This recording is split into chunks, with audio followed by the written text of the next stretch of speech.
Finding the Dream by Nora Roberts. Prologue. California, 1888.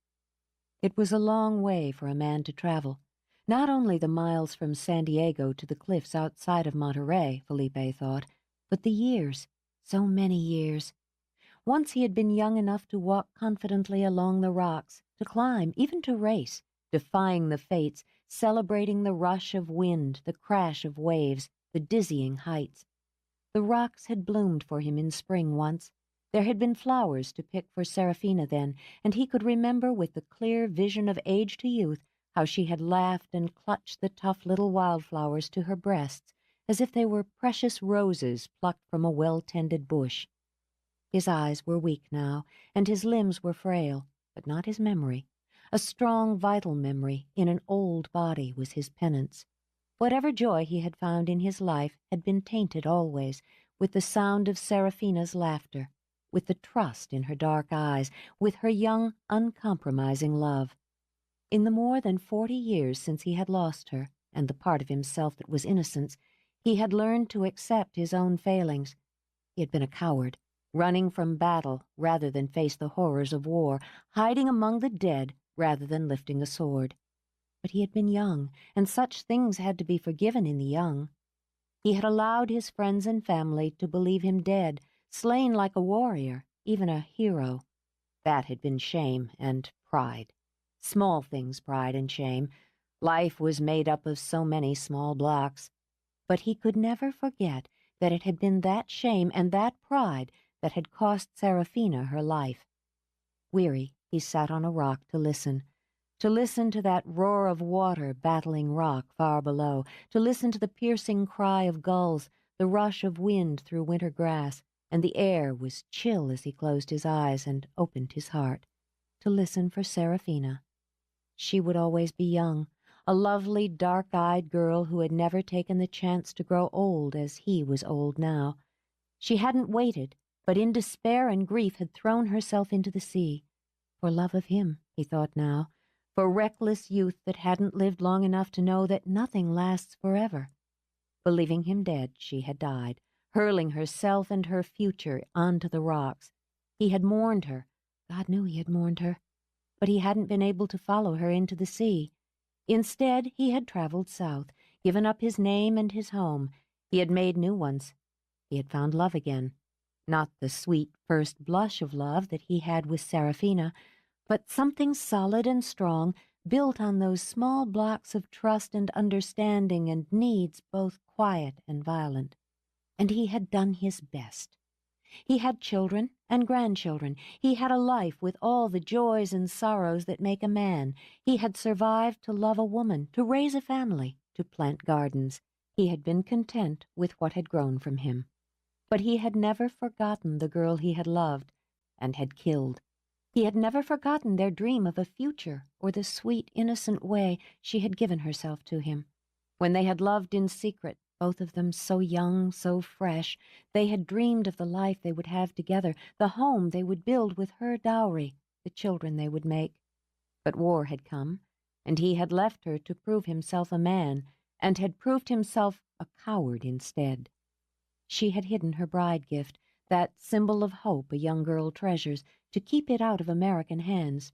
Felipe had no doubt where she had hidden it. He had understood his Serafina, her logic, her sentiment, her strengths and weaknesses. Though it had meant leaving Monterey penniless, he had not taken the gold and jewels Serafina had secreted.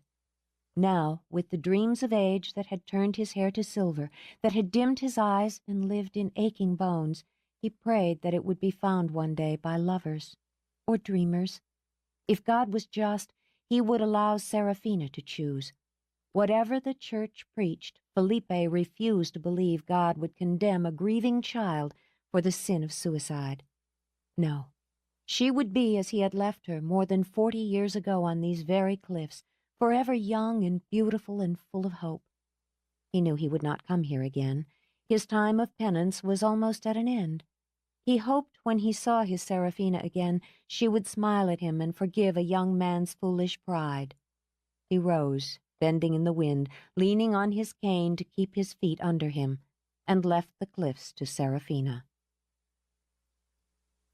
There was a storm brewing, marching across the sea, a summer storm full of power and light and wild wind. In that eerily luminescent light, Laura Templeton sat content on the rock.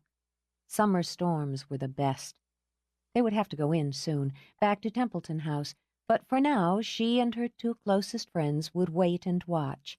She was 16, a delicately built girl with quiet gray eyes and bright bronze hair, and as full of energy as any storm. "I wish we could get in the car and drive right into it." Margot Sullivan laughed. The wind was fitful and growing stronger. "Right into it." "Not with you behind the wheel," Kate Powell sneered. "You've had your license a whole week and already have a rep as a lunatic." "You're just jealous because it'll be months before you can drive." Because it was true, Kate shrugged. Her short black hair fluttered. She took a deep gulp of air, loving the way it thickened and churned. "At least I'm saving up for a car instead of cutting out pictures of Ferraris and Jaguars." "If you're going to dream," Margot said, frowning at the minute chip in the coral polish on her nails. "Dream big. I'll have a Ferrari one day, or a Porsche, or whatever I want." Her summer blue eyes narrowed with determination. "I won't settle for some second-hand junker like you." Laura let them argue. She could have diffused the sniping, but understood it was simply part of the friendship, and she didn't care about cars. Not that she didn't enjoy the spiffy little convertible her parents had given her for her 16th birthday, but one car was the same as another to her. She realized it was easier in her position. She was the daughter of Thomas and Susan Templeton of the Templeton Hotel Empire. Her home loomed on the hill behind her, stunning under the churning gray sky. It was more than the stone and wood and glass that made it, more than the turrets and balconies and lush gardens, more than the fleet of servants who kept it shining. It was home. But she had been raised to understand the responsibilities of privilege. Inside her was a great love of beauty, of symmetry, and a kindness. Aligned with it was a need to live up to the Templeton standards, to deserve all she'd been given by birthright. Not only the wealth, which even at 16 she understood, but the love of her family, her friends. She knew Margot fretted at limitations. Though they had grown up together at Templeton House, as close as sisters, Margot's mother was the housekeeper. When Kate's parents had been killed, she had come to Templeton House, an 8-year-old orphan. She was cherished, absorbed into the family, as much a part of Templeton as Laura and her older brother Josh. Laura and Margot and Kate were as close, perhaps closer, than sisters who shared blood. But Laura never forgot the responsibility of Templeton was hers. And one day, she thought, she would fall in love, marry and have children. She would carry on the Templeton traditions. The man who came for her, who swept her up in his arms, who made her belong to him, would be everything she'd ever wanted. Together they would build a life, create a home, carve out a future as polished and perfect as Templeton House. As she pictured it, dreams budded in her heart. Delicate color bloomed on her cheeks while the wind tossed her blonde curls around them. "Laura's dreaming again," Margot commented. Her grin flashed, turning her striking face into the stunning. "Got Serafina on the brain again?" Kate asked. No, she hadn't been thinking of Serafina, but she did now. "I wonder how often she came here, dreaming of the life she wanted with Felipe." "She died in a storm like the one that's coming." "I know she did." Margot lifted her face to the sky. "With lightning flashing, the wind howling." "Suicide's a drama enough by itself." Kate plucked a wildflower, twirled the stubby stem in her fingers. "If it had been a perfect day with blue skies and sunshine, the results would have been the same." "I wonder what it is to feel that lost," Laura murmured.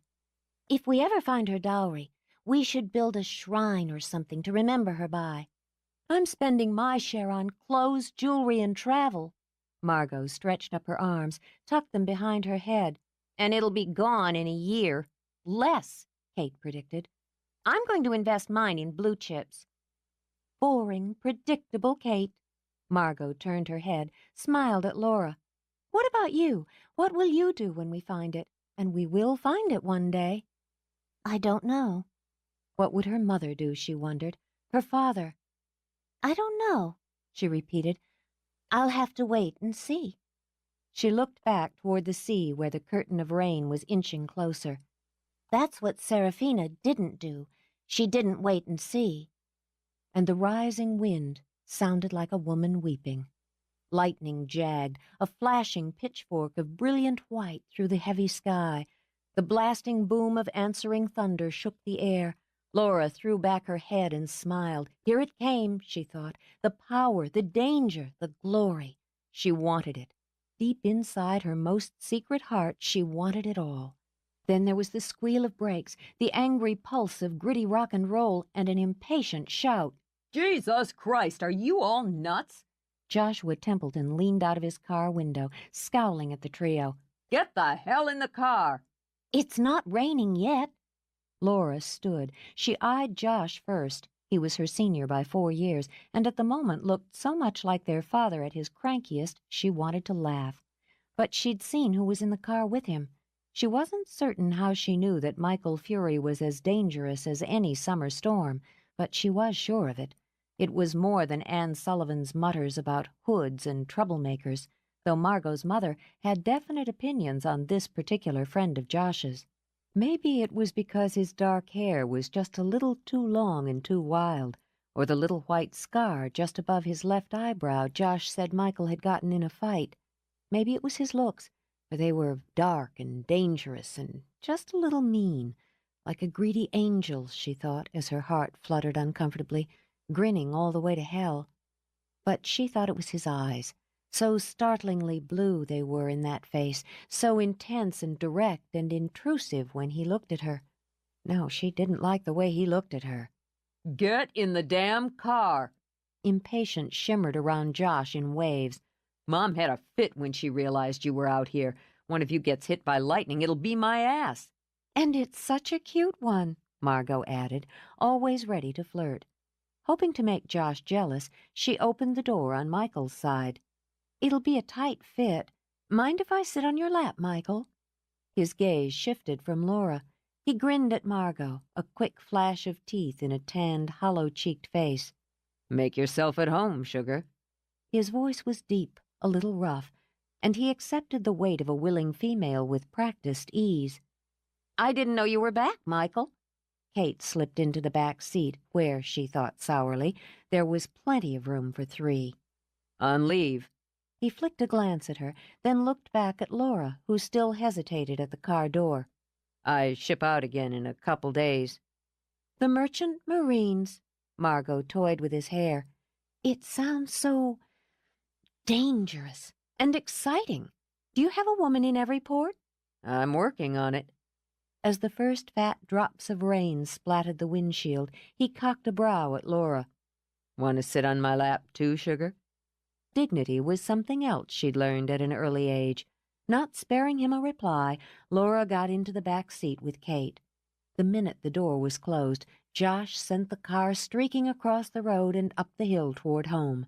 When her eyes met Michael's in the rearview mirror, Laura deliberately looked away, then back toward the cliffs, and her place of comfortable dreams. Chapter 1. On the day of her 18th birthday, Laura was in love. She knew she was lucky to be so certain of her feelings and her future, and of the man who would share them both with her. His name was Peter Ridgway, and he was everything she had ever dreamed of. He was tall and handsome, with golden good looks and a charming smile. He was a man who understood beauty and music and the responsibilities of career. Since he had been promoted in the Templeton organization and transferred to the California branch, he had wooed and courted her in a fashion designed to win her romantic heart. There had been roses delivered in glossy white boxes, quiet dinners at restaurants with flickering candlelight, endless conversations about art and literature, and silent looks that said so much more than words. They had taken walks in the garden in the moonlight, long drives along the coast. Her fall into love had not taken long, yet it had been a gentle tumble with no scrapes or bruises. Very much, she thought, like sliding slowly down a silk-lined tunnel into waiting arms. Perhaps at 27 he was a bit older than her parents might have liked, and she a bit younger. But he was so flawless, so perfect, Laura couldn't see how the years could matter. No boy of her own age had Peter Ridgway's polish, his scope of knowledge, or his quiet patience. And she was so much in love. He had hinted at marriage, gently. She understood this was to give her time to consider. If only she knew how to let him know she had already considered, already decided he was the man she would spend her life with. But a man like Peter, Laura thought, needed to be the one to make the moves, the decisions. There was time, she assured herself, all the time in the world. And tonight, at the party to celebrate her 18th birthday, he would be there. She would dance with him, and in the pale blue dress she'd chosen because it matched his eyes, she would feel like a princess. More, she would feel like a woman. She dressed slowly, wanting to savor every moment of preparation. It was all going to be different now, she thought. Her room had been the same when she'd opened her eyes that morning. The walls were still papered with those tiny pink rosebuds that had grown there for so many years.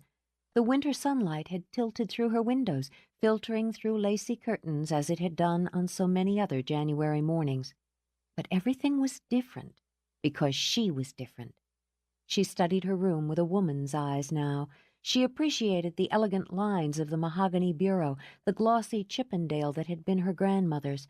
She touched a hand to the pretty silver grooming set, a birthday gift from Margot, studied the colorful, frivolous perfume bottles she'd begun to collect in adolescence. There was the bed she'd slept in, dreamed in, since childhood, the high four-poster, again Chippendale, with its fanciful canopy of Breton lace. The terrace doors that led to her balcony were open to invite the sounds and scents of evening inside. The window seat where she could curl up and dream she was out on the cliffs was cozy with pillows. A fire burned sedately in the hearth of rose-grained marble. Atop on the mantel were silver-framed photos, the delicate silver candlesticks with the slim white tapers she loved to burn at night, and the Dresden bud vase that held the single white rose Peter had sent that morning. There was the desk where she had studied her way through high school, where she would continue to study through what was left of her senior year. Odd, she mused, tracing a hand over it. She didn't feel like a high school student. She felt so much older than her contemporaries, so much wiser, so much more sure of where she was going. This was the room of her childhood, she thought, of her youth and of her heart, as Templeton House was the home of her heart. Though she knew she would never love any place as much, she was prepared, even eager, to build anew with the man she loved. At last, she turned and looked at herself in the cheval glass, and smiled. She'd been right about the dress, she decided. Simple, clean lines suited her small frame.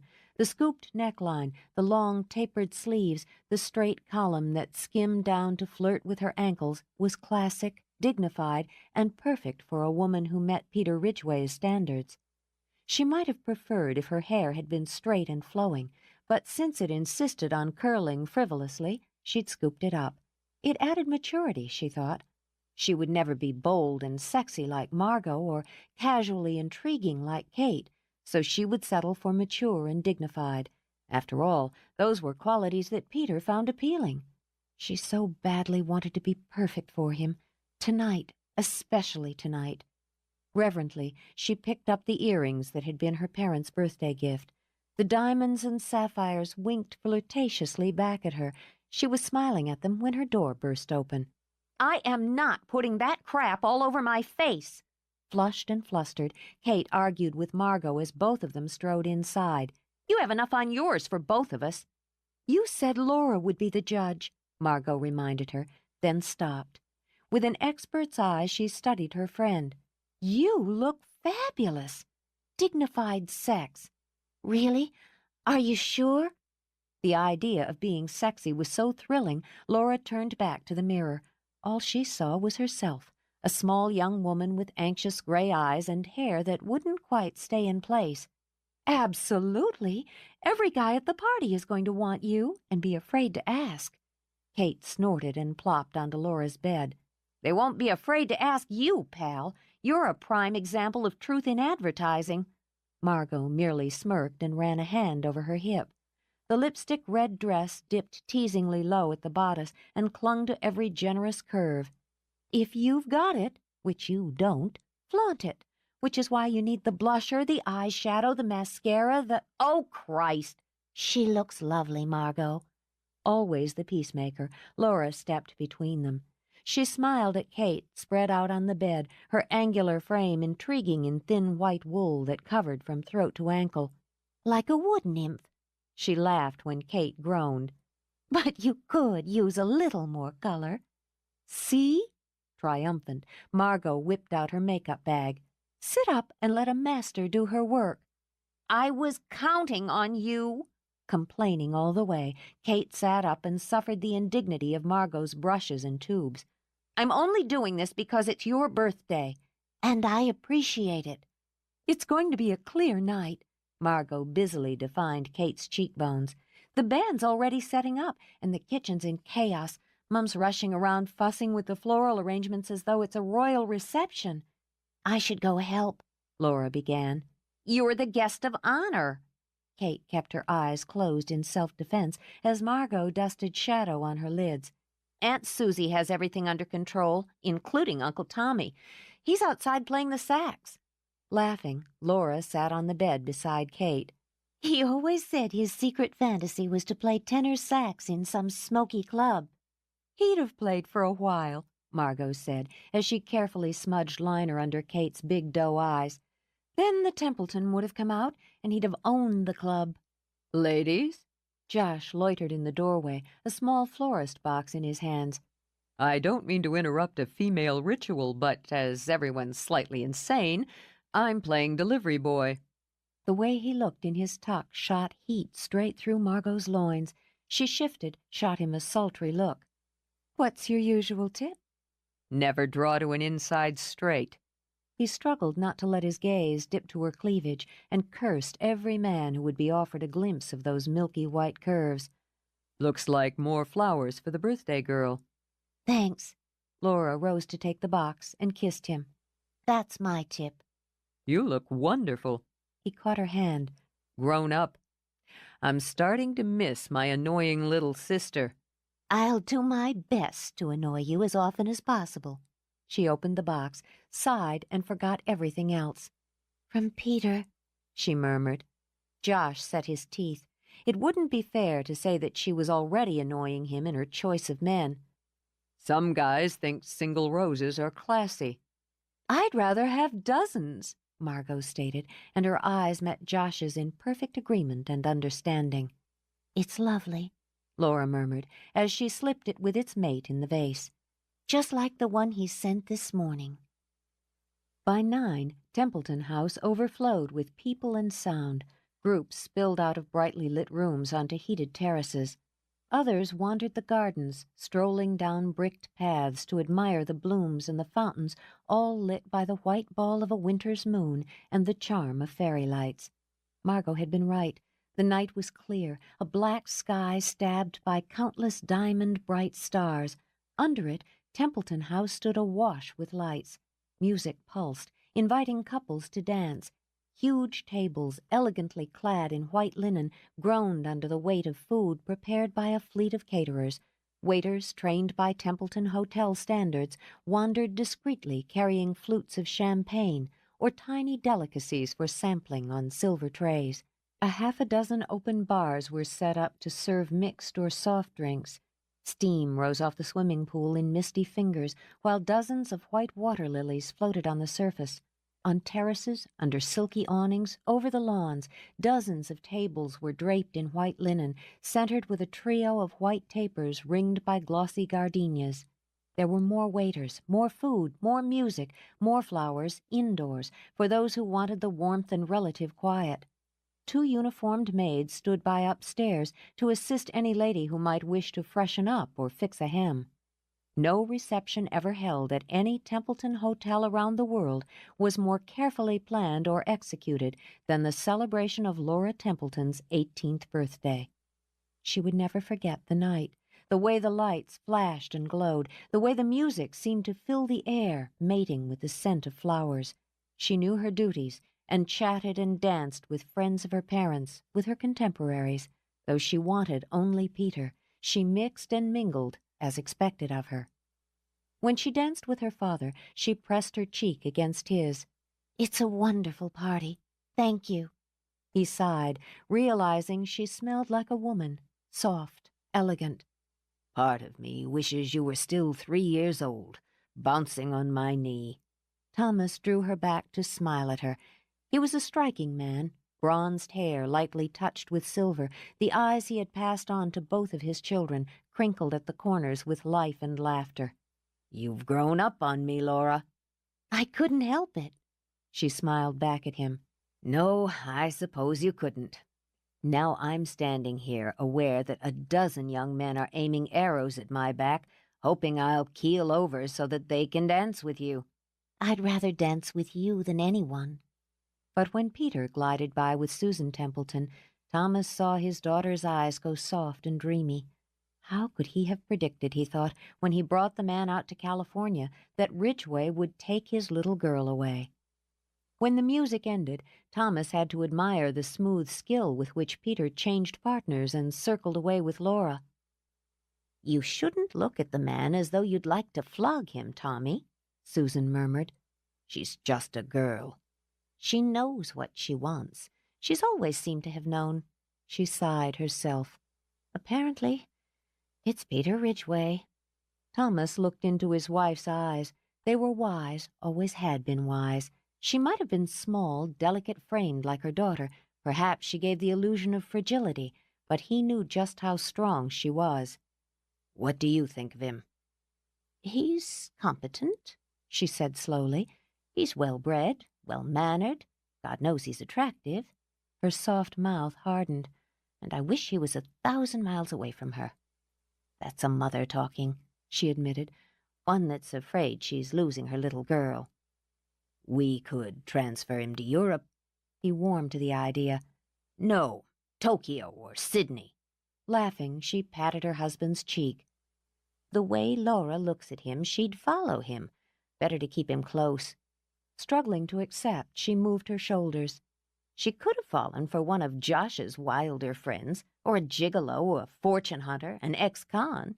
He laughed himself. "Laura, never." Susan merely lifted a brow. A man wouldn't understand, she knew. Romantic natures like Laura's most usually were drawn to the wild. "Well, Tommy, we'll just have to see where it goes, and be there for her." "Aren't you going to dance with me?" Margot slid into Josh's arms, fit there before he had a chance to agree or evade. "Or would you rather just stand there brooding?" I wasn't brooding. I was thinking. "You're worried about Laura." Even as her fingers skimmed flirtatiously up the nape of his neck, Margot shot a concerned glance toward Laura. "She's mad for him, and bound and determined to marry him." She's too young to be thinking of marriage." "She's been thinking of marriage since she was 4, Margot muttered. "Now she's found what she thinks is the man of her dreams. No one's going to stop her." I could kill him. Josh considered. Then we could hide the body." She chuckled, smiled into his eyes. "Kate and I would be happy to help you toss his lifeless corpse off the cliffs." "But hell, Josh, maybe he's right for her. He's attentive, intelligent, apparently patient in certain hormonal areas." Don't start that. Josh's eyes went dark. I don't want to think about it. "Rest assured your little sister will walk down the aisle, when the time comes, in blushing bride white." She blew out a breath, wondering why any woman would consider marrying a man before she knew if he was her mate in bed. They have a lot in common, really. And who are 2 jaded cynics like us to judge? We love her. Josh said simply. "Yeah, we do. But things change, and before much longer we're all going to be moving in our own directions. You've already started," she pointed out, "Mr. Harvard Law. And Kate's chafing at the bit for college. Laura for marriage." What are you chafing for, Duchess? "Everything, and then some." Her smile turned sultry. She might have pushed the flirtation a bit farther, but Kate swung up and pried them apart. "Sexual rituals later," she muttered. "Look, they're going off." She scowled in the direction Laura was walking hand in hand with Peter. Maybe we should go after them, do something. Such as? But understanding, Margot draped an arm over Kate's narrow shoulders. Whatever, it won't make any difference. I'm not going to stand around and watch, then. Disgusted, Kate peered up at Josh. Let's go sit in the south garden for a while. Josh can steal us some champagne. You're underage, he said primly. Right, like you've never done it before. She smiled winningly. Just a glass each, to toast Laura. Maybe it'll bring her luck and what she wants. 1 glass, then. Margot frowned, noting the way he scanned the crowd. Looking for cops? No, I thought Michael might show after all. Mick? Kate angled her head. I thought he was down in Central America or somewhere, playing Soldier of Fortune. He is. Was, Josh corrected. He's back, at least for a while. I was hoping he'd take me up on the invitation. Then he shrugged. He's not much for this kind of thing. 1 glass, he repeated, tapping a finger on Kate's nose. And you didn't get it from me. Of course not. After tucking her arm through Margot's, Kate wandered toward the fancifully lighted gardens. We might as well drink to her if we can't stop her. We'll drink to her, Margot agreed. And we'll be there, whatever happens. So many stars. Laura breathed in the night as she walked hand in hand with Peter across the gently sloping lawn. I can't imagine a more perfect evening. Much more perfect now that I have a moment alone with you. Flushing, she smiled at him. I'm sorry. I've been so busy. I've hardly had a moment to talk with you. Be alone with you. You have duties, I understand. A Templeton would never neglect her guests. Not ordinarily, no. But it is my birthday. Her hand felt so warm and sheltered in his. She wished they could have walked forever, down to the cliffs where she could share that most intimate place with him. I should have some leeway. Then let's take advantage of that. He guided her toward the fanciful white shape of the gazebo. From there the sounds of the party were muted background, and the moonlight filtered through the lattice-like lace. Scents from the flowers perfumed the air. It was precisely the setting he'd wanted, old-fashioned and romantic, like the woman he intended to have. Drawing her into his arms, he kissed her. She came so willingly, he thought, so innocently, that lovely mouth parting for his, those delicate arms winding around him. It stirred him, this youth combined with dignity, the eagerness flushed with innocence. He could have her, he knew. He had the skill and the experience, but he was a man who was proud of his control, and he drew her gently back. He wouldn't soil the perfection or rush into the physical. He wanted his wife untouched, even by himself. I haven't told you enough how lovely you look tonight. Thank you. She treasured those warm, liquid pools of anticipation. I wanted to, for you. He smiled, held her tenderly, letting her head rest against his heart. She was so perfect for him, he thought. Young, lovely, well-bred, malleable. Through the slats he spotted Margot, flashy in her clinging red dress, laughing bodily at some joke. Even though his glands stirred, his sensibilities were offended. The housekeeper's daughter, he thought, every man's wet dream. His gaze shifted to Kate, and the prickly ward with more brains than style. It amazed him that Laura felt this childish attachment for them, but he was sure it would fade in time. She was, after all, sensible, with a dignity admirable in one so young. Once she fully understood her place in society, and her place with him, she would be gently weaned away from inappropriate attachments.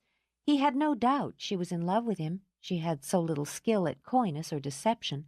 Her parents might not completely approve, but he was confident that their devotion to their daughter would sway them in his favor. They would find no fault with him personally or professionally, he was certain. He did his job and did it well. He would make a suitable son-in-law. With Laura beside him, with the Templeton name, he would have everything he wanted, everything he deserved. The proper wife, the unshakable position in society, sons, wealth and success. We haven't known each other long," he began. "It feels like forever." Over her head, he smiled. She was so sweetly romantic. "Only a few months, Laura, and I'm nearly 10 years older than you are." She only pressed closer. "What does it matter?" "I should give you more time. God, you're still in high school." "Only for a few more months." Her heart beat wild with anticipation as she lifted her head. "I'm not a child, Peter." "No, you're not." "I know what I want. I've always known." He believed her, and he also knew what he wanted, had always known. That, too, he mused, they had in common. "Still, I told myself I would wait." He brought her hands to his lips, watched her eyes. "Another year at least." She knew this was what she had dreamed of, had waited for.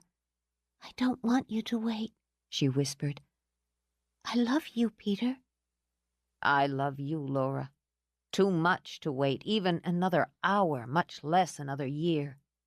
He eased her onto a padded bench. Her hands trembled. With all her heart she pulled in every aspect of the moment.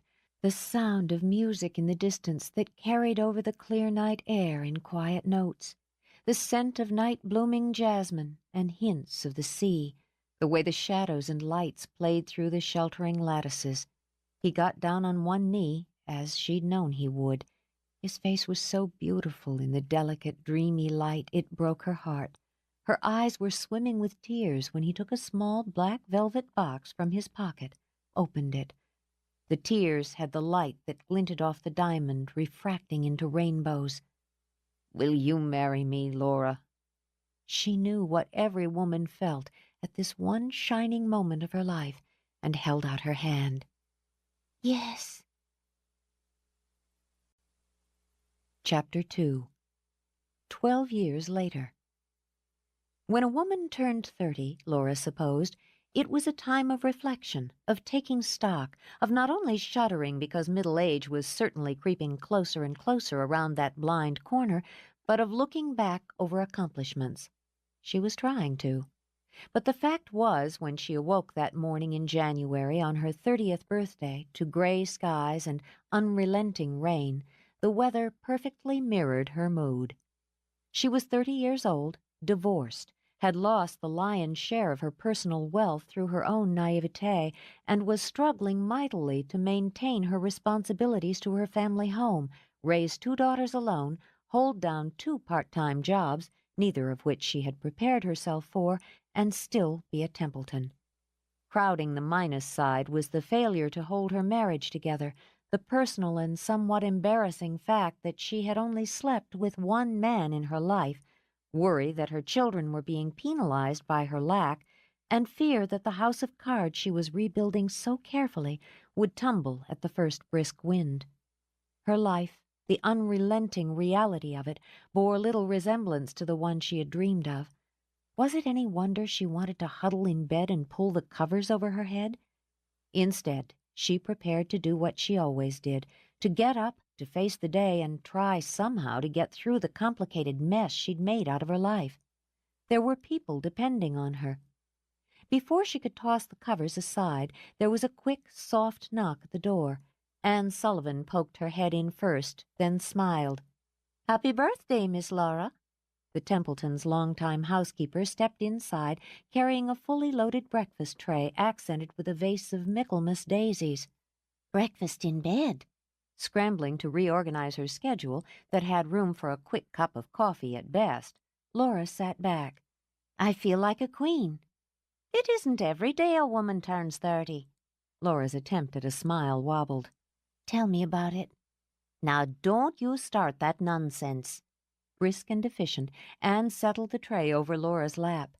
She'd seen 30 herself, and 40, and Lord help her, she'd just run smack into 50. And because she understood just how those decades impacted on a woman, she brushed Laura's sigh aside. She had been fretting after this girl, as well as her own and Miss Kate besides, for more than 20 years. She knew just how to handle them. Anne turned, rekindled the fire in the hearth, not only to chase away the January chill, but to add light and cheer. You're a beautiful young woman with the best of her life ahead of her, and 30 years of it behind her." Anne methodically pushed the right buttons. "And nothing to show for it but 2 beautiful children, a thriving business, a lovely home and family, and friends who adore you." Ouch, Laura thought. "I'm feeling sorry for myself." Laura tried the smile again. "Pathetic and typical. Thank you, Annie. This is lovely. Drink some coffee." As the fire caught, crackled briskly, Anne poured it herself, then patted Laura's hand. "You know what you need? A day off. A full day just for yourself to do exactly as you choose." It was a fine fantasy, and one that not so many years before she would have been able to indulge in. Now she had the girls to ready for school, a morning in her office at Templeton, Monterey, and an afternoon at Pretenses, the shop she and Margot and Kate had started together. Then it was a quick dash to take the girls to their dance class, time out to go over the bills and to pay them. Then there was homework to oversee, any and all of the myriad problems her daughters might have encountered during the day to solve. And she needed to carve out time to check on old Joe, the gardener. She was worried about him, but didn't want him to know it. "You're not listening, Miss Laura." At the faintly censorious tone, Laura pulled herself back. "I'm sorry. The girls need to get up for school." "They're up. As a matter of fact." Pleased with her surprise, Anne walked to the door. At the signal, the room filled with people and noise. "Mama?" The girls came first, rushing in to jump on the bed and rattle plates on the tray. At 7 and 10, they weren't babies any longer, but she cuddled them just the same. Kayla, the youngest, was always ready for a hug, but Allison had been growing distant. Laura knew the extended embrace from her eldest was one of the best gifts she'd received that day. "Annie said we could all come and start your birthday off right." Kayla bounced, her smoky gray eyes bright with excitement. "And everybody's here." "So they are." With an arm around each girl, Laura grinned at the crowd. Margot was already passing her 3-month-old son to his grandmother so that she could supervise as Josh opened a bottle of champagne. Kate slipped away from her husband to help herself to one of the croissants on Laura's tray. "So how does it feel, champ?" Kate asked with her mouth full. "The big 3-0. "It was feeling lousy until a minute ago." "Mimosas?" She cocked a brow at Margot. "You betcha." "And no," she said, anticipating Allie. "Straight OJ for you and your sister." "It's a special occasion," Allie complained. "So you're going to drink it in a champagne flute." With a flourish, she passed juice to the girls. "For a toast," she added, then hooked an arm through her husband's. "Right, Josh?" "To Laura Templeton," he began, "a woman of many talents, which includes looking pretty great for a kid sister on the morning of her 30th birthday." "And if anyone brought a camera," Laura said, pushing back tumbled hair, "I'll kill them." "I knew I forgot something." Kate shook her head, shrugged. "Well, let's get to the first gift. Byron?" Byron DeWitt, Kate's husband of 6 weeks and the executive director of Templeton, California, stepped forward. He touched his glass lightly to Laura's, grinned. "Miss Templeton, if I see you anywhere on hotel property until after midnight tonight, I'll be forced to pull rank and fire you." "But I have 2 accounts. I have to—" "Not today, you don't. Consider your office closed. Somehow, conventions and special events will have to limp along without you for 24 hours. "I appreciate the thought, Byron, but—" "All right," he sighed, "if you insist on going over my head. Mr. Templeton?" Enjoying himself, Josh joined ranks with Byron. "As Executive Vice President Templeton, I'm ordering you to take the day off, and if you've got some idea about going over my head, I've already talked to Mom and Dad. They'll be calling you later." "Fine." When she discovered she was getting ready to pout, she shrugged instead. "It'll give me a chance to—" "Nope." Reading Laura well, Kate shook her head. "You're not stepping foot in the shop today." "Oh, come on. This is just silly. I can—" "Lay in bed," Margot continued. "Walk the cliffs, read a book, get a facial." Over the sheet, she grabbed Laura's foot, waggled it. "Pick up a sailor and—" Remembering the girl, she backtracked. "Go for a sail. Mrs. Williamson is planning an elaborate birthday feast for you tonight, to which we have all invited ourselves. At that time, if you've been a good girl, you'll get the rest of your presents."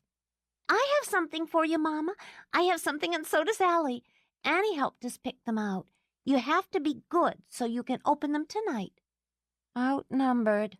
Laura took a contemplative sip of her mimosa. "All right, I'll be lazy. And if I do something foolish, it'll be your fault. All of you." "Always willing to take the credit." Margot took her baby back as J.T. began to fuss. "He's wet," she discovered, and laughing, handed him to his father. "And it's your turn, Josh. We'll be back at 7 sharp. Oh, and if you decide on that sailor, I'll want to hear every detail." "Gotta go," Kate announced. "See you tonight." They went out as quickly and as noisily as they had come in, leaving Laura alone with a bottle of champagne and a cooling breakfast. She was so lucky, she thought as she settled back against the pillows. She had family and friends who loved her. She had 2 beautiful daughters and a home she had always called her own.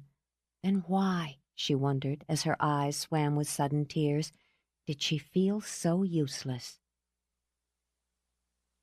The trouble with having free time, Laura decided, was that it reminded her of the days when most of her free time had been eaten up by committees. Some she had joined because she enjoyed them, the people, the projects, the causes. Others she knew she'd involved herself with because of pressure from Peter.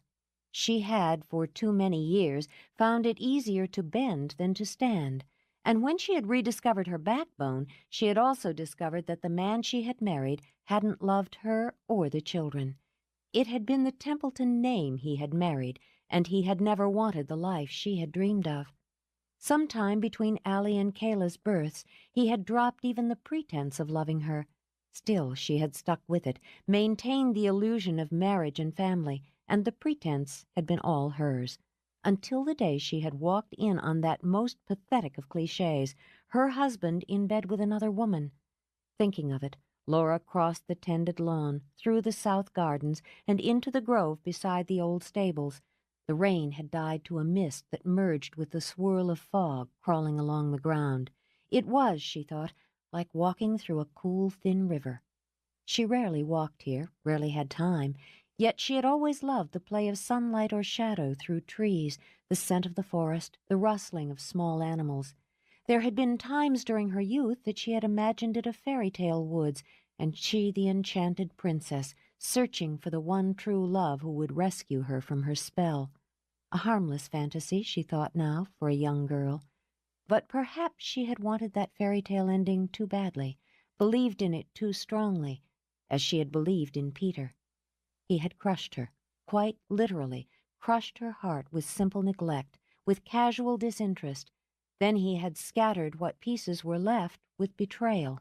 At last, he had eradicated even the dust when he had taken not only her money, but the children's.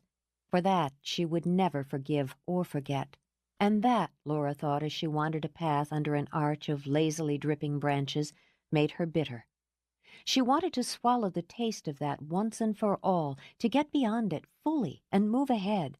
Perhaps, she decided, her 30th birthday was the time to really begin. It made sense, didn't it? Peter had proposed to her on her birthday 12 years before.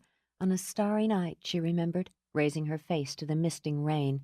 She'd been so sure then, so positive that she'd known what she wanted, what she needed. Now was the time to reevaluate. Her marriage was over, but her life wasn't. In the past 2 years, she'd taken quite a few steps to prove that.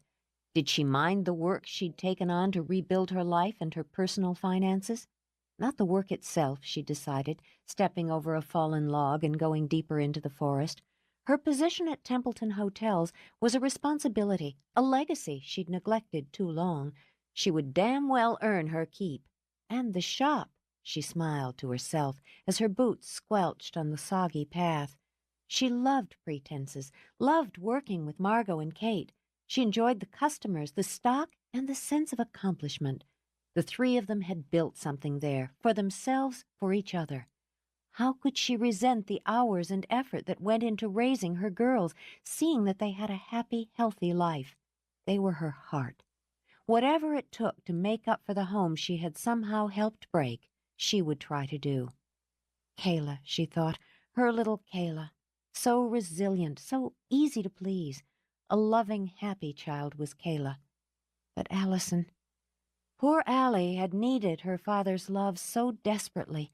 The divorce was hardest on her, and nothing Laura did seemed to help her adjust. She was better, Laura thought, better than she had been during those first months, even the first year.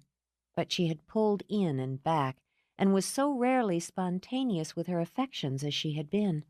And wary of her mother, Laura thought with a sigh. Still blaming her mother for a father who had no interest in daughters. Laura sat on a stump, closed her eyes, let the faint breeze that was the music of the forest surround her. She would handle it, she promised herself. She would handle all of it, the work, the rush, the worry, the children. No one was more surprised than she herself that she was handling it well.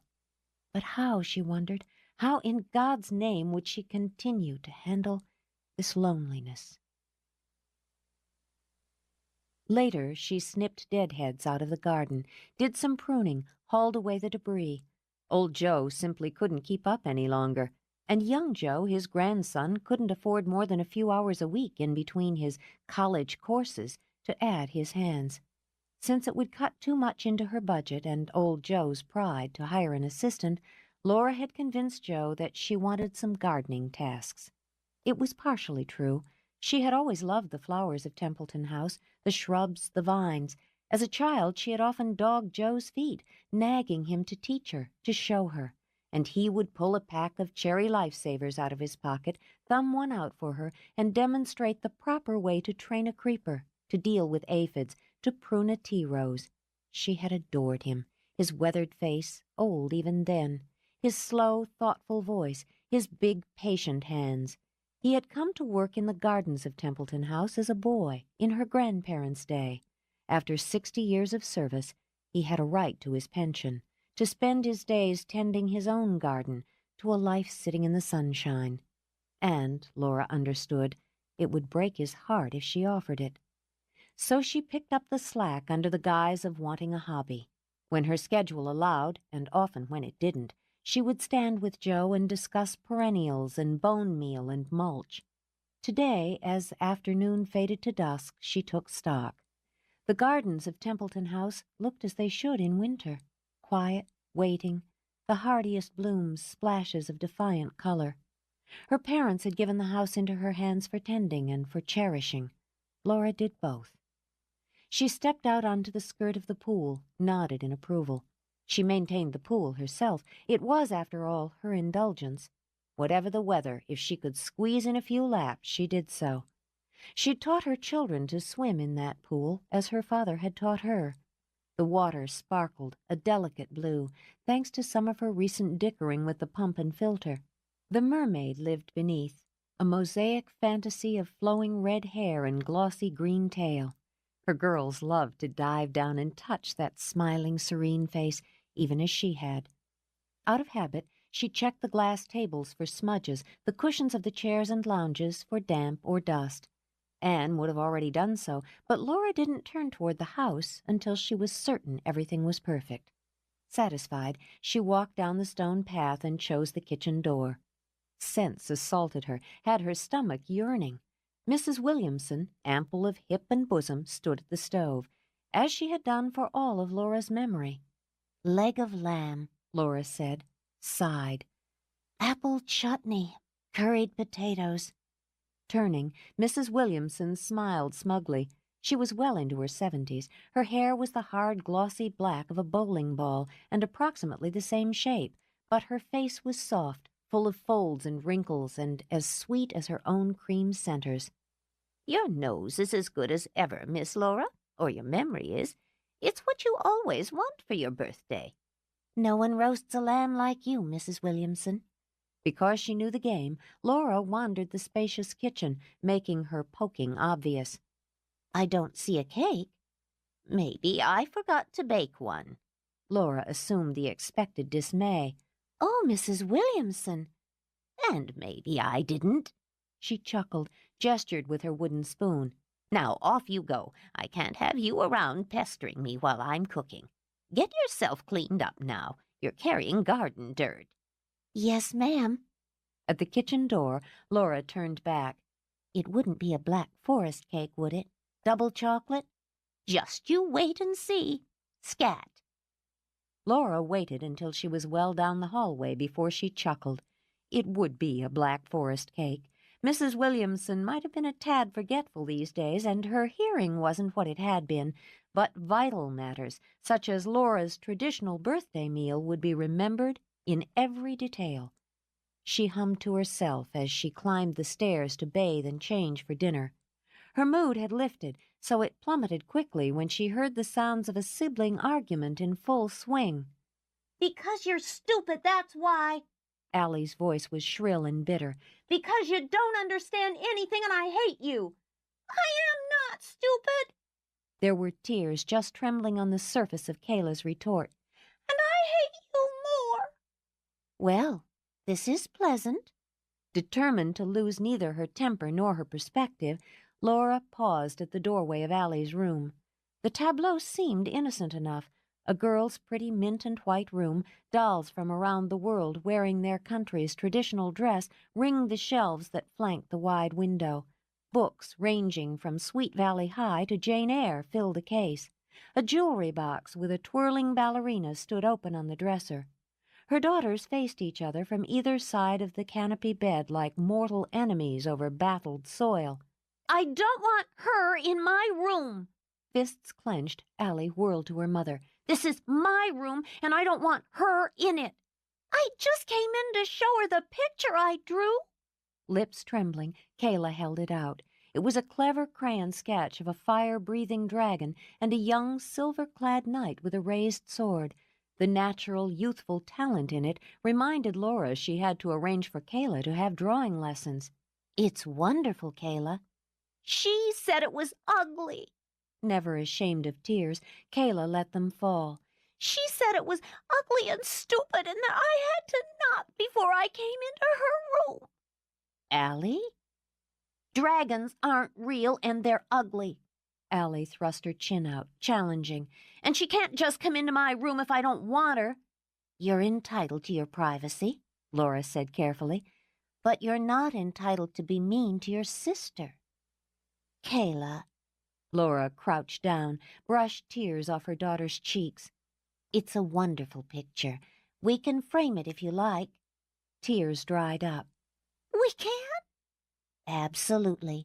And we can hang it in your room, unless you let me hang it in mine." The smile bloomed brilliantly. "You can have it." "I'd like that very much. Why don't you go back to your room and sign it for me, just like a real artist? And Kayla," Laura rose, kept a hand on Kayla's shoulder. "if Allie wants you to knock on her door, then that's what you'll do." Mutiny flared briefly. "Then she has to knock on mine, too." "That's fair. Go on now. I want to talk to Allie." After sending her sister a smug look, Kayla sailed out. "She wouldn't leave when I told her to," Allie began. "She's always running in here whenever she wants." "And you're older," Laura said quietly, trying to understand. "There are privileges that go along with that, Allie, but there are also responsibilities. I don't expect the two of you never to fight. Josh and I fought. Margot and Kate and I fought. But you hurt her." "I just wanted her to go away. I wanted to be alone. I don't care about her stupid picture of a stupid dragon." There was more here, Laura thought, studying her daughter's miserable face, than sibling sniping. She sat on the edge of the bed so that her eyes were level with Allie's.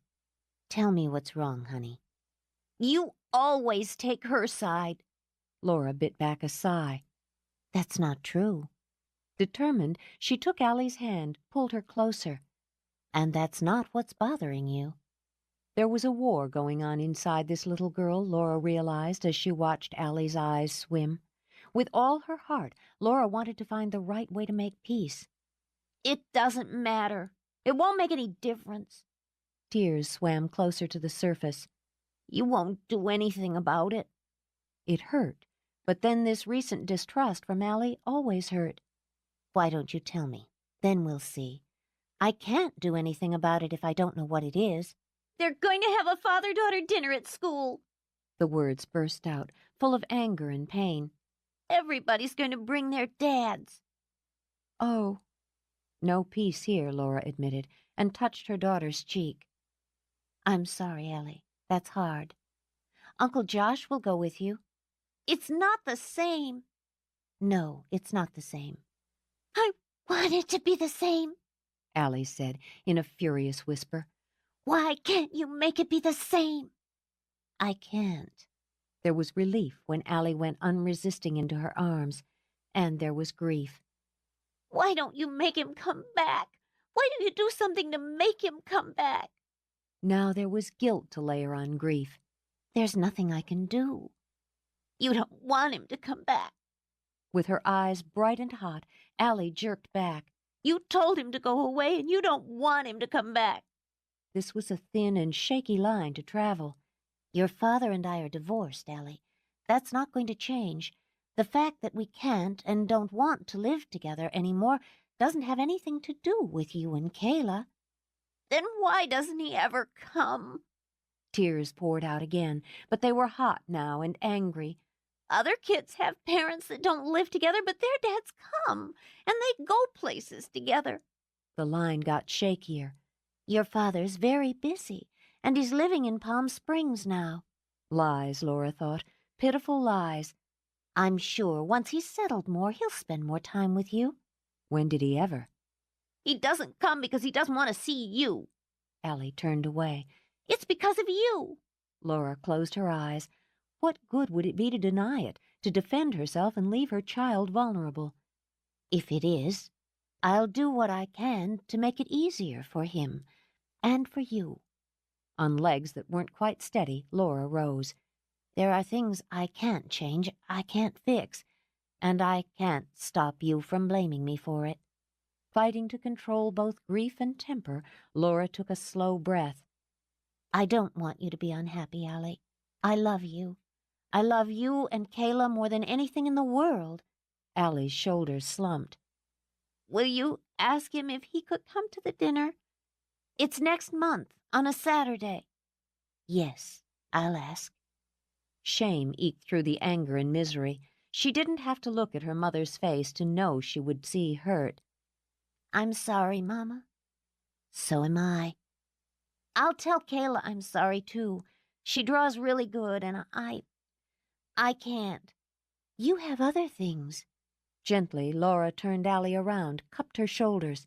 You dance so beautifully, and you play the piano so much better than I did at your age, better than I do now. You never play anymore. There were a lot of things she didn't do anymore.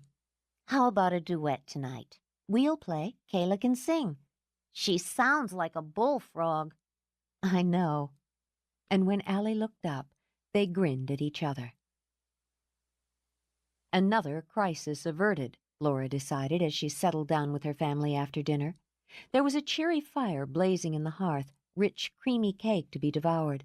The curtains in the parlor were open to a starry night, and the lights inside glowed warm. Birthday presents had been unwrapped, opened, and admired. The baby was sleeping upstairs. Josh and Byron were puffing on cigars, and her daughters, fences mended for the moment, were at the piano. Kayla's booming frog of a voice competed with Allie's skillful playing. Then she went for the Chanel bag, Margot was saying, comfortably curled on the sofa as she talked shop. It took her more than an hour, and she just kept piling up stock. 3 suits, an evening gown, your white Dior, Laura, 4 pair of shoes, count them, 4, 6 blouses, 3 sweaters, 2 silk slacks, and that was before she started on the jewelry. It was a red-letter day. Kate propped her bare feet on the Louis XIV coffee table. I had a hunch when the woman pulled up in a white stretch limo. She'd come up from L.A. because a friend of hers had told her about pretenses. Kate sipped herbal tea, hardly missing the punch of coffee. I'm telling you, she went on, this woman was a pro. She said she's buying a country home, and she's going to come back and choose some of the furnishings and whatnots from the shop. turns out she's the wife of some hotshot producer, and she's going to tell all her friends about this clever little second-hand shop in Monterey. That's wonderful. So wonderful, Laura could almost accept not being in on the kill. It's making me wonder if we shouldn't think about expanding sooner, maybe in L.A. rather than Carmel. Hold it, hotshot. Kate eyed Margot narrowly.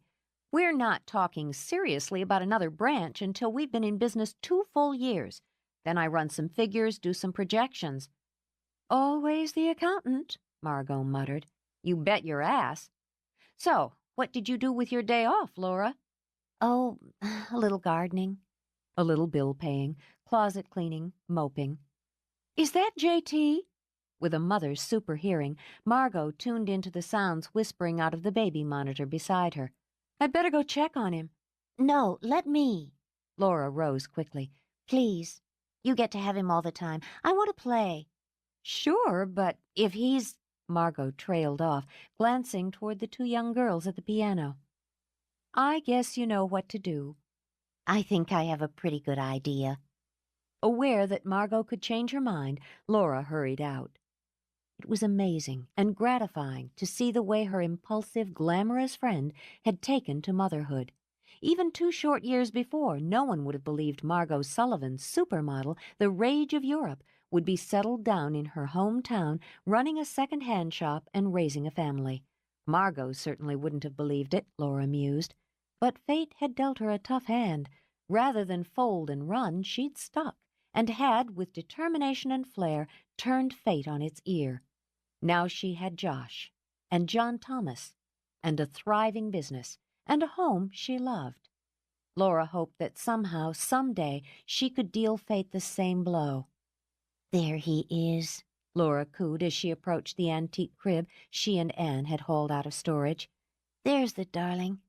Oh, what a handsome boy you are, John Thomas Templeton. Truer words were never spoken. He'd had a rich gene pool to choose from and had chosen well. Golden hair grew thick around a glorious little face. Round with babyhood it was, with his mother's stunning blue eyes, his father's well-sculpted mouth. His fretful whimpering stopped the moment she lifted him, and the feeling, one perhaps only a woman understands, soared through her. Here was baby, beginnings, beauty. There, sweetheart. Were you lonely? She walked him, as much to pleasure herself as to soothe. She'd wanted more children. She knew it was selfish when she had 2 such beautiful daughters. But oh, she'd wanted more children. Now she had a nephew to spoil, and intended to do so, lavishly. Kate and Byron would have children, Laura mused as she laid J.T. on the changing table. There would be more babies to cuddle. She changed him, powdered him, tickled him to make him giggle and kick his legs. He grinned at her, wrapped a fist around a curl, and tugged. Laura went with the pull to nuzzle his neck. Bring back memories? Josh asked as he stepped inside the nursery. Does it ever? When Annie and I were putting this room together for his visits, we wallowed in memories. She lifted J.T. high over her head, where he could gurgle in delight. Both my babies slept in that crib. So did you and I. Josh ran a hand over the curved rungs before moving to his son. Josh's fingers itched to hold him, but he held back, allowed Laura to cuddle. Everyone who's been there says it, but I can't stop myself. The years go so fast, Josh. Treasure every second of it. You did. He touched her hair. You are and have been the most incredible mother. I've admired you for that. You're going to make me sloppy, she murmured, and buried her face in the sweet curve of J.T.'s neck. I figure you and I had the best examples to follow going. We've been lucky, Laura, to have people like Mom and Dad for parents. Don't I know it?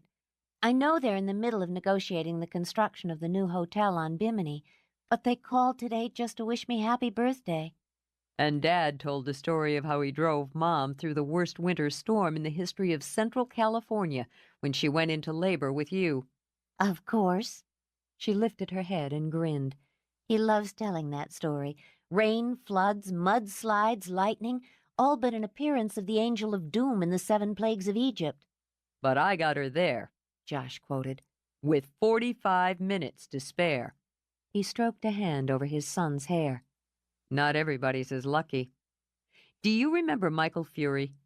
Images of a dark, dangerous man with hot eyes. Who could forget Michael Fury? You used to hang around with him and look for girls in trouble. He went into the Merchant Marines or something. He went into a lot of things. There were some problems at home, an unpleasant divorce. Well, two, actually. His mother got married for the third time when he was about 25. This one seems to have stuck. Anyway, he came back to the area a few weeks ago. Oh, really? I didn't know. You and Michael never ran in the same circles, Josh said dryly. The thing is, he took over the old place where he grew up. His mother and stepfather relocated in Boca, and he bought the property from them. He's raising horses now.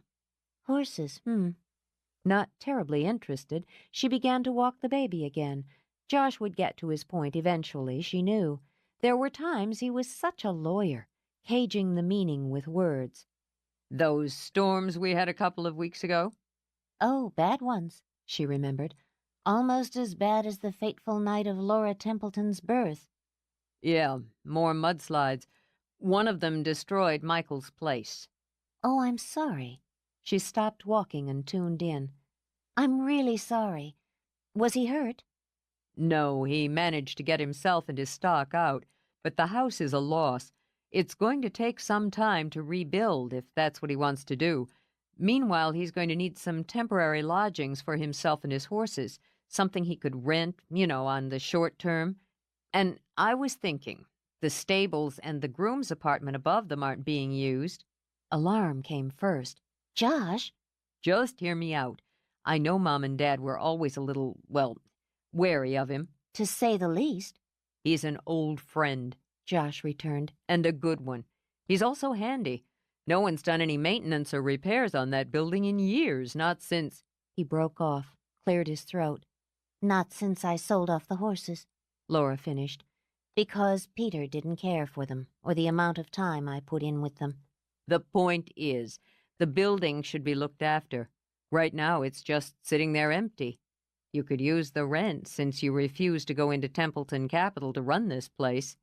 I'm not going over that ground again. Fine. He knew that set to her mouth and didn't bother. The rent from a building you're not using would help you out, right? Yes, but... He held up a hand. He'd cut through the logic and practicalities first. You could use someone around here in the short term to do some heavy work, to put the stables back in shape. That's something you simply can't do yourself. That's true, but... Now, Josh thought, for the clincher. And I have an old friend whose home has been washed out from under him. I'd consider it a personal favor.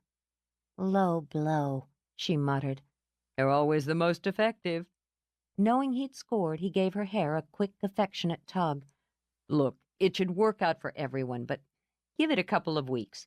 If it doesn't work out, I'll find an alternative. All right. But if he starts having drunken poker parties or orgies... We'll try to keep them discreet. Josh finished, and grinned. Thanks. He kissed her, took the baby. He's a good man, Laura. One you can count on in tight squeezes. Laura wrinkled her nose at his back as he carried J.T. from the room. I don't intend to count on Michael Fury, particularly in a tight squeeze. Chapter 3. The last place Michael Fury had expected to take up residence, however temporarily, was on the great Templeton estate. Oh, he'd visited there often enough in the past, under the subtly watchful eyes of Thomas and Susan Templeton, and the not-so-subtly watchful eye of Anne Sullivan. He was well aware that the Templeton housekeeper had considered him a mongrel let loose among her purebreds, and he assumed that she'd worried about his intentions toward her daughter. She could have rested easy there. As lip-smackingly gorgeous as Margot was, and had been, she and Michael had never been more than casual friends. Maybe he'd kissed her a couple of times. How was a red-blooded man supposed to resist that mouth? But that had been the beginning and end of it. She'd been for Josh. Even that long ago, and with the short-sightedness of youth, he'd seen that. Michael Fury didn't poach on a pal. Despite their different backgrounds, they had been friends, real friends. Michael didn't consider many people real friends. He would and had gone to the wall for Josh, and knew he could depend on the same. Still, he would never have asked for the favor and would likely have refused it, but for his horses. He didn't want them boarded any longer than necessary in a public facility. He'd gotten sentimental over them and wasn't ashamed of it. In the last few years, they'd been one of the rare constants in his life. He'd tried a number of things. He'd drifted. He liked to drift. Joining the Merchant Marines had been an escape, and one he'd reveled in. He'd seen a lot of the world, and liked some of it. It had been cars for a time. He still had an affection for them, liked to drive full out. He'd had some success on the race circuit in Europe, but it hadn't satisfied him in the long term. In between the sea and the cars, there had been a brief stint as a mercenary where he'd learned too much about killing and warring for profit. And maybe he'd been afraid he'd been too good at that, afraid it would satisfy him too well. It had fattened his wallet and scarred his heart. He'd been married once, also briefly, and could claim no success from that experience. It had been during his stuntman stage that he'd fallen for horses. He'd learned that craft, had gained a reputation, broken several bones. He'd jumped out of buildings, rioted in staged bar fights, been shot off roofs, set on fire, and he had tumbled off countless horses.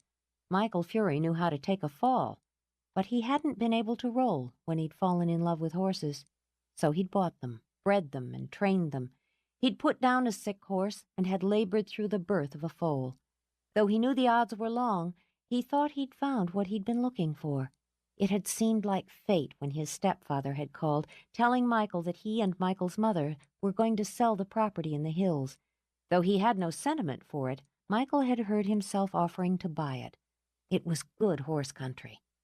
So he'd come back, and nature had delivered a hard, backhanded slap in welcome.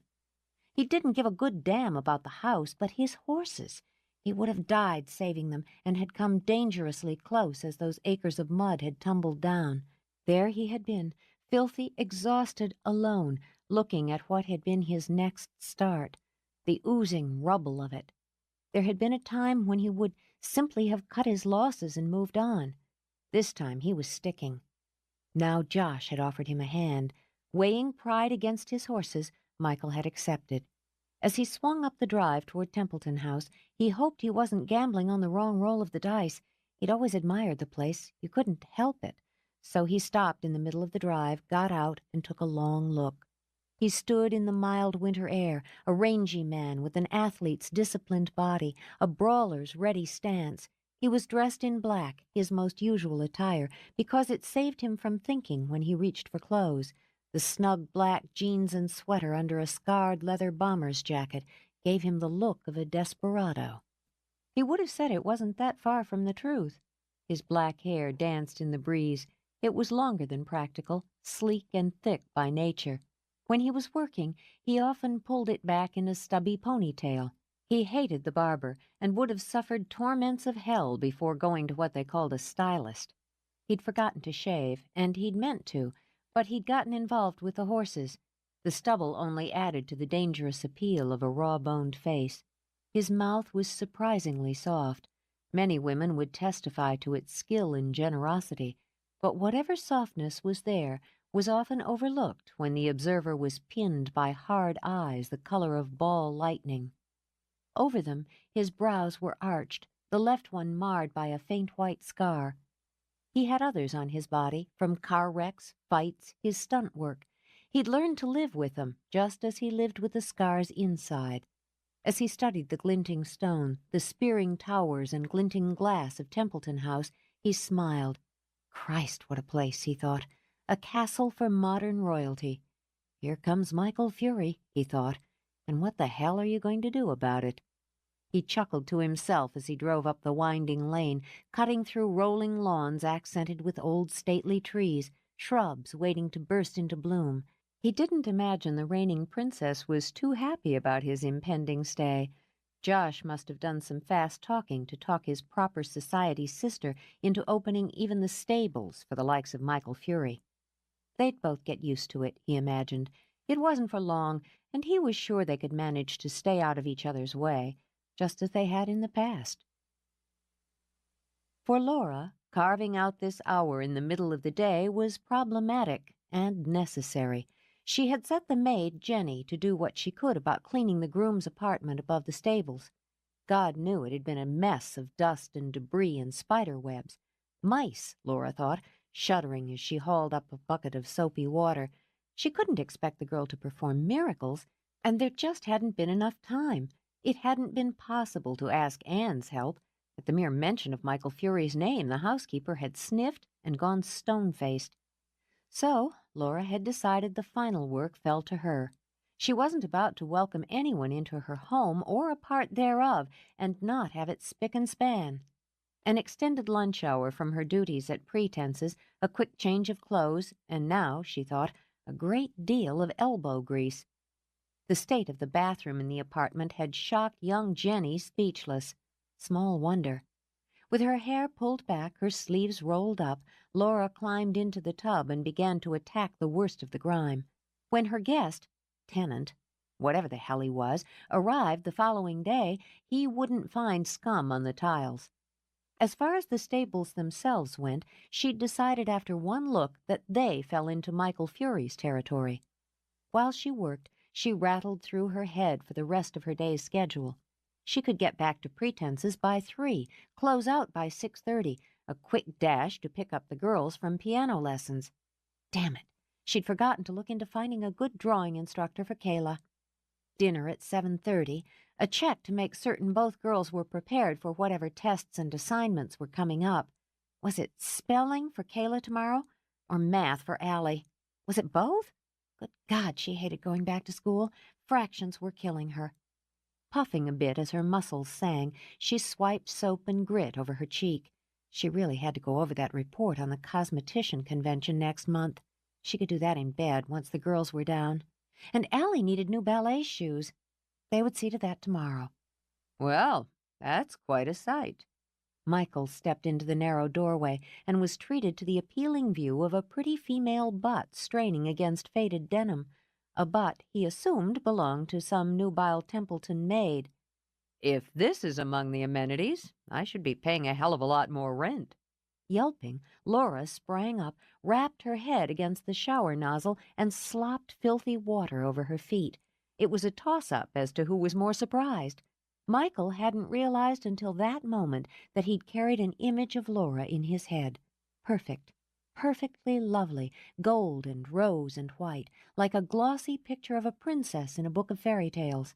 But the woman facing him now, eyes huge and darkly gray, had wet dirt smeared on her cheeks, her hair was a mess, and her tea-serving hands held a scrub brush. He recovered first.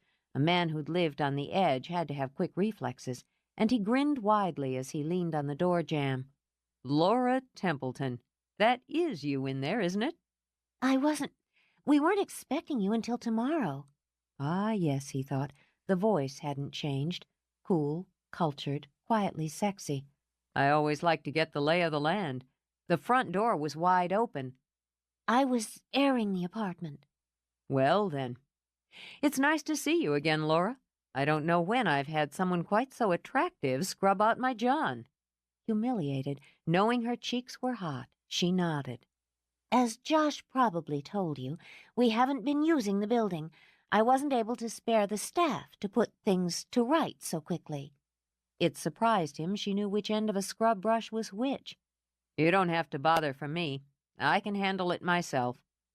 Now that he took a close look, he could also see for himself that she was just as lovely underneath the grime as ever. Delicate features, soft mouth, the aristocratic hint of cheekbone, and those dreamy, storm-colored eyes. Had he forgotten how small she was? 5'2", maybe 3, and slim as a fairy, with hair the color of gold in dim sunlight. Subtle again, with the richness but not the flash. She remembered he had often stared, just as he was doing now, saying nothing, just looking until she wanted to squirm. I'm sorry about your home. Hmm? He lifted a brow, the scarred one, drawing her eyes to his. Oh, it was just a house. I can always build another. I appreciate you providing a place for me and my horses. When he offered a hand, she took it automatically.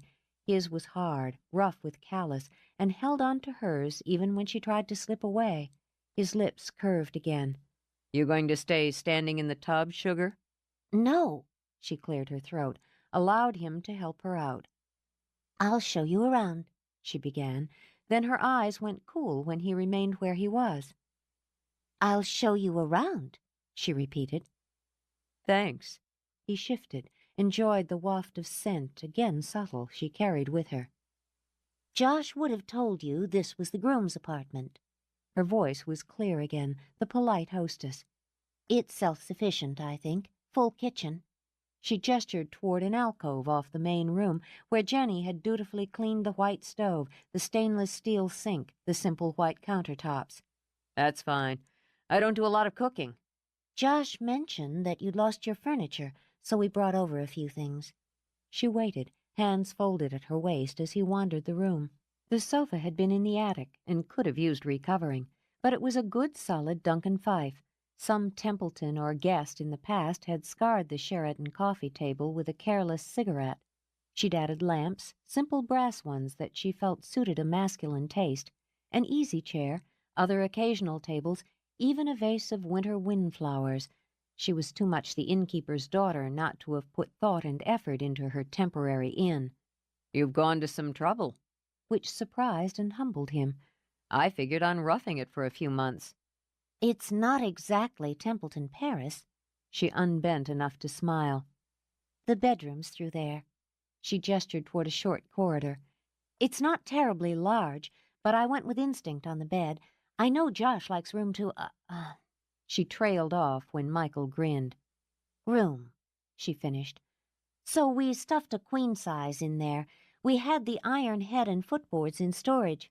I've always liked them. There's not much of a closet, but... I don't have much. Well, then. At a loss, she wandered toward the front window. The view, she said, and left it at that. Yeah. He joined her, intrigued by the way her head fit neatly below his chin. He could see the cliffs, the azure sea beyond, the splits of rock islands, and the fuming water that charged them. You used to spend a lot of time out there. I still do. Still looking for treasure? Of course. What was the name of the girl who tossed herself off the cliff? Serafina. Right, Serafina. A romantic little tale. A sad one. Same thing. Josh used to laugh about you and Margot and Kate haunting those cliffs and looking for Serafina's lost dowry. But secretly, I figured he wanted to find it himself. We look every Sunday now, Margot and Kate and I and my daughters. That brought him up short. He'd forgotten for a moment that this small, delicate woman had given birth to 2 children. You've got kids of your own. Girls. Yes. Chin lifted, she turned back. Daughters. My daughters. Something here, he mused, and wondered which button he'd pushed. How old are they? She hadn't expected him to ask, even out of politeness, and softened all over again. Allie's 10. Kayla's 7. You got started early. Girls that age usually go for horses. They can come by and see mine whenever they like. More of the unexpected. That's kind of you, Michael. I don't want them to get in your way. I like kids. He said it so simply she believed him. Then I'll warn you they're both eager to see them, and I suppose you're anxious to see the stables. Out of habit, she glanced at her watch, winced. Got an appointment? Actually, I do. If you don't mind taking the rest of the tour on your own, I really have to change. To get her hair done, he imagined, or her nails, or to make her 50-minute hour with some society shrink. Sure. I left the keys in the kitchen, she continued, juggling details. There isn't a phone. I didn't know if you wanted one. There's a jack, somewhere. If you need anything, I'll be fine. He slipped a check out of his pocket, handed it to her. Rent. Oh. She slipped it into her own pocket, sorry that she couldn't welcome one of her brother's old friends as a guest, but the rent would go a long way toward new ballet shoes and drawing lessons. Thank you. Welcome to Templeton House, Michael. When she went to the door and down the steps, he walked to the side window and watched her cross the rolling lawn toward Templeton House. And there I was, Laura muttered, standing in the bathtub. She sighed, grateful for a lull in the customer flow in pretenses so that she could vent to her friends. Wearing rags, holding a scrub brush. Stop laughing. In a minute, Kate promised, holding a hand to her aching stomach. I'm perfecting the image in my mind first. The elegant Laura Templeton caught fighting pesky bathtub ring.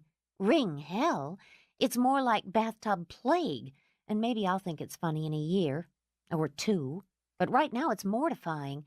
He just stood there grinning at me. Margot touched her tongue to her top lip. And if memory serves, Michael Fury had one hell of a grin. Is he as wickedly, dangerously handsome as ever? I didn't notice. Laura sniffed and gave her attention to rubbing a fingerprint from the glass display case. Liar! Margot leaned closer. Come on, Laura, tell. I suppose he looked a bit like a 20th century version of Heathcliff. Dark, brooding, potentially violent, and rough around the edges. Her shoulders moved again. If that sort of thing appeals to you.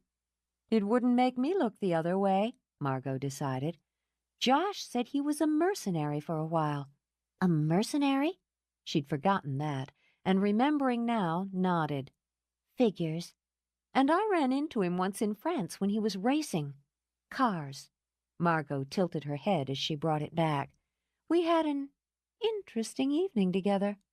Laura lifted a brow. Oh, really? Interesting, Margot repeated, and left it at that. Then it was stunt work in Hollywood, and now it's horses. I wonder if he'll stick around this time. I know Josh hopes he does. At least the situation has pushed me into getting the stables in shape. Wanting busy work, Laura moved to shelves and began to tidy glassware. I've neglected them too long. In fact, I may think about getting a horse myself once I can manage it. The girls might like that. So, what kind of horses does he raise? Breed, own, whatever? Kate wondered. I didn't ask. I just showed him around the apartment, gave him the keys. I suppose he's competent. Josh seems to think so, and if his rent check doesn't bounce, I'll assume he's reliable. I can't imagine I'd want any more out of a tenant. Horses take a lot of time and work. Which meant, Laura thought, she couldn't even consider having them again for at least a decade. He'll be busy. I doubt we'll see much of him. The door opened for a pair of customers. Recognizing them as regulars, Laura smiled, stepped forward. I'll take them, she murmured to her partners. Good to see you, Mrs. Myers, Mrs. Lomax. What can I show you today? As Laura led the customers into the wardrobe room, Margot considered. She's trying not to be interested.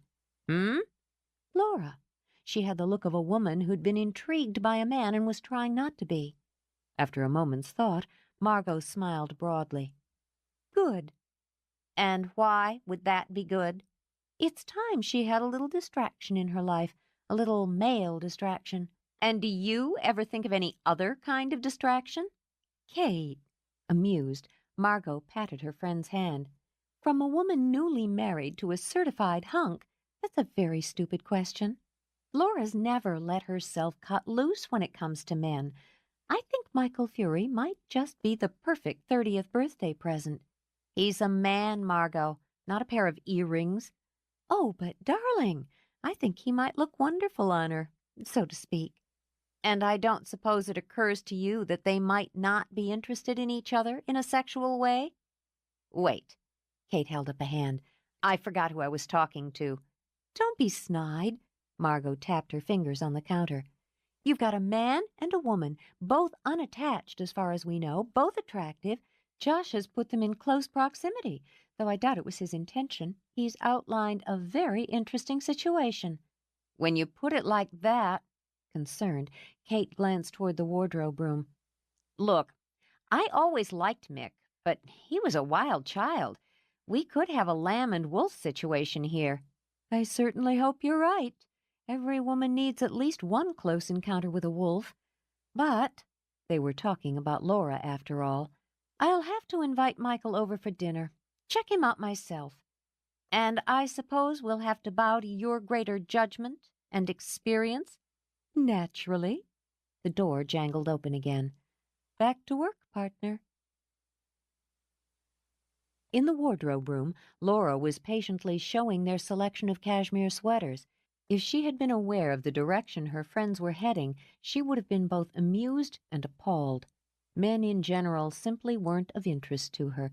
She didn't hate them. Her experience with Peter hadn't turned her into a shrew, made her frigid, or narrowed her vision so that she considered men the enemy. Too many good men had touched her life for that. She had her father as a prime example. Her brother was another. Over the past months, she had come to love Byron DeWitt. Family was one thing, intimate, even casual relationships another. She didn't have the time, inclination, or energy for one. In the 2 years since she had ended her marriage, she had been struggling to rebuild her life on all its levels: her children, her home, her work for Templeton, and pretenses. While her customers debated their selections, she eased back to give them room. Starting the shop had been impulse, a step she'd taken for Margot as much as herself. Margot's career and finances had been in ruins when she had come back from Europe to Monterey. The idea of liquidating Margot's possessions and creating an intriguing area to sell them had been a risk, one that had been paying off from the first moment.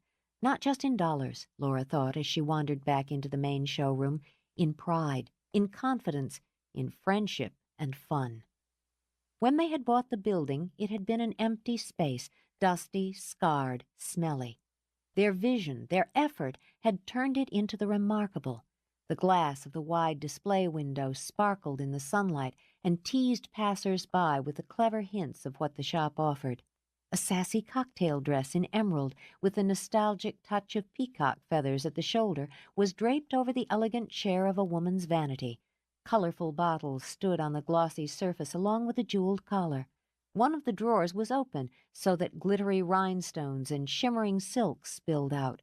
There was a lamp shaped like a swan, a single crystal flute beside an empty bottle of champagne. A man's cufflinks and carelessly tossed formal black tie mingled with the women's trinkets. A pair of red-spiked heels were artfully tossed into the mix, as if a woman had just stepped out of them. The little vignettes in the display were usually Margot's domain, but Laura had designed this one and was proud of it, as she was of the shop as a whole. Throughout the spacious showroom were the unique, the fanciful. The warm rose walls complemented glass shelves filled with treasures, porcelain boxes, silver services, gold-ringed stemware, a velvet settee, the third they'd had to stock, provided customers with a chance to sit, enjoy a cup of tea, a glass of champagne. Gilded tightwinder stairs spiraled up toward the open balcony that ringed the room and led to the boudoir where negligées, peignoirs, and night apparel were displayed in a gorgeous rosewood armoire. Everything was for sale, from the rococo bed to the smallest silver trinket box, and nothing was duplicated. The shop had quite literally saved all three of them, and though she wouldn't have thought it possible, had brought them even closer together. As she hovered outside the wardrobe room, she watched Margot show a customer a sapphire bracelet from the display. Kate discussed the origins of an Art Nouveau lamp with another. A new customer studied an opal snuff bottle, while her companion perused the selection of evening bags. Mozart was playing on the stereo softly. Through the window, Laura caught glimpses of the busy traffic on Cannery Row. Cars chugged or streamed or jockeyed for position. People strolled by on the sidewalk. A man walked by with a young boy giggling from his perch on Daddy's shoulders. A couple, arm in arm, stopped to admire the display, and moments later came inside. "Miss Templeton?" Pulling herself back, Laura turned to the wardrobe room. "Yes, Mrs. Myers. Did you find something you like?" The woman smiled, held out her choice. "I never leave pretenses disappointed." The glow of pride was swift and satisfying. Laura accepted the cashmere. "We're here to see that you never do." Chapter 4.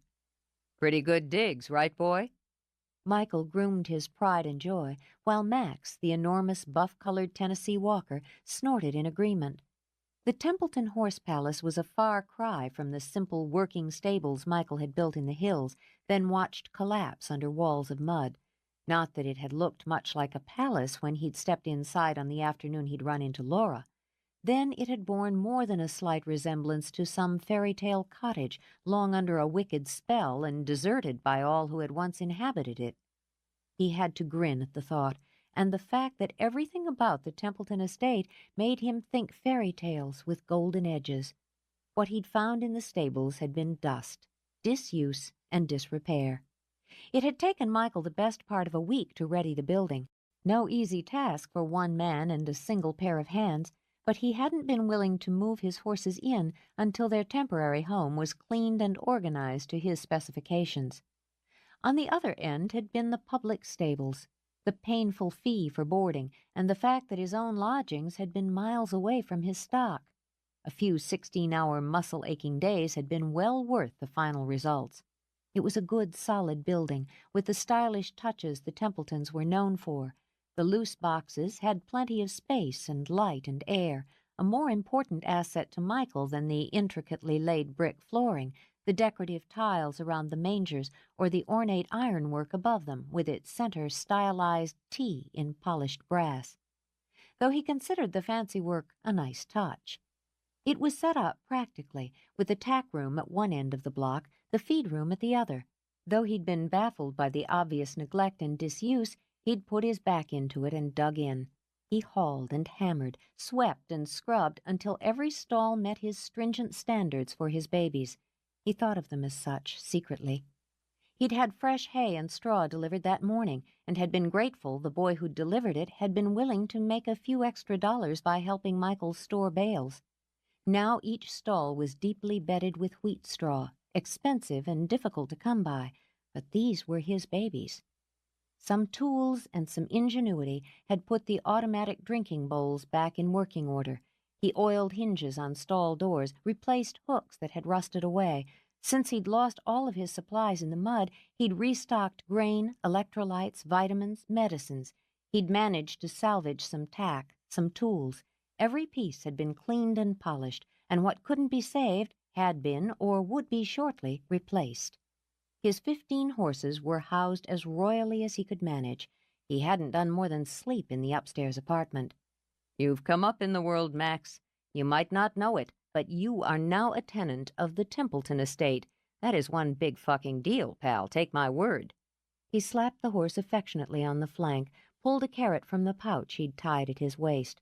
I've already started designing your new place, don't worry. Maybe we'll add a few of the fancier touches ourselves this time around, but in the meantime you can't do much better than this. Max took the carrot politely, and the dark eye he turned to Michael was filled with patience, wisdom, and Michael liked to think affection as well. He stepped out of the stall, latched the bottom half of the door with its foot bolt, then moved down the block.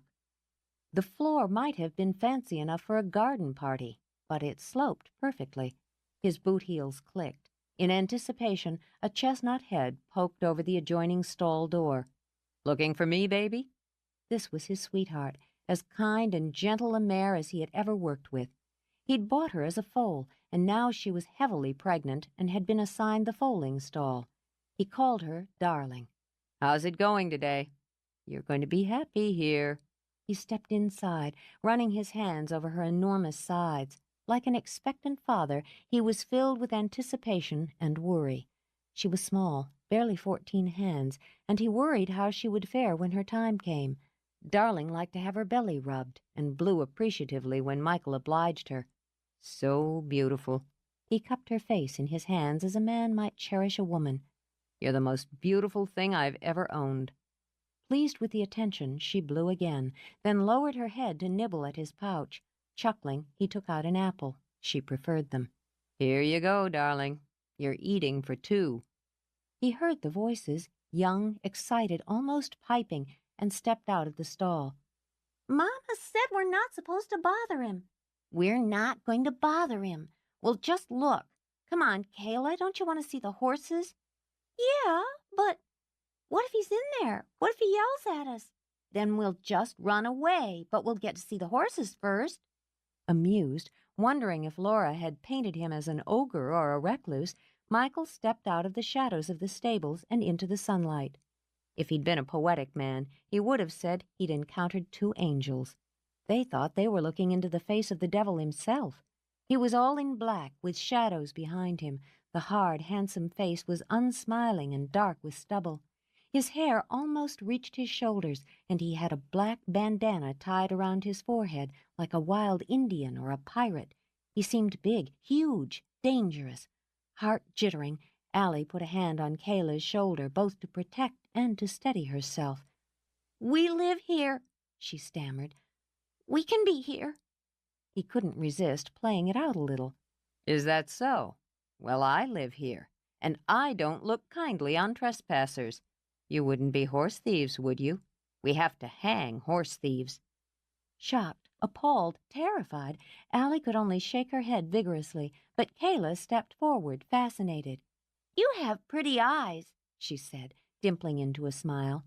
"Are you really a troublemaking hoodlum?" Annie said so. All Allie could do was whisper her sister's name in mortification and fear. Ah, he thought, Anne Sullivan, sowing his youthful reputation ahead of him. I used to be. I gave it up. Christ, the kid was a picture, he thought, a heart-melter. Your name's Kayla, and you have your mother's eyes.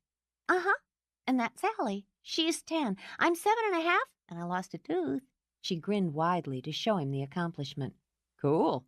Have you looked for it? She giggled. No, the tooth fairy has it. She took it up into the sky to make a star out of it. Do you have all your teeth? Last time I checked. You're Mr. Fury. Mama says we have to call you that. I like your name. It's like a storybook person. A villain? Maybe. She twinkled at him. Can we see your horses, Mr. Fury? We won't steal them or hurt them or anything. I think they'd like to see you. He offered a hand, which Kayla took without hesitation. Come on, Allie, he said casually. I won't yell at you unless you deserve it. Biting her lip, Allie followed them into the stables. Oh! She jolted back, then giggled at herself when Max stuck his huge head over the stall door. He's so big. He's so pretty. She started to reach out, then stuck her hand behind her back. You can pet him, Michael told her. The older girl was a little shy, he decided, and pretty as a picture in a book. He doesn't bite, unless you deserve it. To demonstrate, he hauled Kayla up on his hip. Go ahead, meet Max. He's a Southern gentleman. Our uncle is a Southern gentleman, Kayla announced, but he doesn't look like Max. Delighted, she stroked the soft cheek. Smooth, she murmured. Hello, Max. Hello. Not one to be outmatched by her kid sister, Allie stepped forward again, touched Max's other cheek. Does he let you ride him and everything? Yep, and Max and I have fought wild Indians together, been wild Indians together, robbed stagecoaches, jumped ravines. Glancing down into two pair of wide eyes, he grinned. Max is a Hollywood star. Really? Enchanted, Kayla touched one velvet ear, giggling when it flicked under her fingers. Really, I'll show you his press clippings later. Come meet Darling. She's going to have a baby soon. Aunt Margot just had one, Kayla chattered gaily as they made the new acquaintance. His name is John Thomas, but we call him J.T. Do horses have babies the same way people have them? Pretty much, Michael murmured, and skirted the issue by distracting the girls with the mare. They met Jack, the dignified gelding, and Lulu, a frisky mare, then Zip, the fastest horse, so Michael claimed, in the West. Why do you have so many? Suspicion of the man couldn't hold out against delight with the horses. With shyness outmatched by curiosity, Allie dogged Michael's every move and peppered him with questions. I train them. I buy them, sell them. Sell them? The very idea had Kayla's lip poking out. All but Max and Darling. I won't sell them ever, but the others will go to people who'll appreciate their talents, take good care of them. They all have a destiny.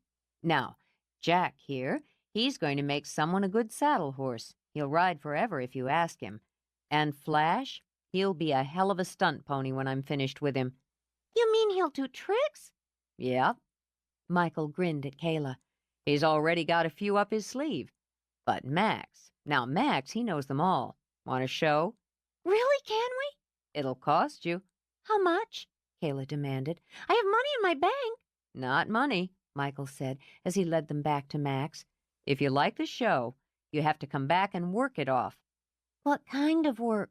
Allie wanted to know. We'll talk about it. Come on, Max. Michael took a bridle and slipped it on. You've got a couple of ladies to impress here. At 5, Max was a veteran performer. He high-stepped it outside, pleased to have an audience. Michael led him to the small paddock beside the building. You girls stay at fence there. This could get hairy. Take your bows, Max. Max gracefully bent his front legs, lowered. When the girls erupted with applause, Michael would have sworn Max grinned. Up, he ordered. Using voice and hand signals, Michael took Max through a routine. The big horse reared, pawed the air, let out a high whinny. He pranced, sidestepped, danced, circled. Then, when Michael swung up on his bare back, repeated the routine with variations. Now here's his "we've been walking in the desert for 3 days without water" routine. At the signal, Max drooped, his head fell limply, and he plodded as though each step would be his last. Now, look out, rattlesnake. Max leaped back, bunched, cowered. God almighty, the posse shot my horse right out from under me. Dead horse, Max. For his finale, Max wheeled, canted to the left, and dropped to the ground. Michael tumbled off, rolled. As he got to his feet, he caught sight of Laura, racing in skinny little heels over the yard. "Oh, God, are you all right? How did it happen? Oh, your horse!" Though he started to speak, Michael found himself too involved watching that nifty length of bare leg as she vaulted over the fence in her neat little lady suit. Max lay dead, hardly flicking an eye when Laura knelt at his head. "Poor thing, poor thing. Is it his leg? Who's your vet?" At the sight of his horse, the big head nestled in the lap of Laura's pretty blue skirt, Michael tucked his tongue in his cheek. Looks like it's curtains for old Max. "Don't say that," Laura snapped back. "He might have just bruised something." But if he hadn't, she pushed back the hair that curled flirtatiously at her jaw. "Girls, go back to the house now." "But, Mama—" "Don't argue." She couldn't bear the idea of either of them witnessing what might have to be done. Laura, Michael began. "Why are you just standing there?" Worry and temper warred in her eyes. "Why aren't you doing something? The poor thing is suffering and you're just standing there. Don't you care about your own horse?" Yes, ma'am, I do. Max, cut. On cue, and to Laura's astonishment, the big horse rolled again, then got to his feet. "It was a trick, Mama." Kayla laughed gaily at the shared joke, while Michael pulled Laura up. "Max does tricks. He was playing dead, like a dog does. Isn't he wonderful? Isn't he smart?" Yes. Under a ragged cloak of dignity, Laura brushed off her skirt. "He's certainly talented." Sorry. A wise man knew when to smother a grin. Michael rarely chose to be wise. I'd have warned you if I'd seen you coming. Then you were off and running. He scratched his cheek. Seemed a lot more worried about my horse than me. I could have broken my neck. "The horse was down," Laura said primly. "You weren't." But everything faded into admiration as Max bent his head to her. "Oh, he is beautiful. Aren't you gorgeous? Aren't you clever? Max has been in a lot of movies." Allie moved closer. "So is Mr. Fury." Oh? Stunts, Michael explained. He took a carrot out of his pouch, handed it to Laura. Give him that. He's your slave for life. Who could resist? As she offered the treat, she spoke slowly. "Didn't I tell you girls not to pester Mr. Fury?" "Yes, but he said we weren't." Kayla smiled hopefully up at Michael. Standing on the rail of the fence, she lifted her arms, confident. Because you weren't. He hauled her up, fit her so naturally on his hip, Laura frowned. I like the company, he said to Laura. So do the horses. They get tired of looking at me all day. The kids are welcome to come by any time. If they're in my way, I'll tell them. To Kayla's delight and Laura's momentary horror, he plunked Kayla onto Max's wide back. "It's high! Look how high up I am!" "I'm trying not to," Laura said, her hand automatically going to the bridle. "He's a stunt horse, not a saddle pony." Gentle as a lamb, Michael assured her, then lifted Allie over the fence and put her behind her sister. He'll carry the 3 of you if you want. He's also strong as a bull. "No, thank you." Her heart settled as she looked into Max's eyes. They were indeed gentle. "I'm not exactly dressed for it." So I noticed. You look good, Miss Templeton. And you look damn good climbing over the fence. She looked back into Michael's eyes, gentle. No, indeed, she thought, but just as compelling. I imagine I made quite a picture. You don't know the half of it, sugar. She stepped back. Okay, girls, party's over. You need to wash up for dinner. Allie started to complain, stopped herself. She didn't want to risk being told she couldn't come back. Can Mr. Fury come to dinner? Oh, discomfort and manners. Manners always won. Of course. Michael, you're welcome to come. And if he'd ever received a cooler and less enthusiastic invitation, he couldn't remember. Thanks, but I have plans. I'm heading over to Josh's to meet his son. Well, then.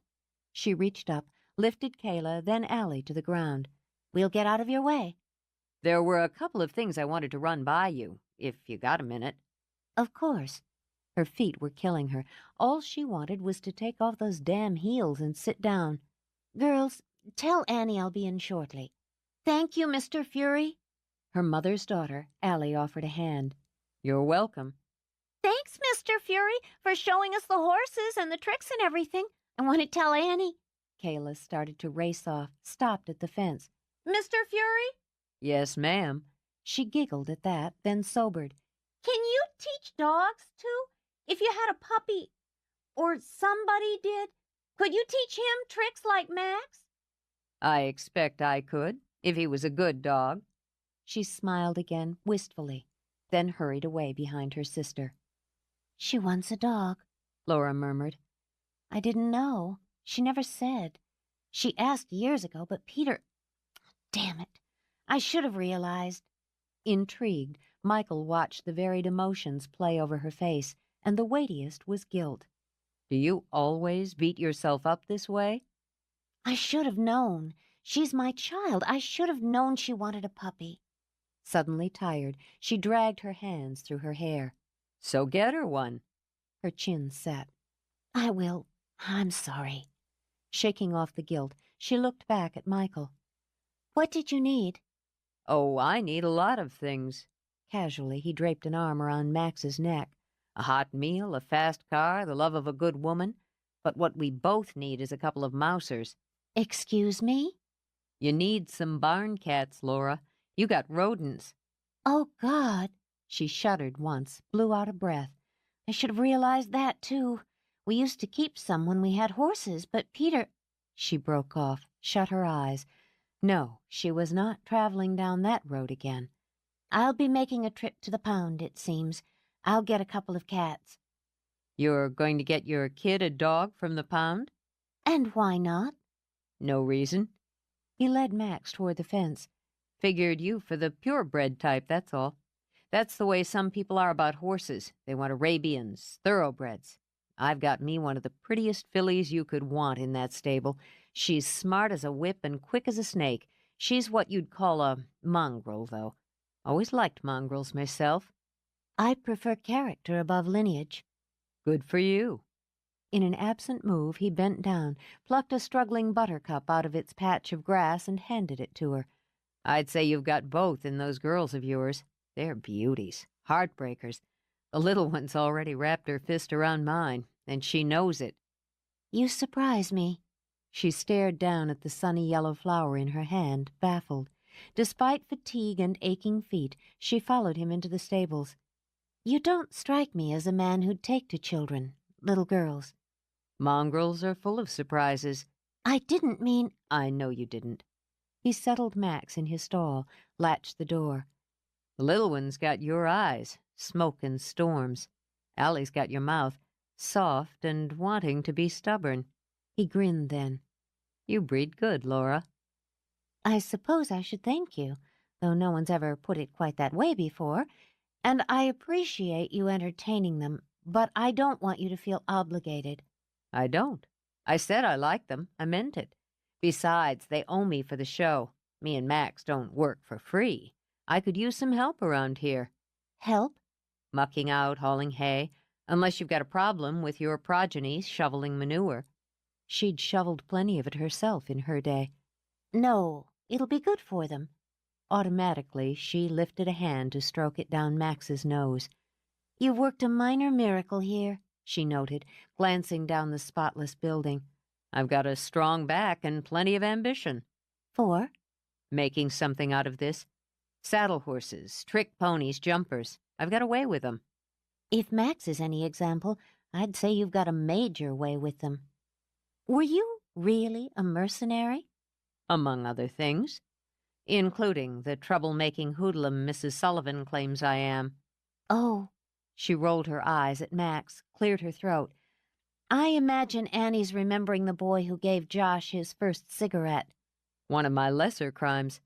I quit 6 months ago myself. Easier than worrying about setting fire to the hay. Or dying of lung cancer. You gotta die of something. She turned just as he reached up to slip the bridle from Max. Their bodies bumped. As much out of curiosity as to steady her, he took her arms.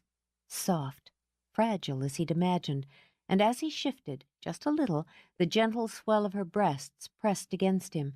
Her eyes had whipped to his at the first contact. They stayed there as her heart hammered. I always wondered what kind of handful you'd be. He smiled, let his hands run up and down those pretty arms. Never had the opportunity to find out before. Of course, you were too young for me back then. You've caught up close enough now. Excuse me. That was her voice, calm and cool. She was able to manage that, though everything inside her was hot and unsteady. You're not in my way. Easily, he lifted a hand to toy with a curl that flirted with her cheek. Then you're in mine. She didn't know how to handle men, had never had to, really, but she was smart enough to know that she was now in a crash course. I'm not interested in flirtations. Me either. She borrowed a page from Margot, made her eyes bored. Michael, I'm sure scores of women would be flattered. If I had the time, I might be flattered myself. But I don't have the time. My children are waiting to have their dinner. You've got that down, he acknowledged. Lady of the manor. You were born for it. He stepped back. If you find yourself with time on your hands, you know where to find me. Give my best to Josh and Margot, she said, as she started out on watery legs. Sure. Hey, sugar. Bristling only a little at the term, she glanced back. The Mousers. Don't come bringing me some furry little kittens. I want big, hungry Toms. I'll see what I can do. I'm sure you will, he murmured as she walked away. Christ, what a package, he said to Max, amused at himself. Michael rubbed the heel of his hand against his heart. It had yet to settle down for him. She's the type that makes a man feel like a big, hungry Tom, and clumsy with it. Shaking his head, Michael headed out, going upstairs to wash off the stable dirt. So Margot's a mommy. Michael grinned at his hostess, who failed to look the least maternal in a peach-toned jumpsuit that clung glamorously to every curve. I'm a great mommy. She kissed both his cheeks, European fashion. I love being a mommy. Drawing back, she took a long look and wasn't disappointed. What's it been, Michael? 6 years? 7? Longer. I was trying to tear up the European circuit, and you were taking the continent by storm. Those were the days, she said lightly, and tucking her arm through his, led him inside. Great place. He wasn't surprised by the elegance of the California Spanish, but was by its coziness. Kate turned us on to it. You remember Kate Powell? Sure. They strolled out of the tiled foyer into a spacious great room with a blazing fire and twin sofas in deep maroon. How's she doing? I heard she was married now. Still a newlywed. You'd like Byron, I think. We'll have to have a party when you're settled. Introduce you around. I'm not much of a partier these days. A small one, then. What can I get you to drink? She glided behind a deeply carved bar. Josh will be right down. He had a meeting run over. Got a beer? I think we can manage that. From the small cold box under the bar, she chose a bottle. So, it's horses now. It seems to be. He watched her open the bottle, pour beer smoothly into a Pilsner. On the third finger of her left hand, diamonds and gold flashed. Her hair was more gold, soft, flowing waves of it, and there were more diamonds at her ears. Still, he saw that it was her eyes that shined the brightest. You look good, Margot. Happy. It's nice to see you happy. A little surprised, she glanced up. "Really?" You never seem to be really quite there. "Apparently you were right." She set the glass on the bar, pried the silver wine-saver from a bottle of champagne. "But I've gotten there." A wife, a mommy, and a shopkeeper. He lifted his glass in toast. Who'd have thought it? "And doing a marvelous job at all three?" After pouring herself a flute of champagne, she toasted herself in turn. "You'll have to come by Pretenses, Michael. We're on Cannery Row." I'll come see your shop. You come see my horses. "That's a deal." "I'm sorry about your house." He moved his shoulders. No big deal. I didn't like it anyway. I was more pissed off about the stables. I'd barely had them finished when I lost them. Still, it's just wood and nails. I can buy more. "It must have been horrible. I've seen film of mudslides and the aftermath of some. I can't imagine being in the middle of it." You don't want to. He still had moments when the image of driving rain, thundering earth, and wicked winds flashed into his mind, and the panic that came with the flash that he wouldn't be quick enough, strong enough, smart enough to save what mattered to him. Anyway, I'm working on the plans for rebuilding. Got a contractor lined up. It's mostly just time and money. "I'm sure you'll be comfortable at Templeton until you've rebuilt." It's hard not to be. I met Laura's kids today. Beautiful kids. The older one's reserving judgment on me, but Kayla, He chuckled. she just moves right in. "They're wonderful girls. Laura's done a terrific job there." She hasn't changed much. "More than you might think. The divorce was hard on her, terribly hard, but she's got that strong Templeton core. You never met Peter Ridgway, did you?" Nope. "Trust me," Margot said, and drank deeply. "He's a bastard." Sugar, you hate him, I'll hate him too. Laughing, she took his hand. "It's good to have you back, Michael." Moving in on my wife already, Fury? Josh came in, an owl-eyed baby on his hip. My kid and I'll fight you for. I think he could take me. Curious, Michael set his beer aside and walked over to study J.T. The baby studied him right back, then reached out and grabbed a handful of Michael's hair. Come here, slugger. Even as Margot opened her mouth, dozens of maternal warnings on her tongue, Michael nipped J.T. neatly out of Josh's arms, settled him on his own hip. The natural move had Margot's eyes blinking in surprise, then narrowing with speculation.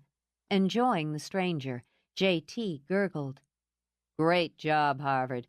Michael gave J.T. a quick nuzzle. Congratulations. Thanks. Josh grinned at his wife. I had a little help. Chapter 5. Laura did bring home a fuzzy little kitten.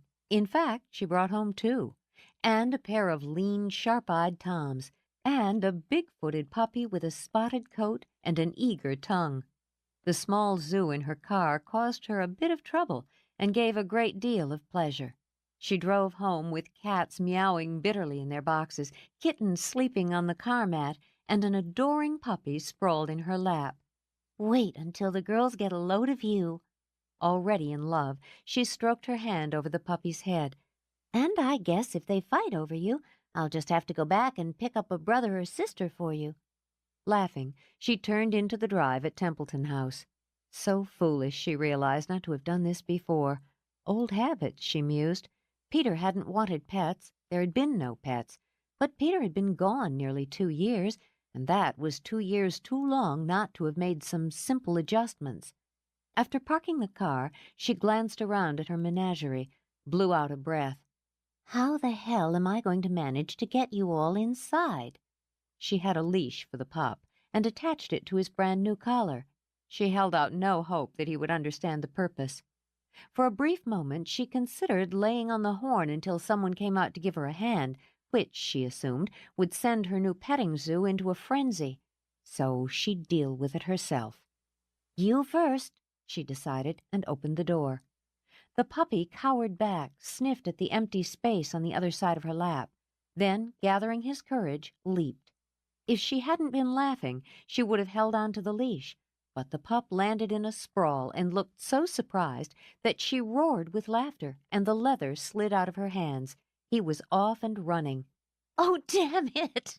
Still laughing, she sprang out of the car. Come back here, you idiot! Instead, he raced in circles, then cut through old Joe's pampered bed of narcissus, yapping joyously all the way. Oh, that's going to be a problem, she realized. Wincing, she walked around the car to retrieve the sleepy kittens. In the back, the toms continued to complain at the top of their lungs. All right, give me a minute here. Inspired, she tucked a kitten in each of her jacket pockets, then hauled out the cat boxes. You two are Michael's problem. Following the excited barks, she headed toward the stables. The sight that greeted her when she stepped through the arbor of wisteria was worth every moment of annoyance. In the far yard, her daughters were kneeling on the ground, embracing and being embraced by a wildly enthusiastic spotted mutt. She took the picture in her mind, slipped it into her heart. Look, Mama! Kayla was already shouting as Laura started toward them. Come quick and look at the little puppy. He must be lost. He doesn't look lost to me. He has a leash. Allie giggled, a sound Laura could never hear often enough, as he scrambled into her lap. Maybe he ran away from home. I don't think so. He is home. He's ours. Allie simply stared. But we can't have pets. With a smile, Laura adjusted her boxes. He doesn't seem to agree with you. Do you mean it? Kayla rose. The expression of stunned joy on her face carved itself into Laura's heart. Do you mean he can be our puppy and we can keep him forever? That's exactly what I mean. Mama! In one leap, Kayla had her arms wrapped around her mother's waist. She clung hard, fierce. Mama, thank you. I'll take such good care of him, you'll see. I know you will, honey. She looked over at Allie, who remained still, staring. We all will. He needs a good home and lots of love. We'll give him that. Won't we, Allie? Inner conflict held her back. Her father had said pets were a nuisance, messy. They shed hair all over the rug. But the puppy was sniffing at her leg, wagging his tail and trying to jump into her arms. We'll take good care of him, she said solemnly. She started to step forward, stopped. Her mouth went lax in shock. Mama, your pockets are moving. Oh! On a laugh, Laura set her boxes down, reached in and plucked 2 furry balls, one silken gray, the other sassy orange, from her pockets. What have we here? Kittens! Kayla squealed, grabbed. Kittens! We have kittens, too! Look, Allie, we have everything! They're so tiny. Gently, cautiously, Allie took the mewling gray. Mama, they're so tiny? They're just babies, just over 6 weeks old. Every bit as much in love as her daughters, Laura stroked a fingertip down the sleepy gray. They needed a home, too. It's really all right? Half afraid to hope, Allie looked up into her mother's eyes. It's really all right for us to keep them all? It's really all right. More! Tuning into the sounds coming from the cardboard boxes, Kayla pounced. No, those aren't ours. Those are barn cats for Michael. I'll take them to him. Desperate to share her fabulous news with anyone who would listen, Kayla handed her kitten to Allie and hefted both boxes by the straps. Grunting a little, she headed toward the stables. Come on, cats. Come on, I'll take you home. Do they have names? Absently, Laura stroked her hand over her daughter's hair, then made herself look away from the comical picture of Kayla bobbling along with 2 boxes full of impatient feline, a puppy racing around her legs in clumsy, big-footed circles. They will have, when we pick them out. Can I name one myself? Pick out the name all by myself? For the little gray kitten? Allie lifted it to her cheek. Of course you can. What name would you like? Is it a boy or a girl? It's... I don't know, Laura realized. I forgot to ask. It's probably on one of the papers I filled out. With one arm around Allie's shoulders, she walked after Kayla. The puppy's a boy, and both big cats are boys because that's what Michael wanted. Because he likes boys better? Uh-oh. No, honey. I guess he figured tomcats would be meaner, and he wanted mousers." Her eyes went huge. "He's going to let them eat mice?" "Baby, I'm afraid that's what cats do." Allie pressed the little ball of fluff to her cheek. "Mine won't." Kayla's voice was already echoing in high, excited chirps, accented by the yaps of the pup who had raced inside the stables with her. When Laura stepped in, adjusted her eyes to the change of light, she saw them crouched together on the brick floor, taking stock of Templeton House's new mutt. "Looks like a good dog to me," Michael stated, giving the pup a good scratch between the ears. "So you can teach him tricks, right, Mr. Fury? How to sit and play dead and shake?" "I expect." The pup sniffed curiously at one of the cat boxes, was rewarded with a spitting hiss. Yelping, he streaked away and cringed behind Laura's legs. "He's already learned something." With a grin, Michael opened the first box. "Don't mess with a cornered Tom." "No, honey." Michael took Kayla's hand before she could reach in to pet. "I don't imagine he's in a friendly mood at the moment. Don't like being cooped up there, do you, big guy? Let's get you and your pal out." He opened the other box, then drew Kayla back. "We'll just let them get the lay of the land. Once they've catted around some, they'll settle in." His eyes skimmed over Laura, lingered, then moved on. "What you got there, Allie?" "Kittens?"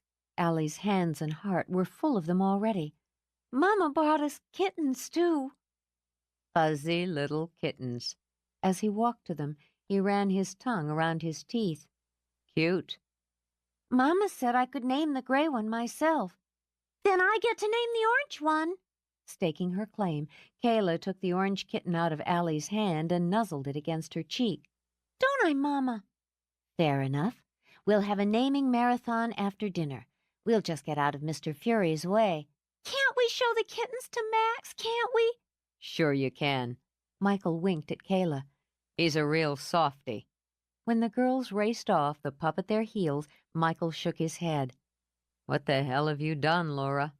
"Made my girls very happy." She pushed back her hair. "And saved 5 lives in the bargain. Do you have a problem with kittens and puppies?" "Nope." The cats had leaped out of their boxes and were slinking around, growling softly. Michael reached over and stroked a hand down the nose of his sober gelding. "You ever do anything halfway?" "I've been known to." She unbent enough to smile. "I couldn't stop myself. If you'd seen their faces when I told them that silly little dog was theirs, I'll never forget it." With the same absent affection he'd shown the gelding, Michael stroked a hand down her cheek. He didn't know if he was amused or annoyed when she jerked like a spring. "You need some training yourself." "Excuse me?" "You shy easy. I appreciate you picking up the cats for me," he said before she could think of a response. "No trouble. The whole lot of them need to go to the vet. Shots, neutering." "Ouch."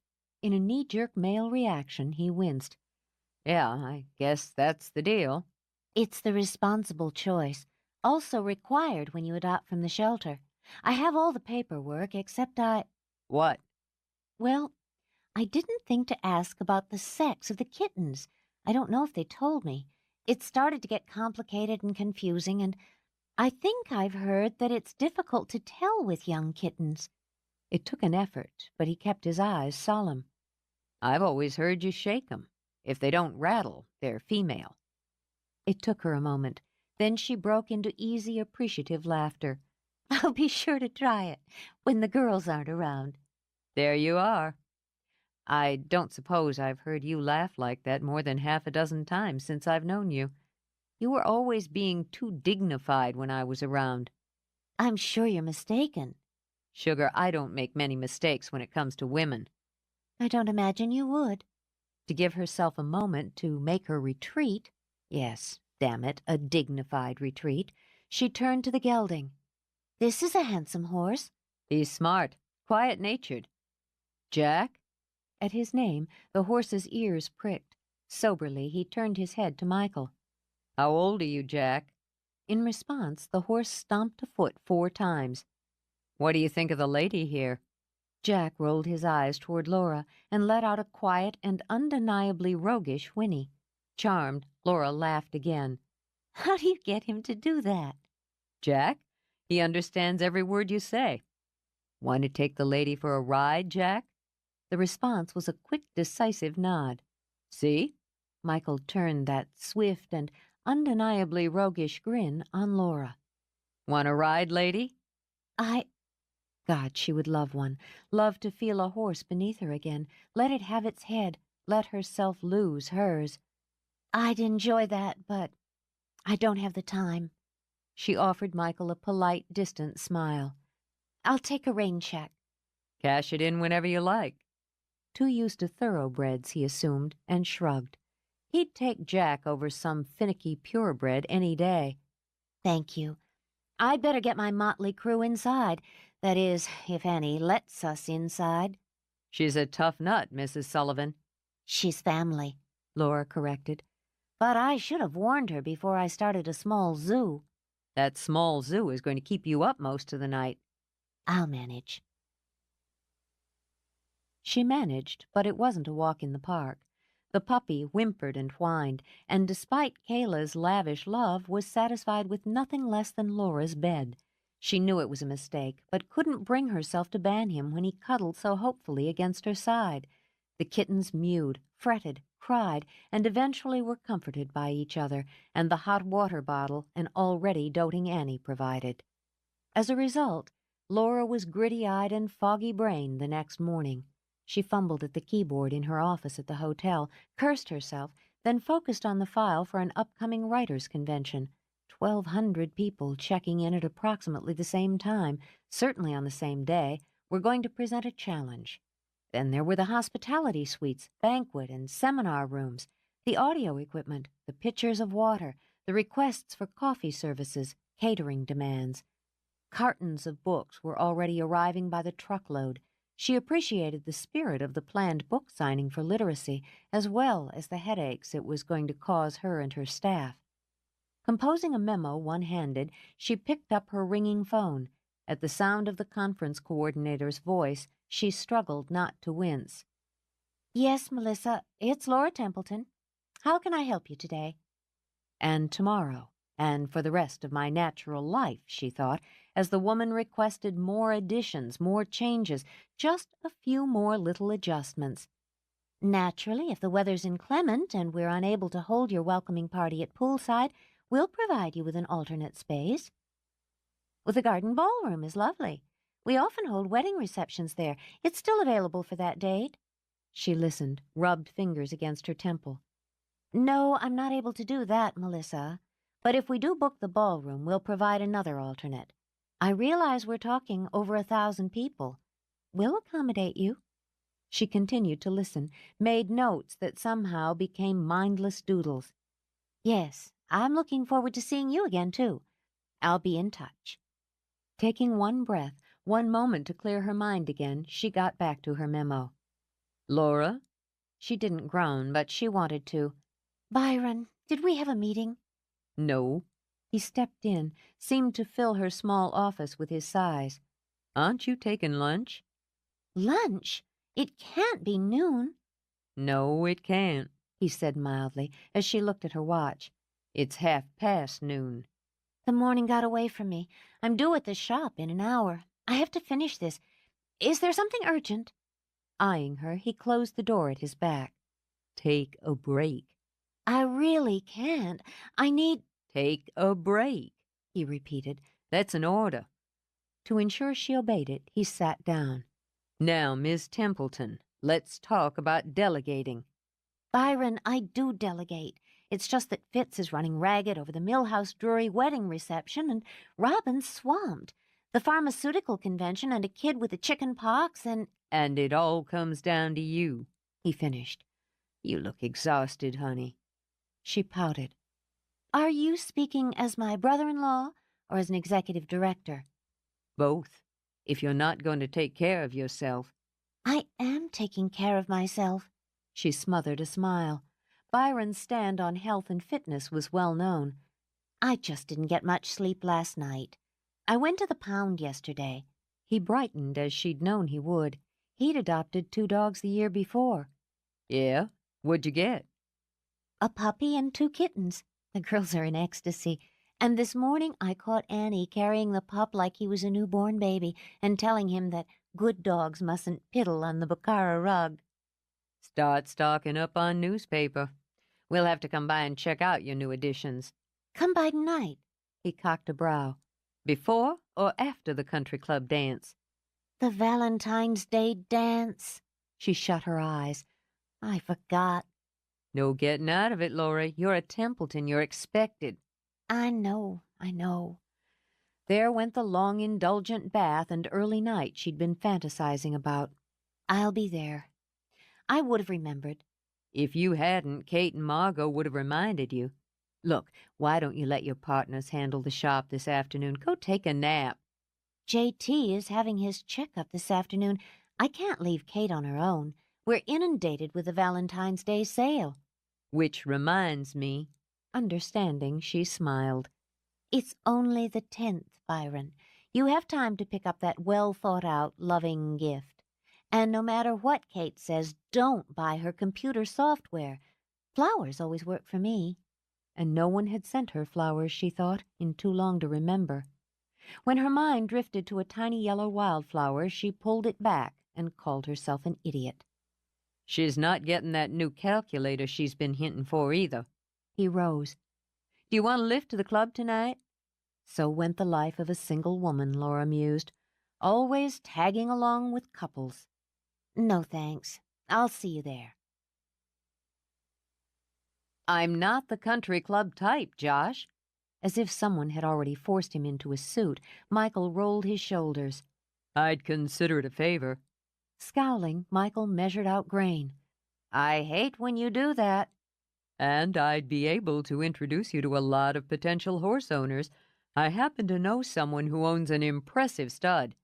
You did say you had a mare ready to breed. Yeah, she's ready. And he wanted the right sire for her. So you'll give me his name and I'll talk to him. I don't have to go to some lame dance, and I'm the last person your sister wants taking her to some lame dance. It's not like a date. So Margot had said when she drilled the request into his head. It's just that Laura's feeling like a third wheel at these things. I didn't realize it myself, but Margot pointed it out. And Josh thought as he watched Michael divvy up grains, had made him feel like a lower form of life. Then I realized how often Laura either skips going to events or cuts out early. It would be nice for her to have an escort, that's all. A woman like your sister ought to have a platoon of likely escorts lined up and waiting. And all with the proper pedigree, Michael thought. Yeah, well, she doesn't seem interested in swimming with the sharks in the dating pool. Was he supposed to do something about that, too? Josh wondered, and nearly shuddered. She knows you, Mick. She'd be comfortable with you, and it would give you the chance to make some contacts. Everybody's happy. I'm not happy when I have to wear a tie. He glanced over his shoulder, grinned. Not like you, Harvard, in your fancy Italian suit. Get the hell out of my barn. Come on, Mick. It's just one night out of your fascinating and fun-filled life. We'll hit the game room, play some billiards, tell some lies. There was that, Michael considered, and the alternative was a sandwich and an evening hunkered over his drawings for his projected house. I can still bury your acid pool. I'll lend you a tie. Fuck you. One of the cats streaked by, pounced in a blur of black. There was a short squeal. Christ, that's disgusting. That's life, Harvard. Michael moved back to deal with Darling's meal, measuring the additives necessary for her condition. You really know what you're doing around here, don't you? Apparently we all have our niche. Josh mused over how many niches Michael had already found and rejected. Yet he had a feeling this one was different. They'd known each other too long and too well for Josh to miss the easy contentment in his friend's moves, a contentment, he thought, that had never quite been there before. This is the one, isn't it? Michael glanced over. He didn't need to explain, not to Josh. He only needed to say one word. Yeah. If I know you, you want to make something big out of it. He yearned to. In my own time. Josh took his, waiting while Michael fed the expectant mother, checked her hay net, babied her. Monterey Riding Academy? The owners are friends of the family. So? They'll be at the club tonight. Kate was their accountant when she was with Biddle and Associates. They do a lot of buying and selling. So do their students. Ambition, Michael admitted, was always a trap. You're a slick son of a bitch, Harvard. You always were. Josh merely grinned. We all have our niche. Laura might not go for this little arrangement of yours. I can handle Laura, Josh said confidently, and checked his watch. I've got just enough time to slip by the shop and do just that before my last meeting today. The dance is at 9. I'll tell her you'll pick her up at 8:30, wearing a tie. If you don't make this worth my while, pal, I'll have to kick your ass. He brushed grain dust from his hands. I won't enjoy it, but I'll have to do it. Understood. Satisfied with his mission, Josh headed for the door. You do know the way to the club, don't you? Appreciating the sarcasm, Michael tilted his head. Maybe I will enjoy it after all. She was furious, livid, and trapped. They'd ganged up on her, Laura fumed as she yanked the pearl gray Miska cocktail dress out of her closet. Josh and Margot and Kate cornering her at pretenses and all but presenting her with a fait accompli. Michael Fury was escorting her to the country club. The arrangement would suit everyone. They wouldn't have to worry about her driving to and from the event alone, with her feeling awkward at an event designed for couples. Michael would gain entry and make contacts in the horse world.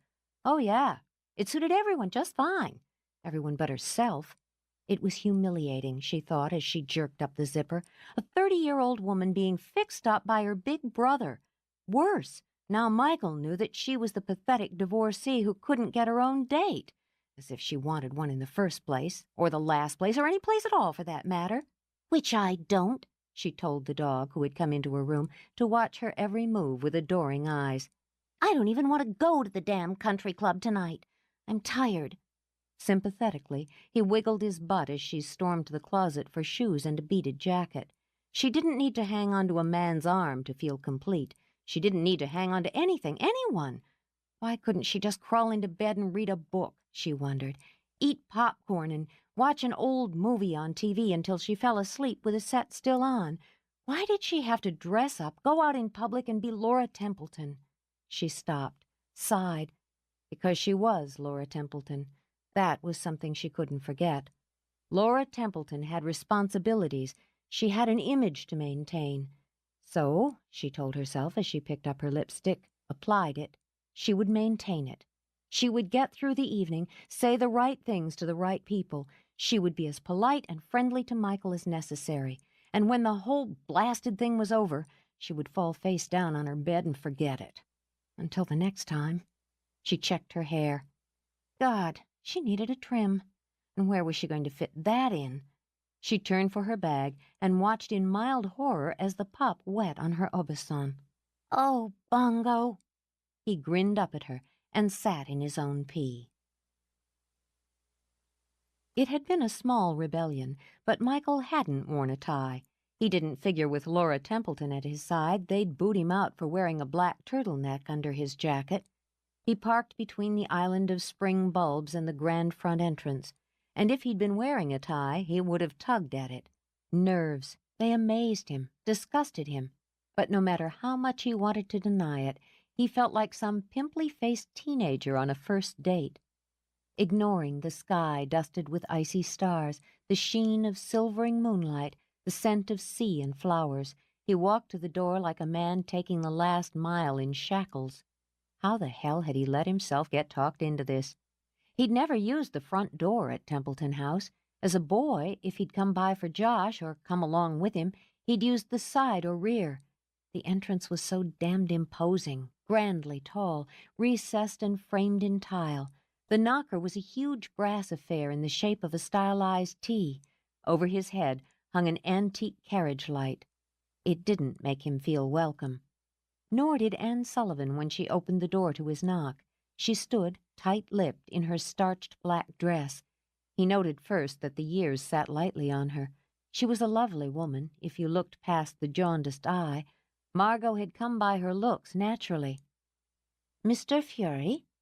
The faint hint of Ireland in her voice might have been charming. it hadn't been so damning. Because for reasons he couldn't name he'd always wanted her approval, she put his back up. His smile was insolent. His voice matched it. Mrs. Sullivan, it's been a while. "It has," she returned, clearly telling him it hadn't been nearly long enough. "You're to come in." He accepted the grudging invitation and stepped into the soaring foyer. The ivory and peacock blue tiles were the same, he noted, as was the gorgeously ornate chandelier that sprinkled light. The place was welcoming, if its doyenne wasn't. It was full of cozy scents, rich color, warming light. "I'll tell Miss Laura you're here." But as she turned to do so, Laura came down the wide, curving steps. Though Michael would tell himself later that he was a fool, his heart stopped. The lights caught the fussy beads of her jacket and shot color. Beneath was a simple dress the color of moon dust. There were jewels at her ears, sapphires and diamonds, framing the face her swept-back hair accented. She looked so perfect, so lovely, with one ringless hand trailing along the glossy banister, she might have stepped out of a painting. "I'm sorry to keep you waiting." Her voice was cool, betraying none of her panic at the way those eyes of his bored into her, or her fluster at having to mop up after the dog. Just got here, he said, equally cool. Then some of the absurdity struck him. Here he was, Michael Fury, holding out a hand for a princess. I wasn't supposed to bring, like, a corsage or something, was I? She managed a small smile of her own. It's not the prom. Amen to that. "You be careful, Miss Laura." Anne shot a warning look at Michael. "And you drive responsibly, boyo. It isn't one of your races." "Annie, the dog's in with the girls, but don't you worry." She gestured toward the door, philosophically thinking the sooner they were gone, the sooner she'd have her girl back. "I'll take care of him and them. Try to enjoy yourself." "And I'll try to bring her back in one piece," Michael added, for the hell of it, as he opened the door.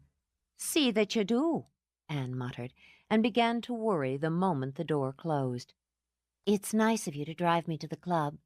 She would put things on the proper footing, Laura determined, and keep them there. "You don't have to feel obligated to entertain me once we're there." He'd been going to say pretty much the same himself, but resented her saying it first. He opened her door, leaned on it. "Who are you pissed off at, Laura? Me or the world in general?" "I'm not angry with you or anyone." Gracefully, she slipped into the passenger seat of his Porsche. "I'm simply explaining matters so that we get through the evening comfortably." "And here you said you liked mongrels." She blinked. "I don't know what you mean." "Right." He resisted, barely, slamming the door. The evening, he thought as he rounded the hood, was off to a flying start. Chapter 6. It could have been worse, Michael supposed.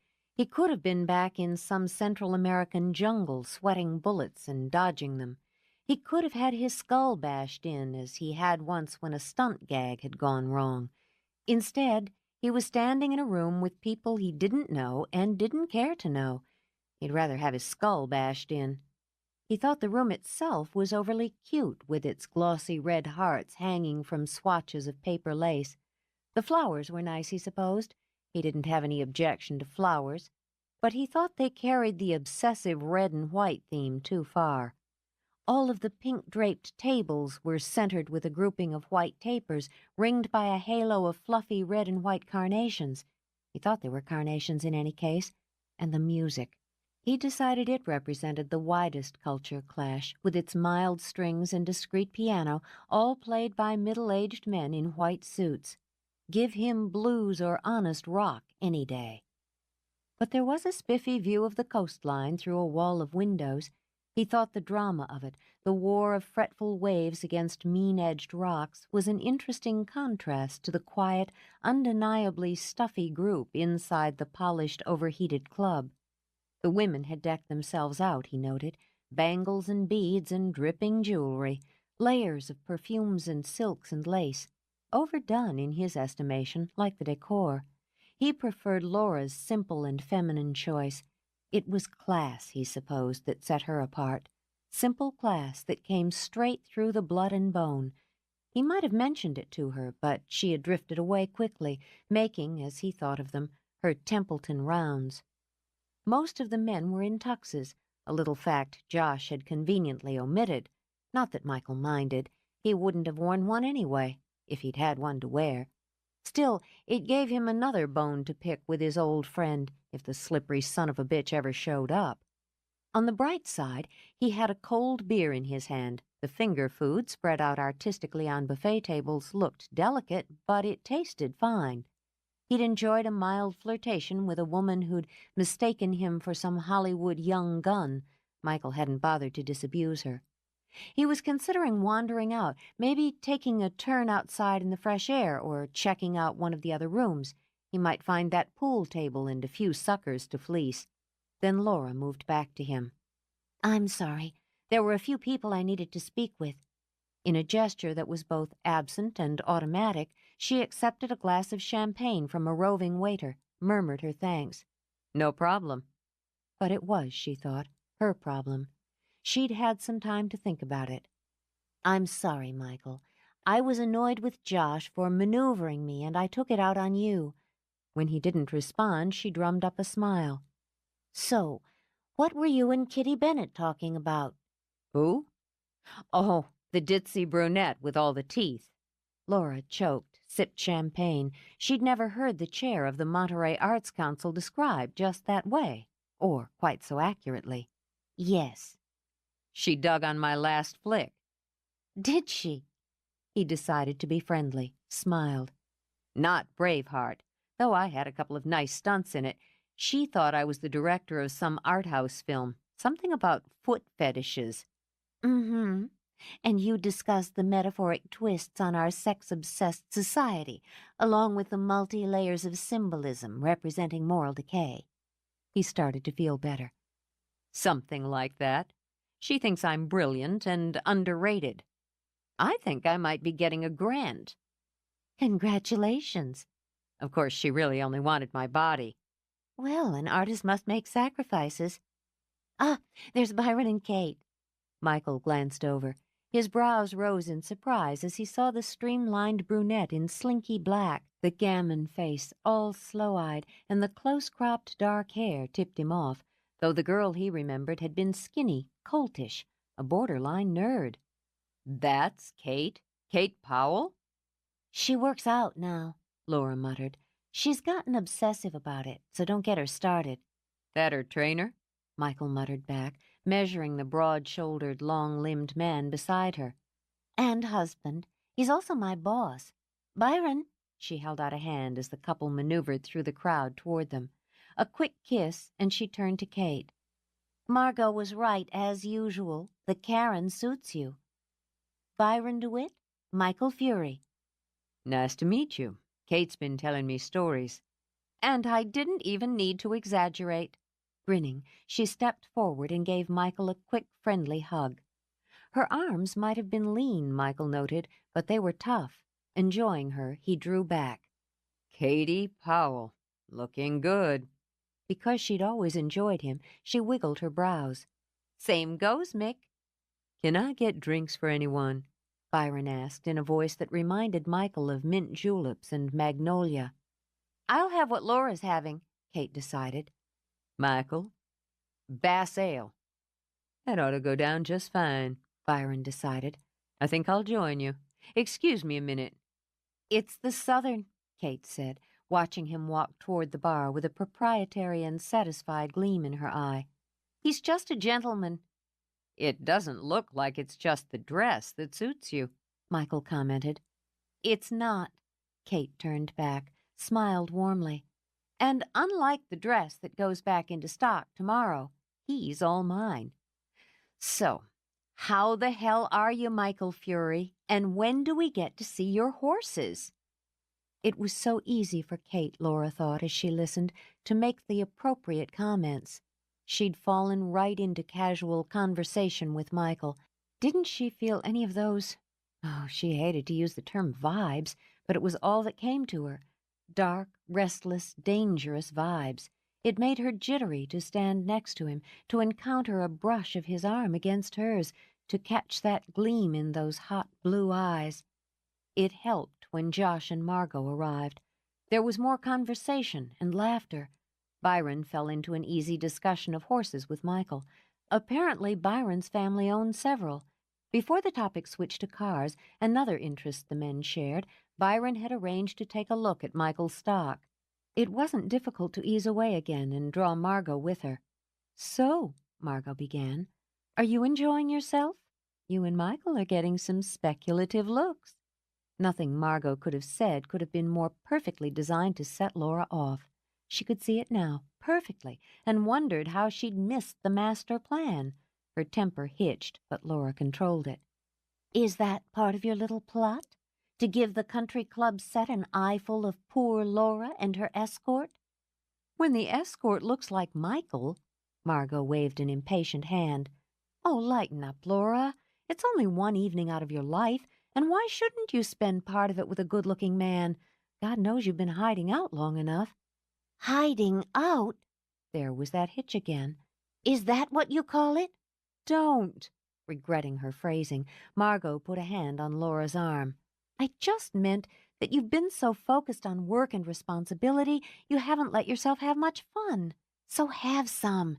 Ask him to dance, take a walk, whatever, before he and Byron bond like Siamese twins over engine talk." "I don't want to dance or take a walk with Michael," Laura said evenly. Now she felt pathetic. The homely younger sister, the neglected wallflower, the pitiable ex-wife. "And I'm relieved that he's found something to salvage his evening. He's been miserably bored." "Then you haven't been doing your job, have you?" Irritated herself, Margot inclined her head. "It wouldn't hurt you to be friendly to the man, Laura. In fact, it would be good for you and everyone else in close proximity if you had a nice hot bout of sex with him and popped your own frustration cork." Laura's calm gray eyes turned to steel. "Oh, really? I hadn't realized that those in close proximity were so affected by my lifestyle." "Hey!" Recognizing the signs of a battle in progress, Kate sidled up. "Are we fighting?" "Laura's peeved because we made her come here with Michael tonight." "I like Mick." Kate chose an olive from her tiny plate, popped it. "What's the problem?" "I'm peeved," Laura returned, emphasizing the word, "because Margot apparently thinks I should jump into bed with him so that she and my other friends don't have to put up with my sexual frustration." Kate glanced around to where Michael and Byron and Josh stood. "Couldn't hurt," she said with a shrug. "If I wasn't a happily married woman, I'd consider it myself." "That's nice for you, isn't it? For both of you happily married women. Christ, I hope I wasn't ever so smug." Training overcame temper just enough to have her walking away instead of stalking. "Wrong buttons," Kate muttered. "We definitely pushed the wrong buttons." "It's past time some of them were pushed." But Margot sighed before sipping her wine. "I don't mind making her angry, but I didn't mean to make her unhappy. I just hoped that she'd enjoy herself, let Michael entertain her, and eventually screw her brains out." Kate chuckled. "You're a considerate friend, Margot." "Hell, are we smug?" "I'm afraid so." A few minutes in the ladies' lounge cooled Laura off. She sat on one of the dainty padded stools at the long mirrored counter, meticulously reapplying lipstick. Was she frustrated? Was she becoming difficult to be around? She didn't like to think so. What she was busy, focused, committed to her family and work. What was so wrong with that? Then she sighed, propped her elbows on the counter, her head in the V of her hands. No, it was she who had blown a simple evening out of proportion, she admitted, because she hadn't had a simple evening in too long. And it was because she could admit privately she didn't know how to behave with a man, especially one like Michael Fury. She'd been 17 when she'd fallen in love with Peter, 18 when she'd married him. Her dating record beforehand had been brief and uncomplicated. She'd been married for 10 years, had indulged in no flirtations, much less affairs. The men she knew were relatives or old family friends. They were casual acquaintances, the husbands of women she knew, or business dealings. She was 30 years old, she thought miserably, and didn't know how to date, even when it wasn't a bona fide date. When the door to the lounge opened, she straightened quickly and took out her comb. "Hi, Laura." Judy. Her smile warmed. Judy Prentice was a friend and regular customer of Pretense's. It's good to see you. You look wonderful. "Holding my own." Always ready for a chat or a quick gossip, Judy sat beside her. "Did you see Maddie Green? She had a boob job last month." She simply couldn't be overly dignified with Judy. It was a little hard to miss her, and those twin soldiers. "Well, watch yourself. I made the polite comment when she brought it up. I think I said something about them looking very perky." She grinned when Laura snorted. "Next thing I knew, she'd drag me in here and strip to the waist to show them off. Up close, my dear, and much too personal." Oh, God. Thanks for the warning. "I have to admit they're beauties. Speaking of which," Judy set down her jeweled compact, "I didn't recognize that incredibly gorgeous specimen you're with tonight. Is he from the area?"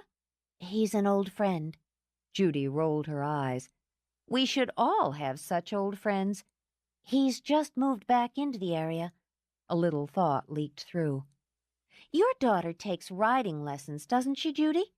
"She's horse crazy. I went through the same stage, but it seems to be sticking with Mandy." Michael raises horses, trains them. He's working out of Templeton House for the moment until he can rebuild. His property was destroyed in those mudslides. "Oh, God, weren't they horrible? Another friend of mine watched her house slide down a cliff, just going, gone. Heartbreaking." Judy dabbed perfume at her wrists. "Why do we live in California?" I hear it's the weather," Laura said dryly. "In any case, you might want to contact Michael if you decide to get Mandy a mount of her own." "Actually, we are considering it. Mandy's birthday's coming up, and there's nothing she'd like better than her own mount." Lips pursed in thought, Judy replaced her perfume. "Thanks for the tip. I'll talk to my husband about it.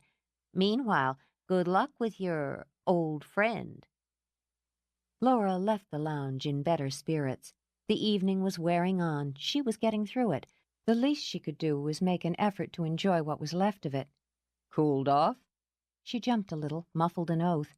Must the man sneak up behind her? I'm sorry? You looked ready to choose steel when you marched off to the ladies' room. Michael handed her a fresh glass of champagne. Maybe it was indigestion. I ran into a friend in there. You women have little summit meetings in the John, don't you? Isn't that why you usually go inside in packs? Actually, we play poker and smoke cigars. But my point is, this friend of mine has a daughter, and she's very keen on riding. They're considering buying her a mount. I gave Judy your name. I hope you don't mind. Hey, anytime you want to toss business my way, feel free.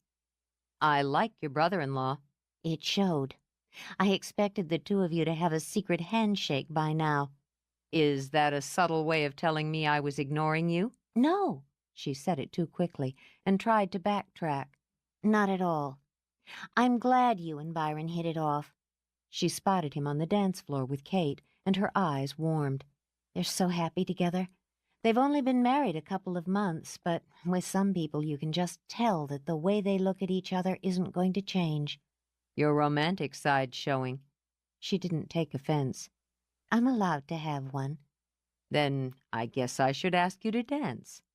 She looked up at him. What the hell, she decided. Then I guess I should accept. Before he could take her hand, he watched her smile fade, freeze, saw her color fade to white. The hand that had lifted to take his fell to her side. What's the problem? She only took a quiet, shaky breath. Hello, Peter. Candy. Laura? Michael shifted, his hand instinctively moving to the small of Laura's back to support. This must be the ex, he realized, with the perky, cat-eyed redhead clinging to his arm. He supposed this would be Laura's type, tall, golden, distinguished, perfectly presented in a tailored tux, diamonds winking discreetly at his cuffs. I didn't realize you were in town, Laura managed. She knew, though conversations continued, attention was focusing on the little tableau. When I spoke to you about Allison's school supper, you indicated you'd be away. My plans changed a bit, but I'm not able to attend. He said it formally, as if declining an invitation to a polo match. It's very important to her, Peter. Just a few hours, and my plans are important to me. His gaze flicked to Michael, lingered in speculation. I don't believe I know your escort. Michael Fury. And Michael didn't offer a hand. Of course. I thought I recognized you. Candy Litchfield's voice bubbled up. Michael is an old friend of Josh Templeton's, darling. You ran away to sea or something, didn't you? Or something, Michael said, sparing her a glance. Her type always grated on him, over-bright, over-vicious. I don't remember you. The statement had been calculated to deflate and annoy. He usually hit his mark. She bristled a little, then purred. Well, after all, we didn't run in the same circles, did we? Your mother was a waitress, wasn't she? That's right, at Templeton Resort, and my father ran off with a redhead. I don't think she was related to you. I shouldn't think so. After sneering down her nose, she looked back at Laura. Now don't nag, Peter, Laura. We've been so incredibly pressed. We've hardly had time to catch our breath since we got in this morning. We've been in St. Thomas. How lovely for you. But the fact is that these pesky domestic details require some communication. If you... She trailed off as her gaze lighted on the ring Candy was displaying on the hand she deliberately fluttered against Peter's chest. It was big as a hen's egg atop a platinum Tiffany setting. Satisfied she'd finally shifted Laura's attention where she'd wanted, Candy giggled. Oh, dear, you found us out. Peter and I want to make the announcement quietly, but I'm sure I can trust you to be discreet. And miserable, she hoped. She'd detested Laura for more years than she cared to count, and savored the moment of triumph. Every muscle in her stomach twisted as Laura looked into Peter's eyes. Oh, they were amused, coolly amused. Congratulations. I'm sure you'll be very happy together. I have no doubt of it. Candace was perfect for him, he thought, perfect for this new stage of his life, just as Laura had been perfect for another stage. We're planning a small ceremony in May in Palm Springs. Not too small, Candy pouted prettily, but her eyes were gleaming as they stayed locked on Laura's face. May's such a lovely month for a wedding, don't you think? Something charming and al fresco would be nice, but not too small or informal. After all, a bride needs to show off a bit. And you'd know all about that. Laura's hands were threatening to tremble. It couldn't be permitted. Are you planning on telling the girls about your marriage, Peter, or is that up to me? I'll leave that to you. I'm sure they'll be delighted, Candy purred, and slid a glass from the tray of a nearby waiter. Mine are. Little Charles is very fond of Peter, and Adriana is thrilled with the prospect of a wedding. How nice for you, Laura said stiffly. But then, Charles and Adriana must be used to your weddings by now. Don't be snide, Laura. Peter's voice was cool and mild. It never suited you. You'll have to excuse us now. We need to mingle. Steady, Michael murmured as they slipped away. That bitch. How am I going to tolerate that bitch being stepmother to my babies? How am I going to stand it? It surprised him that would be her first thought. Then he realized it shouldn't have. They're bright girls, Laura, and she doesn't strike me as the maternal type. I can't stay here. Before she could dash, he took a firm hold of her arm. The way he drew her to him appeared as if they were sharing secrets. You run out now, it's going to look like retreat. That's not what you want. I can't stay here. There was panic swirling inside her with a bubbling brew of fury. How could he do this? How could he do this to them? Odd, he thought, that she couldn't see they had both done it to her, very deliberately and very well. If I'm any judge, everybody in this room is wondering just how Laura Templeton is going to handle this little meeting with her ex and his Cupid doll. I think we should have that dance. He was right, of course. He was exactly, pathetically right. However hurt, however shocked, there was still pride.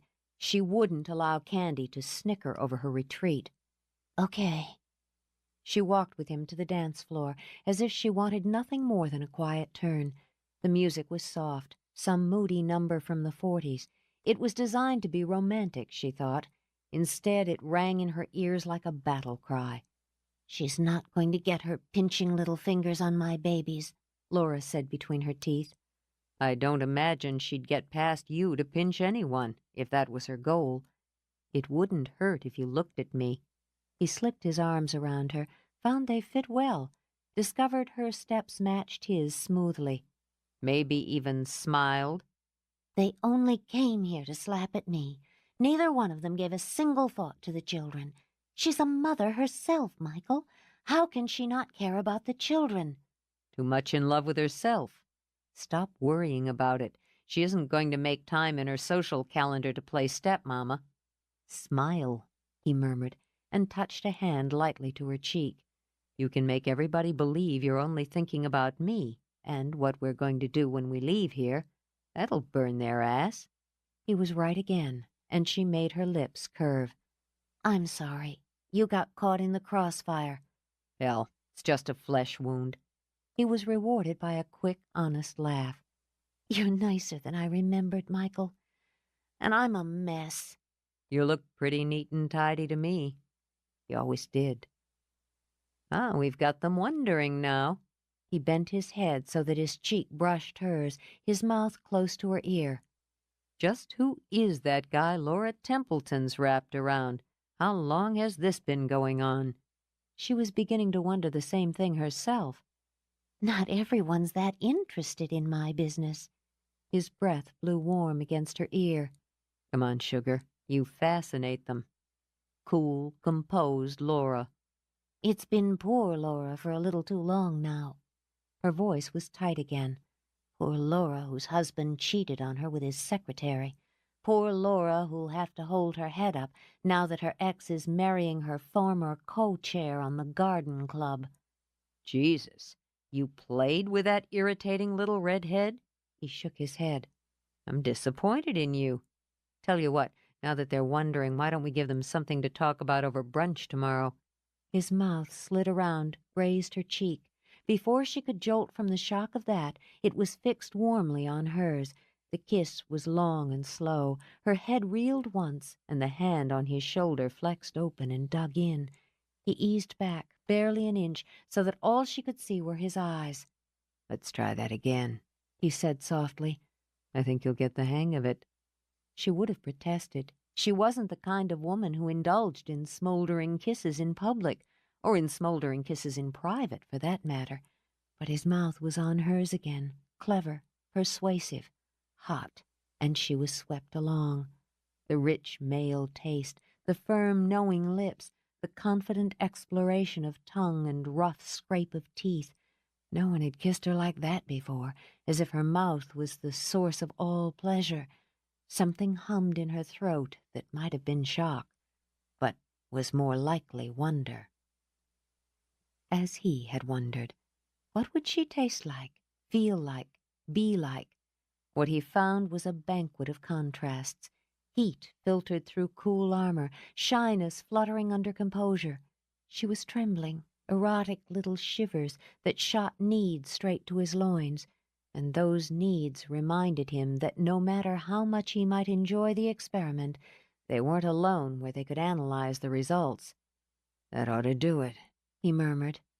Sure as hell convinced me. She could do nothing but stare up at him. Somehow they were still dancing. She knew her feet, however disassociated they seemed from the rest of her, were moving. Sugar?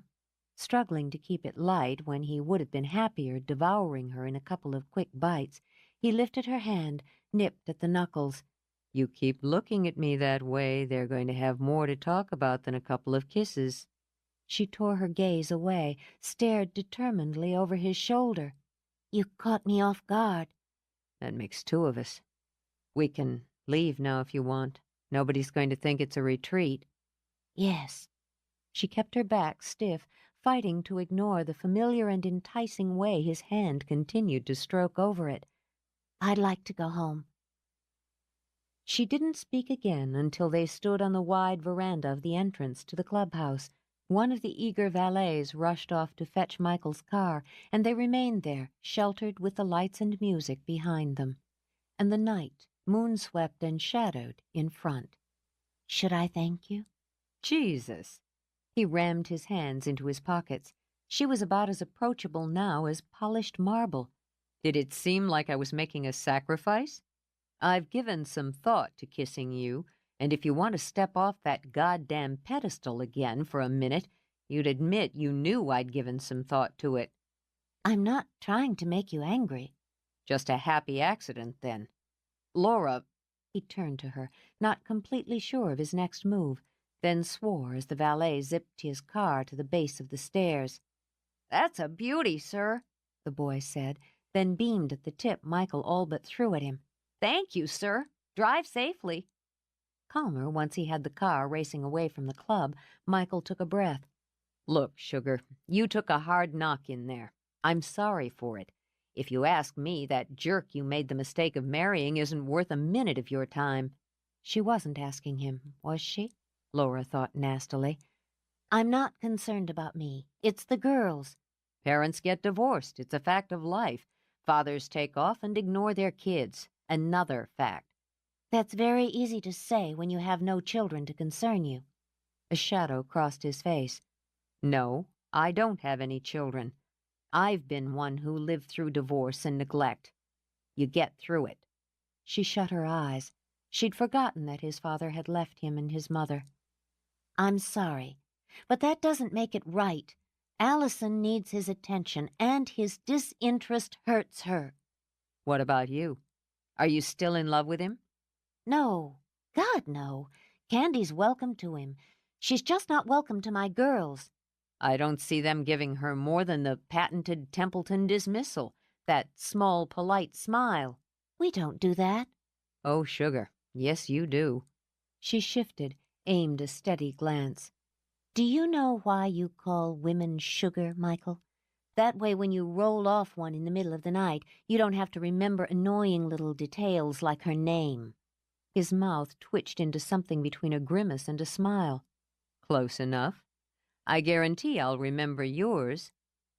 Laura, if you're considering letting me roll off of you tonight. She wasn't sure if she was shocked, outraged, or amused, but she did know that most of the sting from Peter had faded. That's an incredibly flattering offer, Michael. I don't know when I've had one quite so... Honest, he suggested. Crude, she finished. I'm afraid I'll have to decline. Up to you. How about a walk on the cliffs instead? On impulse, he swung the car to the shoulder. They speared, magnetic, moon-kissed, and entirely too romantic. Because she could envision herself walking them with him, hands clasped, she shook her head. I'm not wearing the right shoes for cliff walking. Then we'll just sit here a minute. I don't think... I have something to say to you. Nerves began to hum again. She clasped her hands in her lap. She was parked on a dark road in the moonlight, something she hadn't done in too many years to count. All right. You're a beautiful, desirable woman. When her head snapped around and he saw her eyes wide and confused, he nearly laughed. I guess that's something you hear all the time. It certainly wasn't, which left her at a loss as to how to respond. I'm flattered you think so. I want you. Now there was panic, fizzing up like champagne in a shaken bottle. I don't... What do you expect me to say to that? God! Despite the shoes, she wrenched open the door and stepped out into the night. I didn't ask you to say anything. I'm telling you. He stepped beside her, turned her to face him.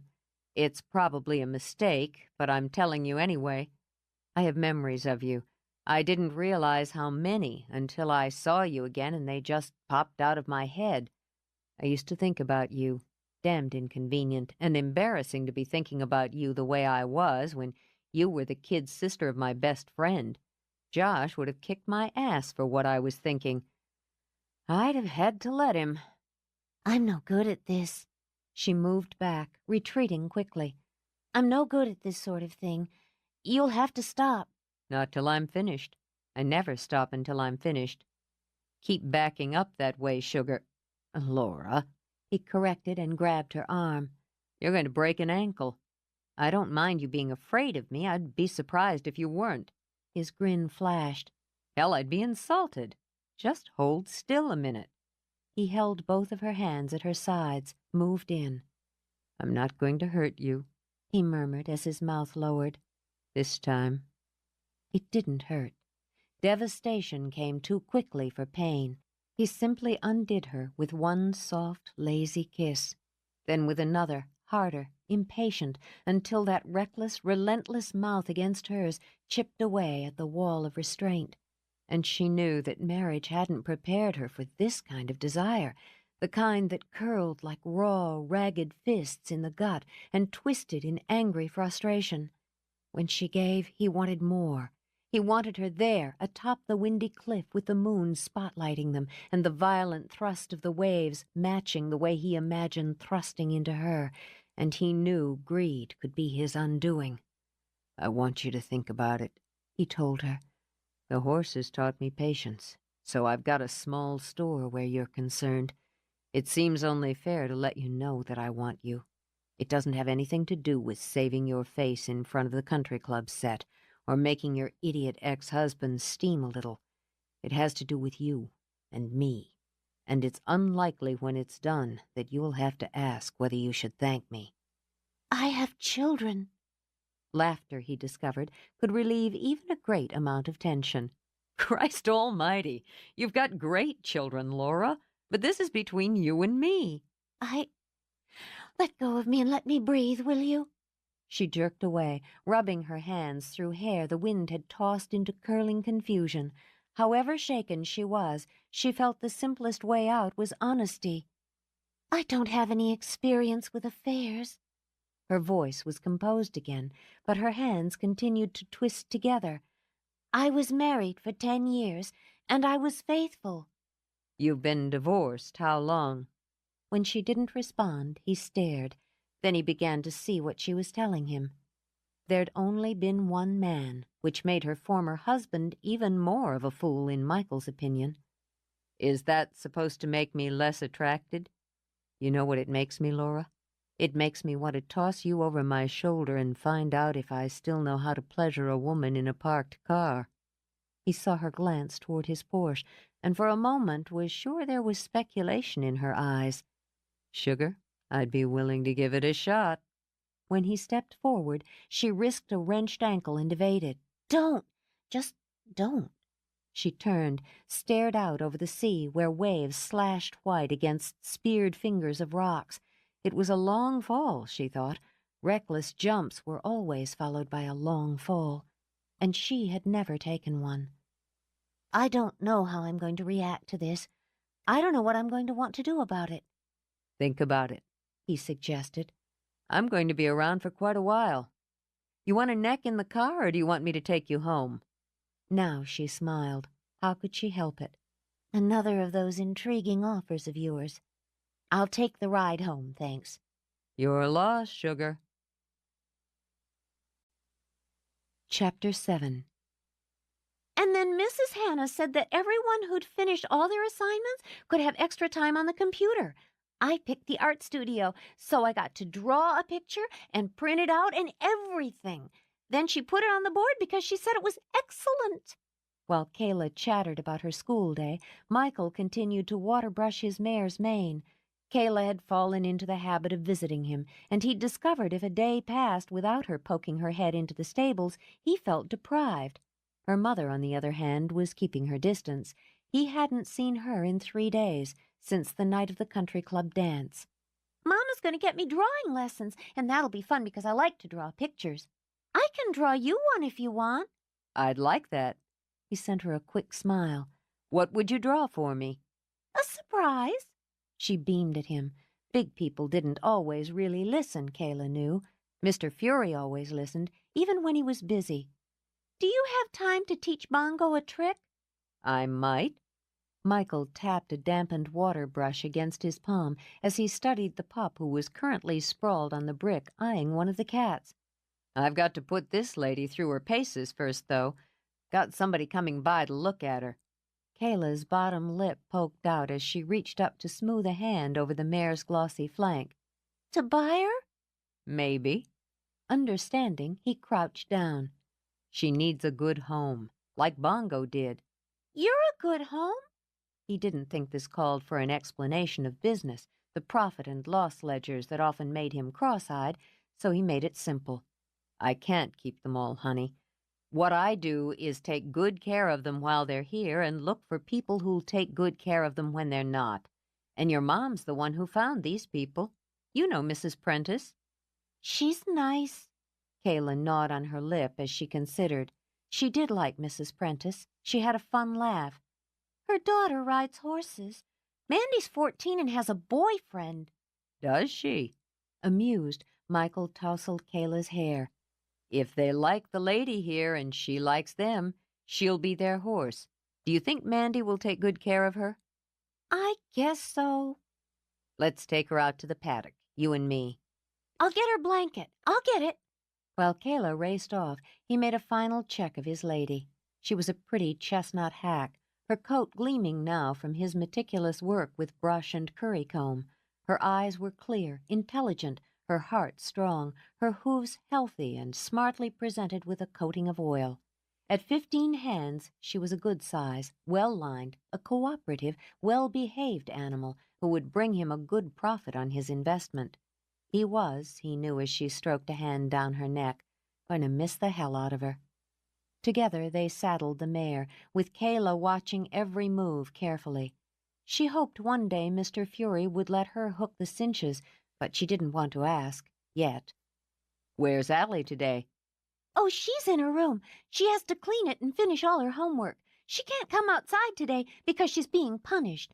What'd she do? She had another fight with Mama. With the dog at her heels, Kayla skipped along beside Michael as he led the mare out. She's mad because our dad's marrying Mrs. Litchfield, and he's not going to go to the father-daughter supper at school.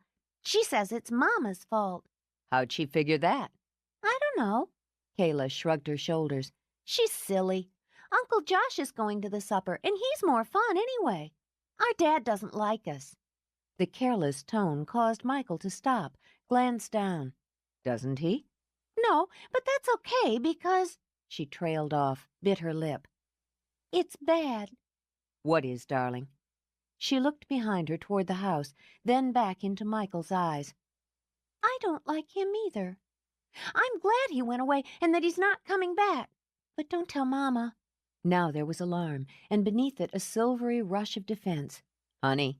He crouched down, taking her little shoulders carefully in his hands. He didn't hurt you, did he? He didn't hit you or your sister? Even the thought of it churned in his gut like acid. Or your mom? No. She seemed so baffled by the idea, Michael relaxed again. But he never listens, and he never plays, and he made Mama cry, so I don't like him. But don't tell. I won't. Michael made an X over his heart, then touched the finger to her lips. How anyone, particularly a father, could not adore this fascinating child was beyond him. How about a ride? Her eyes went huge, hopeful. Can I? Can I really? Well, let's see. He picked her up, set her on the saddle. We have to see if the lady likes girls, right? He said as he adjusted the stirrups. This here's an English saddle because that's what Mandy uses. Take a rein in each hand. No, like this, sugar, he said, and adjusted her grip. That's the way. Patiently, he explained the proper way to guide the mare, while Kayla listened in solemn-eyed concentration. Now, heels down. Good. Knees in, back straight. With a hand on the bridle, he led the mare into a sedate walk. How's it feel up there, Miss Ridgway? She giggled, bounced. I'm riding the horse. Now draw back on the left rein. Easy now, the way I showed you. See how nice she turns? She's a good girl. He had work to do, calls to make, and forgot all of them. For the next 20 minutes he indulged himself, teaching Kayla the basics, hopping up behind her once to take the mare into a quick, circling canter that had the child shrieking with delight. The day might have been overcast, more rain threatening, but here was sunshine. When he plucked her off and her arms wound tight around his neck in a hug, he felt, for the first time in his life, like a hero. Can I do it again sometime, Mr. Fury? Sure you can. With easy affection and trust, she wrapped her legs around his waist, grinning at him. When Mama gets home, she'll be so surprised. I rode the horse all by myself and steered her and everything. You sure did. And now we know she likes girls. She'll like Mandy, so she'll be happy. I'm going to tell Annie right now how I rode the horse. Thanks, Mr. Fury. She wiggled down, raced off, the pup scrambling after. Michael watched her, stroking a hand over the mare's neck. You've done it now, Fury, he murmured. Gone and fallen in love with that pretty little blonde. He looked into his mare's eyes, kissed her, sighed. Not supposed to fall for what you can't keep. 2 hours later, he repeated the warning to himself. The prentices had fallen for the mare at first sight, had barely bothered to dicker over his asking price. Now he had a check in his pocket, and the lady was no longer his. With mixed feelings, he approached Templeton House. He'd made a sale, and that was part of his business. The mare, he had no doubt, was going to be pampered and adored for the rest of her life, and it was a certain bet that the prentices would spread the word that Michael Fury had good stock for sale. He had Laura to thank for it, and he intended to do so. The duty call would give him the opportunity to see her again, to gauge how she reacted to him.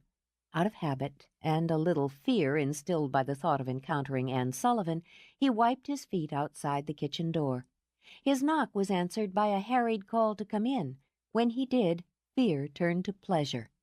Mrs. Williamson was exactly as he remembered. Broad back to the room, big capable hands stirring something wonderful on the huge 6-burner stove. The bowl of black hair atop her head wouldn't have stirred in an earthquake. The room smelled of spices and flowers and the mouth-watering aroma of whatever she had in the oven. Got any cookies around this place? She turned, wooden spoon in one hand, her wide face creased into a huge welcoming smile. She'd always had a soft spot for lost boys, and bad ones. Well, if it isn't Michael Fury himself. I wondered when you'd come knocking on my door. Ready to marry me now? I might just be. She sent him a saucy wink. You've grown up handsome enough. Because with her he'd always felt at home, he crossed over, took one of her big hands and brought it to his lips. Name the time and place. Oh, you're a one. Out of anyone else, the sound that bubbled out would have been called a giggle. Sit down here, boy, and tell me all about your adventures. As she always had, always would when one of her children came to visit, she took cookies out of the bin, arranged them on a plate. Selling horses now, are we? Yes, ma'am. Just did. He patted his pocket while she poured his coffee. That's fine, then. And you haven't found a woman to suit you in all your travels? I've been holding out for you. He bit into a cookie, rolled his eyes dramatically. Nobody bakes like you, Mrs. Williamson. Why should I settle for less than the best? She laughed again, gave him a vigorous slap on the back that nearly sent him head first into his coffee. Oh, you're a bad one, Michael. So they always said. You still do those apple pies, the ones that bring tears of joy to a man's eye? If you behave yourself, I might just send you one over. She went back to her stove and her stirring. Our little Kayla's been spending a lot of time down at the stables lately. I'm going to marry her if you keep turning me down. She's an angel, isn't she? She let loose a windy sigh. Allison, too. Darling girl, sweet as you please and bright as buttons on a new suit. Miss Laura's done a fine job there, and by herself, too. He never paid any mind to them. When you want information, Michael mused as he took another cookie, go to the source. Mrs. Williamson was a well of inside information. He isn't very popular around here, I take it. She sniffed loudly. And why should he be, I'd like to know? Fussy, stiff-necked, too good to say how do you do. Never given a minute of his valuable time to those beautiful girls either. And fooling about with his secretary and God knows who else on the side. She pressed a hand to her heart as it swelled with outrage. I shouldn't speak of it. Not my place. And he knew she'd speak of it plenty with a little prompting. So Ridgway wouldn't make Father of the Year? Ha! He wouldn't make Father of the Minute. And as for husband, well, he treated our Miss Laura more like an accessory than a wife. Prissy about the staff, too, with his highfalutin ideas."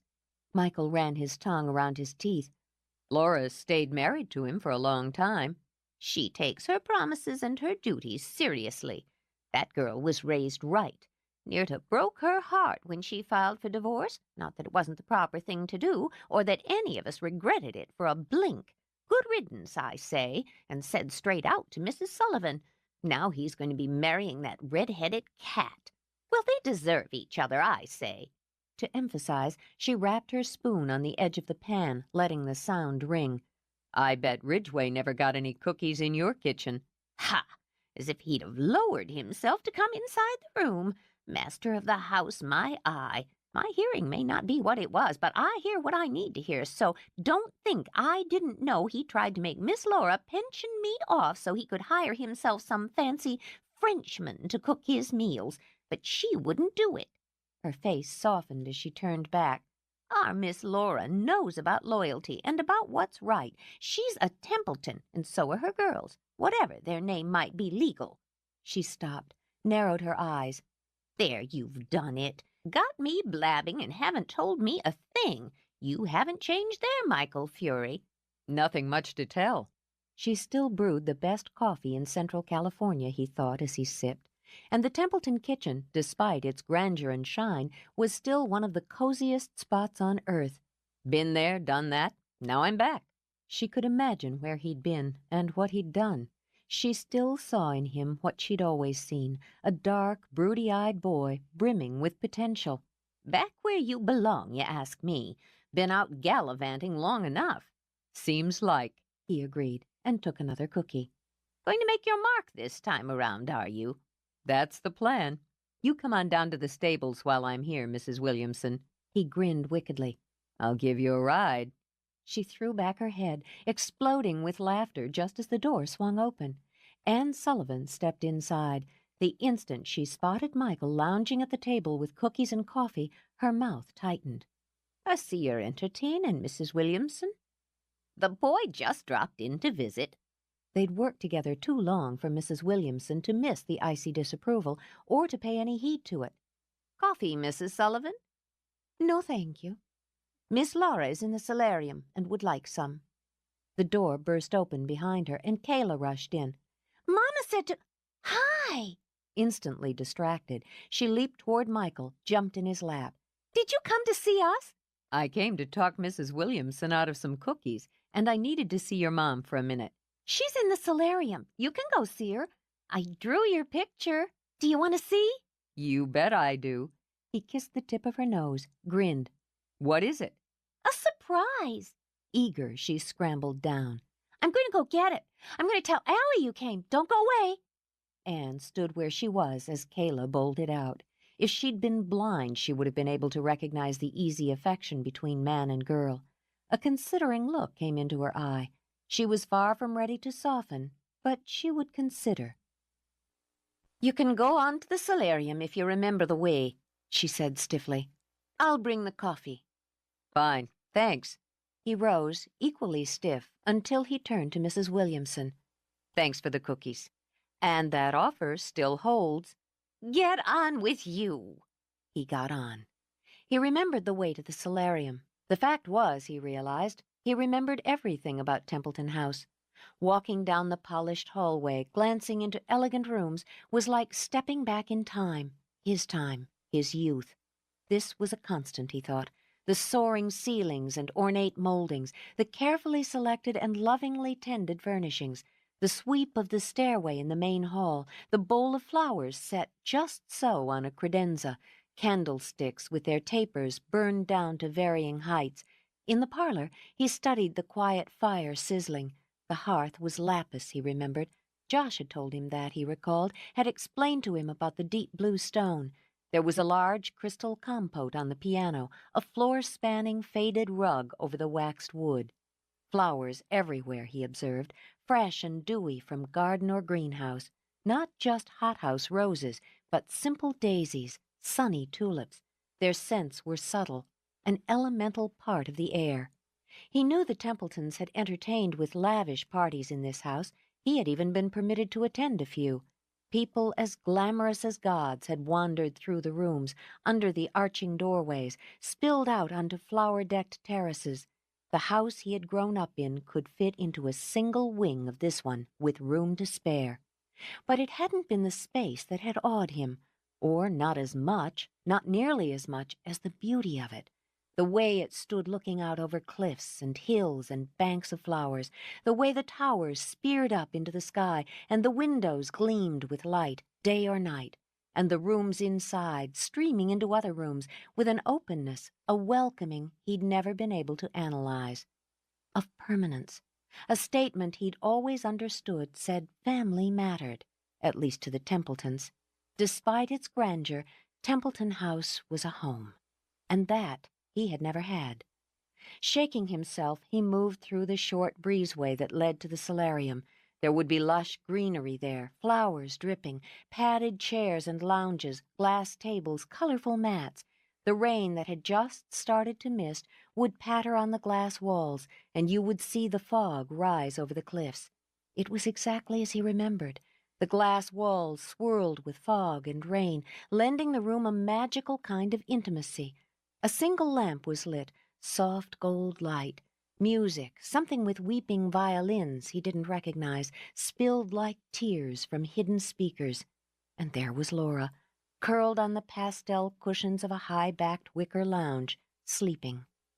Perhaps it was the atmosphere, the light, the fog, the music, the flowers, that made him feel as though he were stepping into a spell-bound bower. He was rarely a fanciful man, but the sight of her sleeping there made him think of enchanted princesses, castles, and the magic of a kiss. He bent over her, brushed the hair from her cheek, and laid his lips on hers.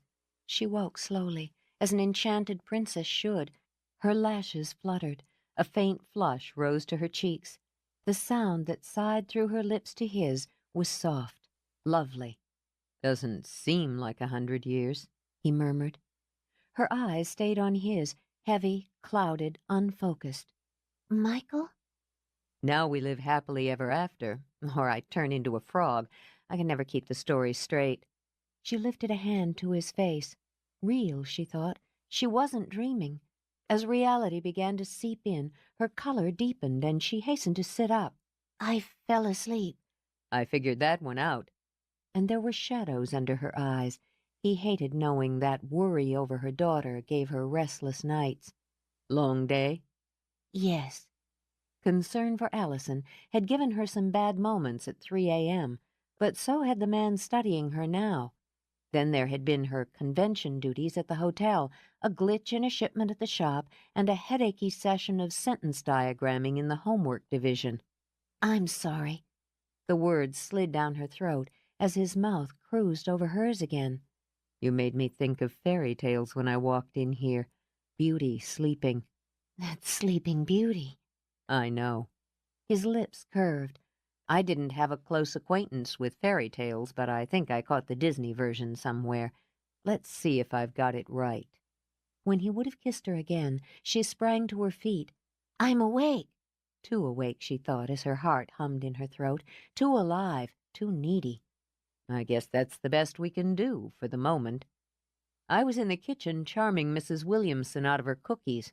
I actually came by to see you, but I'm weak." No one can hold fast against her cookies.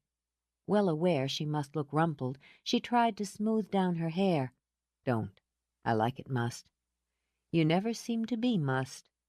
"You ought to catch me after convincing the girls it really is bedtime now." But she made herself stop fussing. "Kayla said that Judy Prentice was coming by this evening."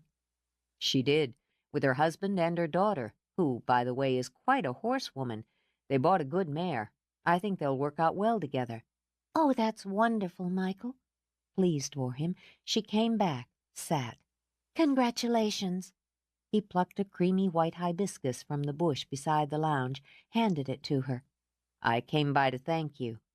Absurdly touched, violently nervous, she stared at the blossom. "I didn't do anything but mention your name, but you're welcome. Judy knows a lot of the horse set. I'm sure she'll pass your name along." "I'm counting on it. I'd like to take you to dinner." She shifted away a full inch. What? I'm flush, he said, patting his pocket, and I owe you. No, you don't. It was just... I'd like to take you to dinner, Laura. I'd like to take you, period, but I think we'll have to do this along more conventional lines. You've been avoiding me. No, I haven't, really. Or hardly at all. I've been busy. He imagined her social calendar was full enough. Committees, ladies' luncheons, the job she'd taken to fill her time. I wouldn't imagine a Templeton would scare off so easy. It was exactly the right switch to pull. It isn't a matter of scaring off. I have a great deal to do. Then take another rain check. You let me know when you can squeeze me in.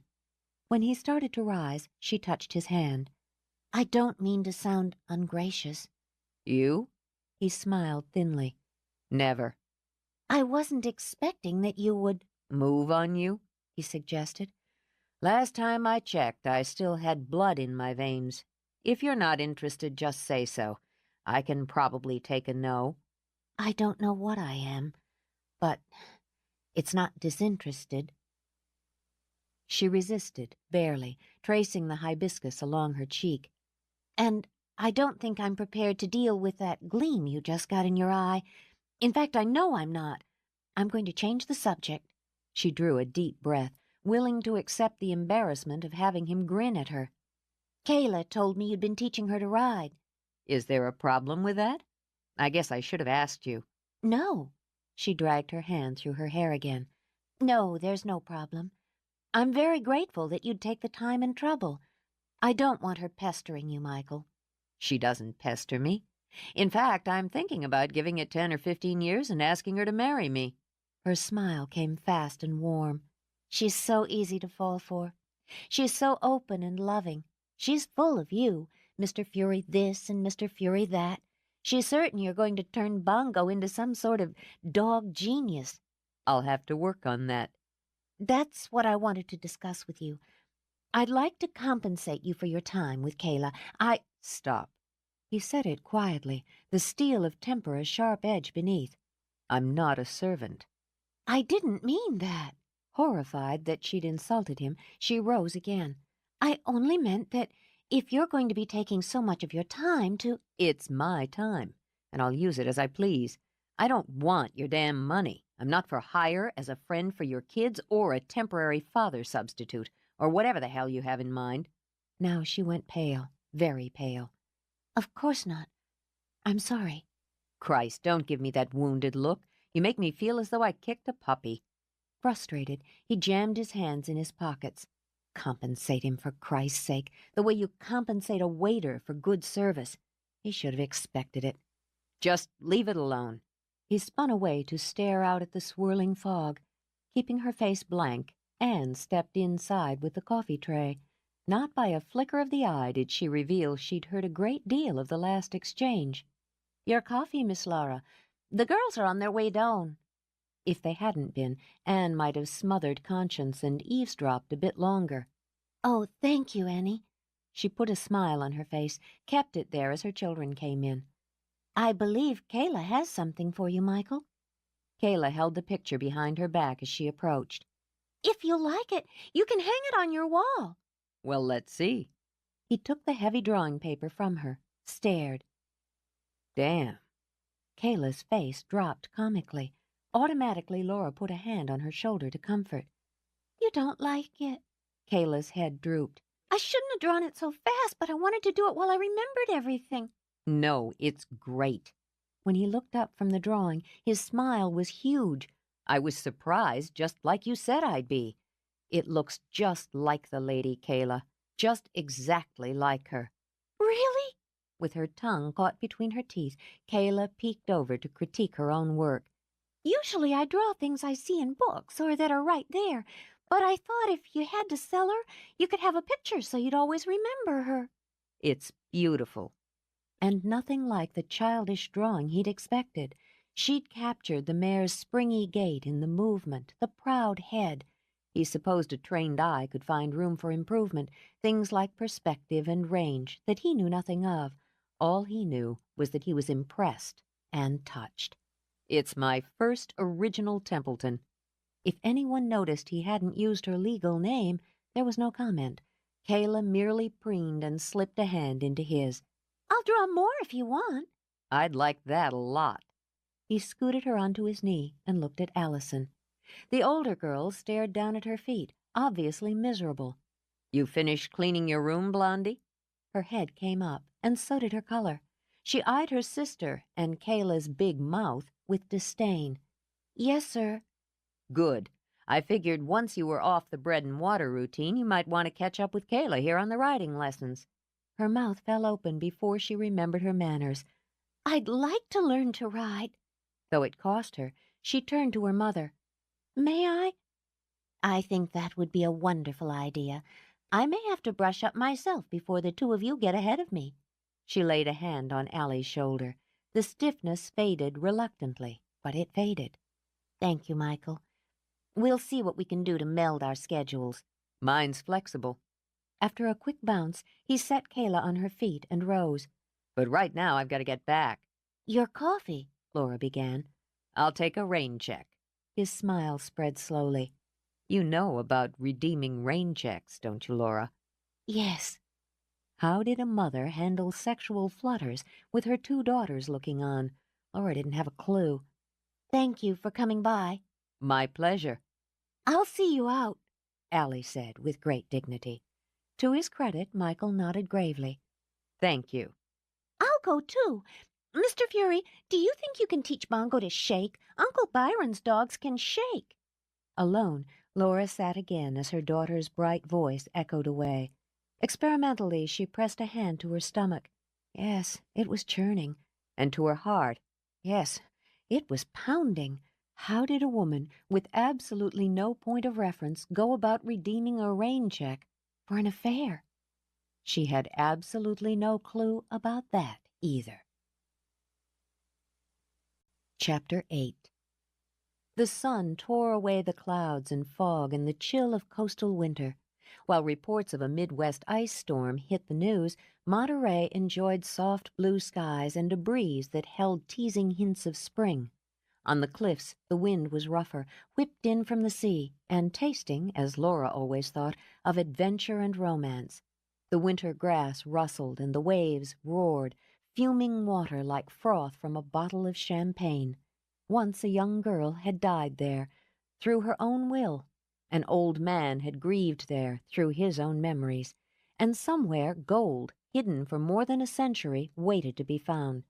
Laura enjoyed the company and the leisure as much as the search.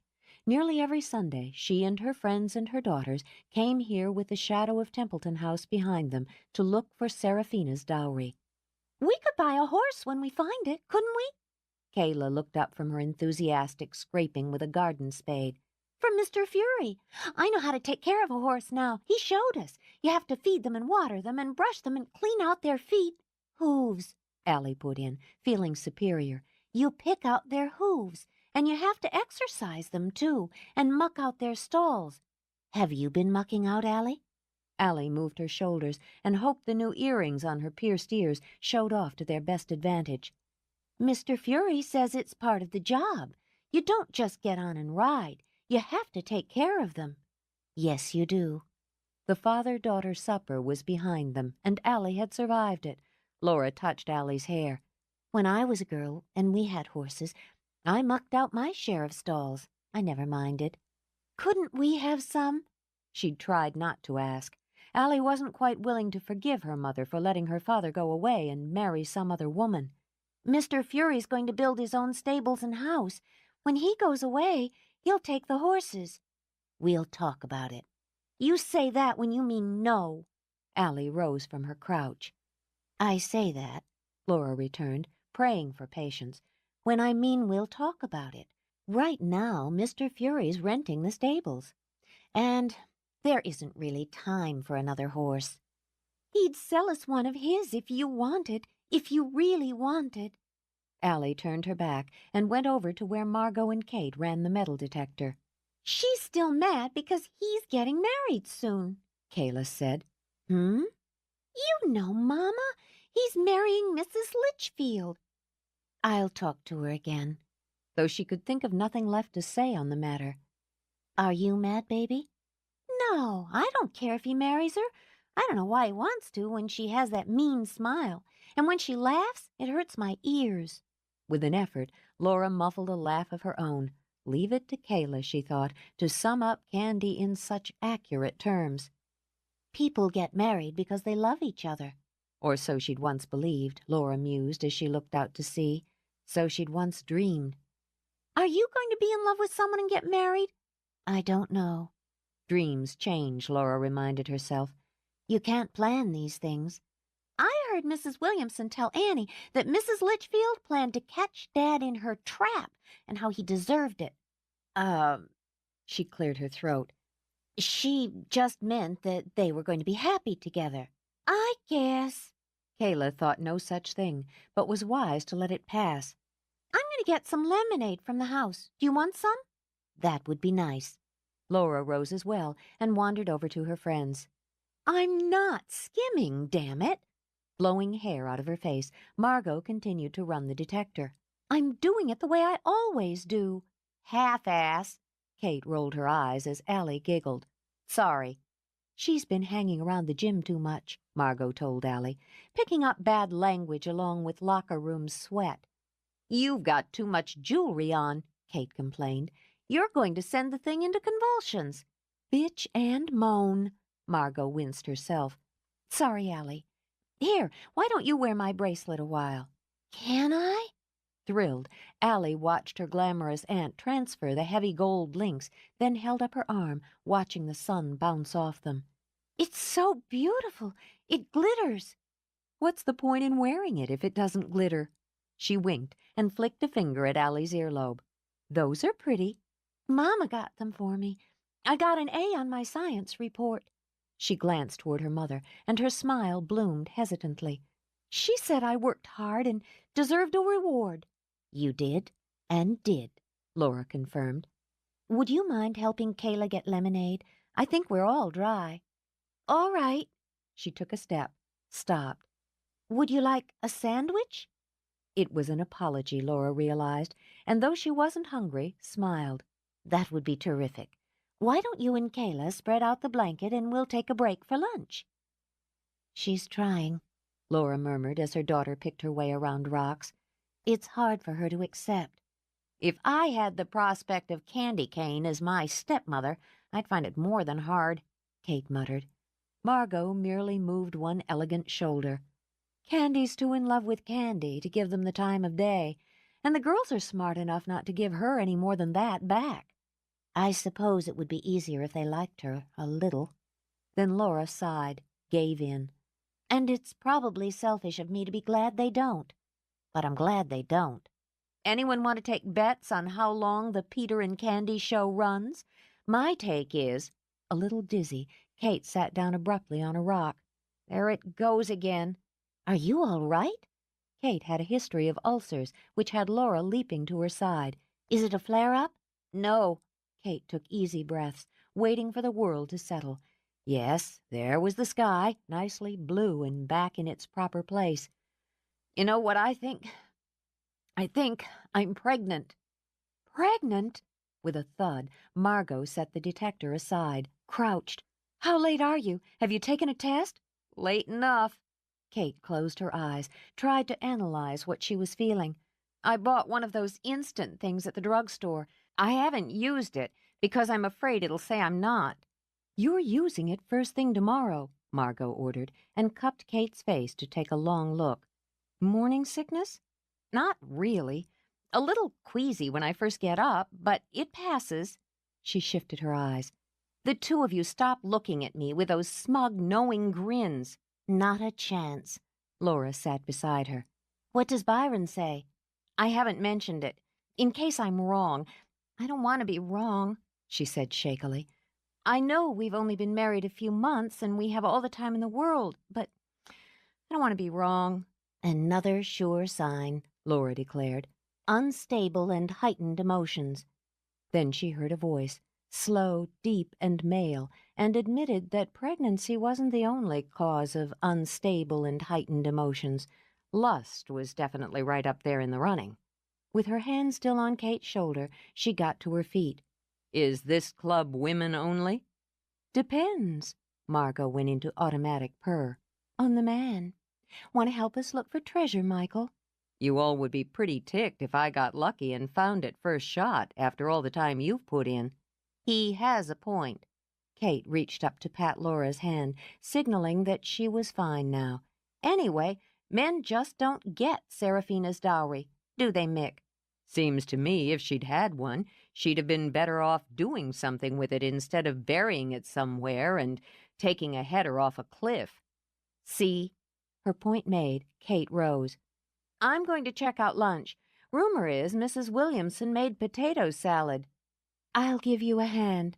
Enjoying the tension that had leaped into the air, Margot decided to let it hum. She sent Michael a quick wink before following Kate. I'd gone upstairs to make some calls, Michael began before Laura could retreat. Looked out the window and saw 5 pretty girls scattered over the cliffs. It was hard to think about going back to work without getting a closer look. We try to spend a few hours out here every Sunday. So far, we've found 2 coins. Or rather, Margot found one, Kate found one. The girls and I are batting 0. Is it important to you, finding gold? The hunt's important, and the mood. She shifted her gaze to the sea. The possibilities. I imagine her there, that young girl standing on the edge of the cliff, thinking she had nothing left to live for. There's always something to live for. Yes, there is. She did retreat, the bare steps the rocks allowed when he lifted a hand to her face. I should help with lunch. You're welcome to have some if you like. I wanted to talk to you about the girls, if you have a minute. Oh. The wariness in her eyes became concern. If they're getting in your way— Laura, he said patiently, do you really think you're the only one who can appreciate their company? No, of course not. Annoyed with herself, logic hampered by rampaging emotions, she dropped her hands to her sides. What is it? I've been giving them a few pointers in the saddle. Kayla, he glanced back, grinning as he watched the little blonde head bob. She's a pistol. She'd be doing bareback jumps if I let her. Please, Laura shuddered. My heart. Kid wants to gallop full out in the worst way. Wants everything full out. You gotta admire that. But she listens. She learns. I'm crazy about her. Laura blinked against surprise and sunlight. She's full of Mr. Fury and his horses every time she comes back from the stables. Determined to relax, she sat on the rock, barely jolted when he joined her. She's starting to lose interest in her dance lessons. I don't want to mess with your plans. No. Smiling now, Laura shook her head. She only wanted them because Allie had them. That's Kayla, always determined to keep up. There were tiny blue flowers fighting out of a crack in the rock toward the sun. In an absent move, Michael plucked one, offered it. Did you get her that drawing instructor? Surprise again flitted into her eyes. How odd that he should remember those little family details. As a matter of fact, I did find someone. She glanced down at the bloom in her hand, wishing she could take those habitual offers of flowers as casually as he did. She'll start next week. Kid's got real talent. Me, the only way I can draw is with a ruler. About Allie. She's going through a difficult time. She's not as flexible as Kayla or as resilient. She's so easily bruised. She'll come around. He took her hand, playing with her fingers. The writing lessons. I don't know how far you want me to push it. With a sigh, Laura studied her older girl, sitting so ladylike on the ground beside Margot. If she isn't cooperating, there's no reason for you to push anything. Laura, she's a natural. Excuse me? The kid sits a horse like she's been doing it all her life. She's got this kind of baffling grace, and she listens to me as if what I'm saying is etched in stone. It's scary. If you want to pursue this for her, you might want to look for someone with more experience in teaching than me. Staggered, Laura stared at him. She never says anything. Kayla comes back talking a mile a minute, and Allie just shrugs and says it was fine. Kayla's a bullet. Allie's a song. She'll sing when she's ready. How could he know her children so well, she wondered. How could he see inside and understand their hearts so well, so quickly? She trusts you. Laura said slowly. "Trust isn't easy for Allie these days. If you don't mind, I'd like you to stick with it. She needs something so badly right now. I don't seem to have whatever it is."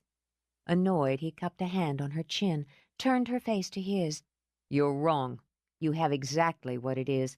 She's only blaming you because she knows you'll take it. You'll be there. He dropped his hand, resisted getting up to pace. He wasn't a damn shrink, but anyone with eyes could see the woman needed something. I went through a period when I blamed my mother for a lot of things, but I never said it to her because I didn't know if she'd take it. I didn't know if she'd be there. Perhaps that was how he saw, she mused, how he understood. Maybe it's easier for you to understand her. I never had anyone let me down. My mother and father are, as steady as this rock. Never faltered, never wavered, never failed. And she had done all of those, Laura thought. Faltered, wavered, failed.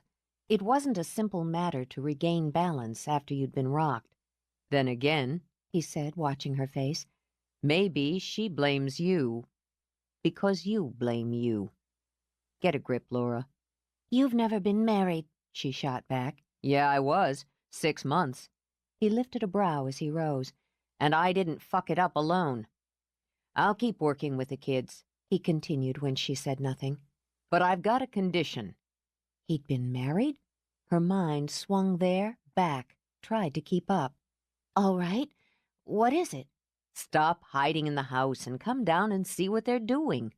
Amused at both of them, he took the flower from her, tucked it in her hair. I'm not going to jump you in front of your children. I haven't been hiding, and I never assumed your behavior in front of them would be inappropriate. Christ, it's fascinating to watch you click into the lady of the manor mode. I don't know whether to pull my forelock or jump you after all.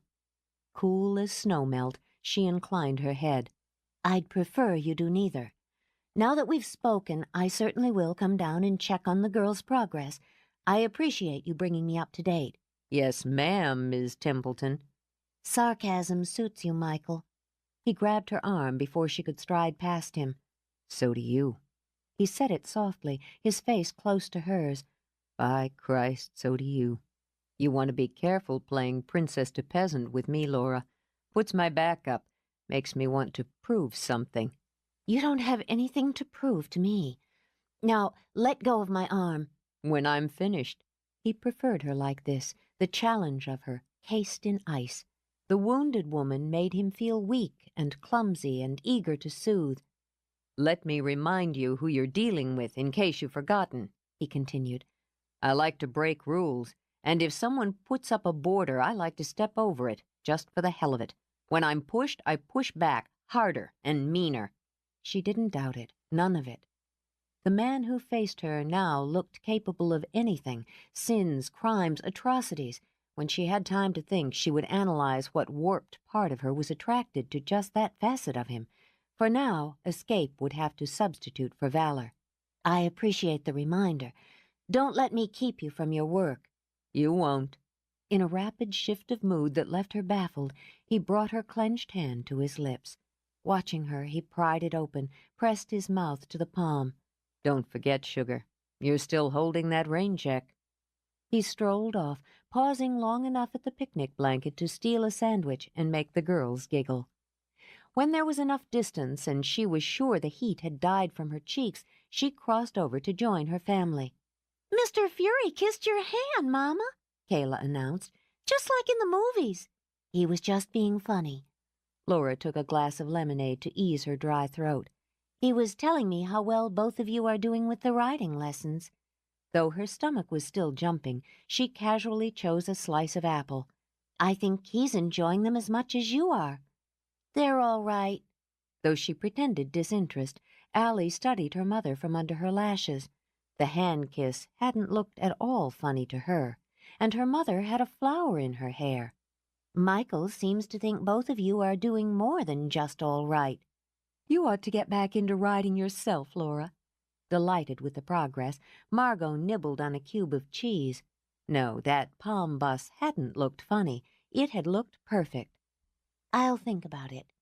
Because she wanted to watch Michael climb the hill back to Templeton House, she looked deliberately west and out to sea. She couldn't sleep. Being bone-tired didn't seem to make any difference. Laura wanted to believe that it was because the night was so clear, so full of stars, that it would be a shame to waste it. But she knew it was the dreams that kept her from bed.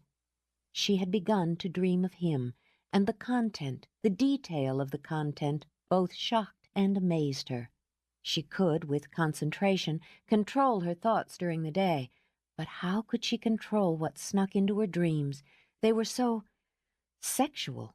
Erotic was too tame, too formal a word for what went on in her head during sleep. She should have been able to accept them, laugh at them, even share them with her friends, but she could do none of those things.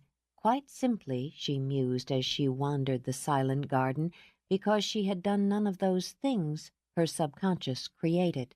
That rough, sweaty, elemental sex was a far cry from the dreams of her girlhood, but for those few scattered and shocking dreams she'd had about Michael as a girl. Those had been hormone aberrations, Laura assured herself, not wishes, and they were best forgotten. In any case, most of her dreams had been soft, lovely, when she'd imagined love in all its forms to be tender and sweet. There'd been no ripping of fabric, no bruising hands or frantic cries of release in her innocent fantasies, and none, she thought with a grimace, in the reality of her marriage. Peter had never torn her clothes, dragged her to the ground, driven her to screams. He had, long ago, been tender, almost sweet. Then he had been disinterested. She would take the blame for that, for being too inhibited, too naive, too rigid, perhaps, to inspire him to unthinking lust. It was easier to accept, and perhaps to start to forgive his faithlessness, now that she understood those darker needs, now that those darker needs had been awakened in herself. But dreaming of wild sex and acting on it were still two different matters. She slipped her hands into the pockets of her jacket, breathed in the night, and hoped to cool her thoughts before bed. She would not go to Michael. Whether it was cowardice or wisdom, she would not go to him. He was beyond her scope, she decided as she stepped through the arbor and studied the dark stables with the swirl of fog at their base. He was both too dangerous and too unpredictable for a woman with her responsibilities. And despite the years he had been Josh's friend, she didn't know him, certainly didn't understand him, couldn't risk him. So she would be what she had been raised to be, a strong woman who understood and met her obligations. She would fill her life with what she had been so fortunate to have been given: children, home, family, friends, work. She needed nothing else, not even in dreams. She saw the lights flash on in the apartment above the stables. Like a voyeur caught spying, she slipped back into the shadows. Did he dream too, she wondered, of her? Did those dreams make him restless and achy and confused? Even as she wondered, she saw him come bursting out the door, hair flying. His boots echoed hard on the steps as he raced down and into the stables. She stood where she was a moment longer, unsure. But something was wrong. A man like Michael Fury didn't run in a panic for nothing. He was a tenant of Templeton House, she reminded herself, and she was a Templeton. Self-preservation could never hold out against duty. Laura ran across the lawn with moonlight chasing her. There were lights on inside the stable now. Laura shielded her eyes against the glare, but didn't see him. She hesitated again, wondering if she should leave. Then she heard his voice, the words low and unintelligible, but the concern in them was clear. She walked down the wide brick aisle and looked into the open foaling stall. He was kneeling beside a horse, his hair falling forward like a black wing to curtain his face. His dark T-shirt was rumpled and revealed arms toughly muscled, and the faint shine of a thin scar above his left elbow. She saw his hands, wide, tanned, stroke gently over the bulge of the mare's heaving sides. She had a moment to think that no woman on the brink of childbirth could ever want for more loving comfort. Then she was inside, kneeling with him. "She's going to foal. There, sweetheart." Instinctively, she went to the mare's head. "It's all right." Always in the middle of the night. Michael blew his hair out of his eyes. I heard her upstairs. Guess I've been listening for her. "Have you called the vet?" Shouldn't need him. Last time he checked her out, he said it should go smooth. In an impatient move, he tugged a bandana out of his back pocket. What are you doing here? I was in the garden. It's all right, baby, she murmured, shifting the mare's head onto her lap. I saw your lights go on, and then you ran down here. I was afraid something was wrong. She'll be fine. But it was Darling's first, and he was as nervous as an expectant daddy pacing a waiting room. Go on to bed. This sort of thing isn't usually complicated, but it's plenty messy. She lifted both brows, and the amusement in the eyes under them was clear and bright. Really, I wouldn't know anything about that, as I've only been through childbirth twice myself, and when the stork arrived, he was very neat and polite. Her attention shot back to the mare as a new contraction began. All right now, all right. We'll get through this, honey. He doesn't know anything, does he? She murmured, as the mare rolled pain-filled eyes toward Laura's. He's just a man. Let him try it. Yeah, let him try it once. Then we'll see what he has to say. Yes, I've been told. Torn between worry and laughter, Michael rubbed his chin. Should I go outside and pace, boil water, buy cigars? You could go make some coffee. This could take a while. I can handle this, Laura. I've done it before. You don't have to stay. I'm staying, she said simply. And I'd like some coffee. Okay. When he rose, she noted that he'd taken the time to zip his jeans, but not to snap them. With 1,200 pounds of horse in labor between them, it was no time to have her mouth watering. She looked back a little blindly at the mare. I take mine black, please. I'll be right back. He paused at the stall door. Thanks. I can use the help and the company. She's special. I know. Her lips softened into a smile as she looked up at him. I can see that. Don't worry, Papa. You'll be handing out cigars by morning. Oh, Michael, what's her name? Darling. Embarrassment didn't suit him, but he shrugged. She's Darling. Yes, she is. Laura continued to smile as his boot heels clicked on the bricks. And so, she murmured, much to my surprise, are you. Chapter 9. It wasn't precisely the way he'd imagined spending the night with her. When he'd allowed himself to think of it, and he allowed himself often, the circumstances had been quite different. Yet here they were, sweaty, exhausted, and united. She had more stamina than he'd given her credit for. They'd been at it nearly 4 hours, the mare rising to pace, lying down again, sweating as she moved from the first to the second stage of her labor. Laura hadn't wilted, and while the coffee was beginning to jangle his nerves, Laura was calm as a lake. Why don't you take a walk? She suggested. She sat comfortably on the hay, her arms circling her knees, her gaze on the mother-to-be. I'm fine. His brow creased as he wiped down the mare. He'd taken time to tie his hair back, and without the obstruction, Laura could see his eyes perfectly. You're a wreck, Fury. Okay, he knew it. He didn't care to have it pointed out to him. His eyes darkened moodily when they shifted to Laura. I've done this dozens of times. Not with her, you haven't. She's holding up better than you are. Hell with it, he decided, and eased back a moment to stretch his back. I'll never understand why something this basic takes so damn long. How do you stand it? A woman in this position doesn't have much choice, Laura said dryly, and you just focus everything on what's happening to your body, inside your body. Nothing else exists. Wars, famines, earthquakes. Hell, they're nothing compared to this. Guess not. He struggled to relax, to remind himself that nature generally knew what she was doing. First time I went through a foaling, I thought of my mother. Figured I should have given her more slack. I'd rather have my tongue pulled out than go through this. Actually, it's more like having your bottom lip pulled out and over your head until it reaches the nape of your neck. She laughed as he went white. Thanks for the visual. It would do him good to talk, she decided, and until the mare's water broke, they had time. Your mother moved to Florida, didn't she? Yeah, her and Frank. That's the guy she married about 10 years ago. You like him? It's hard not to like Frank. He just rolls with the flow and manages to turn the current in his direction without making waves. They're good for each other. Up to him. Her taste in men sucked. The divorce was hard on you? No, it was hard on her. Idly, he picked up a shaft of hay, spun it through his fingers, then, to Laura's amusement, handed it to her as he had the flowers. I don't suppose it's ever easy, divorce. I don't see why. Something doesn't work, it doesn't work. My father cheated on her from the get-go, never troubled to hide it. She just wouldn't let go. Never could figure that either. There's nothing mysterious about wanting to hold a marriage together. There is when it's a sham. He wouldn't come home a couple nights running. Then he'd show up. She'd rant and throw things, and he'd just shrug and plop down in front of the TV. And one day, he didn't come back at all. Ever? We never saw him again. Michael, I'm sorry. I didn't realize.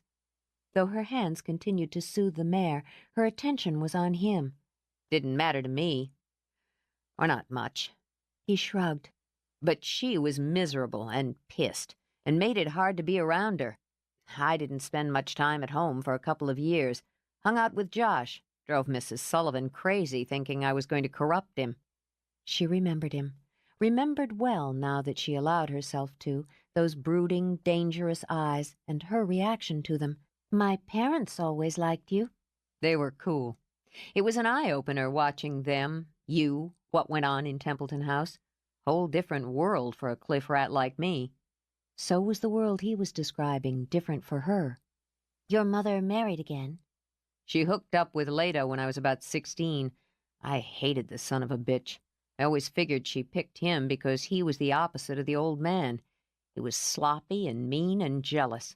Gave her lots of attention, Michael muttered, and his eyes were dark with memory. Lots of it. He used to knock her around. God, he hit her? She always denied it. I'd come home and she'd have a black eye or a split lip and make up some lame excuse about tripping or walking into a door. I let it go. You were just a child. No, I wasn't. His eyes, stormy now, latched onto hers. I was never a child. By the time I was 16, I'd already seen and done more than you will in your lifetime, sugar. It suited me fine. Did it? She kept her eyes level. Or did it keep you from feeling helpless? He nodded. Maybe both.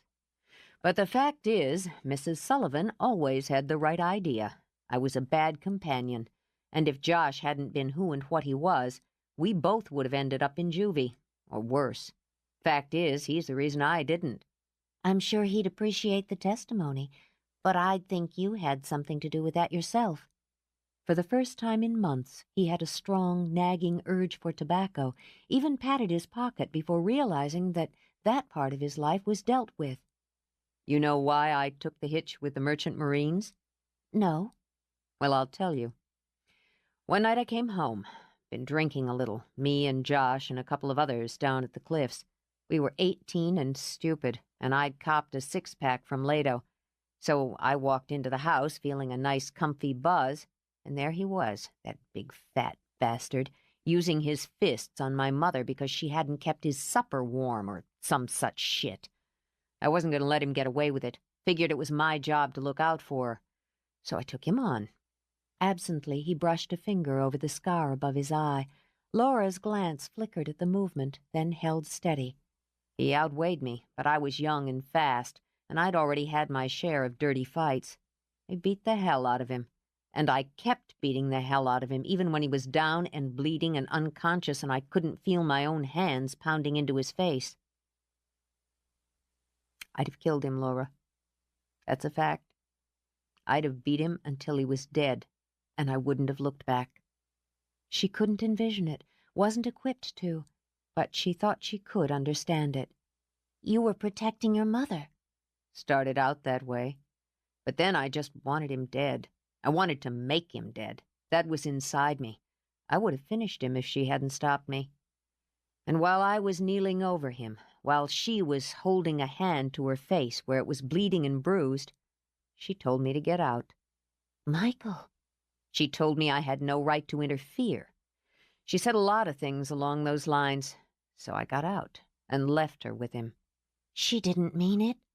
How could a mother, any mother, turn on her own child? It was impossible to absorb. She was upset and afraid and hurt. She did mean it, Laura. At that moment, she meant every word. Later, she changed her mind. She got rid of him and pulled herself together. She got together with Frank. But by then, I was gone, and I've never really been back. Do you know where I went that night I left home? No. I went to Templeton House. I don't know why. It was just there. Mrs. Williamson was in the kitchen.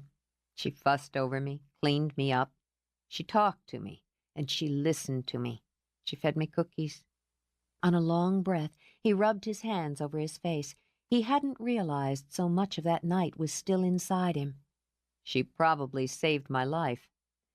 I don't know what I would have done if she hadn't been there. She told me I had to make something out of myself. Not that I had a choice, or that here were my options, just, boy, you've got to make something out of yourself. She's always had a soft spot for you, Michael.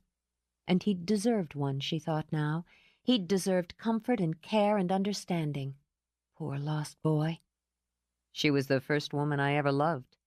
He plucked up another shaft of hay, and to kill the urge for a cigarette, chewed the tip. If he'd had a glimmer of Laura's description of him, he wouldn't have been amused. He'd have been appalled. Maybe the last woman, he added. She told me to go over to the stables, and went up and got Josh. He and I sat in this place and talked all night. All fucking night. Every time I talked about doing something crazy, he'd steer me back with that cool lawyer logic of his. The next day I signed up. I stayed here in the stables until I shipped out. Here? You stayed here? Josh never said anything about it. Maybe he understood client confidentiality even then. He always understood friendship. Mrs. Williamson brought me food. She and Josh were the only ones I ever wrote to when I was gone. She was the one who sent me word when my mother kicked Lado out. I guess Mrs. Williamson went to see her. I never asked. He shook it off, grinned. You know, her cookies were my claim to fame on ship. Once a month this box would come full of them. Once I was losing my shirt in a poker game and anteed up her, what do you call 'em? Snickerdoodles. I walked away flush. She'd like hearing that. Taking the chance, she reached over the mare's neck and touched his hand. Anyone Mrs. Williamson takes under her wing deserves it. She recognizes fools, and she doesn't suffer them. You're a good man, Michael. He studied her, saw his advantage in her eyes. I could let you think that and get you into bed quicker. Then he smiled. I'm not a good man, Laura, but I'm an honest one. I told you what I've only told 2 other people in my life because I figure you ought to know what you're getting into. I've already decided, for a variety of reasons, that I'm not getting into anything. You'll change your mind. He shifted, winked cockily. They all do. And the horse's water broke in a gush that soaked the bedding. 0 hour, he snapped, nerves jangled. Keep to her head. Laura jolted back. The fatigue, the almost dreamlike state she drifted into while he'd talked, burst into adrenaline. The first flood of fluid didn't alarm her. It was a natural process, just as the mare's plaintive whinnies were part of the whole, a process she had shared in, and one, though the mare's eyes rolled in fear and pain, Laura knew she longed to experience again. Laura buckled down to the task at hand, following Michael's terse orders without question, and issuing some of her own. Here it comes. Hold steady, darling. Almost over. He knelt in blood and birth fluid, laboring as hard as his mare as those long, thin forelegs appeared. I've got to give her a hand here. Turn it some. Where was the damn head? You got her? Yes, I've got her. Sweat dripped into her eyes. Do it. She's exhausted. It's coming. He got a grip on those slippery, gleaming limbs, reached inside the birth canal to rotate and ease. There, lying along the forelegs, was the head. Come on, darling, just a little more. Just a little more. Oh, God. Now there were tears mixed with the sweat on Laura's face as the foal slid out. There he is. Once the foal's shoulders were clear, Michael cleaned the membrane away from the nose. The foal was wet, still attached by the umbilical cord. Though Michael wanted to pull it clear, see for himself, he waited with Laura as it struggled free of the birth sac, and the cord broke as nature intended. For a while there was no sound in the stall but the mare's steadying breathing and her first soft, delighted whinny as she understood she had a child. "He's beautiful," Laura murmured. "Just beautiful." She.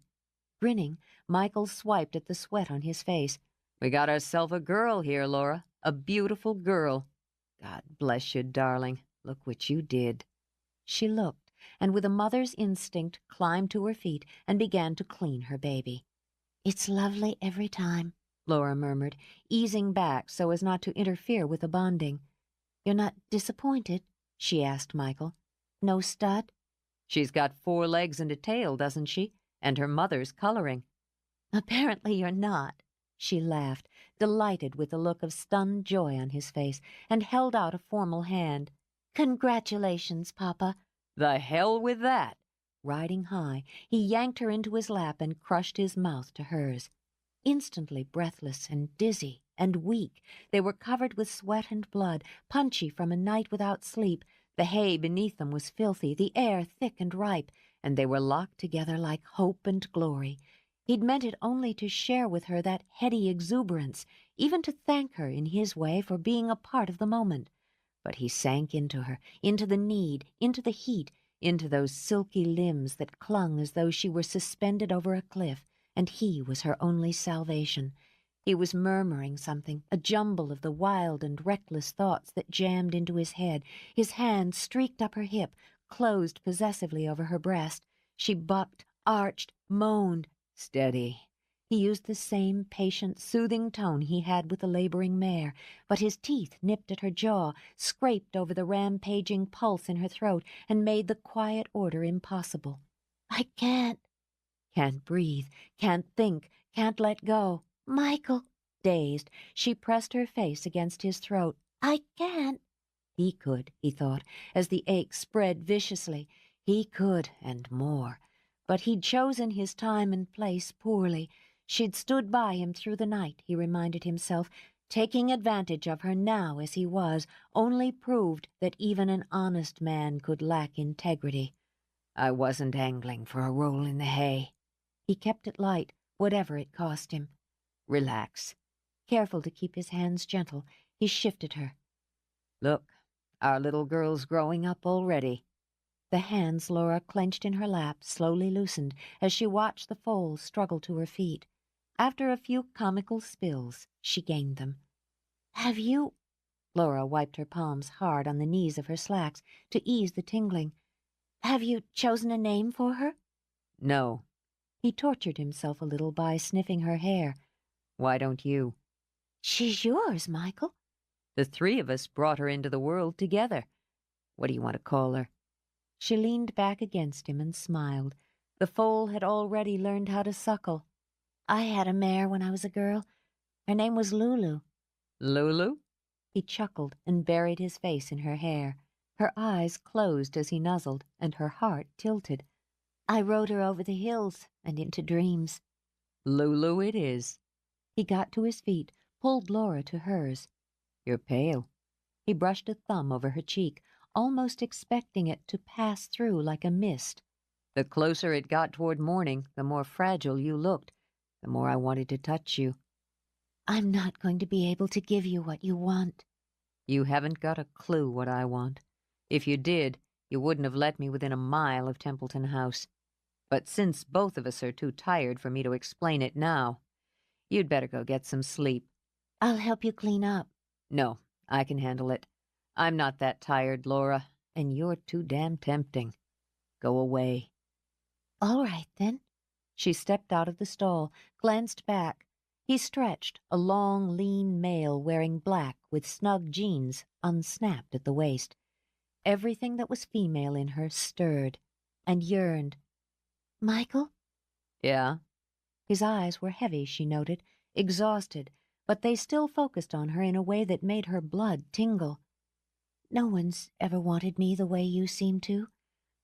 I don't know how I feel, or what to do about that." Those exhausted eyes went hot. That's not the kind of statement designed to make me want you less. Quick as a snake and deadly, he reached out and snagged her by the shirt front. His free hand circled her throat, squeezed lightly as his mouth came down hard on hers. When he let her go, she stumbled back, eyes clouded with arousal and panic. Go away, Laura, he repeated. You're not safe here. She walked blindly out of the stables into the white flash of morning. Her bones felt bruised, her mind battered. Lifting an unsteady hand, she brushed her fingertips over her swollen mouth, felt him there, tasted him there. Even as she walked toward Templeton House, she looked back over her shoulder and wondered if she wanted to be safe after all. She always had been, hadn't she? And her life hadn't been a rousing success so far. Then again, she had the unsettling feeling she was thinking with her glands, not with her head. God knew that's what she felt like now, one enormous pulsating gland. That was a new experience, and she wasn't sure if she wanted to explore it further. Before she could decide, she stepped into the kitchen, and all hell broke loose. "Miss Laura! My God!" Anne leaped at her. While Laura goggled in shock, she was embraced fiercely, yanked back, patted down, and shoved into a chair at the kitchen table. "What did he do to you? That monster, that spawn of the devil! Where are you hurt, my baby?" Eyes wild, Anne smoothed Laura's tousled hair, patted her pale cheeks. "I knew there'd be trouble with the likes of him around, but never did I imagine. I'll kill him. I'll kill him with my bare hands, see if I don't." "What? Who?" "She's in shock, Mrs. Williamson. The poor lamb. Fetch the brandy." "Now, Mrs. Sullivan, calm yourself." "Calm myself. Calm myself. Would you look at what he's done to our Miss Laura?" After wiping her hands on her apron, the cook bustled over from the stove. "What happened, darling?" "I was just—" "I'll tell you what happened," Anne interrupted. The light of vengeance soared bright in her eyes. "That man happened. That's what. Anyone can see she tried to fight him off. Oh, he'll pay, he will. When I get through with Michael Fury, there won't be anything left to scrape off the bottom of a shoe." "Michael?" Maybe it was fatigue, Laura thought hazily. Hadn't she just left Michael? "What did he do?" Her lips in a thin, grim line, Anne sat, took Laura's hands in hers. "Now don't be ashamed, and don't worry. None of it was your fault." "All right," Laura said slowly. "What wasn't my fault?" "Sweetheart." Obviously the poor girl was trying to block out the horror of it, Anne thought. "Let's get your clothes off and see how bad things are. I'm praying that's his blood on your clothes." "Blood?" Laura glanced down, looked at the mess of her cotton shirt and slacks. "Oh, Lord!" And it began to come clear. "Oh, Lord!" she said again, and let out a long, wild laugh. "The brandy, Mrs. Williamson. Fetch the brandy." "No, no, no." Fighting for control, Laura grabbed Anne before the housekeeper could spring up to exact revenge. "It's not my blood, Annie, or Michael's either. The foal," she hiccuped, managed to get a grip on herself. "I helped Michael birth a foal last night." "Well, then," satisfied, Mrs. Williamson went back to her cooking. "A foal?" Suspicion still gleamed in Anne's eyes. "You were down at the stables birthing a foal?" "Yes, a filly, a beauty." She sighed and was tempted to lay her head on the table and drift off. Every drop of adrenaline had drained, leaving only floaty exhaustion. "It's a messy job, Annie. I suppose Michael and I both look like we've been in some sort of bar fight." "Oh." Shaken and mortified, Anne rose. "I'll get you some coffee, then." "I've had about all the coffee my system can take for the next couple of years." She sobered, then took Anne's hands again. "Annie, I'm surprised at you. Michael wouldn't hurt me." "I've told her the boy's got gold in him," Mrs. Williamson put in. "But will she listen?" "I know a rogue when I see one." "This rogue," Laura said quietly, "spent the night worrying over a horse. He's taking his own time to teach my children to ride. He's kind to them and attentive, and from what I've seen of the stables and his stock, he works harder than two men." Anne remembered the way little Kayla had run to him and his easy response, but she set her jaw. She knew what she knew. "A leopard doesn't change his spots, I say." Maybe not, but a man can remake himself if he's given the chance. However you feel about him, he is, for the moment, part of Templeton House. Dragging herself to her feet, Laura rubbed her hands over her gritty eyes.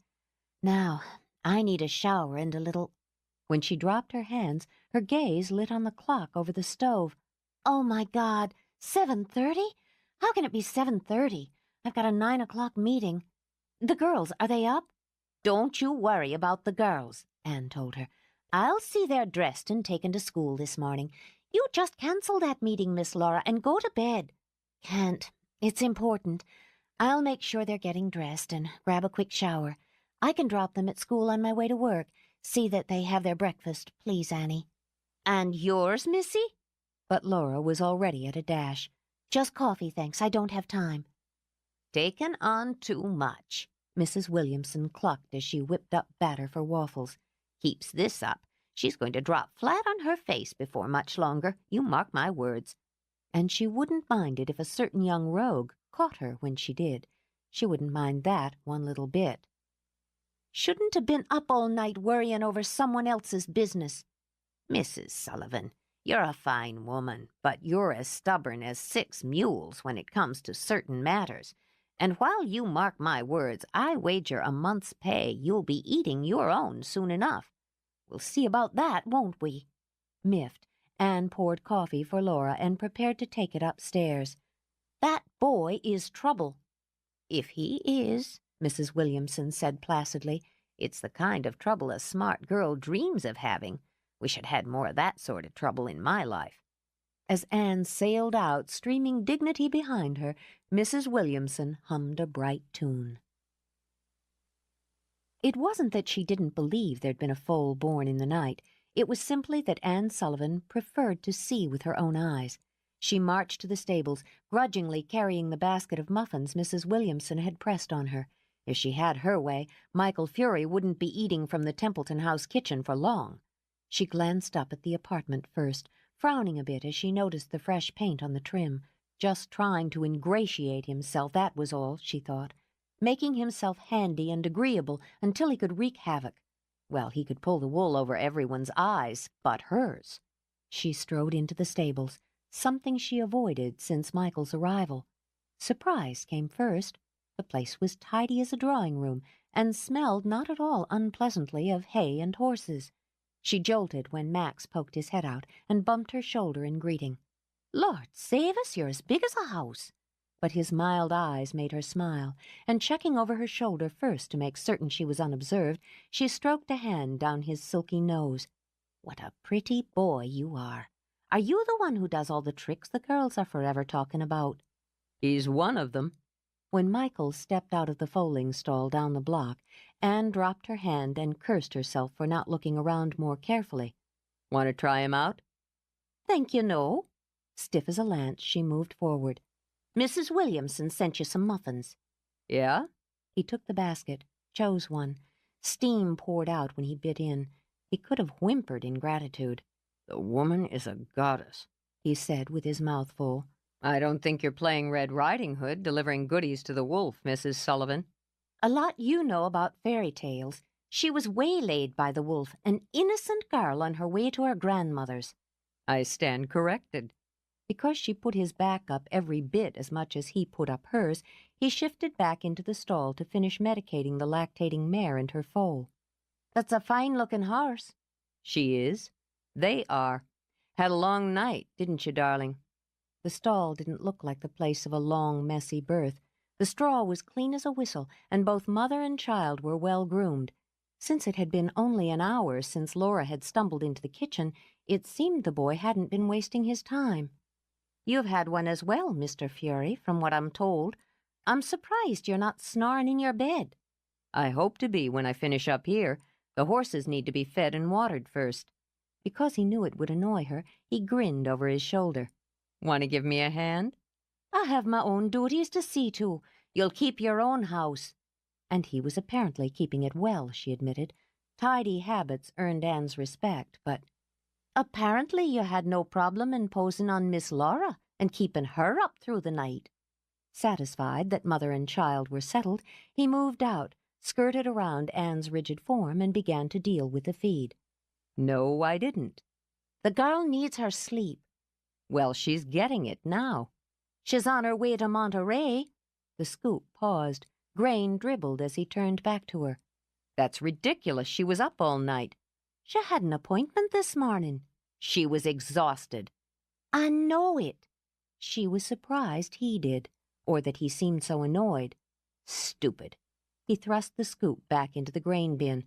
She could get her hair or nails done later. Get her hair done? Her nails? Disgusted, Anne slapped her hands on her hips.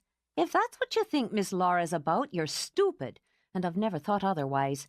She's gone to work, you baboon, at the hotel, and this afternoon she's got to work at the shop. Then, if she's able to stand after you kept her up all night with your horse, she'll tend her children, then she'll— She owns the damn hotel, he shot back, and the damn shop, and I imagine both could stand if she took a lousy day off.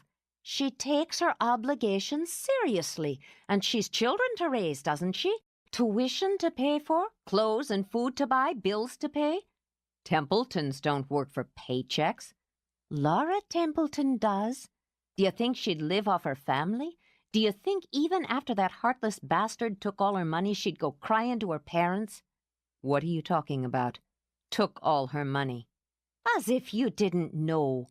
Now she sneered. As if all of Big Sur and Monterey and down to Carmel don't know that man all but emptied all their bank accounts and the stocks and bonds and properties before the divorce. Ridgway. His eyes flashed, dark, sharp swords tilted for battle. Why isn't he dead? Anne sucked in a breath. On this, at least, she could agree even with a rogue, but she had said more than she'd intended. It isn't my place to gossip with a stable hand. I'm not a stable hand, and you've never let your place stop you when it comes to me. Why did they let Ridgway get away with it? Josh could have stopped it. The Templetons could have crucified him. It's Miss Laura's business and her choice. Anne folded her hands and her lips. It doesn't add up. He took the grain to Max, who was waiting patiently. She's got to have family money to wade in. She's got that house and servants. Nobody lives like that and worries about pennies. Anne made a derisive sound. Miss Laura's financial business is none of yours, Michael Fury. But if you've been thinking to soften her into letting loose some of her money in your direction, you'll have to look elsewhere. She recognized black fury on a man when she saw it, and the rigid control that prevented it from spewing. She'd expected the first, but never the second. So warned, he said, and went back to feeding his horses. She started to speak again. Had that been hurt beneath the boiling temper? No, she refused to believe it of a man like him. Still, she bit her lip, wondering how her words would taste if she was wrong, and did indeed have to eat them. I'll leave you to your business. When she left, he continued to measure grain precisely. Then the scoop flew out of his hands, smashed against the stable wall with enough force to snap it from its handle. In the stalls, several of the horses stirred nervously. Max stopped eating long enough to look out and study his master. "Fuck me," Michael murmured, and rubbed his hands over his face. "I've got enough to do. Goddamn woman should be in bed." He picked up the scoop, threw it again, then went to find a new one. Chapter 10. By 2 in the afternoon, Laura had entered a new phase of exhaustion. It was almost pleasant, the way she seemed to float just an inch or so off the ground, and the way the air around her seemed rather soft and fluid.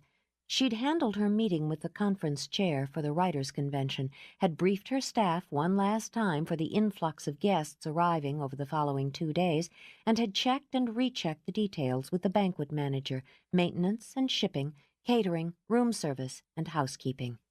At 1, she'd fueled herself with coffee and a candy bar, and had headed out to Pretense's.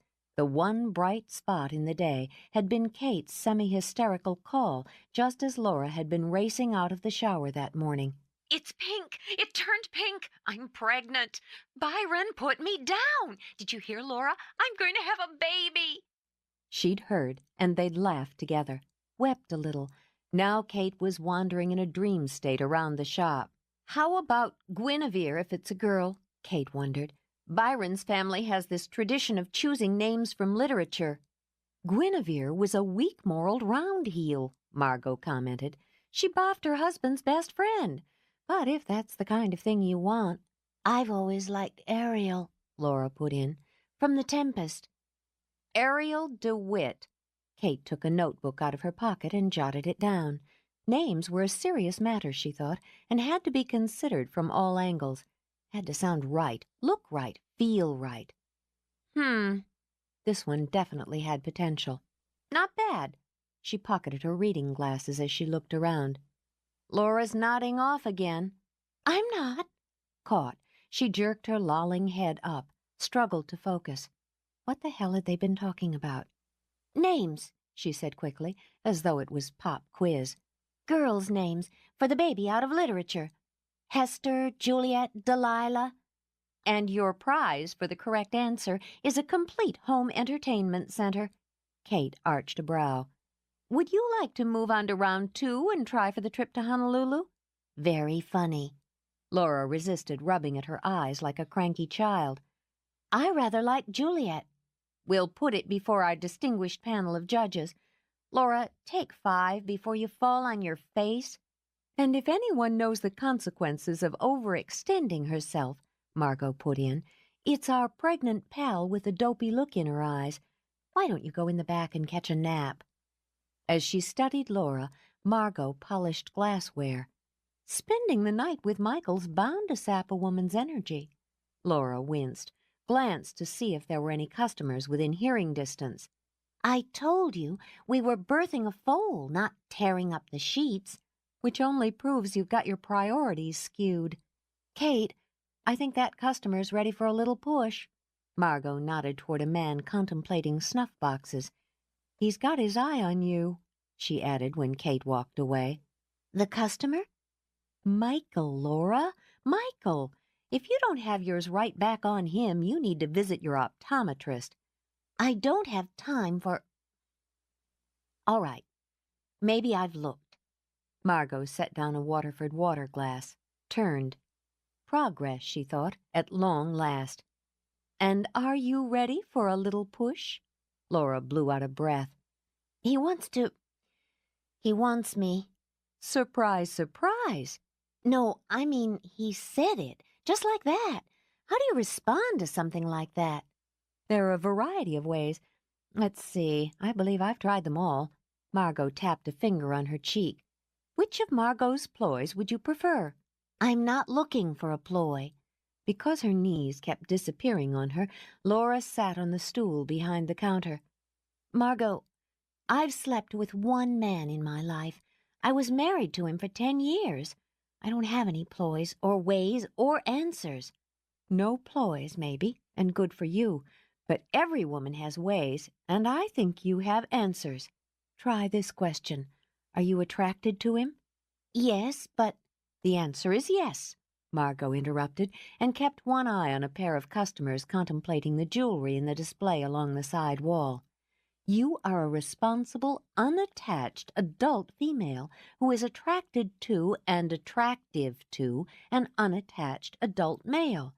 That works fine if you're a rabbit. It can work fine for people, too.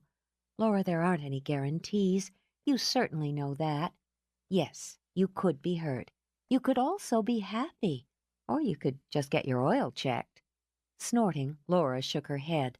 Sex has always been easier for you than me. I won't argue, and I'm not particularly proud of that. I didn't mean... I know you didn't. I've slept with more than one man. Some of them were married to someone else. Sometimes it meant something, sometimes it didn't. She could shrug it off now without regret or recriminations, because she understood everything she'd ever done had carried her toward where she was now. Josh is the only one who really mattered. Because you loved each other, Laura said quietly. We're not talking about love between Michael and me. It's just plain lust. And what's wrong with that? I can usually figure out what's wrong with it until he puts his hands on me or kisses me. As far as Margot could see, that was an excellent sign. And then? Then I just want, and I've never wanted like that. Everything's too hot, too fast. She shifted, because even thinking about it could stir something inside her. It's not comfortable. Hallelujah! With a chuckle, Margot leaned closer. Surprise yourself, Laura. Go down to the stable some night and jump him. Right. That's just what I planned. Really, Margot, I could use some sensible advice here. Sensibles for retirement plans. Miss, one of the customers signaled. Could I see this pin, please? Of course. Taking up the keys, Margot moved away. Oh, don't you adore Art Deco? That's a fabulous piece. I found it at an estate sale in Los Angeles. They said it once belonged to Marlene Dietrich. Laura scanned the shop, stifled a yawn. They were busy, she noted, but not overwhelmed. Maybe she could sneak in a quick cat nap. She slid off the stool, wandered toward a customer to ask if she needed help, prayed the answer would be no, and the door opened. Peter. She stopped in her tracks. I called your office at the hotel. They indicated I would find you here. Yes, this is one of my regular afternoons in Pretenses. Interesting. He hadn't been in before, had purposely stifled his curiosity over his ex-wife's little venture into shopkeeping. Now that he was here, he took a slow, measuring study. Candy's description of the shop as a jumble of second-hand junk hadn't been quite accurate. Then again, understanding his fiancée's feelings toward Laura and her partners, he hadn't expected it to be. Still, neither had he expected to find the place charming, peopled with well-to-do clientele as well as the tourist trade. He hadn't expected to be intrigued by the displays and more than a little envious of the merchandise. Well, she recognized the appraisal. What do you think? It's different, isn't it? Certainly a change of pace for you. He looked at her again. Still cool and lovely, he mused. Odd. He'd never have believed Laura or either of her friends had the brains, the wherewithal, or the imagination to create something so appealing or so successful. It's not a change of pace any longer. She refused to allow the way he studied her and hers to upset her. It is the pace. I suppose you're enjoying the distraction. It's a business, Peter, not a distraction. Why should she expect him to understand pretenses? He'd never understood his wife. Perhaps, she thought, he'd deal much more comfortably with the new wife he'd chosen. I doubt you came in to pick up a gift for Candy. She doesn't care for our stock as a rule. No, I came to speak with you. He looked around again, noted the twisting staircase, the open balcony. Then he spotted Margot, watching him with a cold look of calculated dislike. He certainly didn't have to tolerate silent abuse from the daughter of a servant. Do you have an office, a private office we can use? We utilize most of our space for merchandise. There was an office, of course, but she wasn't willing to speak with him in the shop. It was hers. It was not to be soiled with personal problems. Why don't we take a walk outside? Margot, I'll be back shortly. If that's what you want. Margot smiled thinly at Peter. Be sure to give our best to your fiancé, Peter. Kate and I were just saying how delighted we are you found your match. I'm sure Candace will find your sentiments entertaining. Laura merely shook her head at Margot to prevent another pithier comment. I won't be long. She opened the door herself, waited for Peter to step through onto the veranda. He didn't care for Cannery Row or what he considered its carnival atmosphere. It was crowded, noisy, inconvenient. This is hardly private, Laura. She smiled at the people strolling on the sidewalk, the busy families, the snarled traffic. Nothing so private as a crowd. Without asking him what he preferred, she stepped down, moved to the curb to wait for a break in traffic. We find the location quite a plus. We lure in a lot of browsers who come to the wharf or wander down after a tour of the aquarium. Idly brushing her hair back as the breezes teased it, she started across, wanting to be closer to the sea. And, of course, it's pleasant being able to take a break now and again and come out to watch the water, feed the gulls. You'll hardly keep a business afloat daydreaming over the sea. We're managing. She leaned on an iron rail, skimmed her glance over waves and boats. Gulls fluttered, and sent a young girl into excited laughter as they landed one by one on her knee as she sat with a bag of crackers. What do you want, Peter? To discuss Allison and Kayla. All right. She turned to him, leaned back. Allison is doing very well in school. Her grades are exceptional. I'm sure you'd approve. Kayla's having a little trouble with math, but we're working on it. That's hardly what I... Excuse me, I'm not finished. She knew he wasn't interested, but she was revved. Allie played Carla in the Nutcracker production put on by her ballet class last December. She was beautiful, and she cried afterward because her father hadn't come as he'd told her he would. I explained that I had a conflict. Yes, you did. Kayla played one of the mice and didn't care particularly whether you were there or not. I believe Allie will continue the dance lessons and should be on point in another year. Kayla's losing interest, but her drawing is improving every day. They're also taking riding lessons now from Michael Fury. He's very impressed with both of them. Kayla had the sniffles a few weeks ago, but they didn't slow her down for long. Oh, and I've gotten them a puppy and 2 kittens. He waited a beat. Are you done? There's quite a bit more, actually. They're active, growing children, but that should cover the high points for now. I came here hoping to have a calm and civilized discussion, not to be treated to one of your diatribes, Laura. That wasn't even close to a diatribe, Peter, but I can oblige you. He shifted, irritated when someone bumped his shoulder. Candy and I are to be married in just over 8 weeks in Palm Springs. Allison and Kayla should attend. Is this a demand or an invitation? People will expect the children to be there. Candy is making arrangements for her children to attend. Her au pair will bring them down the day before the ceremony. Allison and Kayla can travel with them. How civilized, she thought, and how cold. You want them delivered by Candy's au pair, and returned the same way, I suppose. It's sensible, and it's convenient. And won't infringe on your time. She held up a hand before he could speak. I'm sorry. I'm tired and apparently short-tempered. I'm sure the girls would appreciate being included. If you'd call tonight... I have plans. I hardly see the necessity of running through the details again. She turned away, looked once more out to sea. She could and would bury her own resentments and try once again to give her daughter what she needed. Peter, Allie is very hurt, very confused, and very afraid. You so rarely come to see them or call, she feels abandoned. We've been over this before, Laura. And he considered himself infinitely patient for listening to it all again. You wanted the divorce. Now it's done, settled. There's been adequate time for her to adjust. I have my own life to think about. And do you ever think of the children? He sighed, checked his Rolex. He could spare 10 minutes more and no longer. You always expected more than I found manageable in that area. They're not an area. They're children. She whirled around, stopped herself from spewing out all the resentment, the bitterness, and simply looked at his face. So handsome, she thought, so cool, so composed, so perfect. You don't love them, do you, Peter? You never did. Simply because I refuse to dote on them, to spoil them as you've chosen to do, doesn't mean I don't understand my responsibilities. That's not what I asked.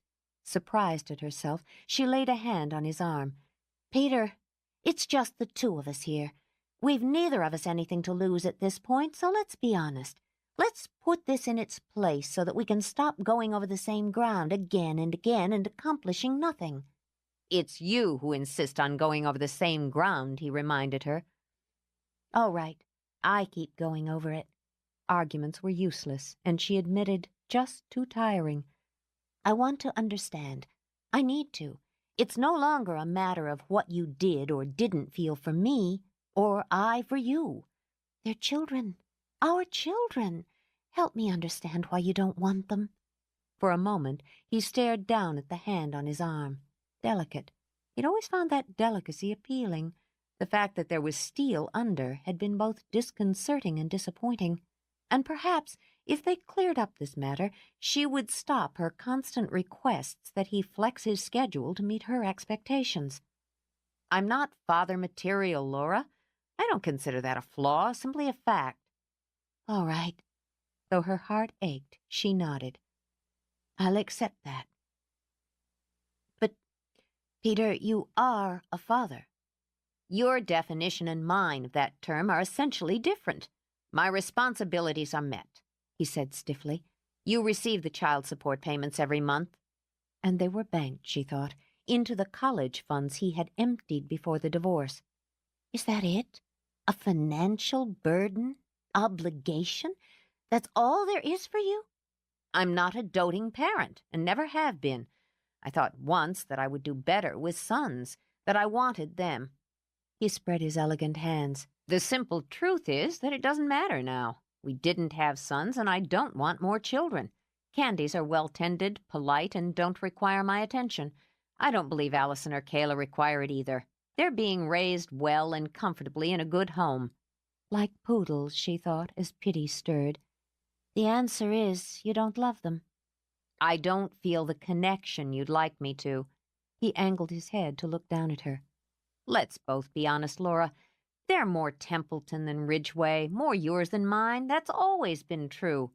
It didn't have to be, she murmured. They're so beautiful. Miracles. I'm so sorry you can't take what they would give you. And I would say that all of us are better the way things stand. I was angry initially when you insisted on divorce, angry that it cost me the position I had earned at Templeton. But over the past few months, I've come to see that it was inevitable. I enjoy the challenge of running my own hotel, and frankly, Candace is more the kind of woman who suits my needs and my nature. Then I hope you're happy. Really. She shuddered out of breath. Do you really want the girls at the wedding, Peter, or is it for form? If they choose not to attend, it's a simple matter to make the proper excuses. All right. I'll talk to them. Leave it to them. I'll expect to hear from you by the end of the week. If we're done, I have an appointment shortly. He glanced back across the street. With the air somewhat cleared between them, he chose to be magnanimous. Your shop is very impressive, Laura. I hope it's successful for you. Thank you. Peter, she said when he turned to leave her. People milled around them, but they didn't matter. She remembered a magical night, with moonglow drifting through the gazebo, and the scent of flowers and the promise of a dream. Did you ever love me? I have to know.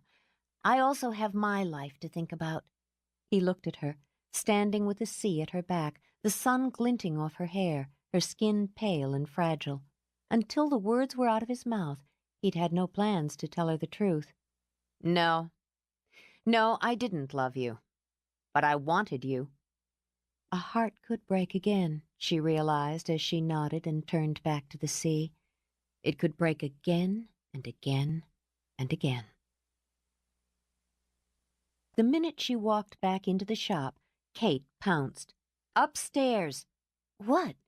Dizzy with fatigue and grief, Laura let herself be hauled up the winding steps. Upstairs and into bed. But we're open. The boudoir is closed for the rest of the day. In the boudoir, Kate pushed her onto the slippery satin quilt on the big bed, knelt to pry off Laura's shoes.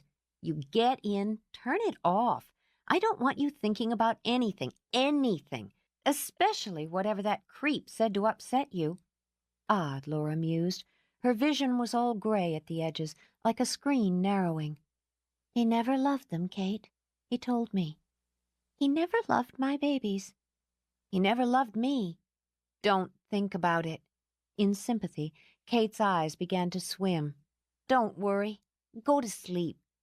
I feel so sorry for him. So sorry for all of us.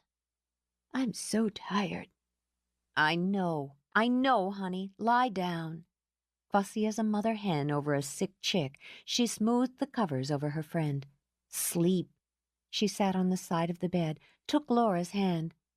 I used to dream about the way things would be. So perfect. So lovely. Shh, she murmured, even as Laura's voice trailed off. Dream about something else. Find a new one. Is she out? Margot said from the doorway. Yeah. Kate sniffled, wiped a hand over her cheek, and thought of the child inside her, of the man she'd loved and married who already cherished it and her. I hate Peter fucking Ridgway. Stand in line. Margot stepped in to lay a hand on Kate's shoulder. When she walked back in, she looked so broken. I could kill him for putting that look in her eyes. Stand in line, Kate echoed. She'll be all right. We'll make sure of it. Laura's mind was still fuzzy with fatigue when she returned home. She thought briefly about a long, steaming bath, cool, smooth sheets, and oblivion. But she needed her children, and needed them badly. She found them, as she'd expected to, at the stables. Bongo greeted her first, racing forward with tongue lolling out in a grin. He skidded to a halt at her feet, promptly sat his rump down, and lifted a paw. What's this? Charmed, she crouched down to shake. Trick dog. Michael's been playing with you. What else can you do, huh? Can you lie down? He flopped down into the prone position instantly, looking up for approval and the expected biscuit. Can you roll over?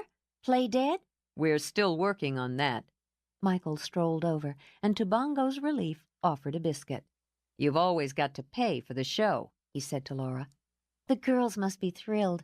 They're teaching him the rollover. He's making progress. But his eyes were on Laura's, and the shadows under them. You just getting back? I came down to see the girls and to get a look at the foal. How's she doing? She's doing great, which is more than I can say for you. The frustration and annoyance he'd pent up all day spewed out in rough words.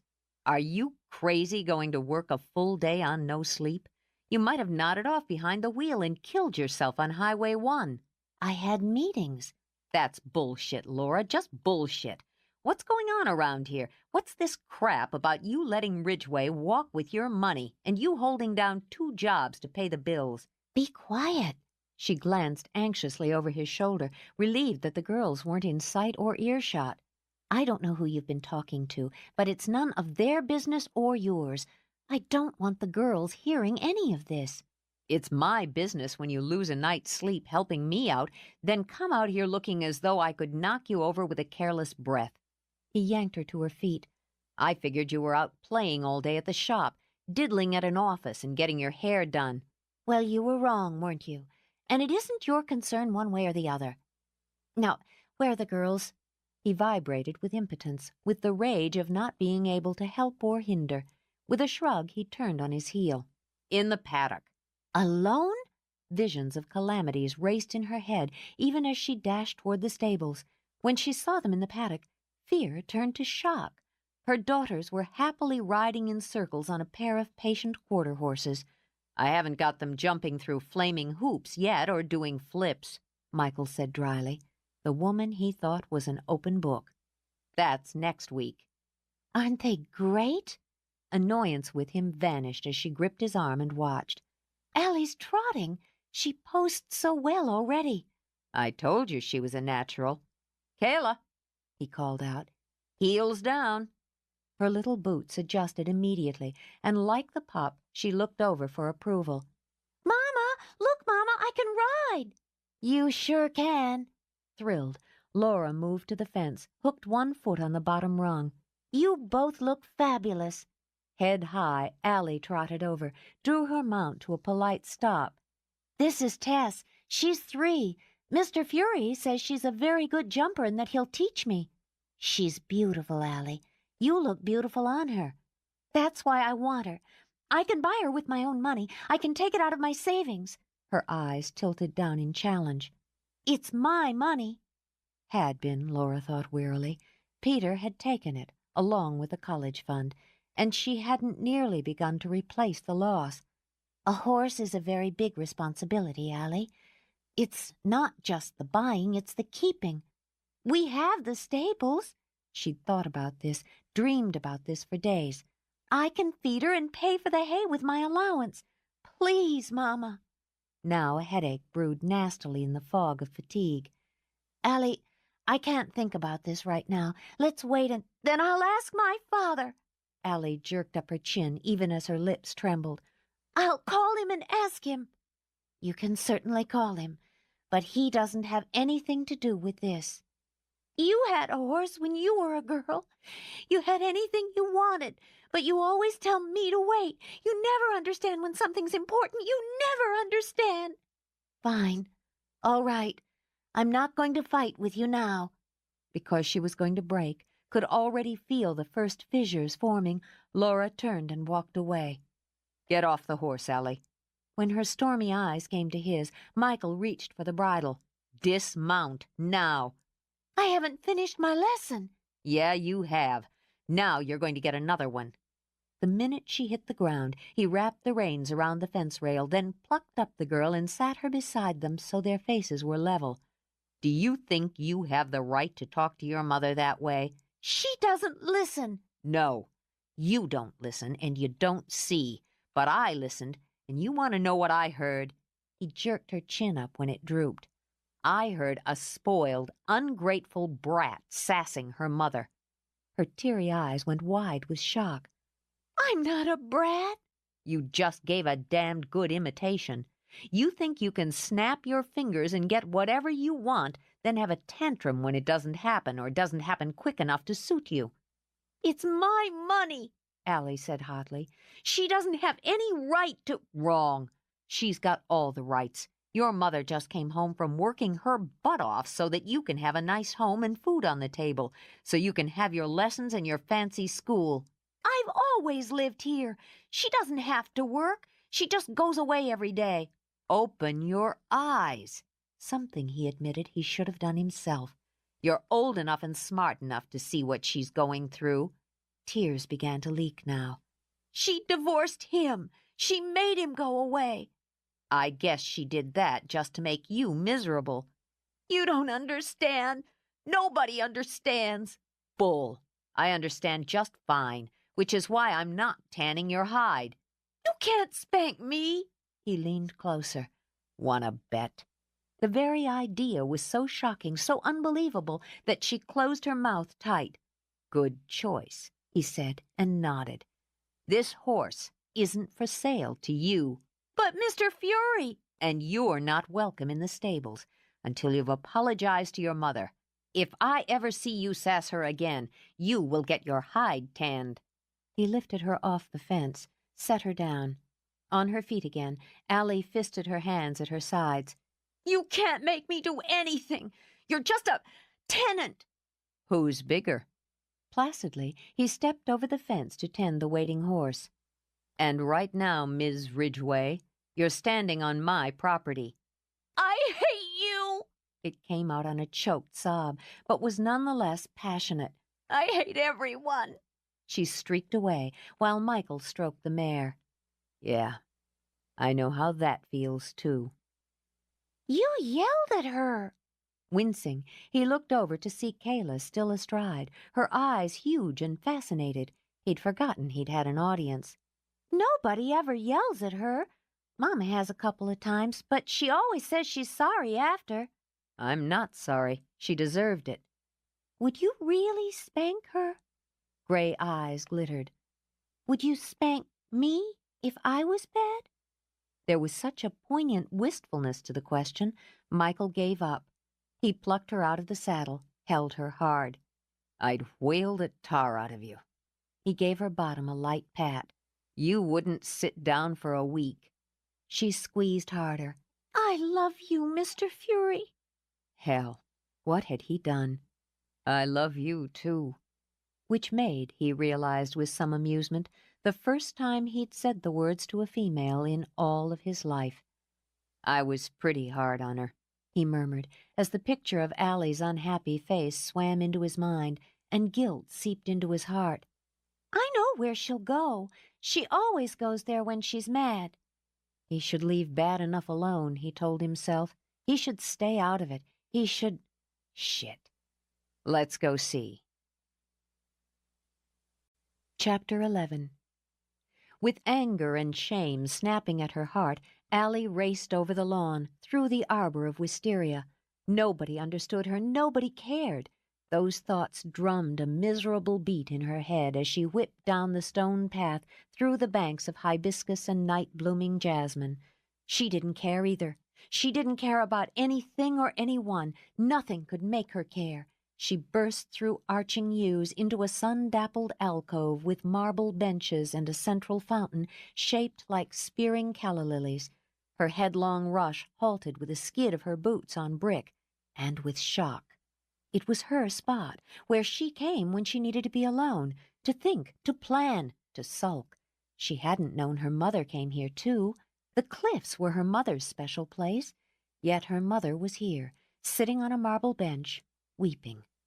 She'd never seen her mother cry, not like this, not with her hands covering her face, her shoulders heaving, not such violent, helpless, hopeless tears. Staggered, she stared, watching the woman she had always believed invincible, sobbing as though the well of grief would never run dry. Because of me, Allie thought, as her own breath hitched, because of me. Mama? Laura's head shot up. She sprang off the bench, fought for control, lost. Breaking, she sank onto the bench again, too tired, too bruised, too shattered to fight. I don't know what to do anymore. I just don't know what to do. I can't take any more. Panic, shame, emotions she didn't understand, spurted so high, so fast, that Allie was across the bricks and wrapped around her mother before she'd thought to move. I'm sorry, I'm sorry, I'm sorry.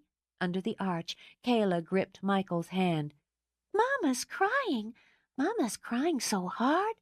I know. It destroyed him to see it, to hear it, to know there was nothing he could do to stop it. It'll be all right, baby. He lifted Kayla up, let her press her face into his shoulder. They just need to get it out, that's all. Let's leave them alone. I don't want her to cry. Kayla sniffled against him as he carried her away. Neither do I, but sometimes it helps. She eased back, secure that he would hold her.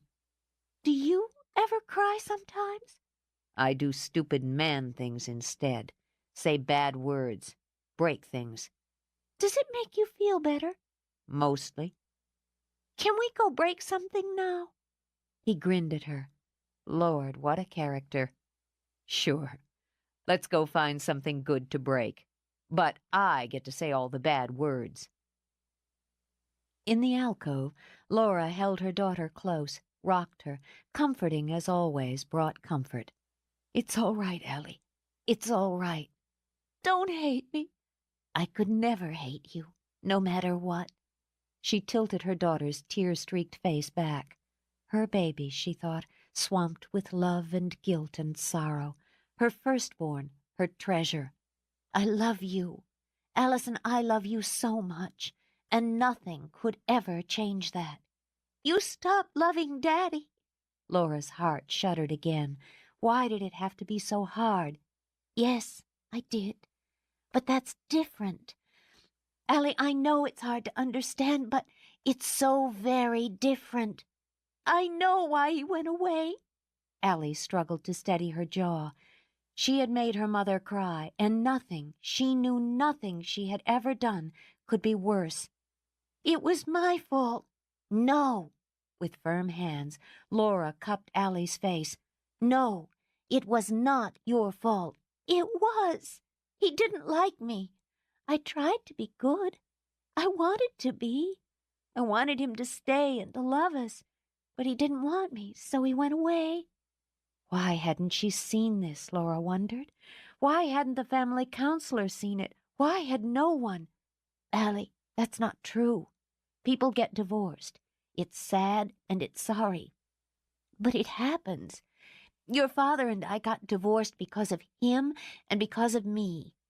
You know I don't lie to you, Allie. Yes, you do. Stunned, Laura jerked back. Allie, you don't lie exactly, but you make excuses, and that's the same. She bit her lip, terrified her mother would cry again, but she had to say it.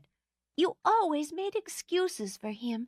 You'd say he wanted to come to the recital, but he had an important meeting. He wanted to go with us to the movies or the zoo or any place, but he had work. But it wasn't true. He didn't want to go. He didn't want to go with me. Oh, dear God, how could protecting your child cause so much damage? It wasn't because of you. Not because of you, Allie, or because of Kayla. I promise you that's not true. He doesn't love me. How did she answer?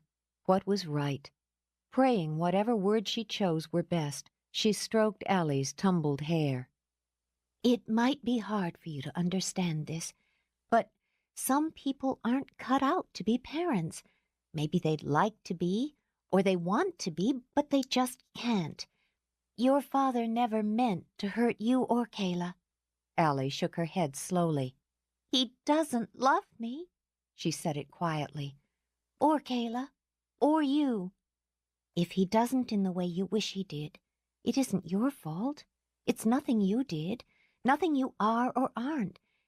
It's not his fault either, because you're making excuses again. Laura drew back, shut her eyes. All right, Allison, no excuses. Are you sorry you had me? Laura's eyes flashed open. What? Sorry? Oh, Allison. This part, at least, was easy as breathing. Do you know, when I was a girl, hardly older than you, I used to dream that I would fall in love one day and get married. I'd have a home and beautiful children to fill it. I'd watch them grow. Her lips curved now as she stroked the hair away from her daughter's damp cheeks. Not all of that dream worked out the way I thought it would, but the best part did.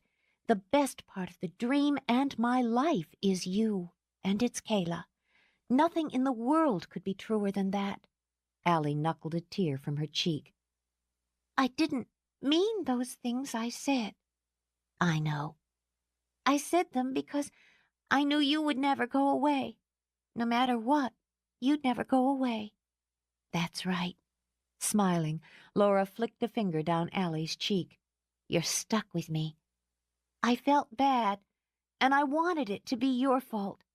She had to swallow before she could speak again. Did he go to bed with another woman? Just when you thought it was safe, Laura thought with a jolt. Where did you hear a thing like that? At school. The flush rose up to Allie's cheeks, but she kept her eyes steady. Some of the older girls talked about it. That's nothing you or the older girls should be talking about. Allie's mouth firmed. He did. She nodded, and leaving a small, lovely part of her childhood on the bench, rose. That was wrong. He hurt you, and you made him go away. There were a lot of reasons I asked for a divorce, Allie. Tread carefully, Laura warned herself, even as her heart was breaking to see that too adult look in her baby's eyes. None of them are appropriate for you or your friends to discuss. I'm talking to you, Mama. Allie said it so simply that Laura had no response. It wasn't my fault, she continued. It wasn't your fault either.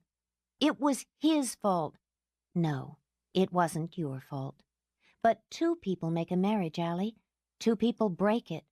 No, Allie thought, studying her mother. Not always. Did you go to bed with another man? No, of course not.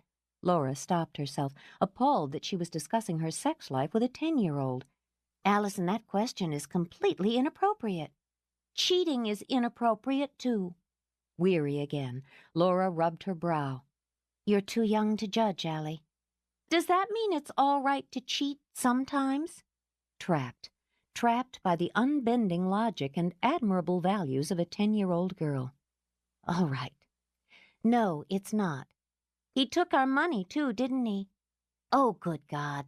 Laura rose. Gossip isn't attractive, and it's irrelevant. She understood now, Allie thought, understood the titters from other girls, the murmured conversations of adults, and all the pitying glances. That's why you had to go to work. Money is not an issue here. She refused to let it be. I went to work because I wanted to. I opened the shop because I wanted to. Templeton hotels have always been part of my life. So have Margot and Kate. Working is sometimes hard, and it's sometimes tiring. But it makes me feel good, and I'm good at it. She took a breath, struggled for the right angle.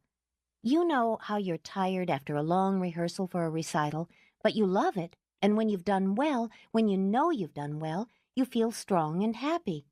That's not an excuse? No. Laura's lips curved again.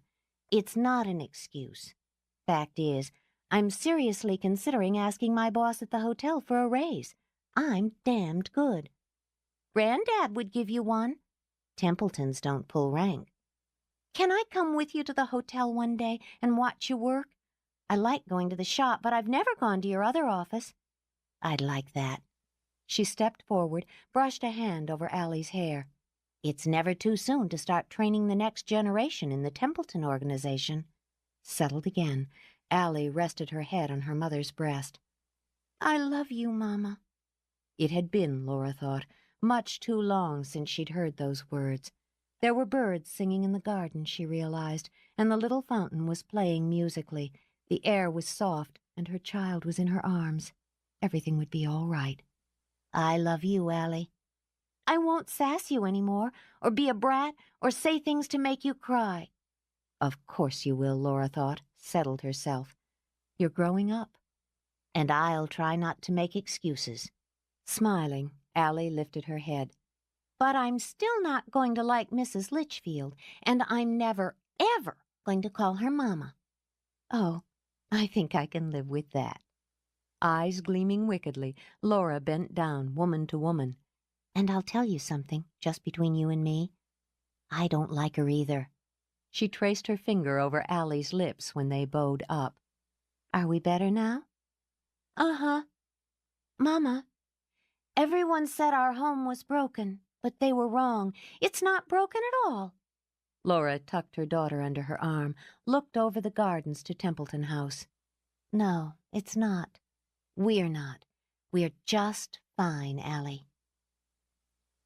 It wasn't an easy thing for a young girl with a great deal of pride to take the first step.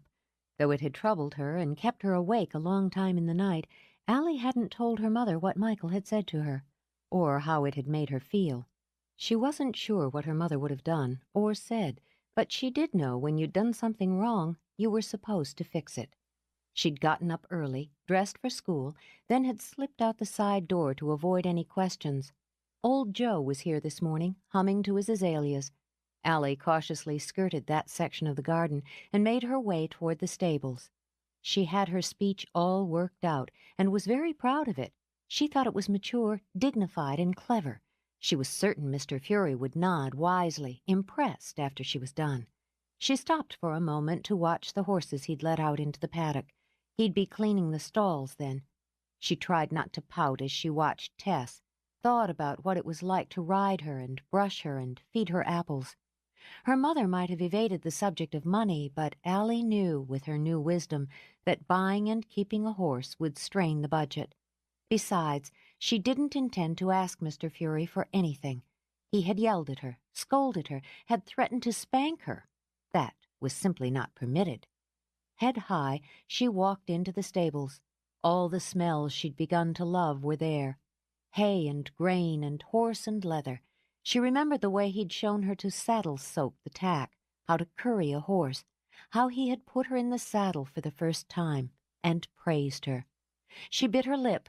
None of that mattered. He'd insulted her. She heard the sounds of the shovel and walked to the end of the row where Michael was filling a wheelbarrow with soiled straw and manure. "Excuse me, Mr. Fury?" Her voice had a royal ring. She would have been surprised, so closely echoed her mother's. He glanced back, took in the slight young girl in the tidy blue dress and trendy Italian sneakers. "You're out early." Thoughtful, he leaned on his shovel. "No school today?" "I don't have to leave for a little while." She glanced at her watch, folded her hands. The gestures were so like Laura, he had to fight back a smile. "Something you want to say?" "Yes, sir. I want to apologize for being rude and for causing a family scene in front of you." Little Miss Dignity, he thought, your chin's trembling. "Apology accepted," he said simply, and bent to his work. He was supposed to apologize now. It was, after all, the proper way to close a misunderstanding. When he didn't, her brows drew together. "I think you were also rude." "I don't." He dumped the last load, propped up his shovel, then gripped the handles of the wheelbarrow. Better move aside, you'll get your dress dirty. You raised your voice. You called me names. He cocked his head. And your point is? You're supposed to say you're sorry. He released the handles, brushed his hands over his jeans. I'm not sorry. You deserved it. I'm not a brat. All her dignity crumbled, as did her face. I didn't mean the things I said. I didn't mean to make her cry. She understands. She doesn't hate me. I know she understands. She loves you. A kid who has a mother like that in her corner's got everything. Pushing it away's pretty stupid. I'll never do it again. I know better now. I know lots of things better now. She knuckled a tear away. You can spank me if you want, and I won't tell. I don't want you to hate me. Michael crouched down, gave her a long, steady look. Come here. Trembling, terrified at the images of humiliation and pain, she stepped forward. When he grabbed her, she muffled a cry of alarm, then was dazzled to find herself being hugged. You're a stand-up gal, Blondie. He smelled of the horses. I am? Swallowing pride's hell. I know. You did a good job. Full of wonder, she held tight. It was like Granddad or Uncle Josh, Uncle Byron, but different. Just a little different. You're not mad at me anymore? No. You mad at me? She shook her head and let the words tumble out. I want to ride the horses, please. I want to come back and help you and feed them and brush them. I told Mama I was sorry, and I won't sass her anymore. Don't make me stay away. How am I supposed to get things done around here without you? And Tess has already been missing you. She sniffed, eased back. Has she? Really? Maybe you've got time to say hi to her before you take off for school. But you want to get rid of these. He took out a bandana. Allie, experiencing the thrill of having her tears dried by a man for the first time, fell headlong into love. Will you still give me riding lessons and teach me how to jump? I'm counting on it. He held out a hand. Friends? Yes, sir. Michael. My friends call me Michael. He'd never been inside Templeton, Monterey. Though Michael had grown up just up the coast, it wasn't so odd. He'd never had a need for a hotel in the area, and if he had, Templeton would have been beyond his touch. He'd been to the resort. After all, his mother had worked there, so he knew what to expect. Then again, he mused as he passed the uniformed doorman, you usually got more than you expected from Templeton. The lobby was enormous, sprawling, with conversation and waiting areas tucked away with potted palms and greenery to offer the cozy and the private. The bar, long and wide, with generous chairs and gleaming tables, was up a short flight of stairs and separated by a trio of brass rails. Those who wanted a little lift could enjoy their cocktail and watch the people come and go. There were plenty of them, Michael noted. They were 6 deep at check-in, flooding the long mahogany counter while clerks hustled to assign rooms. 2 waitresses worked the waiting crowd and passed out glasses of fizzing water. The noise was huge. Wherever they stood, sat, or wandered, they talked. Primarily women, he observed, some of them dressed for business, others drooping from travel. And all, he thought, studying the heaped luggage carts, with enough suitcases to last 6 months. As he maneuvered out of the way, 2 women streaked toward each other over the shining tile, met with squeals and embraces. Several others were eyeing him. Not that he minded being ogled particularly, but, being so completely outnumbered, he chose discretion as the better part of valor, and contemplated retreat. Then he saw her, and there might not have been another woman in the room. She carried a clipboard tucked atop a fat file. Her hair was pinned up, smoothed somehow into a neat professional twist. She wore a simple black suit that even one with a fashion-impaired eye could see was painfully expensive.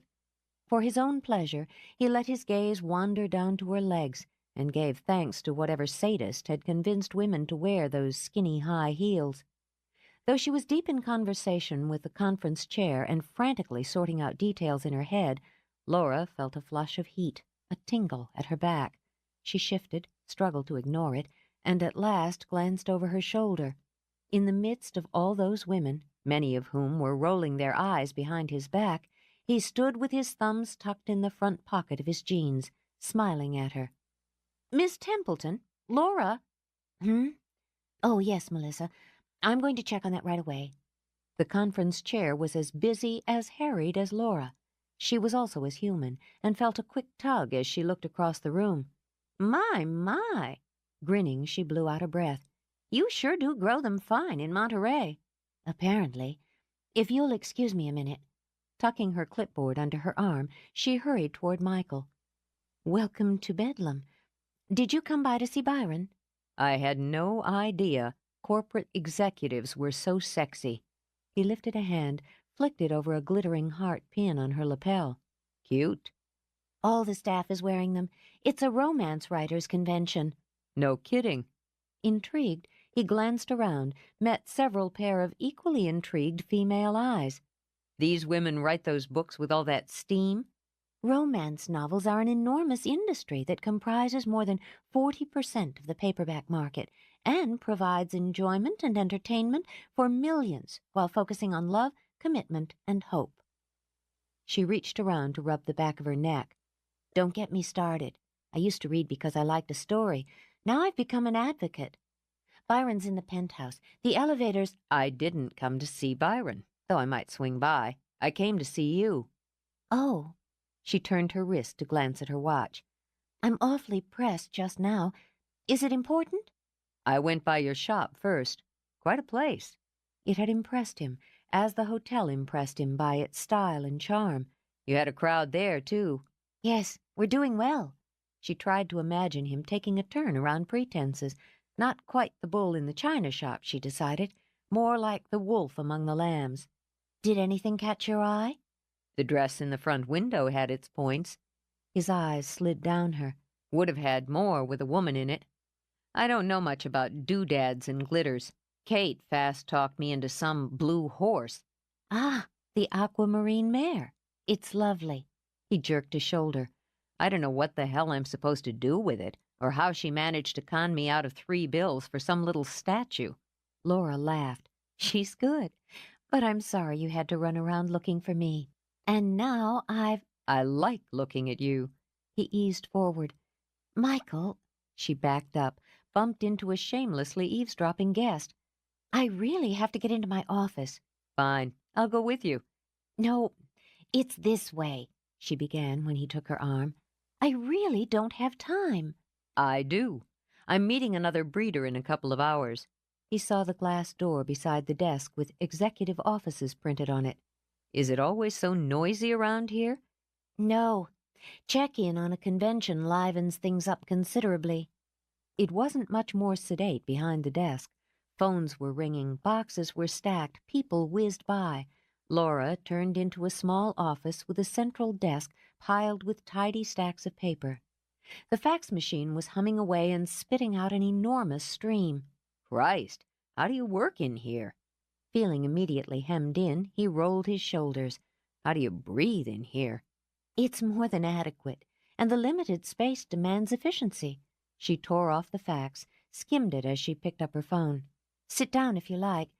I'm sorry, I have to finish this. After punching in numbers, she cradled the phone between her neck and shoulder to keep her hands free. Karen? Yes, I've got it right here. It looks fine. They need to set up their registration desk an hour earlier.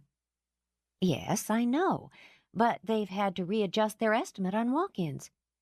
Yes, I know Mark's handling that, but he doesn't answer his page. I don't think he's gone over the wall. Chuckling, she set the fax aside, plucked up a memo. Uh-huh. That's on my list. Don't worry. If you could just— My life for you. No, I'll buy the bottle when it's over. Thanks. I want to— Hell. I've got another call coming through. I'll check with you later. Michael took his seat, rested his ankle on his knee, and watched her work. Who would have thought it, he mused, the cool, pampered princess up to her elbows in details, swinging from phone to computer and back like a veteran soldier flanking the enemy. Depending on the topic, her voice was warm, chilly, brisk, or persuasive, and she never missed a beat. Actually, her heart had missed quite a few every time she looked over and saw him sitting there, black denim and worn boots and dark wind-blown hair, eyes that watched everything. Michael, you don't— Before she could finish, even begin to nudge him along, a skinny man with a quick smile poked his head in the door. Sorry. Laura? Mark, I've been paging you for an hour. I know. I was trapped, I swear it. I'm on my way to deal with conference registration setup, but there's a small crisis in the Gold Ballroom. They want you. Of course they do. She rose. Michael, I need to see what this is about. Let's go. Don't you have something to do? He made her nervous, matching her pace as she strode back into the lobby. I'm having fun watching you. A guy's entitled to an hour off now and again. As they climbed a flight of wide carpeted steps, he glanced around. I've never been in here before. Hell of a place. I didn't realize. I wish I could show you around, but— She moved her shoulders. You can take a tour of your own, but I wouldn't recommend using the elevators. We've got about 800 checking in today, and they'll be jammed. Jammed into an elevator with women who write romance. He shook his head. I can think of worse things. The second-floor meeting level was as spacious as the lobby, as elegantly appointed and nearly as crowded. Enormous chandeliers were brilliant lit, shooting light onto brass and silver, dripping it on pots of flowering begonias in snowy white and blood red. Along one wall, heavy drapes were open to offer a spectacular view of the bay.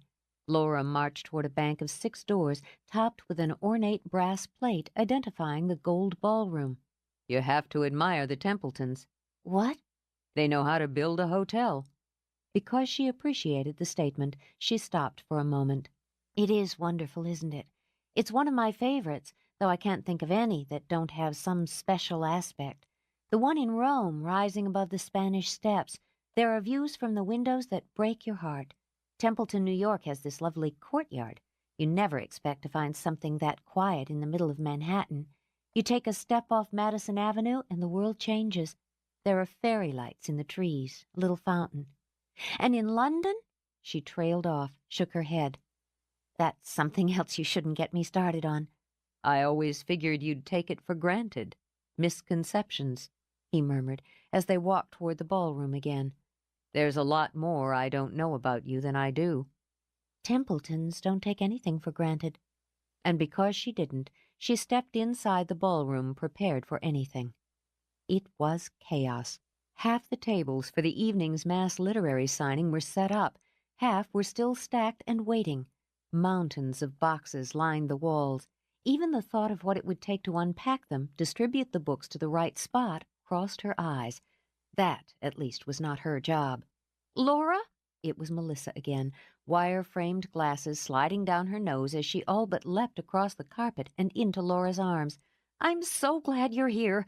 We still haven't been able to locate shipments for 6 authors, and an entire shipment from one of the publishers is lost somewhere in the bowels of the hotel. I'll put a trace on them. Don't worry. Yes, but— And I'll go down to shipping and receiving myself. Her smile was meant to be reassuring and not weary. If necessary, I'll brave the bowels personally and find the books. I can't tell you what that means to me. You have no idea what it's like to have to tell an author she doesn't have any books to sign. It doesn't matter if it was flood, pestilence, or Armageddon. They're going to jump you. Then we'll see that they're here, even if we have to send someone out to raid the bookstores. Melissa blew the hair out of her eyes.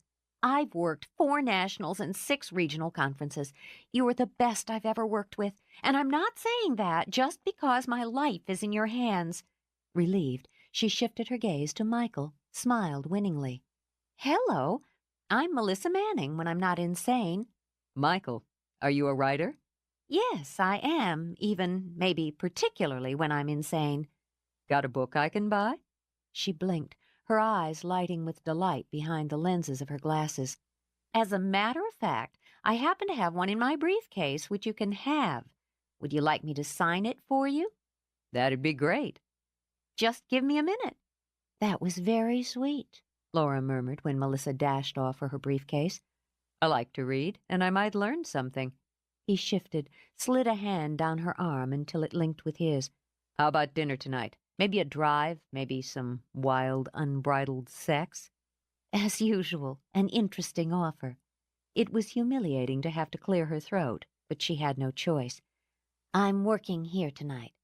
Now that's insane. Amused, Melissa strolled back, handed Michael her book. You're a stronger woman than I, Laura, choosing work over hot, unbridled sex. Michael grinned. I'm going to like your book. I hope you will. Count on it. Excuse me a minute. He tugged Laura into his arms, lowered his head, and kissed her until every ounce of blood in her head drained to her feet and tingled. He let her go, nipped lightly at her chin. You're still holding the rain check, sugar. Nice to meet you, Melissa. Yeah. Staring after him, Melissa rubbed a hand over her heart. I believe in quality, descriptive and well-crafted writing, she began. And all I can think of to say is, wow. She blew out a breath. Wow. Yeah. Laura made an effort to find the top of her head. It had to be spinning somewhere close by. It's okay. Take a minute. I'm going to book on those checks for you right away. Melissa tucked her tongue in her cheek. Appreciate it. Excuse me. As Laura struggled not to stagger to the door, Melissa indulged in a long sigh. God, I love this business. Chapter 12. It was after 10 when Laura turned up the drive to Templeton House. She had the good, solid tired of accomplishing a job well. The kind of tired she realized as she let herself in the house that didn't yearn for sleep. Still, she reminded herself she had another full day coming up starting in just over 9 hours. What she needed was a nice hot bath and bed. After checking in on both her daughters, finding them both deeply asleep, she drew that bath, filled it lavishly with fragrant salts and bubbles, and sank in with a long sigh. She stretched out, gazed up through the tiny skylight over the tub, and dreamed over the stars. Her life was clicking back into gear, she thought. She had her daughter back. There were bound to be some bumps along the way, and she would negotiate them, but everything had been so blissfully normal that morning on the drive to school. Her family was in order. Her parents busily enjoying their lives and their work, Josh and Margot doting on their new baby, Kate and Byron anticipating theirs.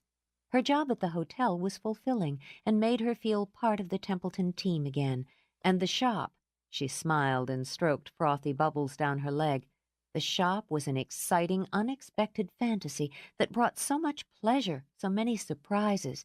As busy as she'd been throughout the day, she'd missed swinging in, ringing up sales, talking to customers, just being with Kate and Margot.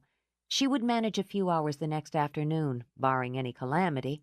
Then again, she'd begun to enjoy, even anticipate, certain kinds of calamity.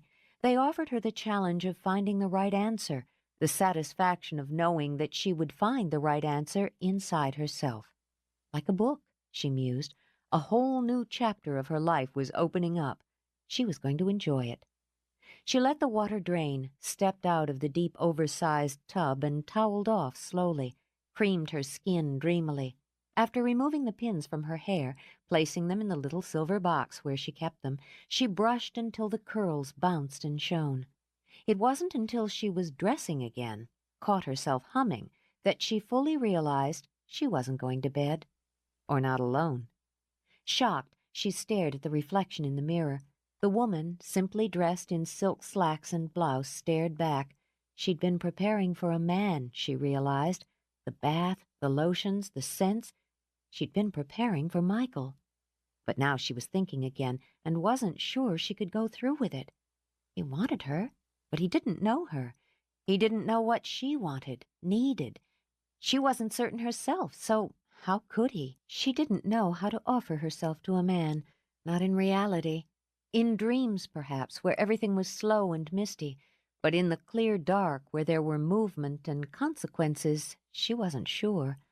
Once she had offered herself to another man in another life, and it hadn't been enough. To do so again and fail again would destroy her. Coward, she thought, closing her eyes.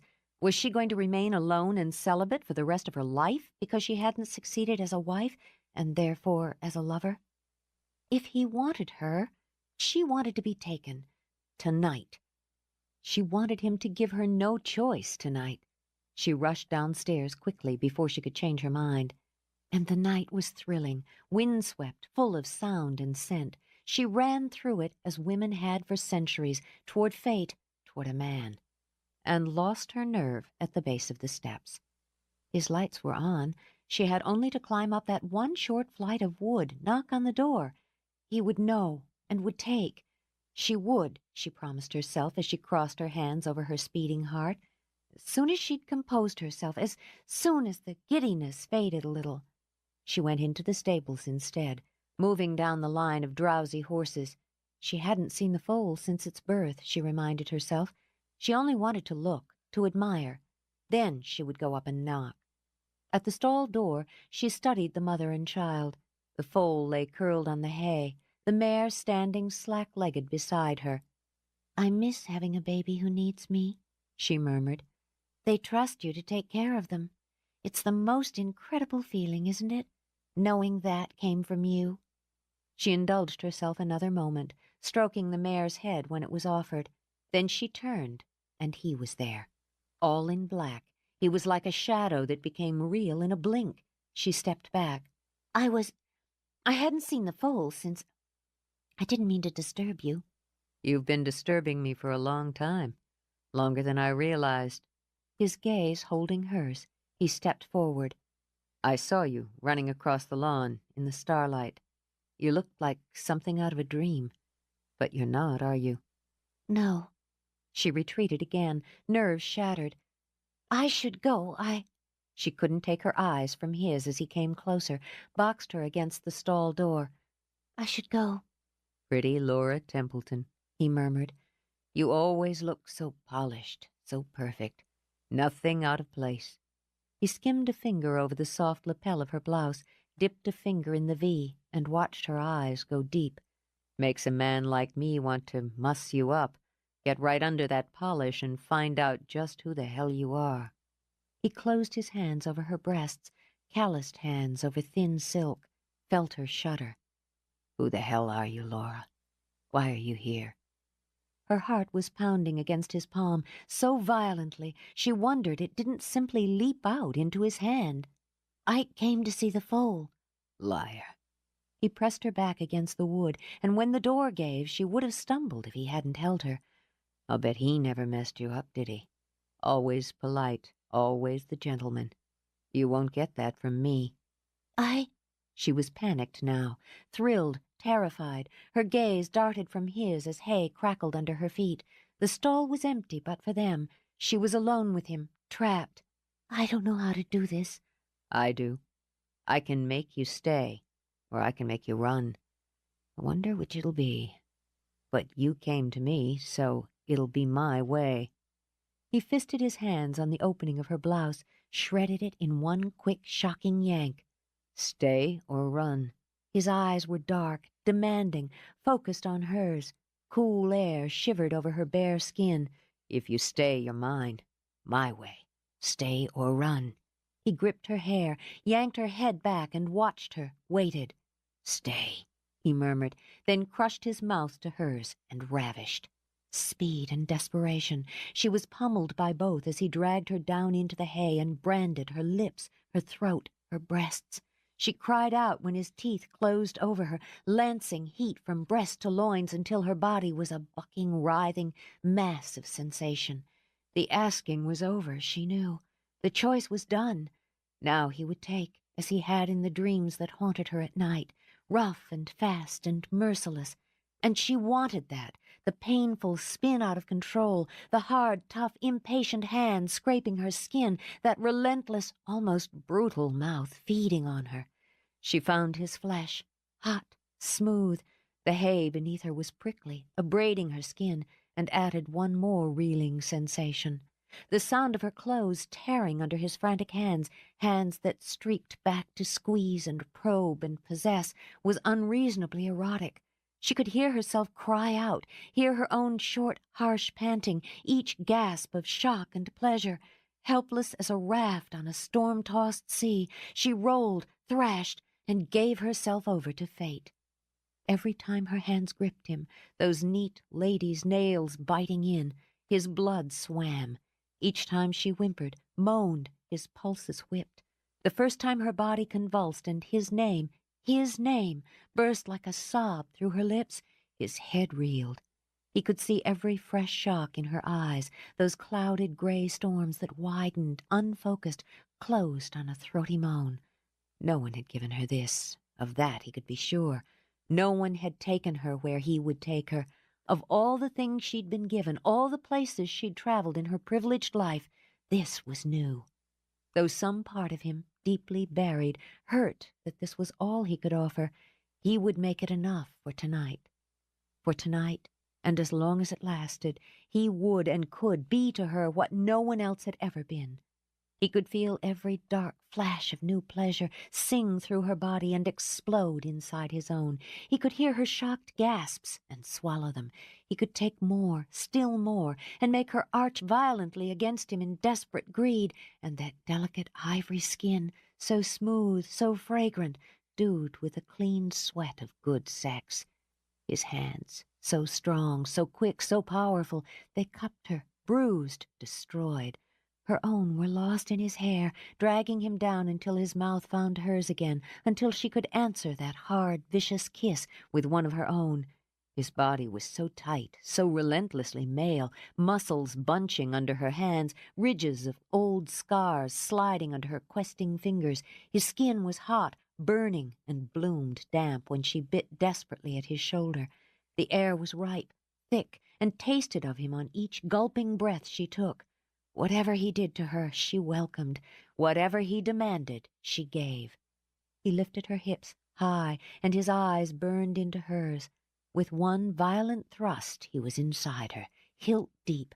The hand she'd gripped on his arms slid limply to the hay as her body simply erupted. "Stay with me, Laura." His fingers dug into her flesh, and he began to move. "Stay with me."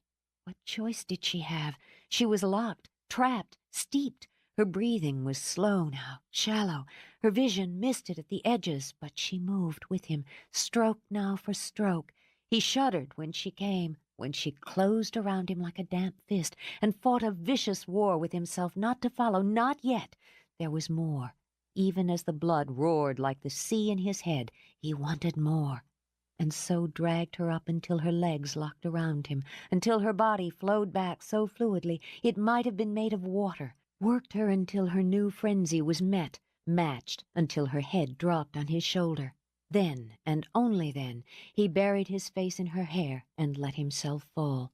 His weight pinned her to the floor. It was an odd and drugging feeling, having a man's full weight on her again, and it was a triumphant feeling to know that he was incapable of moving, that he was as dazed, as sated as she.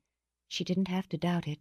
She'd seen his eyes, felt his hands, heard the gritty groan sound in his throat. He had been caught, trembling on that stunning moment when he had lost himself and come inside her.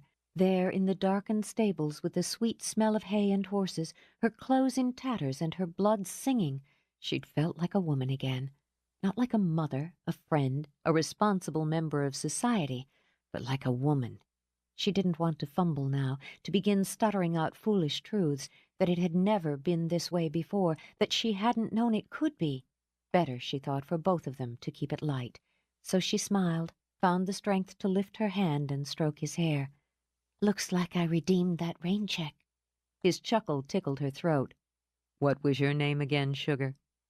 Gathering his reserves, he rolled lazily over, pulling her with him until she was sprawled on his chest. Her smile was both smug and sleepy. There was hay in her hair.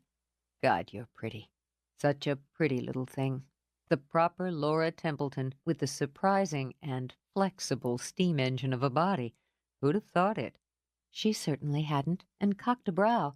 "I can't say that I, or it, have ever been described quite that way." Her lips quirked. "I think I like it." "Since you're in such a good mood, why don't you tell me now why you came here tonight?" "To see the foal." Fastidiously, she picked hay from his hair, then shifted her gaze back to his. "On the way to you. You knew I'd come." "I was counting on it. If you hadn't, I'd have had to breach the castle walls and drag you out. I don't know how much longer I could have done without you." "Michael." Moved, she laid her hand on his cheek. Would you have ravished me? Sugar, I did ravish you. It's the first time anyone has. She waited a beat, watched her own finger trace down his throat. I hope it won't be the last. I wasn't looking for one quick romp in the hay. Satisfied with that, she nodded, smoothed his hair again. Then I'll come back. She lowered her mouth to his, lingered over it. I should go now. He merely shifted their positions, pinned her again. Laura, you don't really think I'm going to turn you loose tonight. She felt the quick hitching thrill of being overpowered. You aren't? No. That rough hand slid up, closed over her breast, and his mouth became busy at her throat. She arched under him, shuddered out a sigh. Good. Still, she hadn't meant to stay until morning, hadn't meant to fall into twilight sleep in a pile of hay with her body curled around his, hadn't realized she would awake fully aroused with his mouth on hers and his hands. Michael! And when her eyes fluttered open, he slid slow and deep inside her, moved inside her with long, lazy strokes that had dreams misting over reality. He watched her face, that lovely flush from sleep and sex that warmed her cheeks, the eyes smoky and dazed, the mouth swollen from his that trembled on each breath. They would look at each other now in the light, see as they took each other up with a rhythm soft and silky. Hay motes fluttered in the fragile light of morning, danced in the quiet air. Night birds gave way to the lark. In the stables, horses began to stir, cats stretched and hunted up sunbeams, and her hands reached for him, cupped his face, guided his mouth once again to hers as they gently slid over. "Michael," she said again. I can't keep my hands off you. "I don't want you to." But he'd seen bruises on that delicate skin as she'd slept. I was rough with you last night. Did I forget to thank you for it? He lifted his head, grinned. I guess screaming my name 10 or 12 times was thanks enough. Well then, she pushed his hair back from his face, and her eyes were sober. I don't ever want to be treated like some fragile piece of glass. Not ever again. So if I want to break out the cuffs and whips, you're game? Her mouth fell open, speechless shock. I'm kidding. Christ, what a package she was, he thought on a roar of laughter. And all his. On a spurt of delight, he got to his feet and picked her up. At least until we've established trust. You don't really. I mean, I don't think I could or would like. When he laughed so hard he nearly dropped her, she lifted her chin. I don't care to be the butt of your sick joke. It wasn't that sick, and Sugar, you've got a first-class butt. He planted a loud, smacking kiss on her mouth. But since I doubt you want to stroll back to the house showing it off, let's go get you some clothes. I'd appreciate it if you would. What are you doing? She all but squeaked it as he carried her out of the stall. Taking you upstairs to get you something to put on. You can't just cart me outside this way. I'm naked. We're naked. Michael, I mean it. Oh, my God. Sunlight and cool morning air slapped her as he stepped through the stable door. It's early, he said easily. No one's around yet. We're naked, was all she could say as he started up the stairs. We're standing outside naked. Looks like it's going to be a hell of a day, too. You got anything on for tonight? Didn't he understand that they were standing on his little porch in the full light of day, buck naked? Get me inside. Chilly? I'm working on it. He shifted her and managed the doorknob. The insult, she fumed, the insensitivity, the outrageousness of it. Put me down. Sure. He set her obligingly on her feet and waited for the show to begin. She didn't disappoint him. Are you out of your mind? What if one of the girls had looked out the window and seen us? It's not even 6 in the morning. Do they usually stare out the window at dawn with binoculars? Of course not. That's hardly the point. I won't be hauled around that way because you, in your warped brain, find it amusing. Now, get me a shirt. He ran his tongue around his teeth as he considered her. Even with hay in her hair and flushed head to toe with embarrassment and temper, she managed to be dignified. It was fascinating. Sugar, you're getting me stirred up again, and I don't think we have time for another round. You Peasant? Barbarian? With an effort, she reined in. It was impossible to have a reasonable argument under the circumstances. I'd like to borrow some clothes, please. What the hell? It'll only take a few minutes. Michael! She jerked back, stunned, when she saw the intention in his eyes. Michael, I will not be. Dragged to the floor, kissed into mindless submission, driven to bone-splitting climax. Oh, God. She fisted her hands on the rug and let herself be ravished. It took more than a few minutes, so that Laura found herself sneaking like a thief into her own house. If she could just get upstairs, she thought, easing open a side door and creeping into the parlor, into her room. Her children would be waking for school any minute. Her children. Wincing, carrying her shoes, she tiptoed into the hall. Was she out of her mind? How could she possibly explain herself if— Miss Laura! If the worst happened, Laura thought fatalistically, and turned to face a shocked Anne Sullivan. Annie, I was just, out. Early. Walking. Very slowly, Anne continued down the stairs. She may have been widowed for more than 25 years, but she knew the look of a woman who'd spent the night in a man's arms. You're wearing a man's shirt, she said stiffly, and there's hay in your hair. Ah. Clearing her throat, Laura reached up and plucked out a bent shaft. Yes, that's true. I was out, as I said, and you've never been able to lie your way out of an open door.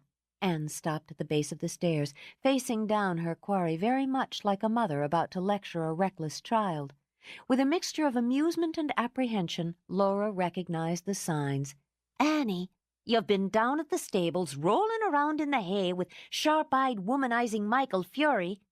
Yes, I've been down at the stables, Laura said, shrugging on her cloak of dignity. Yes, I've been with Michael, and I'm a grown woman. With a sense of a peanut.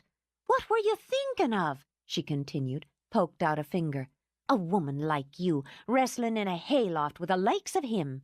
Because where she loved she had patience, Laura's voice was calm. I imagine you know very well what I was thinking of. Whatever you think of him or of my sense, the fact remains I'm 30 years old, Annie. He wanted me, I wanted him, and in all of my life, all of it, no one has ever made me feel the way he did. A moment's pleasure for— A moment's pleasure, Laura nodded. If that was all it amounted to, she swore she would go to her grave grateful. I was married 10 years and never knew what it was like to be pleasured, or I hope, to pleasure a man like that. And I'm sorry you disapprove. Anne's face pokered up. It's not my place to disapprove. Oh, don't give me that dignified housekeeper-to-mistress routine, Annie. It's years too late. With a sigh, she laid a hand over the rigid one Anne gripped on the newel post. I know how much you care.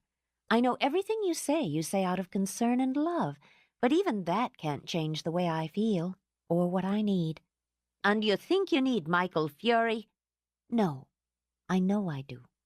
I haven't decided what to do about it or where I want to go from here, but I do know that I fully intend to have a great many moments of pleasure.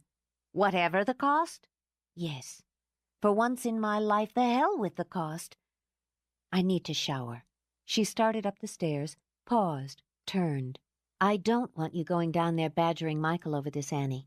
That is not your place, or anyone else's.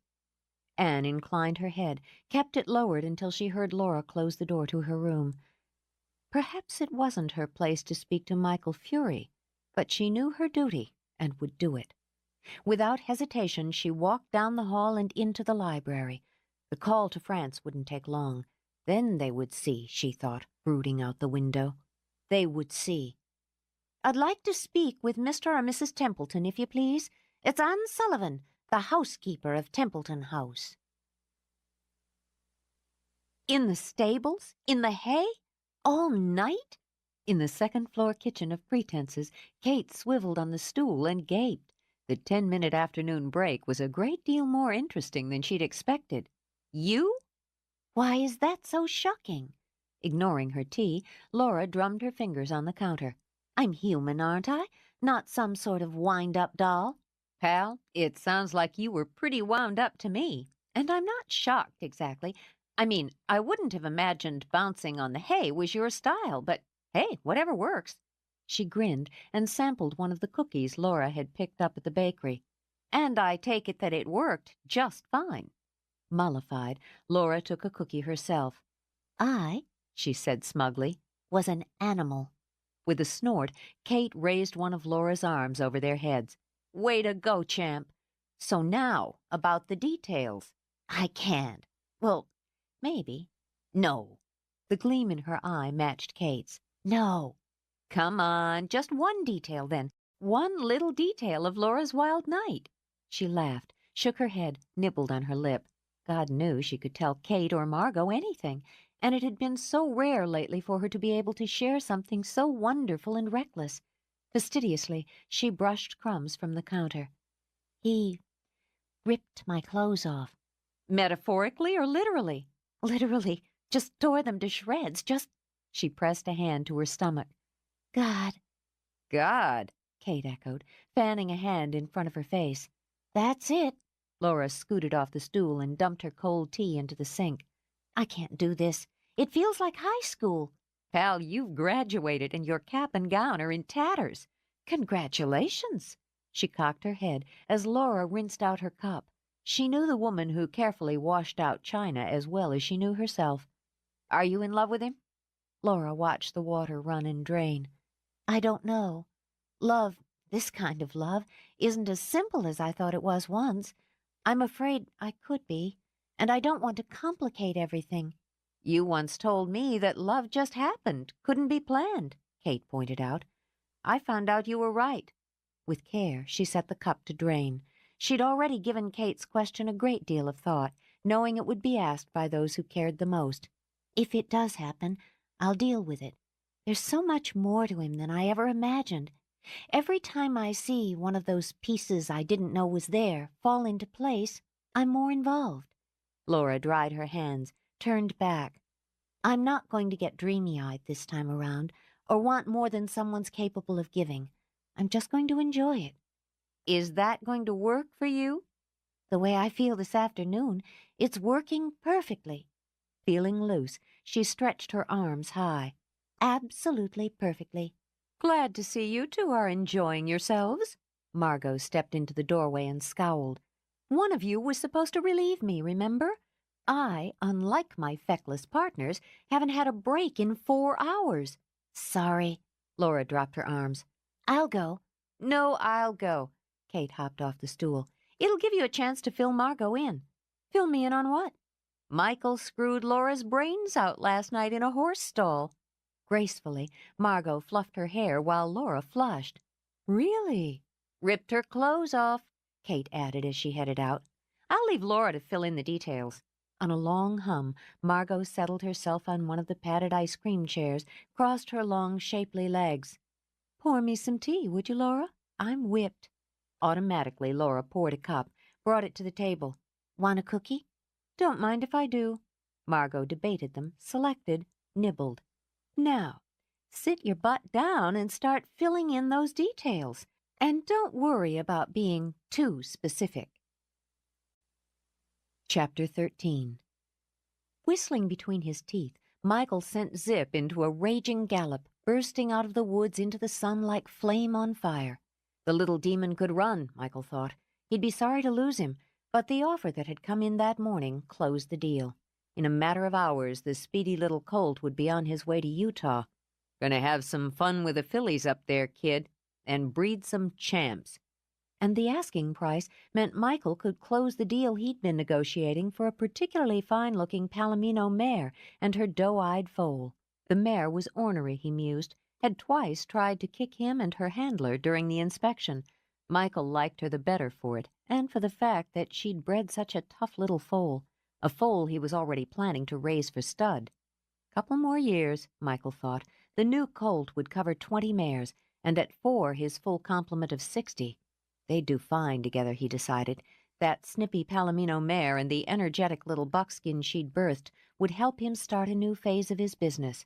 Within 2 years, he projected, Fury Ranch was going to mean something more than livelihood and survival. It was going to mean quality.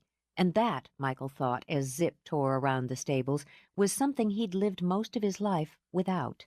It would have been impossible, and worse, embarrassing for him to explain to anyone that he had always wanted quality, not just for what he had or what he built, but for what he was. He'd always wanted to come from something, to be something, and he'd come from nothing. That he'd had to face, couldn't be changed. Nor could he change the fact that it left a sore spot inside him that was never really eased. He'd gone years telling himself it didn't matter what his parents had been, how he'd grown up, or how he'd lived. But it did matter. Now more than ever, he knew it mattered. There was a woman in his life who shouldn't have been there. Sooner or later, he had no doubt, she'd see that for herself. The insult of it and the inevitability had him pushing the colt for more speed. Not for a minute would he have admitted he was racing away rather than toward, nor would he admit, even to himself, that his emotions had been in turmoil from the moment he'd stepped inside the stables last night and found her. As if she was meant to be there, with him, for him. As if he could take and hold, maybe even deserve something as lovely and fine and vital as Laura, and be for her what she could be for him. The hell with that, Michael told himself, squinting into the sunlight as the colt flew over the ground. No way he was going to start fashioning pretty little dreams about a life with Laura. If he was one thing, he was a realist. His time with her was temporary, and he would damn well pack as much into it as he could while it lasted. He was already into the run, the colt bunched for the leap, when Michael spotted the figure loitering at the paddock. They sailed over the fence, spewed up dirt and dust. "That's a hell of a horse," Byron called out as Michael trotted to him. "He is." Bending, Michael slapped Zip's neck, then dismounted. "Sold him today. Guy in Utah. After uncinching the saddle, Michael hung it over the fence. Wants to breed for speed." "He'll get it." Byron leaned over, patted the colt's sleek throat. "Isn't even winded." "Nope. He'll tire his rider out first." "I'm surprised you're not using him for stud yourself. He's prime." "Yeah, he's prime, but I have more foundation to build before I add a stud." Couple more years, he thought, picturing the foal again, and we'll both be ready. "Right now, it's horse trading and building on the investment." "You've got a good start. That walker there." Byron gestured. "What are you asking?" "Max?" Michael glanced around, watched the horse swish his tail. "I'd sell my own mother first." He held up his hand, and Max walked over. "Glad to see me, Max?" Max peeled back his teeth and split the air with a horsey laugh. "Give us a kiss, then." Max nibbled affectionately on Michael's chin, and being nobody's fool, snuffed at his pockets. "True love is never enough. Want one?" "A kiss from your horse or a carrot?" "Whichever. I'll pass on both, thanks." But he stroked Max's mane as the horse crunched. "You got some fine-looking stock here. You in the market?" "I told myself I wasn't, especially with the baby coming." He looked longingly at the mare nursing her foal. "Shit, this takes me back." Michael picked up a dandy brush and began to groom Zip. "What are you, about 210? 12, Byron said absently. 212. That bay gelding with the 2 front socks? He'd carry you." Byron studied the bay, noted the lines, the flashy white blaze. "Handsome bastard, isn't he?" "Good saddle horse. Well-mannered, but no pussy. Needs a firm hand. The right hand." Michael tucked his tongue in his cheek as he continued to work. "Make you a good deal, seeing as how you're related to Josh and married to one of my favorite people. I didn't come by to horse trade." "No?" Placidly, Michael leaned against Zip, lifted a hoof to pick it out. "Why, then?" "I was in the neighborhood, more or less, and thought you might want to come by on Saturday night. Poker." "I'm usually up for a game." Then he paused, narrowed his eyes. "This isn't going to be one of those enlightened evenings with women asking if a straight beats a flush." "Kate would knock you on your ass for that comment." But Byron grinned. "No, it's purely sexist. Men only." "Then I'm in. Thanks. Maybe I'll win that bay from you." "Keep dreaming, DeWitt." "Good heart room," he murmured. "About 16 hands, isn't he?" Michael smothered a grin, continued to clean his mount's hooves. "About. Just turned 4. His sire was a Walker, his dam a dark-eyed floozy from Baton Rouge. Shit. He was sunk. You stable? Yep. Here for now. Then at my place when it's finished. Should be ready to start construction in a couple of weeks. Let's take a closer look. In his Savile Row suit and Molly's shoes, Byron climbed into the paddock. I've heard you Southern boys are card sharks and horse thieves, Michael commented as they strolled companionably toward the bay. You heard right. How long was she going to make him wait? Michael paced the floor, contemplated the bottle of wine on the counter. It made him scratch his head. He'd actually gone out and bought wine. Not his usual style, but he'd figured sex in a horse stall wasn't Laura's usual either. The least he could do was offer her a civilized drink before he jumped her again, which was just what he wanted to do. If she ever got there. Of course she was coming. He'd reminded himself of that 6 times over the last hour. The way it had been between them the night before, she had to be just as eager for a repeat performance. She'd have thought of him during the day, countless times, the way he'd thought of her, the way he would have sworn he'd smelled her every time he took a breath, the way he'd catch himself going off into some brainless trance because he could see her face in his head, or hear her voice, or want her, just want her. When had he ever wanted anything like this? Once he'd wanted escape, and he'd gotten it. He'd wanted danger and risk and reckless adventure, and had gotten that, too. And when he'd wanted peace, a life he could look at with some measure of pride, he'd gone out and gotten that as well. But did he have Laura? Was she going to slip silkily through his fingers before he'd gotten a good grip, or before he'd figured out what the hell to do with her? About her? She was out of his league, and knowing it pissed him off, made him determined to drag her to equal ground. Sex was a great equalizer, and he had her there, for now.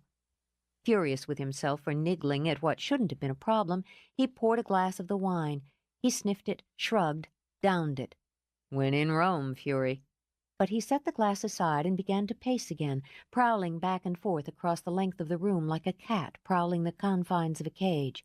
He'd caught a glimpse of Anne that afternoon when he'd supervised the transfer of the colt.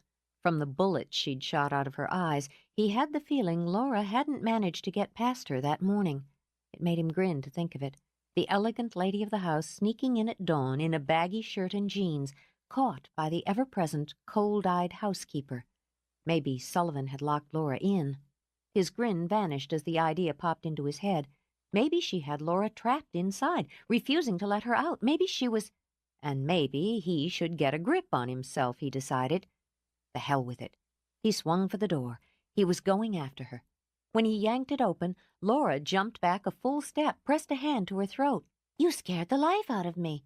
Sorry. I was about to rescue you from the dungeon. "Oh?" She smiled, puzzled. "Were you?" But you seem to have managed it on your own. I couldn't come any sooner. We're having a little chaos. My parents have decided to come out for a quick visit.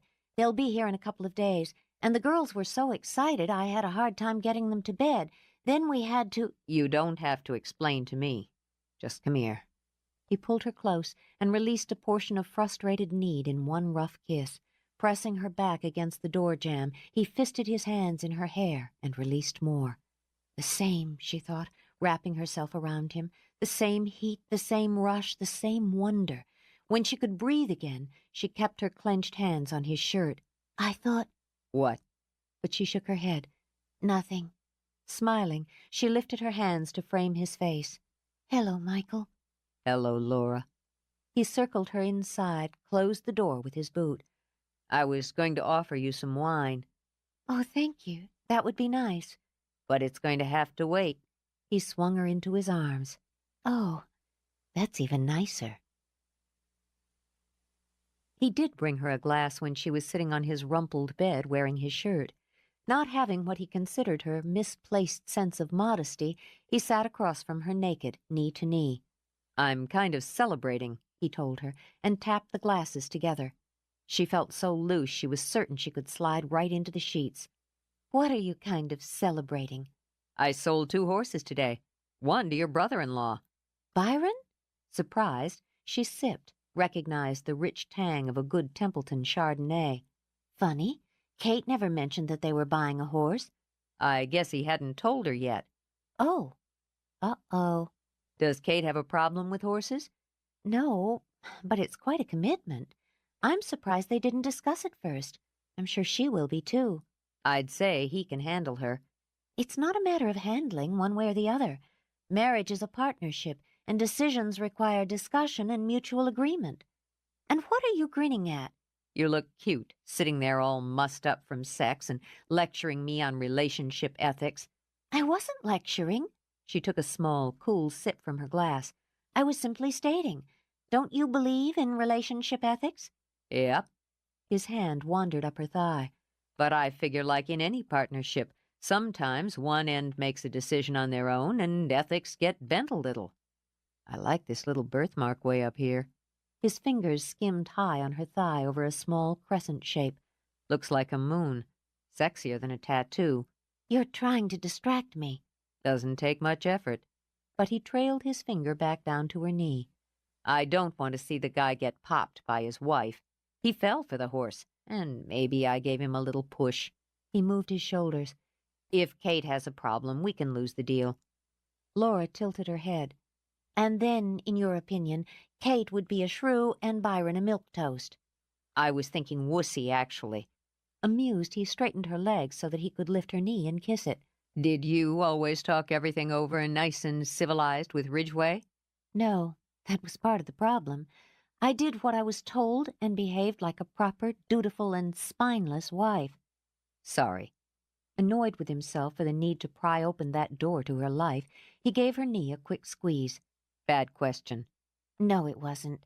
She shifted a little, leaning back on the pillows propped on the iron headboard. I learned from it. I learned I won't ever be spineless again, or ineffectual or quietly desperate. She tapped her fingers against the glass as she put into words what had been in her heart. What he did, I let him do, which makes it as much my fault as his. I'm only sorry it took finding him in bed with another woman to force me to fix my life. You're happy now? Yes, and grateful. She smiled again. Grateful to you, too. His thumb skimmed around to rub the back of her knee. For helping me realize I have a sex drive. Appreciating her, he leaned up, nipping her lips with his as he set his glass on the table beside the bed. You had problems with that? I'm not having them now. Maybe I should check, just to be sure.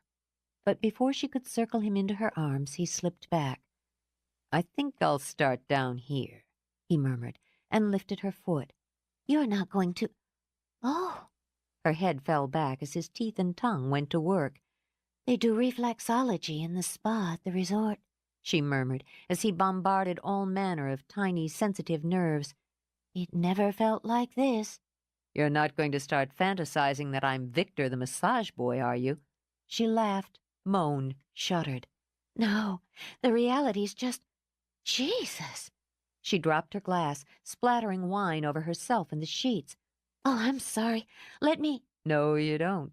He gave her a gentle shove that sent her weakly back onto the pillows. Just stay where you are until I finish. He scraped his teeth over her ankle. Things were a little rushed before. I think I skimmed over some of the finer points. He pressed the heel of his hand lightly against her, had her hips rising. I suggest you hang on, sugar. I'm going to take you for a long, hard ride. It was like being assaulted on all sides, inside and out, mind and body. She could do nothing but absorb, react, experience. He worked his way up, as if she were a meal to be savored, course by course. The lights he left burning blazed too bright, burned her eyes even when she closed them. The air, breezy through the open windows, was suddenly too thick, so that each breath she took was a gasp. Her skin, no longer cool, pulsed with the beat of blood beneath and the skim of hands and mouth. The long muscles in her thighs quivered as he cruised over them, and the sheets rustled at the bunch and flecks of her hands. She'd never been tasted this way, touched this way, as if she were everything and all things. And his mouth closed over her, suddenly greedy, rough and focused on that core of wet heat, until she flew up like an arrow with the sharp edge of her own pleasure stabbing her. He was mad for her now, wild to see her pinned on the jagged peak of her own ecstasy. Her head was flung back, eyes blind, her hands wrapped around the iron posts of the bed as if only that desperate grip kept her anchored, and he was mad to drive her farther. He used his hands until she bucked against him in frantic, pleading rhythm, watched her, until his name sobbed out of her, until her hands lost their grip, until her body went pliant as pooled wax. She lay still, wrecked, unable to more than moan when he lifted her enough to slip the shirt away from her shoulders. "You're beautiful, Miss Templeton." "Gold." He touched his hand to her hair. "Rose." And her breast. She trembled under his touch. "Michael." She opened heavy eyes, saw the room spin. "I can't." "Can't you?" Gently now, he lowered his head, flicked his tongue over her nipple. "I wonder." "I know you didn't. You haven't." She reached for him, knowing she would find him hard and ready. "Let me." "Some other time." He smiled, though his blood had leaped when her fingers closed around him. "I'll take a rain check. Let's just see if we can finish this the old-fashioned way." This time he closed his mouth over her breast and sent the ache echoing down. "You do things inside me." Her breath began to hitch again. That curl of new need began to spread and ache and throb. "You have no idea what you do inside me." It was building again, impossibly strong. She could have wept. He feasted on her breasts, teeth and tongue, hungry for the flavor of her, that fragile and floral taste he'd come to crave. He took her hands, wrapping them around the posts again, keeping his clamped over hers. The thought ran through her reeling head that they were both trapped, both locked, both prisoners of this. Accepting, she lifted her mouth to his, linking there as well, and met his fast, desperate thrust. Then it was only blind speed, blazing heat, gasps, and the animal's song of flesh against flesh, harder, deeper, until he was buried in her, until still-linked, hands, mouths, sex, they plunged. Later, when blood had cooled and the air was quiet again, she shifted. His arm curled around her, held. "I thought you were asleep," she murmured. "Was." "I have to go. I can't sneak in the house at dawn every morning carrying my shoes." "Little while more." He was still half asleep, and his voice was thick with it. "I want to hold you." Her heart melted. Gently she brushed the hair back from his face. Wild, untamed hair, she thought. Devil's hair, dark and seductive. "Only a little while." She rested her head on his shoulder, her hand on his heart, but he was already asleep again, so she lay there for a little while, feeling his heartbeat. Mrs. Williamson slid a stack of pancakes under Michael's nose. It seemed the least he could do was eat them. She watched him take the first bite, her arms folded over her breasts. "The best," he said. "When I get my place back together, I'm going to miss sneaking here and having you feed me. Sure you don't want to marry me and come along?" "You keep asking, you might get surprised." She topped off his coffee. The boy had always had a raging appetite, she reflected, for all manner of things. "Did you finish up that casserole I sent down?" I ate it, bowl and all. Absently, he reached down to scratch the kitten that wound hopefully through his legs. And the pie, and those cookies. He grabbed her hand, nibbling on it while she clucked at him. If you were to see your way to making one of those chocolate cakes, the one with the cream and the cherries. Black Forest, Miss Laura's favorite. It is? Apparently they shared the same taste out of bed as well. She probably wouldn't miss a piece or two of it. Well, we'll see about it. She skimmed her hand through his hair, tugged on the ponytail. You need a decent haircut. Man your age wearing your hair like a hippie. The last hippie immigrated to Greenland in 1979. There's a small commune there where they still make love beads.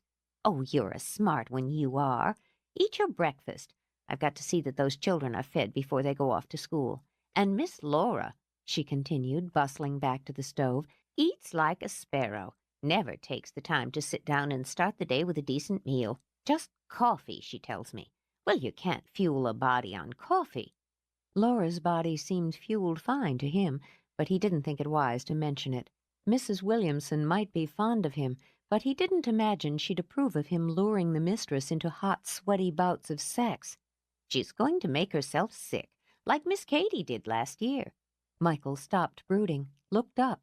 Kate was sick? An ulcer. Even the idea of it insulted her. Mrs. Williamson stopped flipping pancakes to turn. Can you imagine that? Overdoing, under-eating, over-worrying until she was flat on her back. Well, we took care of that right enough. She's okay now. She looks great. Fit and fine, and expecting, too. Kate's pregnant? The grin split Michael's face. No shit. He winced when she sent him a narrowed look. He remembered she didn't care for language in her kitchen. Sorry. We'll overlook it this time. She's got herself healthy and happy, our Kate. That man she married won't let her get away with that kind of nonsense. There's a sensible man, and one who knows how to take care of a woman. They look good together. Classy, Michael thought, frowning down at his plate. But then Byron had grown up in Southern comfort, and Kate was, in every way that mattered, a Templeton. They fit, he added. That they do. It's a good feeling to see Miss Kate happy, and Miss Margot so nice and settled. And what's Miss Laura got but those two angels to raise on her own? She gestured with her spatula, stopped for a breath. It's a good thing her parents are coming back for a time. There's no one in the world straightens out a tangle like Mr. and Mrs. T. When the door opened, she closed her mouth, not wanting to be taken for gossiping. Mrs. Williamson, Oh, hello, Michael. Laura looked as fresh as a rosebud in her neat pale yellow suit, not at all like the woman who had sobbed out his name the night before, unless you looked at the eyes. Hello, Laura. Mrs. Williamson took pity on a starving man. Blueberry pancakes. The girls will be in heaven. Sit down, Miss Laura, and have a plate now. No, I can't. Just coffee, please. I was looking for Annie. She accepted the cup Mrs. Williamson handed her. I've got to go in early. There's a problem at the office. She looked at her watch. I should be in the car already. I can't find Annie, and I need to see if she can run the girls to school. She's gone. It's her day for the farmer's market. Oh. Laura pressed her fingers to her eyes. I forgot. Then I'll have to... I'll run them in. Busily rearranging her schedule, Laura blinked at him. What? I'll run them to school. I couldn't impose. It's no problem, and I don't think you have time to argue about it. Go on to work. I think I can get 2 girls to school without permanent damage. I didn't mean... He was right, she admitted with another glance at her watch. She didn't have time to argue. I appreciate it. Thanks. It's the Hornbecker Academy. If you take 1 south to... I know where it is, he interrupted. Same place you went. Yes. She'd had no idea he'd known where she'd gone to school, much less remembered it. I really appreciate this, Michael. I'm so late. She set the coffee aside, then stood flustered when he took her hand. Relax. The hotel's not going to collapse if you're late for a meeting. No, but my department might. Allie has to turn in her English composition this morning. She has it, I checked, but you might want to remind her. And Kayla should go over her spelling words on the drive in. She has a test. Allie can help her. I said I'll handle it. Yes, but if you'd make sure they take umbrellas. I've set them out. It may rain. Now. He rose, and forgetting he had an audience, took her face in his hands and kissed her. Go away. She glanced over, where Mrs. Williamson was by all appearances busy humming over her pancakes. I'm going. But they need to be reminded to feed the dogs, sometimes out. Because she apparently needed a boost, he pulled her to the door. Go nag somebody else. When she opened her mouth again, he gave her a friendly slap on the butt to send her along. How does anyone start a morning like that? He wondered, then turned and found Mrs. Williamson eyeing him soberly. He cursed, but was wise enough to do it mentally. Is it like that around here every day?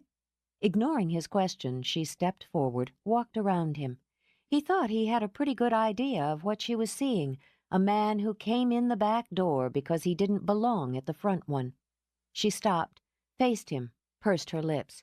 I wondered if you had your eye on anything else around here besides my cooking. Because she had a way of making him want to shuffle his feet, he tucked his hands in his pockets. So? So good. She gave his cheek a brisk pat and was amused by the surprise on his face. The boy, she thought, had never had a clue of his own worth. "So good for both of you, and about time, I say. First time in her life that girl's had a real man." Humbled, speechless, he shook his head. When he found his voice again, he took her hands. "Mrs. Williamson, you slay me." "I will, if you break her heart. But in the meanwhile, you should be good for each other. Now sit down and finish your breakfast before it's cold. If you're going to handle those girls yourself this morning, you need your fuel." "I love you. I really do." Her face creased in a wide smile. "I know that, boy. I love you right back. Now, sit down and eat. They'll be down in a minute and chattering like magpies." Chapter 14. Michael Fury had jumped off buildings, fought in jungles, weathered a typhoon at sea, had raced cars at high speed, and had, at one time or another, broken several major bones in his body. He'd been in bar fights, had spent the night in a cell where the artwork on the walls ran to anatomically exaggerated etchings of female organs. He had killed men and loved women, and he had, he realized, led a sheltered life. He had never faced the perils and predicaments of getting two girls out of the house on a school day. "What do you mean you can't wear those shoes?" "They don't go with my outfit." His eyes narrowed as he studied Allie's floral skirt and pink sweater. Hadn't she been wearing some green thing a minute ago? "That's what you said the last time, and it looks fine to me. They're just shoes." In the way of every female since Eve strapped on a fig leaf, Allie rolled her eyes. "They're the wrong shoes. I have to change them." "Well, hurry up." "Jesus," he muttered as she dashed back upstairs, leaving Kayla tugging on his hand. "I forgot how to spell Bedlam." Allison. She giggled at that. "No, really. Is it Lam or Lem?" A. He was pretty sure. Spelling homework wasn't exactly his strong point, and if they didn't get moving, he was going to be late meeting his contractor. The backup with building permits had already put him behind. Now Allison and her shoes. "Allison, I'm walking out the door with or without you in 10 seconds. "Mama sometimes says that, too," Kayla informed him, "but she never does." "I will. Come on." He tugged Kayla to the door. "You can't go without her."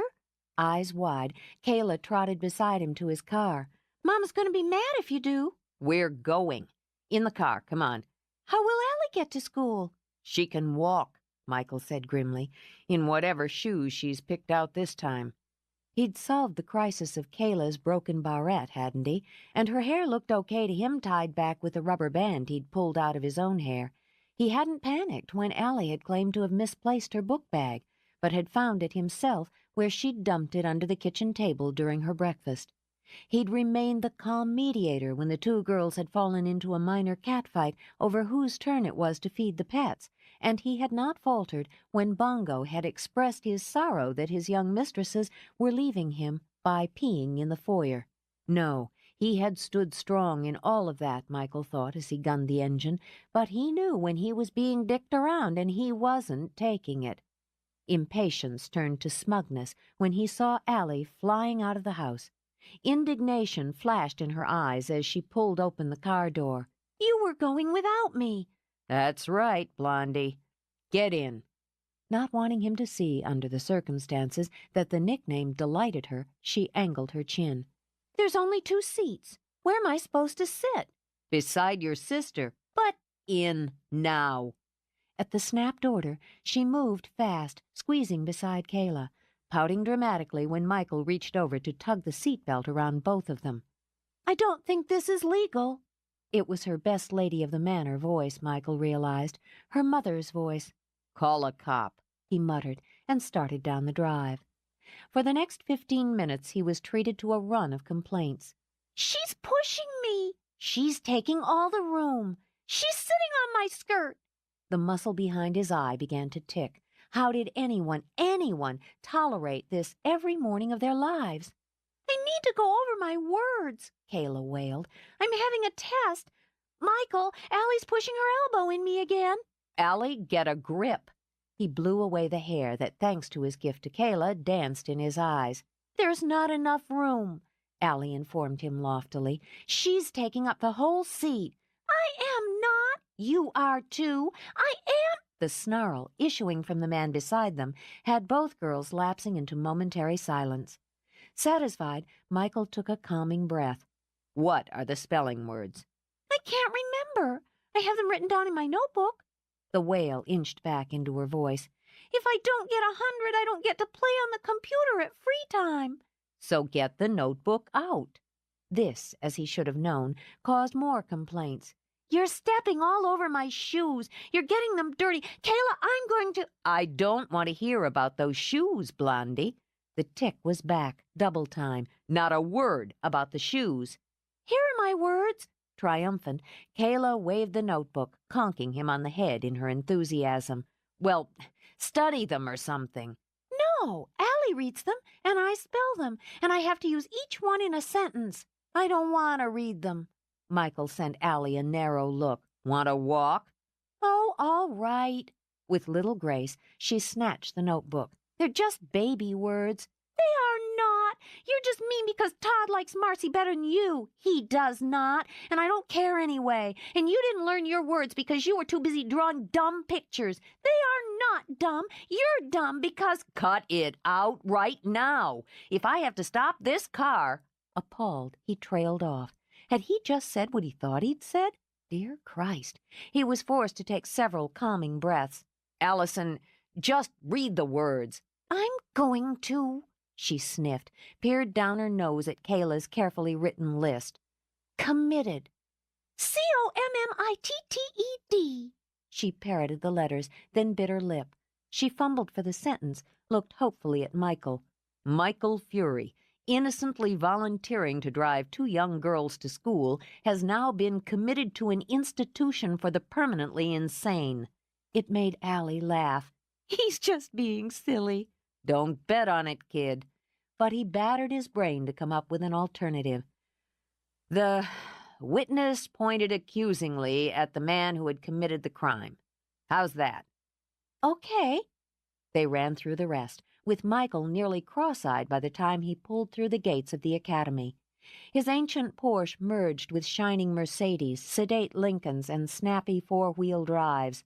Scram, he said, unhooking the seat belts. I'm late. "You're supposed to say have a good day," Kayla reminded him. Yeah? Well, have one then. Later. "Michael," She rolled her eyes. "now kiss us goodbye." She pursed her lips, planted one on him. Amused, he peered over at Allie. Allie doesn't want to kiss me. She's still mad at me. "I am not," she sniffed, then graciously leaned over Kayla and touched her lips to his cheek. "Thank you for driving us to school." It was my education, he told her, then watched them scurry up the granite steps with herds of other children. Jesus, Laura. He rested his aching head on the steering wheel. How do you get through that every day without drinking heavy? She could have told him it was all a matter of planning, discipline, and priorities, and prayers for patience. At the end of this particular day, because the first three had crumbled in her hands, she was doing a lot of praying. Could she have anticipated that two women from rival romance magazines would start a fist fight in the lobby? She didn't think so. Could she have guessed that in trying to dispel the hair-pulling, teeth-snapping, name-calling furor, two of her bell people would require stitches? She doubted it. She could, after the event, have predicted the arrival of the press, the cameras, the questions, and the necessity for her answering questions. But she didn't have to like it. Things hadn't gone that much more smoothly when she'd arrived, late, at pretenses, to find Kate in an uproar because Margot had delved into her sacrosanct spreadsheets. Then there had been the customer who, instead of watching the three children she'd herded into the shop with her, loitered in the wardrobe room while they had run rampant. The result had been a broken vase, finger-smudged counters, and frazzled nerves. The woman had left in a huff after being asked to watch her children and pay for the damages. Life didn't simplify when she returned home, ready to whimper, and found herself faced with an upcoming science project, the request to volunteer to chaperone a field trip to the aquarium, and that parental terror, long division. It didn't perk up her mood to discover that Bongo had expressed his adoration for her by burrowing into her closet and chewing 3 shoes, all from different pairs, and her parents were arriving the next day. All right. Laura scrubbed her hands over her face after she'd changed into slacks. She'd handle it. Homework was done, Bongo chastised, and it was unlikely Templeton would be sued because a couple of women went ballistic in the lobby. Still, she needed some air, which would give her the opportunity to make certain old Joe had the garden up to speed, that the paths had been swept, and since she'd forgotten to ask Anne to see that the pool was vacuumed and readied for her mother's visit, she would see to that herself. Rolling up her sleeves as she went, she passed Allie's room, stopped a moment, smiled. She heard both of her daughters inside, chattering away over some recent movie heartthrob who wasn't yet old enough to shave. They were giggling. Nothing was really wrong with the world when her daughters were giggling. She slipped out the side door, knowing that Anne would lecture her to leave the landscaping and pool to old Joe and his grandson, but Laura knew that young Joe was cramming for his college boards, and it would take her 20 minutes to put things right. Besides, she'd enjoyed the mindless task of manually vacuuming the pool. It gave her a chance to dream in the garden, which, she noted with pleasure, was blooming beautifully. Old Joe's bursitis must have been behaving. He'd put in new beds of annuals, filling in among the perennials with splashes of color and sweeps of shape. The paths were swept clean, the mulch damp from watering and raked smooth. "Looks like we're in business," she said to the pup who trotted along with her. She'd had to forgive him for the shoe incident when he'd looked so ashamed and had contritely licked her face. "Now you sit and behave yourself." Willing to make amends, Bongo plopped on the skirt of the pool, watching her over his shaggy paws with eyes dazed with love. Of course, Laura thought, if she'd remembered to pick up a new droid, the pool would be cleaned automatically. All she had to do was remember to write it down when she went back in the house. Otherwise, she was going to have to break down and buy one of those electronic pads like Kate kept in her pocket at all times. But it wasn't a problem to unwind the hoses from their tidy box in the pool shed or slip the attachments together. She went about it mechanically, daydreaming. She would settle the kids for the night. It was so good to have Allie smile and mean it at that good-night hug. Perhaps Allie was disillusioned about her father, but she felt better about herself. That mattered most. She'd go over household accounts with Annie, Laura mused. Things were looking up there as well. Her dual incomes and the interest on the investments Kate had made for her were holding them above water. By Laura's calculations, in another 6 months or so, they may actually be able to swim a few laps. So she wouldn't sell any more of her jewelry unless absolutely necessary. She wouldn't have to duck and dodge questions from her parents or Josh. And maybe, just maybe, she'd be able to juggle funds to buy that horse for Allie after all. She'd take a close look at her own books later. Or tomorrow, she mused, thinking of Michael. She wanted to go to him again tonight, to forget everything but being, feeling. He did that for her, and made her feel like the center of the universe when he made love to her.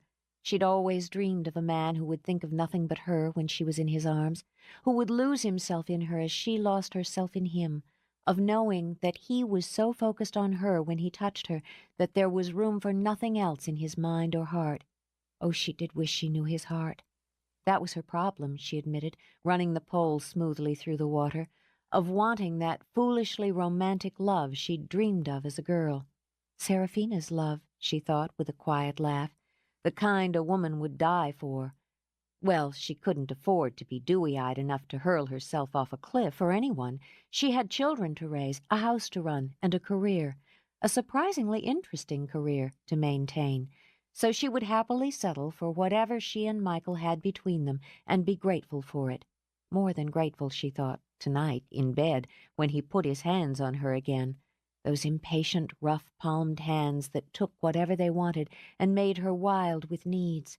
The way he murmured her name, softly, deeply, when he slid into her to mate. "What the hell are you doing?" The pole nearly slipped out of her hands at the sharp tone. Her head jerked out, and there was her lover, scowling, standing spread-legged, hands in pockets, with his hair loose and flowing. In defense against a reckless urge to leap on him and tear in, she tilted her head. "Why, I'm mixing a souffle. What does it look like?" Why the hell are you doing that yourself? He was beside her in 2 angry strides and pulling the pole away. Don't you have servants to do this? Actually, no. I let the pool boy go a couple of years ago when I learned that Candy was using him for her personal maintenance as well as her pool. I found it awkward. He wasn't going to smile or even smirk. Coming across her like this, seeing her laboring over some ridiculous menial chore after putting in a full day, burned him. Then hire another one. I'm afraid it doesn't fit into the scheme of things just now. In any case, I'm perfectly capable of doing it myself. Taking a closer look, she brushed at his hair. You seem a little frazzled, Michael. Rough day? He'd been in a pisser of a mood since his contractor had estimated 6 months before the rebuilding was complete. There had been a lot of blah blah about permits, inspections, zoning, but the upshot was he was going to be Laura's tenant for a great deal longer than he'd anticipated. He didn't want to be her tenant, to hand over a rent check every month. It wasn't the money, he thought, fuming. It was awkward. I've had better. He nudged her aside and began to run the vacuum himself. But we're not talking about me. You can't raise 2 kids, hold down 2 jobs, and deal with this sort of nonsense, too. Why don't you just close the damn pool? Because I enjoy swimming, and there are a lot of women who do a great deal more than I and manage very well. They're not you. Which said it all in his mind. No, they don't have a beautiful home that no one would ever take from them, or necessarily have a job that they're in no danger of jeopardizing if they need to flex their schedule. Insulted, she fought with him over the pole. I am not the pampered princess you seem to think. I'm a, she hissed, tugged, capable, intelligent woman who can run her life very well. I'm sick and tired of people patting me on the head and saying, "Poor Laura," behind my back. She yanked, swore. I am not poor Laura, and I can clean my own goddamn pool. Give me back the stupid pole. No. It had calmed him considerably to see her temper flare. It wasn't much of one that he could see, but it had potential in those stormy eyes, flushed cheeks, gritted teeth. Keep messing with me, sugar, and I'll toss you in. It's a little cool for a dip this evening. Fine. Do it yourself. You're a man, after all, and men are so much more capable of doing mindless chores. But I didn't ask for your help, nor do I need it.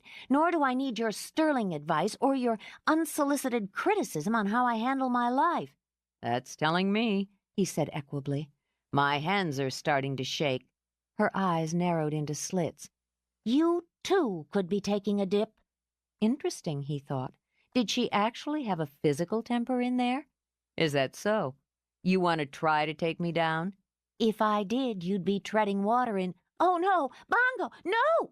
Insults paled when she caught sight of the pup busily digging up the newly planted pansies. Stop that! Stop that right now! She dashed across the pool skirt, snatched up the pup, and frowned at his dirt and mulch-smeared nose. Oh, could you? Didn't I tell you no? It's bad. You're not to dig in the flowers. When she set him down to survey the damage, Bongo cheerfully leaped into the mess and began digging again. I said no. Stop it. Why don't you ever listen to me? Because he knows you're a pushover. Bongo.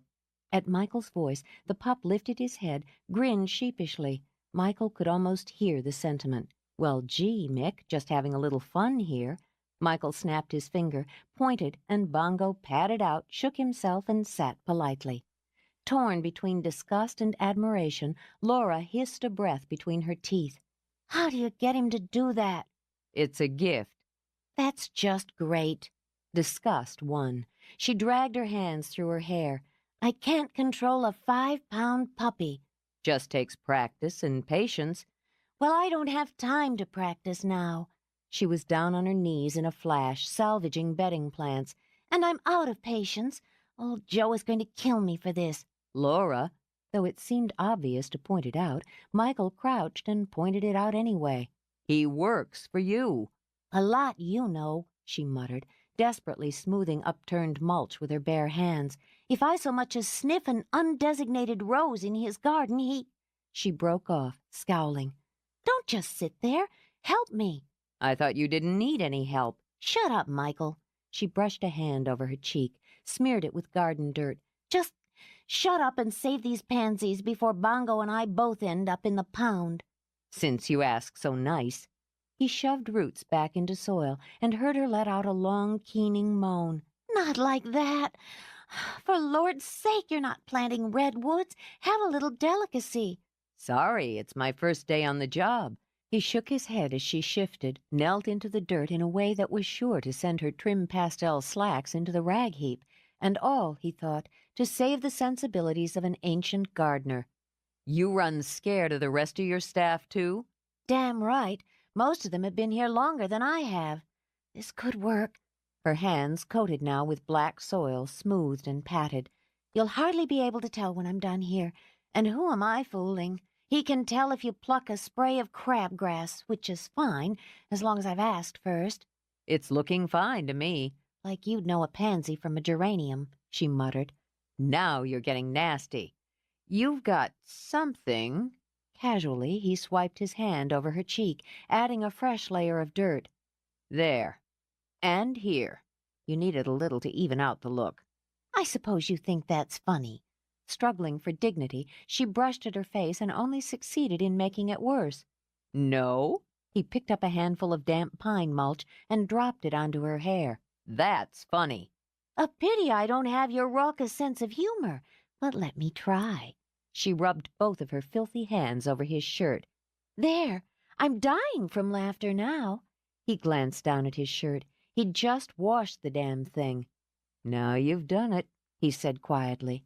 The tone warned her not to inch back, not to bother with reason and excuses, but to run. She sprang to her feet, sent the dog into frantically joyful barks. She managed 2 sprinting yards before he snagged her around the waist and lifted her off her feet. "You started it," she managed between choked laughs. "Uh-huh, so I'm obliged to finish it." "I'll have your shirt clean." "Whoops!" She watched the world revolve as he flipped her over into his arms. "Why, Mr. Fury, you're so masterful, so strong, so... What are you doing?" Amusement turned to panic as she caught a glimpse of his direction and his intention. "Michael, this isn't funny now."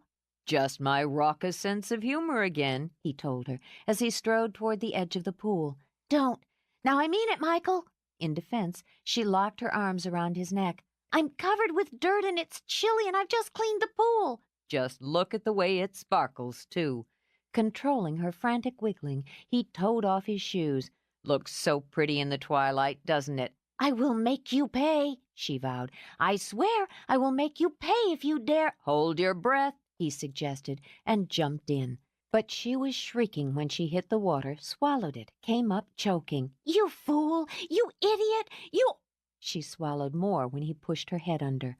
What he hadn't counted on was that Laura Templeton had been captain of her swim team, had won a drawer full of medals, and had more than once successfully defended herself against a big brother's bullying. While he treaded water and roared with laughter, she nipped fluidly between his legs, grabbed hold where a man was most vulnerable, and squeezed.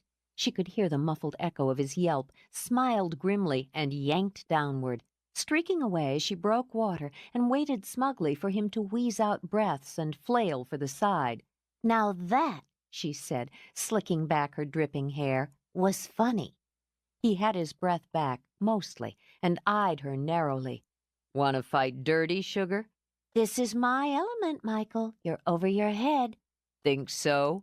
He'd done more than a few water stunts in his day. He pushed off the side and pursued.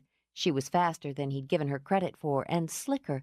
He knew when he was being taunted, the way she just nipped out of reach in a dive for the bottom, the fluidity with which she changed direction and dodged. They surfaced again, watching each other over the lapping water. Wet jeans are constricting. She cocked her head.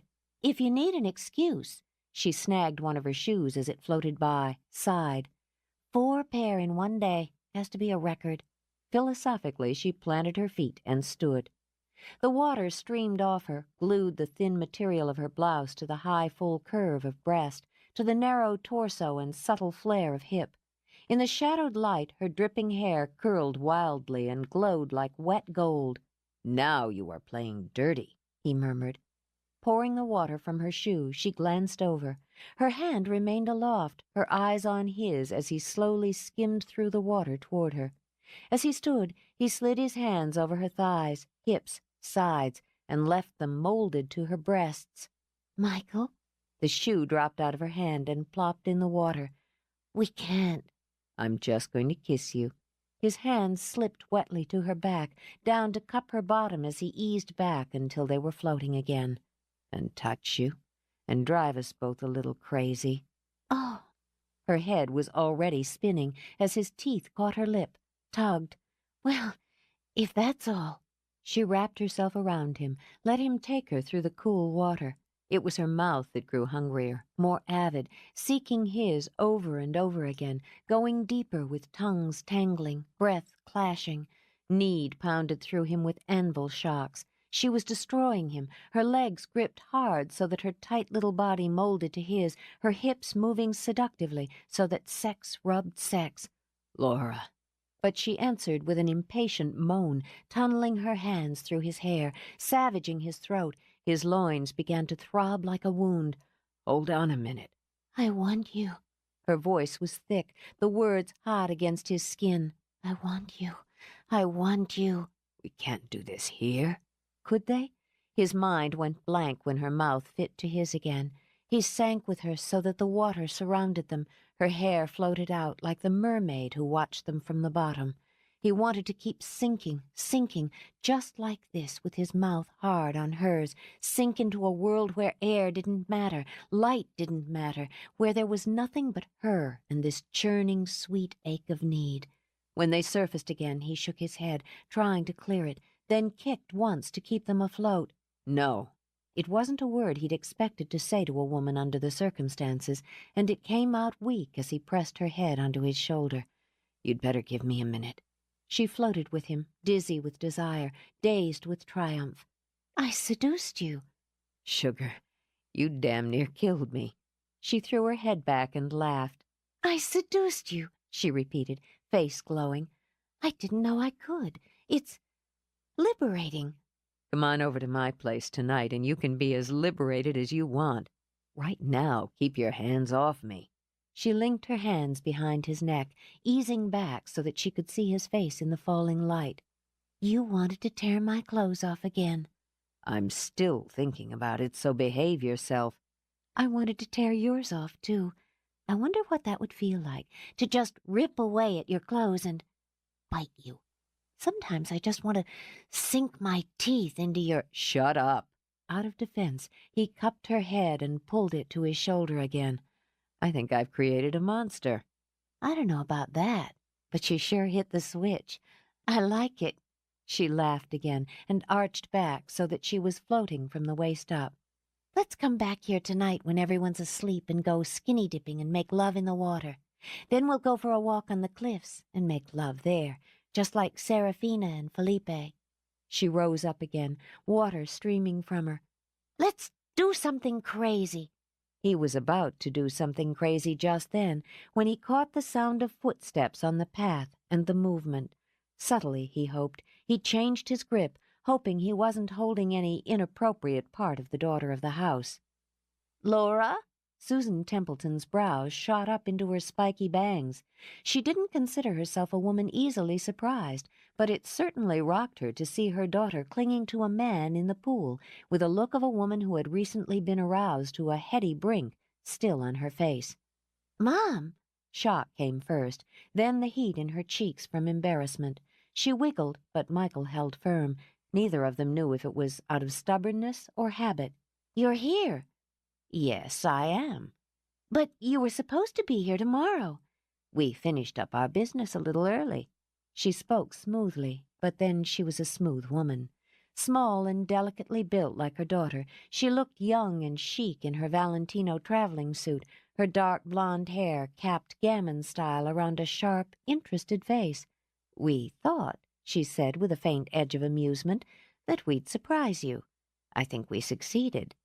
Yes, I was just— we were— How was the trip? Laura ended lamely. Fine.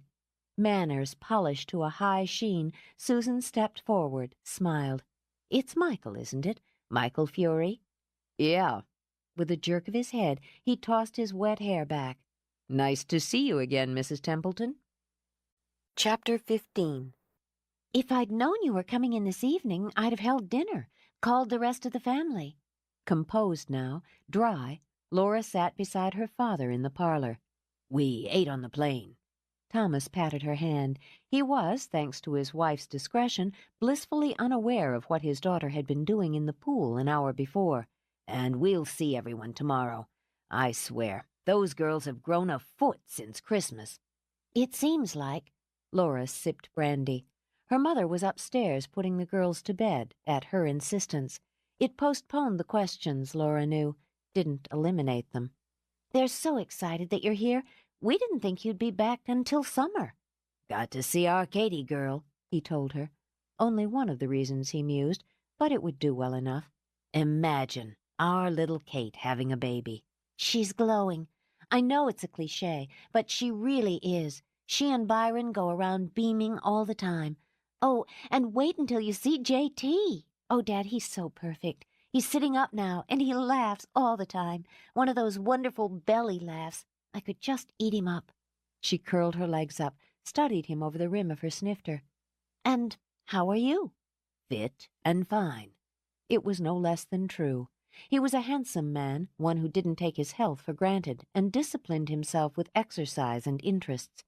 He wasn't one who took his business or success for granted, and watched over it with a shrewd and focused eye, nor did he take his family for granted, and kept them close in heart and mind. The result was a firm body, still lanky in his 50s, a face that lived well and accepted the lines and dents of time with gratitude. His eyes were smoke like his daughter's, and the silver in his hair glinted richly in lamplight. You don't look fit and fine, she said, and smiled when his brow knit. You look dashing. And you look happy. It relieved him, but he worried at the cause. Was it, as Annie had prophesied darkly, a transitory state due to Michael Fury, or was his little girl finally finding her feet again? You're taking some time for yourself again. I'm enjoying myself. It wasn't quite the answer, but it was the truth. Allie and I have resolved some things. She's happier, so I'm happier. I love my work. My sisters keep giving me new babies to play with. With a sigh, she leaned her head on his shoulder. I haven't felt quite so content in a long time. Your mother and I worry about you. I know, and I won't bother to tell you not to, but I will tell you I'm fine. Better than fine. We heard that Peter's to be married again. His teeth went on edge. To Candace Litchfield. Word travels, Laura murmured. People are more than pleased to spread that sort of news. Are you all right with it? I was upset initially, she admitted, remembering that hammer blow to the midsection when they'd made the announcement that night at the club. A knee-jerk reaction, really. It was mostly the idea of Candy being stepmother to my babies and how the girls would handle it. And, he said quietly, his hand over hers. And now that it's all settled in, it just doesn't matter. She turned her hand under his, squeezed. Really doesn't matter at all. The girls have adjusted. They'll go to the wedding in May because it's the right thing for them to do. They don't particularly care for Candy, but they'll be polite. Then they'll come home, she added, and we'll get on with our lives. They're good girls, Thomas agreed. Good, sharp girls. I know it's not easy for them, but they have you, so it's you I'm concerned with. There's no need. In fact, I've come to the conclusion that Peter and Candy are perfectly suited. I couldn't be more happy for them. He waited a beat, ran his tongue around his teeth. That's nasty. Yes, she sighed lavishly. It is. I like it. That's my girl. Now let's talk about something much more interesting. She sat back again, grinning. Let me tell you about the impromptu boxing match in the lobby today. When Susan came back in, it was to the roar of her husband's laughter and the rich undertone of her daughter's. She stood for a minute, enjoying the scene. She could count every week, every month that had passed since she had seen her little girl laugh that freely. Gnawing her lip, she considered. If Michael Fury had anything to do with it, she owed him. Whatever Annie might think, As a woman, she understood and appreciated the need for another woman to have, at least once, at least briefly, a dangerous man in her life. As a mother, well, they would see. "Tommy, your granddaughters want a kiss goodnight." He was up like a shot. "I'll have to give them one then. And no more than one more story," Susan murmured to him as he passed, "no matter how much you want to play." He pinched her cheek, winked, and walked on. That should keep him busy for an hour. Susan glided over to the liquor cabinet, poured herself a brandy. "And will give you time to tell me about Michael Fury." Her mother, Laura thought, rarely circled around a point if she could zero right in. "Josh must have told you about the mudslides, how Michael lost his house." "Yes, I know the background, Laura." Her daughter, Susan thought, could evade like a champ. "He's raising horses now and renting the stables for a time." "He's got wonderful horses."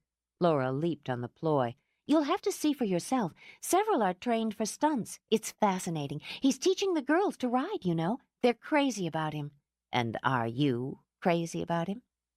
"It's been good for the girls to be around a man who pays attention to them." Patient, Susan reached down to pet Bongo. Only one of the changes, she mused, as the dog vibrated with pleasure under her hand. "I was asking about you, Laura. How you feel about him." "I'm very fond of him. He's been helpful and kind. Are you sure you don't want me to get you something to eat? Some fruit and cheese?" "No, I don't want fruit and cheese." Susan reached over to still her daughter's nervous hand. "Are you in love with him?" "I don't know." Laura leveled her breath and met her mother's gaze. "I'm sleeping with him. I'm sorry if you disapprove." "It's not for me to disapprove over something that personal at this point in your life." But there was a pang. "You're being careful." "Of course." "He's very attractive." "Yes, he is." "And nothing like Peter." "No," Laura agreed. "Nothing at all like Peter." "Is that why you're attracted to him? Because he's the antithesis of your ex-husband?" "I'm not using Peter as a yardstick." Restless, she rose. "Maybe I was, to some extent. It's difficult not to compare when you've only been with two men. I'm not sleeping with Michael to prove anything to anyone, but because he makes me... I want him, and he wants me." "Will that be enough for you, Laura?" "I don't know. It's enough for now." She turned away, paced to the fire, quiet tonight, just a warm glow and subtle hiss. "I failed before. I wanted it to be perfect. I wanted to be perfect. Maybe I wanted to be you." "Oh, honey." "It's not your fault," Laura said quickly when her mother got to her feet. "Please don't think I mean that. It's only that I grew up seeing you, how you were, how you are, so competent and wise and flawless." "I'm not flawless, Laura. "No one is. You were to me. You are. You never faltered, never stumbled, never let me down." "I stumbled."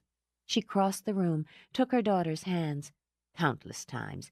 I had your father to help me get my balance." "And he had you to help him. That's what I always wanted, dreamed of, the kind of marriage and life and family you made. And I'm not foolish enough to think it didn't take effort and mistakes and sleepless nights to make it. But you did. I didn't." "You make me angry when you blame yourself." Laura shook her head. "I don't completely, but I know I'm not blameless either. I set my sights impossibly high. Every time I had to readjust them, lower them, it was harder. I don't ever want to do that again." "If you set your sights too low, you can miss a great deal." "Maybe, but I'm not pushing for more here than what I have. Part of me will always want what you and Dad have, not only for myself but for my children. But if it's not in the cards, I'm through crying over it. I'm going to give them the best life I can and make the best one for myself, too. Right now, Michael's an important part of it." "Does he know how important?" Laura moved her shoulders. "It's often difficult to tell how much Michael knows, but I know this. Peter didn't love ever." "Laura." "No, it's true, and I can live with that." In fact, she discovered it was easier to live with than she had imagined. "But I loved him, and I married him, and stayed with him for 10 years. Both of us, and certainly the children, would have been better off if I hadn't been so determined to make it work, if I had just accepted the failure and let go. I think you're wrong, Susan said quietly. By doing everything you could to hold your marriage, your family, together, you can look back and know you did your best. Maybe. And perhaps one day she would look back. With Michael, I don't have to carry the burden of making something work, or of living with the illusion that I have a man who loves me and wants what I want.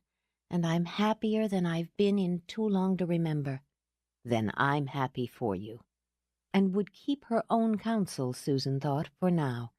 Let's go rescue your father, she said, tucking her arm through Laura's, before those girls have him wrapped around their finger so tight he bounces. The year Thomas Templeton married Susan Conroy, he had added the Tower Suite as his innovation for Templeton House. The house had stood 100 years, with nearly every generation of his family toying with or expanding the original design. He had built it out of fancy and a love for the romantic. He had made love with his wife there countless nights, conceived both of their children within the charming rounded walls in the big rococo bed, although Susan often said Josh had been made on the Bokhara rug in front of the fire. He never disputed her on such matters. Now, with flames simmering in the Adams fireplace, a bottle of Templeton champagne chilled in a silver bucket, and moonlight sprinkling in the high windows, he curled with his wife of 36 years on that same rug. "I think you're trying to seduce me." He offered her a glass brimming with frothy wine. "You're such a sharp woman, Susie, and smart enough to let you." Smiling, she touched a hand to his face. "Tommy, how could so many years have gone by? You look the same." He pressed his lips into her palm. "Just as lovely, just as fresh. Now it takes me hours to maintain the illusion." "It's no illusion." He nestled her head on his shoulder, watched the fire leap as a log gave way to heat. "Do you remember the first night we slept here? You carried me up the steps, up every single one, and when you brought me in here, you had flowers everywhere, gardens of them, roses strewn over the bed, wine chilling, the candles lighted. You cried. You overwhelmed me. You often did, and do still." She tilted her face up, brushed her lips over his jaw.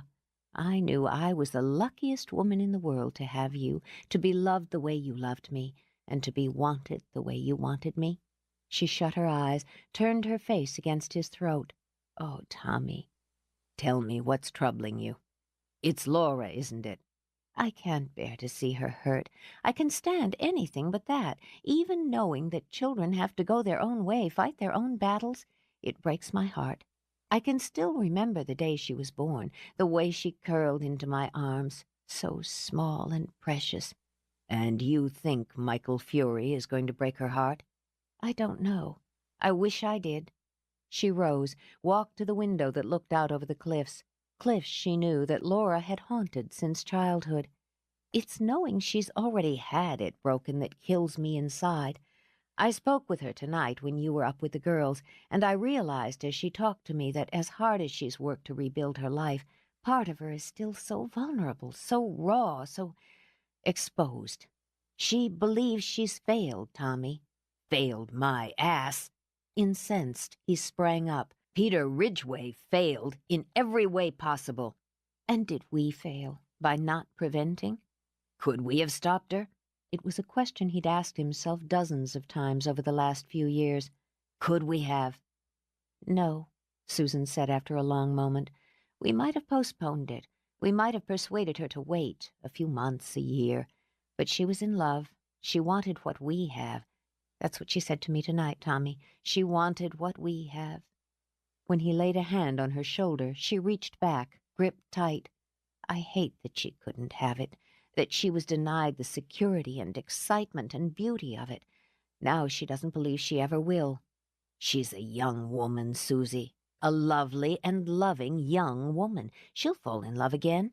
She already has. She's in love with Michael, Tommy. She hasn't admitted it to herself yet and protects herself by thinking of it as sex." "Please." He winced. "It's not easy to think of my little girl that way." It made her laugh, turn to him. Your little girl is in the middle of a hot affair with Josh's rebellious young friend. Should I get the gun?" So she laughed again, embraced him. "Oh, Tommy, here we are with no way to stop it again. Nothing to do but wait and hope." "I could have a little talk with him." "You could, I could, but nothing we say is going to change Laura's mind or her heart. He's gorgeous." Intrigued, Thomas eased her back, frowned into her eyes. "Is that so?" "Absolutely, devastatingly, dangerously gorgeous. Sexy as sin." Her lips trembled at the corners as his frown deepened.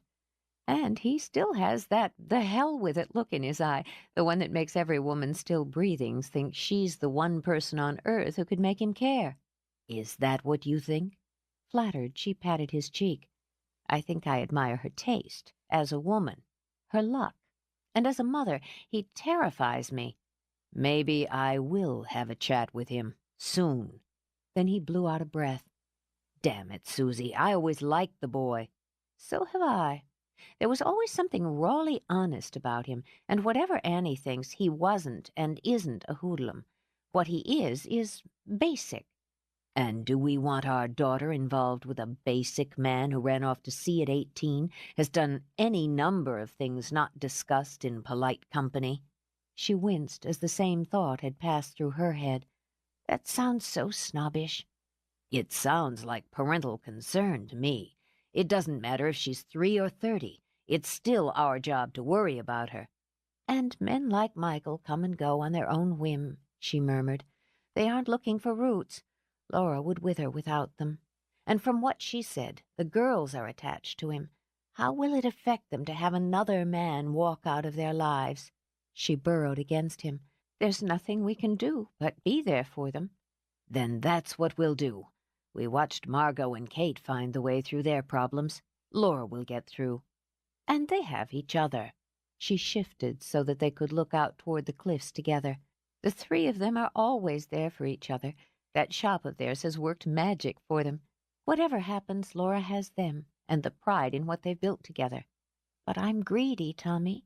She took his hand, laid it on her heart. I want her to have her dream. I want her to have what we have. I want to believe that she'll stand at the window, look toward the sea, with a man's arms around her, a man who loves her and will stand by her, a man who can make her feel the way you make me feel." She turned, cupped his face in her hands. "So I'm going to believe it. And if she's got any of me inside her, she'll fight for what she wants, the way I fought for you." "You ignored me," he reminded her. "Wouldn't give me the time of day." Her smile bloomed slowly. "And it worked, didn't it? Perfectly. Then one day I let you find me, by calculated accident, alone in the rose garden at the club, and I let you kiss me, like this."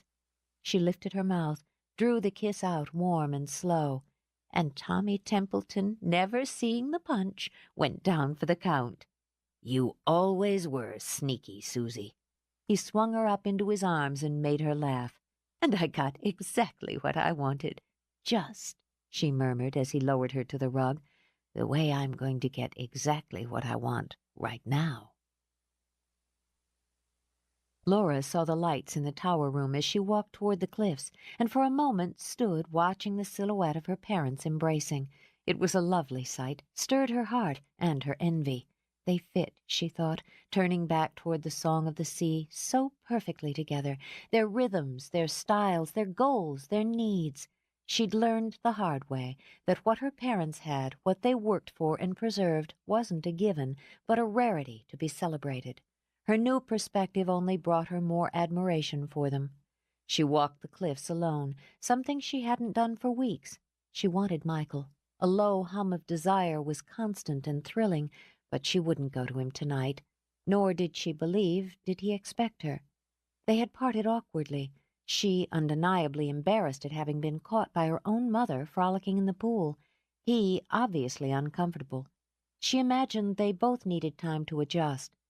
The light was strong, glowing, with the clouds chased away to clear skies by a stiff westerly wind, As familiar with the cliffs as with her own parlor, Laura picked her way down, easily negotiating rocks, a path slippery with pebbles, until she came to a favored ledge. There she sat, letting the wind whip at her face and the sea thunder in her ears, and there, listening for the whisper of ghosts, thinking of lost love, she was content. From his window, Michael watched her go down the slope, the long, loose jacket she wore streaming back like a cloak. Romantic, mysterious. He pressed his hand to the glass as if he could touch her, then drew it back, irritated with himself. She wasn't coming to him. Small wonder, he thought, hooking his thumbs in his pockets as he watched her climb down rocks as gracefully as a fawn.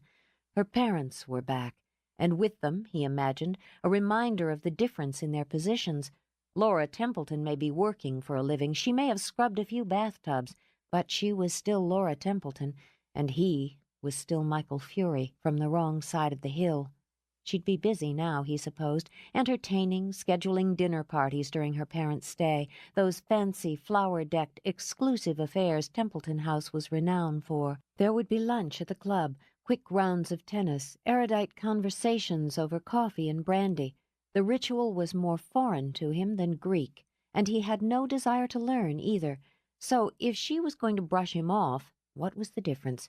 With a shrug, he turned away from the window and stripped off his shirt. He could lure her back into the sack another time or two if he wanted. Sex was nothing more than a weakness.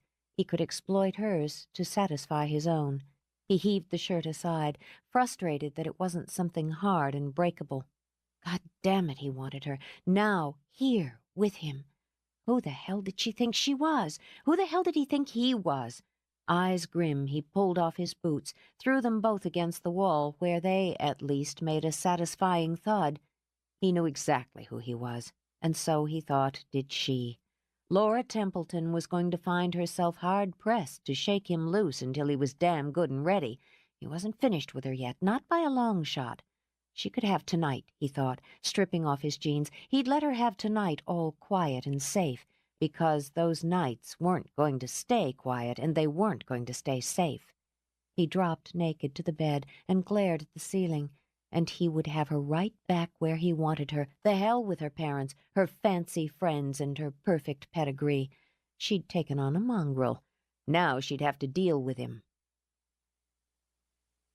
From her perch on the ledge, Laura stretched up her arms. Cool, damp air caressed her skin where the sleeves of her jacket fell down to her elbows. She thought of how Michael caressed that skin, rough, demanding one moment, then the next with a surprising and devastating tenderness. He had so many moods, she thought, so many needs. He had, in such a short time, awakened so many moods, so many needs in her. No, she was no sleeping beauty, she reflected, but she felt as though she'd been sleeping for decades, waiting for him to find her. And he had, she realized. They'd found each other. So why was she sitting here alone, trying to reorganize her schedule for the next day and the day after that? Tomorrow would come anyway. She could be with him right now. She'd go to him. Laura closed her eyes tight, wished. If his lights were still on when she stood and looked back, she would go to him, and he would be there, waiting, wanting. She stood, holding her breath, turned, and let it out again as she saw nothing but night and the deeper silhouettes of darkened buildings. He hadn't waited. She brushed the chill from her arms, calling it foolish. It wasn't rejection. It only meant he was tired and had gone to bed. And she should. There were dozens of things that needed to be done the next day that would be done better after a good night's sleep. And they weren't bound to spend every night together. There'd been no promises between them. None at all, she thought, furious that her eyes stung as she turned back to see. No promises, no plans, no soft words. Is that what she wanted still? After she should have known better? What weakness was this in her that craved those words, those promises, those plans? Couldn't she be content with what was and not always dream about what could be?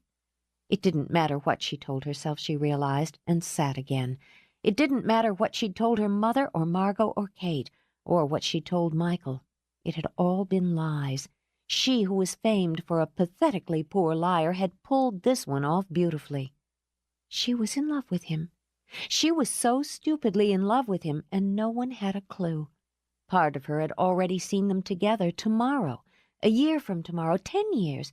Lovers, partners, family, more children, a home, a life. She'd lied to him, to everyone, including herself, and as it was with lies, she would have to continue to spin them and live them to make the first of them hold.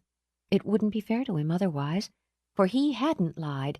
He had wanted her, and she had no doubt that he cared for her. He cared for her children, was willing to offer a hand to help. He gave her his body, had awakened hers, and had offered her a friendship she valued. And still she wasn't satisfied. Selfish, she wondered, or just foolish? It hardly mattered. She had created the illusion and would continue it, or lose him. When it was over, whenever it ended, she wouldn't regret or curse God. She'd go on, because life was long and precious and deserved the best she could give it. When the time came and she had no choice but to live without him, she'd remember what it had been like to feel again and to love, and she'd be grateful. Steadier, she braced a hand on the ground to push herself up. Her fingers closed over the disc as if they'd known it was there, waiting for her. With her heart drumming, loud as the waves below, she lifted it up, turned it under the stream of the moon. It glinted dully, the single gold coin. Untouched, she thought with a shiver, unseen for 150 years, since a young girl, desperate, had hidden it away to save for her lover. This, the symbol of the dream, the promise and the loss, lay cool in the center of Laura's palm. "Seraphina," she murmured, and her breath hitched as she closed her fingers over the coin, as she felt the wild need of a reckless young girl. Laura curled into a ball on the ledge high over the violent waves and wept.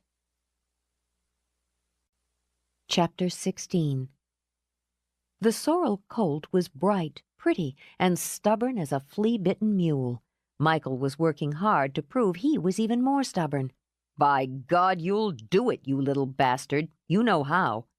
As if to say that was hardly the point, the colt tossed his head, rolled his eye in Michael's direction, and stood firm. They'd been dealing with each other for just over 6 months, and both of them wanted to be in charge. "You think you've got these fancy digs and 3 squares to stand around posing?" Michael slapped the bat in his hand, and the colt's ears flickered. "You even think about kicking me again, and you'll be eating dirt." He stepped forward. The colt danced back. Michael's eyes narrowed dangerously. "Hold!" Vibrating, the colt did so, pawing the ground in challenge as Michael approached. "You and me," Michael said, gripping the bridle as the colt began to swing around to get a good shot with his back leg. "We're going to go around." "Don't you dare strike that animal!" Both Michael and the colt looked over in annoyance at the sharp order and the trim form swinging through the paddock gate. "You should be ashamed of yourself." Fired up, Susan grabbed the colt's bridle and stepped between the horse and the bat. "I don't care if he belongs to you or not. I won't have an animal mistreated on my property." As if realizing sympathy was on his side, the colt lowered his head and nuzzled Susan's shoulder. "Suck up," Michael muttered.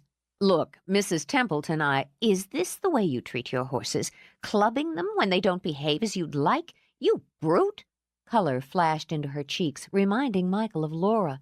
"If you dare to raise a hand to one of these animals while I'm around, I'll personally kick your butt off Templeton property and halfway to hell." Yes, he could see where Laura got those licks of temper he'd caught a few glimpses of, and he would have sworn the colt was smirking at him. "Mrs. Templeton." "Then I'll have you arrested," she barreled on. "There are laws against cruelty to animals, laws created to deal with insensitive brutes like you, and if you ever dare to mistreat this sweet horse—" "There's not a sweet bone in his body," Michael interrupted, and resisted the urge to rub the thigh that still sang from its rude encounter with a hoof. "And I wasn't going to use this to beat sense into his hard head, though it's tempting." She'd seen the look in his eye and the bat in his hand, threw up her chin. "I suppose you were going to play baseball with him." "No, ma'am." It might be funny years later when he didn't ache everywhere.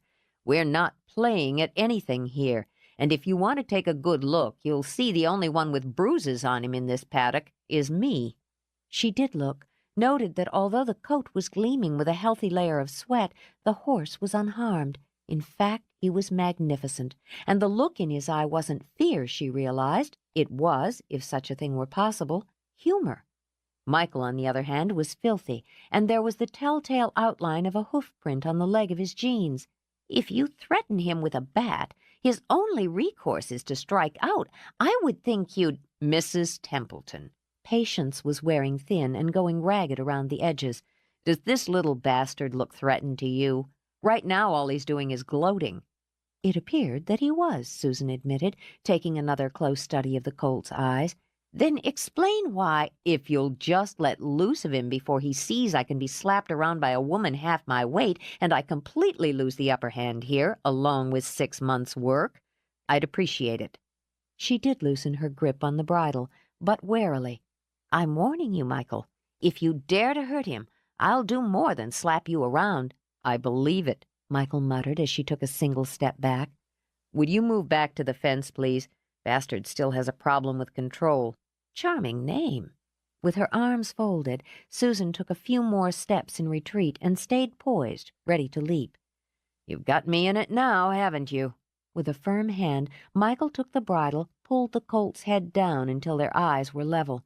Make me look like an idiot, pal, and I might just mistake your face for a Spaulding. Got that? The colt snorted, then jerked his head clear when Michael released it. Michael shifted his grip on the bat, curling fingers around tip and base, then lifted it. After a humming war of wills, the colt reared up, pawed the air. Up! Heedless of striking hoofs, Michael stepped under them. Stay up there, bastard. Nobody'll feed you if you kill me. Shifting the bat again, he grabbed a handful of mane and swung up on the nearly vertical back. The quick and easy grace of the move, the fluidity with which man and horse merged, had Susan sighing once in admiration, and again when Michael turned the mount in a half-circle. The pressure of Michael's knees brought the horse down. Stay back, Michael ordered Susan without glancing over. This is the part we're having trouble with. He brought Bastard into a rear again, rolled off and under dancing hooves. Don't you step on me, Michael muttered as he felt the ground shake. Don't you step on me, you son of a— Shit! A hoof caught him in the hip, just a graze, but it was the principle. He was on his feet again, staring down the horse. You did that on purpose. You're going to do it again till you get it right. Limping only a little, Michael picked up the discarded bat and went through the entire routine again. And again. When they were both winded, and he'd managed to complete the drill without breaking anything, Michael, limping a bit more, went over to the bag he'd slung over the fence and took out an apple. The colt followed him, pushed his head against Michael's back. Don't try to make up. I'm only giving you this because I'm not on my way to the hospital. The colt nudged him again, then tried to eat Michael's hair. Cut it out. You are such an ass-kisser. Here. The apple he offered was taken eagerly. And you have revolting manners, he added when bits of apple flew. I owe you an apology. Michael stopped rubbing his bruised butt and glanced over at Susan. In his concentration, he'd forgotten she was still there. No problem. Maybe I was thinking about bashing him one. No, you weren't. She stepped over, ran a hand over the colt's smooth neck. You're in love with him. I hate the bastard. Don't know why I ever took him on. Mm-hmm. She smiled, absently brushed some of the paddock dirt from the sleeve of Michael's shirt. He certainly looks ill-kept, ill-used, ill-fed. Embarrassed now, Michael shrugged. He's an investment. A good stunt horse earns good money.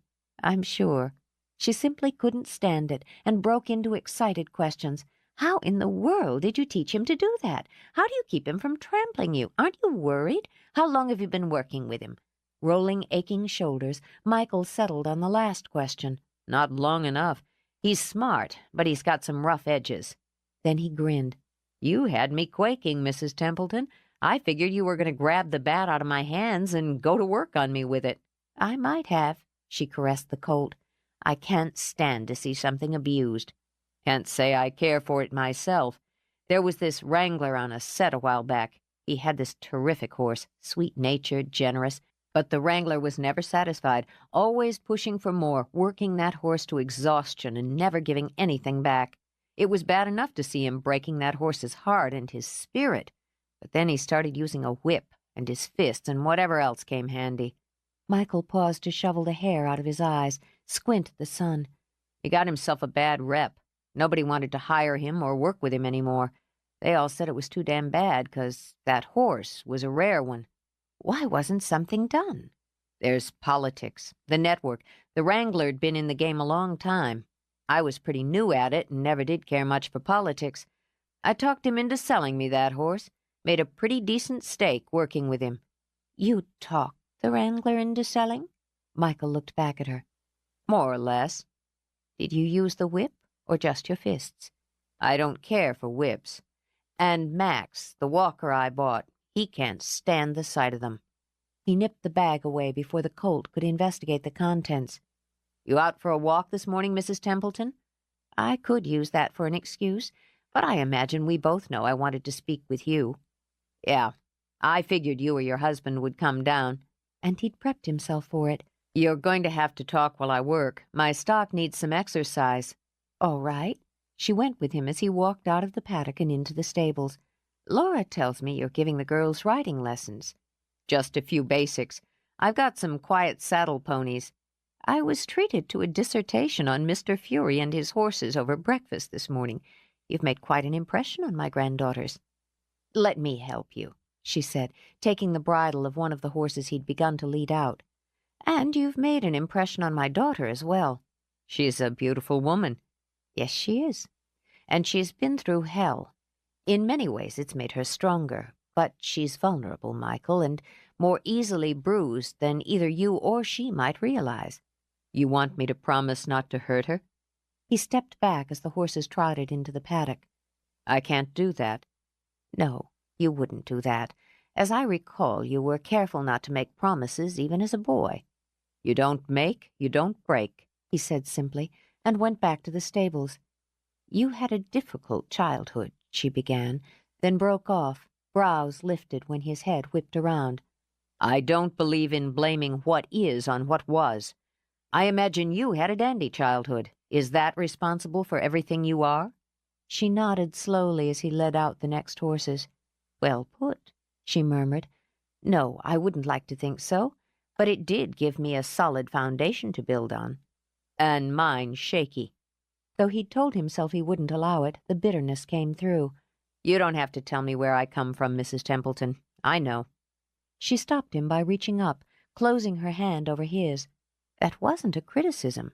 I'm not blind, Michael, and I don't like to think I'm narrow-minded either. I can see you're building something here, and I know why you left your childhood behind before anyone should have to.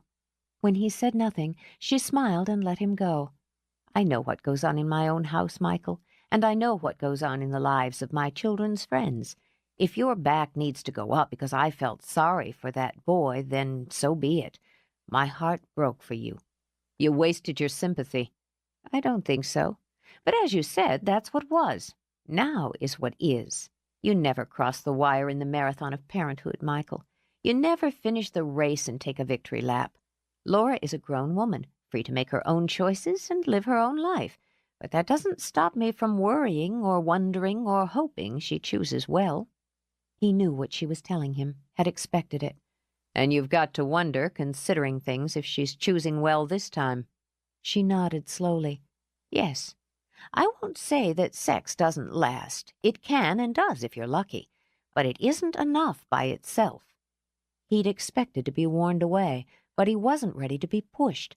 If you've come down here to ask me to stay away from her, you're wasting your time. I won't do it. She measured him.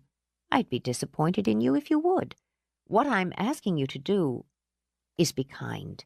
She looked away where the horses pranced. Just be kind. You want a promise? I'll give you one. I'll never treat her the way Ridgway did. I won't cheat or lie or take anything from her she doesn't want to give me. And I won't leave her feeling like a failure. Susan's gaze came back and sharpened. It was the words, yes, but more the edgy anger behind them that had her reevaluating. You understand better than I gave you credit for. I understand failure just fine. And he knew that to a woman like Susan Templeton, he might not be a failure, but could hardly be considered a success. If that's all, I've got work to do. Michael, She remembered that he'd always been easily roused and prone to impatience, kept her hand firm and her eyes level with the storm in his. "It's nice to have you at Templeton House again. Now, will you show me the horse you told me about? Is it that Walker over there watching you as if he'd die if you asked him to?"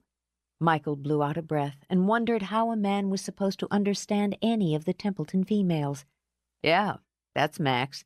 He's just hoping for a handout." "Why don't you introduce me?" I actually told her I was sleeping with him. Laura kept her voice low as she slipped clothes back onto hangers in the wardrobe room. I can't believe I stood there and told my own mother I was having sex with Michael. Odds are she'd figured it out for herself. Margot slipped discarded shoes back into their slots, and probably wasn't all that shocked, as it's likely she knew you'd had sex before, seeing as you have 2 children. You know what I'm talking about, Laura mumbled. It's weird. How'd she take it? Well enough. Poor Dad is tiptoeing around the subject as if he'd wake it up and start an orgy. Well, you could hardly pretend nothing was going on when Mrs. T caught you and Michael playing lifeguard in the pool. She chuckled, checked her hair in the mirror. God, I wish I'd seen that one.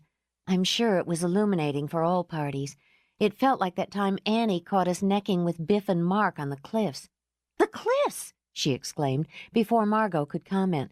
Lord, my mind is a sieve today. Wait! She dashed out, nearly bumping into a customer and causing Kate to eye her curiously. In the back office, Laura dug her purse out of a drawer and the coin out of the small zippered compartment. "What's the problem?" Kate demanded, slipping in. "Did Margot forget to order boxes again? We'll be out by Monday if she hasn't. What have you got there?" The cliffs. Laura pressed a hand to her heart. Last night, I forgot. "You found one!" In a leap, Kate had snatched it from Laura's hand. Excitement and triumph spurted straight up into her heart. "You found another one! Seraphina's dowry! And you forgot to tell us?" This morning was such a zoo. I didn't know I would be in until Dad insisted he'd cover for me at the hotel. And then Kayla and Allie were begging to stay home from school to spend time with Mom and... Oh, never mind, she finished with a wave of her hand. Yes, I forgot. Margot opened the door behind them. "Would the 2 of you mind terribly if we attempted to run the business today? We have customers who... What have you got?" "Laura found it. And forgot." When? Letting the door close smartly at her back, Margot took the coin from Kate. Where? Last night, on the cliffs, on that ledge where I like to sit sometimes. I was just sitting there thinking, and when I started to go back, I saw it. Well, felt it, Laura corrected. I put my hand right down on it. I'd been sitting right beside it. "Just like the other times," Margot murmured, "when one was just there for me and one was just there for Kate." It's a sign. "There she goes." Kate rolled her eyes and eased a hip onto the desk. "Well, what would you call it?" Margot snapped back. "We search like maniacs, have been on and off since we were kids. Nothing. We've all but groomed those cliffs with tweezers. Nothing," she said again, gesturing wildly. "Then each one of us goes there at some turning point in our lives, and there it is. A coin, one for each, which means..." She stopped, looked up from the gold glinting in her hand, and stared at Laura. "Which means," she said slowly, "you're in love with Michael Fury." What in the world does one have to do with the other? To buy time, Laura took the coin back, set it in the middle of the desk blotter. "The day I went there and found mine, I was thinking about Josh and what I was going to do about being in love with him. And Kate," she looked over at her friend who was frowning in thought, "she went thinking about Byron. You were in love with him, weren't you?" "Yeah, but..." Kate trailed off. "Look, this is a little too Twilight Zone for me. Open that accountant's mind for a minute." Impatient, Margot turned back to Laura, took her by the shoulders. "Are you in love with Michael?" That isn't... "I asked a direct question, Laura, and I'll know if you lie." All right, yes, but it doesn't... "Love matters," Margot said quietly. "We matter. Maybe that's the whole point." She released Laura and reached into her pocket, where she habitually carried her coin. "This matters." She placed it beside Laura's, looked at Kate, who rose and took her own out of her purse. "It matters," Kate agreed, when the 3 coins sat side by side. "We're still in it together. Have you told Mick, Laura?" No. And no, I don't know if I'm going to or how I'll handle it. I can't plan things out like you, Kate, or run on instinct the way you do, Margot. I have to do it my way, which means, I suppose, maintaining illusions and waiting to see what comes. And my emotions are my responsibility." Then she smiled, traced a fingertip over all 3 coins. "A sign from Seraphina. Well, maybe it is. Maybe she's telling me not to put all my dreams into one man's hands this time." Or she might be telling you that you can find that dream if you know where to look. Margot draped an arm over her shoulders. "Either way, you can't stop looking. It's the same as jumping off a cliff." "I haven't stopped looking." She patted Margot's hand before reaching for her coin. "And I think this calls for a celebration. Why don't we get together tonight and open some champagne?" Talked me into it. Kate pocketed her own coin. "I was coming over anyway. Poker night at the DeWitts." "That's right," Laura grinned. "Dad's already rubbing his palms together. So, Margot, are you up for it?" "I'll be there." Margot picked up her coin, but held it. She hoped Laura wouldn't put hers or her dreams away too quickly. "Maybe we can get Mum and Mrs. T a little drunk and play some poker ourselves." "I'm game. Why don't we—" Kate broke off at the brisk knock on the office door. The customer who poked her head in appeared annoyed and impatient. "Excuse me, but is anyone working here?" "I'm so sorry." All conciliatory smiles, Laura stepped over. "We had a small problem. What can I help you with?" Michael had never been driven to a poker game in a limo and wasn't sure how he felt about it. Not that he hadn't ever ridden in one before. After all, he'd worked in Hollywood for 5 years. But to a poker game? It felt, well, pretentious. Then again, as Josh had said when he came to the stables to fetch him, no one had to worry about how many beers they knocked back. Obviously at home in the plush confines, Thomas leaned back, tapped his finger on his knee to the aria playing on the stereo. All Michael could think was that big limos, opera, and poker didn't mix, and he began to worry just what the hell he'd gotten himself into. "I'm feeling lucky." Thomas wiggled his eyebrows. "I hope you 2 boys brought plenty of money." Which made Michael realize that his idea of plenty of money and Thomas Templeton of Templeton Hotel's idea of plenty of money were unlikely to be in the same ballpark. Jesus, he could lose his shirt and his ego in one fun-filled evening. "My wife fell in love with a Tennessee Walker you have down at the stables, Michael." Thomas crossed his legs at the ankles and decided to see how much of a rise he could get out of young Michael Fury. "Maybe I'll win him from you before we're done tonight." "I don't bet my horses," Michael said easily. "or my friends. Nice watch, Mr. Templeton." He flicked a glance over Thomas's slim gold Rolex. "I could use a new watch." Thomas let out a bark of laughter and slapped Michael on the knee. "A boy needs his dreams. I ever tell you about the time I played 7-card stud for 36 hours? That was in Chicago in '55. Now "Not the 36 hours in Chicago story," Josh moaned. "I'm begging you." "Shut up, Harvard." Almost comfortable, Michael stretched out his legs. "Some of us haven't heard it." Pleased, Thomas grinned at Michael. "Then I'll tell you, and you can be afraid." It wasn't such a bad ride after all, and things looked up when they pulled into the driveway of the multi-decked house on 17 Mile, and the uniformed driver unloaded 2 cases of Blue Moose beer, a Templeton division, from the limo's truck. "Now that's a hell of a beer," Michael said, then hooked his thumbs in his pockets and studied the wood and glass, the decks and gardens of the DeWitt homestead. "And that's a hell of a house. Easy access to the beach, too," Josh added. "Kate recommended the property to Byron before they got together." "Good call. It looks like her," Michael decided. "Streamlined, classy, unique. Man, oh man, '65 Mustang and cherry." He walked over to the car, ran a loving hand over the fender. What a beaut! And that vet! first-round stingray. Sweetheart, let me pop your hood. We gonna play poker? Or are you gonna make love to inanimate objects all night? He shot a look at Josh. Inanimate, my ass. Honeys like this have more personality and sex appeal than half the women you dated. Shows that you haven't met the women I've dated. I've dated some of them myself. Michael strolled toward the front door, glancing over his shoulder at the cars, then at Josh. Including your wife? Josh's grin faltered, and so did his feet. You never dated Margot. Didn't I?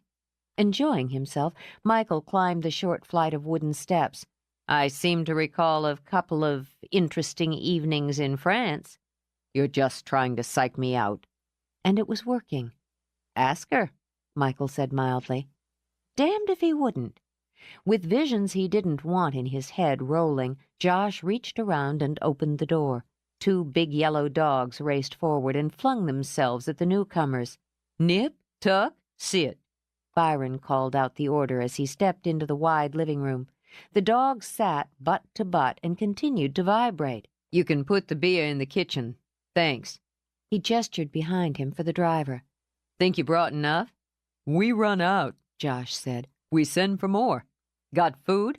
I whipped up a few things.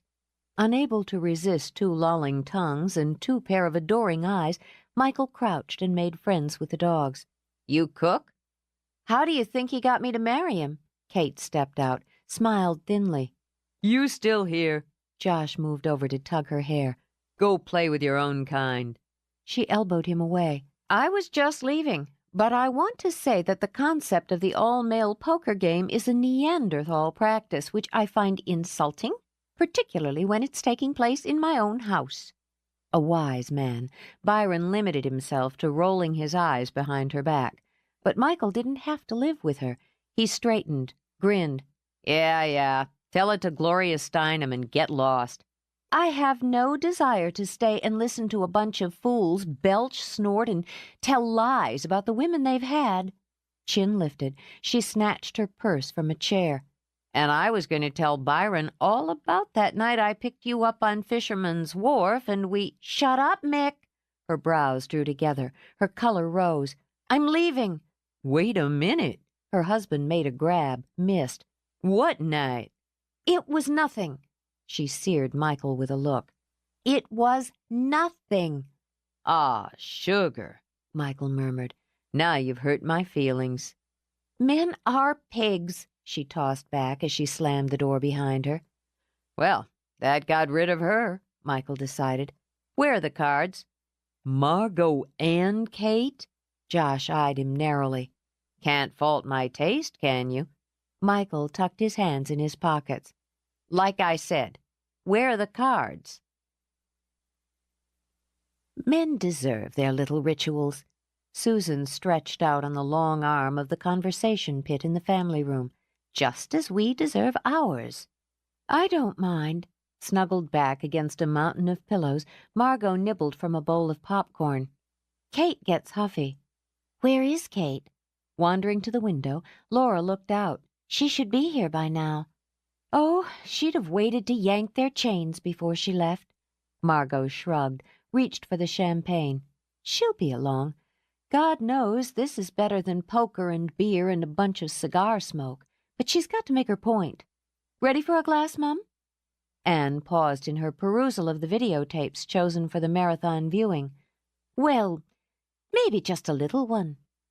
There was champagne, popcorn, a vegetable crudité, and fresh fruit platter, 3 choices of dip, including white chocolate, and a stack of movies. The baby was sleeping in the nursery, and her favorite women were here. Margot judged it the perfect girls' night. I'm going to do your nails. I don't want the fussing. Margot smiled at her mother. It's fun, Mum. I've got the perfect shade for you. Red-hot lover. Anne snorted into her wine. I won't wear any such thing, as if I'd be painting my fingernails anyway. Men go for it. To tease, Margot leaned closer. And Bob the Butcher's had his eye on you for years. He certainly has not. Face flaming, Anne fumbled with a stack of tapes. That's nonsense. We have a good customer relationship. Nothing more. He saves the leanest cuts for Miss Annie. Margot fluttered her lashes, then laughed. You should give him a break one of these days. Oh, Laura, stop worrying about Kate. She'll be here. I'm not worrying, just watching. And thinking of Michael, she admitted. What was he doing? Why was it their paths hadn't crossed once since the night before? But she made herself come away from the window, pour herself a glass. What are we going to watch first? I vote for To Have and To Have Not. You know how to whistle, don't you, Steve? Susan sighed, dipped a moist red strawberry into creamy white chocolate. The world's champion come-on. World's best brush-off, Margot said, continuing the theme. Betty Davis. I'd love to kiss you, but I just washed my hair. Best wrenching goodbye, Laura said, got into the swing. Bogart to Bergman. We'll always have Paris. When Kate came in 10 minutes later, they were in a heated debate over the 10 most dangerous men in cinema history. Newman, Margot insisted. It's the eyes, cold or hot and incredibly blue. You watch The Long Hot Summer, HUD, or Grant. Susan sat up to make her point. Dangerous because it's unexpected. The charm undermines a woman's defenses, and he has them. Bogart, Laura disagreed. in anything. Raw, dangerous, elemental. A hero despite his instincts. I can't believe you're discussing men. Disgusted, Kate plopped down. I just left those 4 baboons. Is that white chocolate? She reared up again and used her finger to dip in. And, she continued, licking, they were already smug, superior, and sarcastic. Mick's the worst. I can't believe he brought up that time I ran into him on the wharf and we... We? Laura came to attention. We what? Nothing. She should have filled her mouth, Kate decided, and began to do so. It was nothing. He was home on leave and he looked sort of interesting. We went for a drive, that's all. You went for a drive? Laura repeated. With Michael? That's all? Well, yeah, mostly. Done it now, Kate thought, as every eye in the room focused on her. Well, okay, so maybe I experimented a little for a minute. Who's in charge of the VCR? Before she could pop up to take charge herself, Laura clamped a hand on her shoulder. Define experimented. I let him kiss me. A couple of times. That's it. Just it. Do we have bringing up baby? I could use a laugh. You and Michael necked in his car? Not necked exactly. I wouldn't call it necking. Margot? She appealed to her friend for help. No, a couple of kisses does not constitute necking. I necked with him, so I know this to be true. You... Laura choked, grabbed the champagne bottle. You... I give him a 10 on both technique and style, and since that was a number of years ago, I can only assume he's improved even that. She laughed, got up to pop a movie in herself.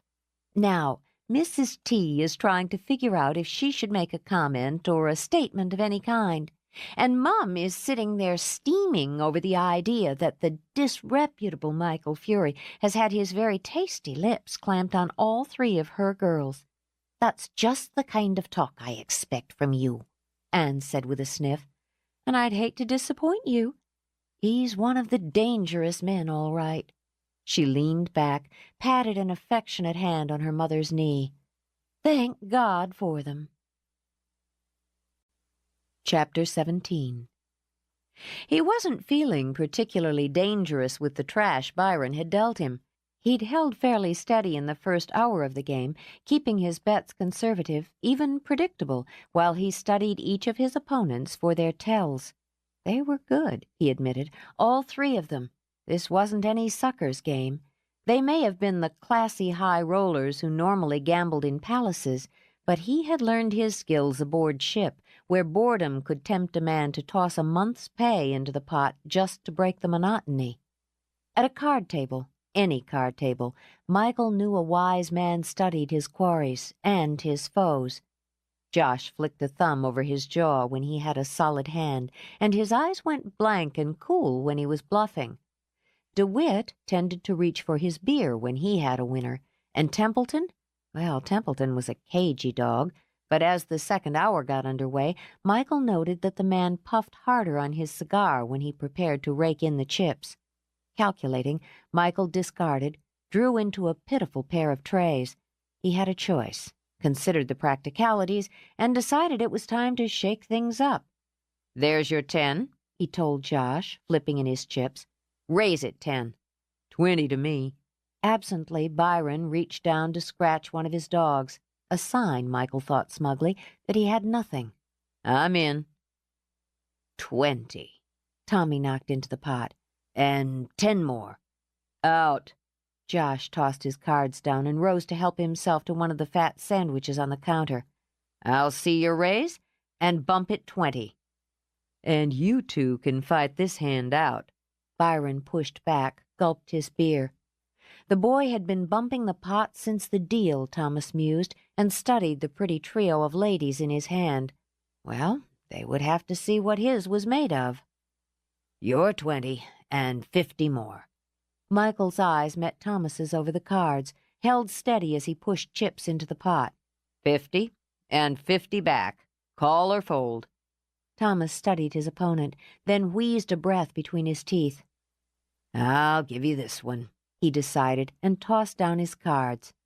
"Well," he demanded when Michael scooped back chips. "what did you have?" When Michael merely smiled and began to stack his chips, Thomas hissed out another breath. "You bluffed me. I can see it. You didn't have shit." "A man has to pay to see, Mr. Templeton." Eyes narrowed, Thomas leaned back. "Tommy," he said, "when a man bluffs me cold, he ought to call me by name." "My deal." Michael gathered the cards, shuffled. "Stud, 7 card." He grinned. "You in, Tommy?" "I'm in, and I'll still be in when you're writhing on the floor and begging for mercy." Michael flipped in his ante. "A boy needs his dreams." Thomas let loose a laugh, then reached into his pocket. "Damned if I don't like you, Fury. Have a cigar, a real one, not one of those girl smokes Byron puffs on." "Thanks, but I quit." Still, he sniffed longingly at the clouds of smoke. "Anyway, those Cubans look too much like a dick." Josh choked on smoke, drew his cigar out of his mouth. "Thanks, Mick. I'm really going to enjoy this now." Howling with laughter, Thomas slapped his hand on the table. "Deal the cards, and prepare to lose your shirt." During hour 3, Michael took a pass and took a walk outside. He peed companionably with the dogs and watched the night-drenched sea. "Hell of a spot, isn't it?" Michael looked back over his shoulder as Byron approached. "You sure picked one. I was thinking I could put up a small stable there, at the edge of the cypress grove. Simple, 2 stalls." "2? I figure Solo's lonely, even for a horse. I like the look of that pinto mare. She's a sweetheart." He tucked his tongue in his cheek. "You clear it with your wife?" Byron's eyes were mild and amused. "I know all kinds of ways around my wife. More, I assume, than you do, even after picking her up on Fisherman's Wharf. I was just rattling her cage. And yours." He lifted his hands, palms out. "Never laid my hands on her. Hardly." Byron chuckled, shook his head. "I think we'll just leave that particular door closed. But if you want to ride Josh about Margot, I'd find it entertaining. I don't want to have to fight him. He's tougher than he looks. Loosened 3 of my teeth when we were 12. Michael checked them with his tongue. And his old man's liable to take bets on the outcome. That's the Templetons. They'll bet on anything. Look at the way Kate, Margot, and Laura bet on the shop. I keep meaning to go by there again. I'm not much on fancy lady shops, but I wondered how Laura handled clerking. I think you'd be surprised and impressed. I have been, and it's given them something solid and special. Gives them a living. It gives them more than that. It gives them unity and a goal and love." Either the beer or the women were making him sentimental, but Byron went with it. "I wasn't around when they conceived it, put it together, took the chance. Margot selling off almost everything she owned, my conservative accountant pooling her investments to make her share. Laura selling her wedding ring. She sold her wedding ring to build that shop? Yeah. It was right after they found out Ridgway had pretty much cleaned out their joint accounts. She wouldn't take Templeton money to do it, so she hocked her wedding and engagement rings to make the down payment on the building. What women they are. Yeah, Michael frowned out to sea. The socialite, the model, and the accountant. They sweated over it. They cleaned and sanded and painted and figured out how to make it work. It knocks me out to walk in there and see how they are together, how they are together anywhere. You see them out on the cliffs, rooting around in the rock and dirt for Seraphina's dowry. All these years they're still together, still looking. Kate was wild tonight when she told me Laura found another coin. He was trying to see it all, to settle all these facets into his head, and blinked. Laura? She found a coin? When? Last night. Took a walk down on the cliffs. Kate says she does that from time to time when she needs to clear her head or just be alone. She found one, a gold doubloon, just like Margot did and Kate did. Oddest fucking thing. Each one of them finding a coin months apart by accident rather than design. Their treasure hunts turn up nothing. Then, boom, one of them just picks up a gold piece off the ground as if it was there all along. Makes you wonder. The back door slammed open and Thomas's voice boomed out. Is this a poker game or a damn church social? Cards are getting cold. Then deal 'em, Byron called back. Coming? He asked Michael. Yeah. Laura walks on the cliffs at night? Now and again. Byron waded through the dogs that ran circles around him. And last night she just reached down and picked up a gold coin. Spanish, 1844. Son of a bitch. That's weird. I'll tell you what's weirder. I'm beginning to believe they're going to find the whole thing, that they're the only ones who will. Never believed it existed. Ask Laura to show you her coin, Byron suggested. You might change your mind. I might do that, Michael murmured, then walked back into the comforting arena of cigar smoke and beer.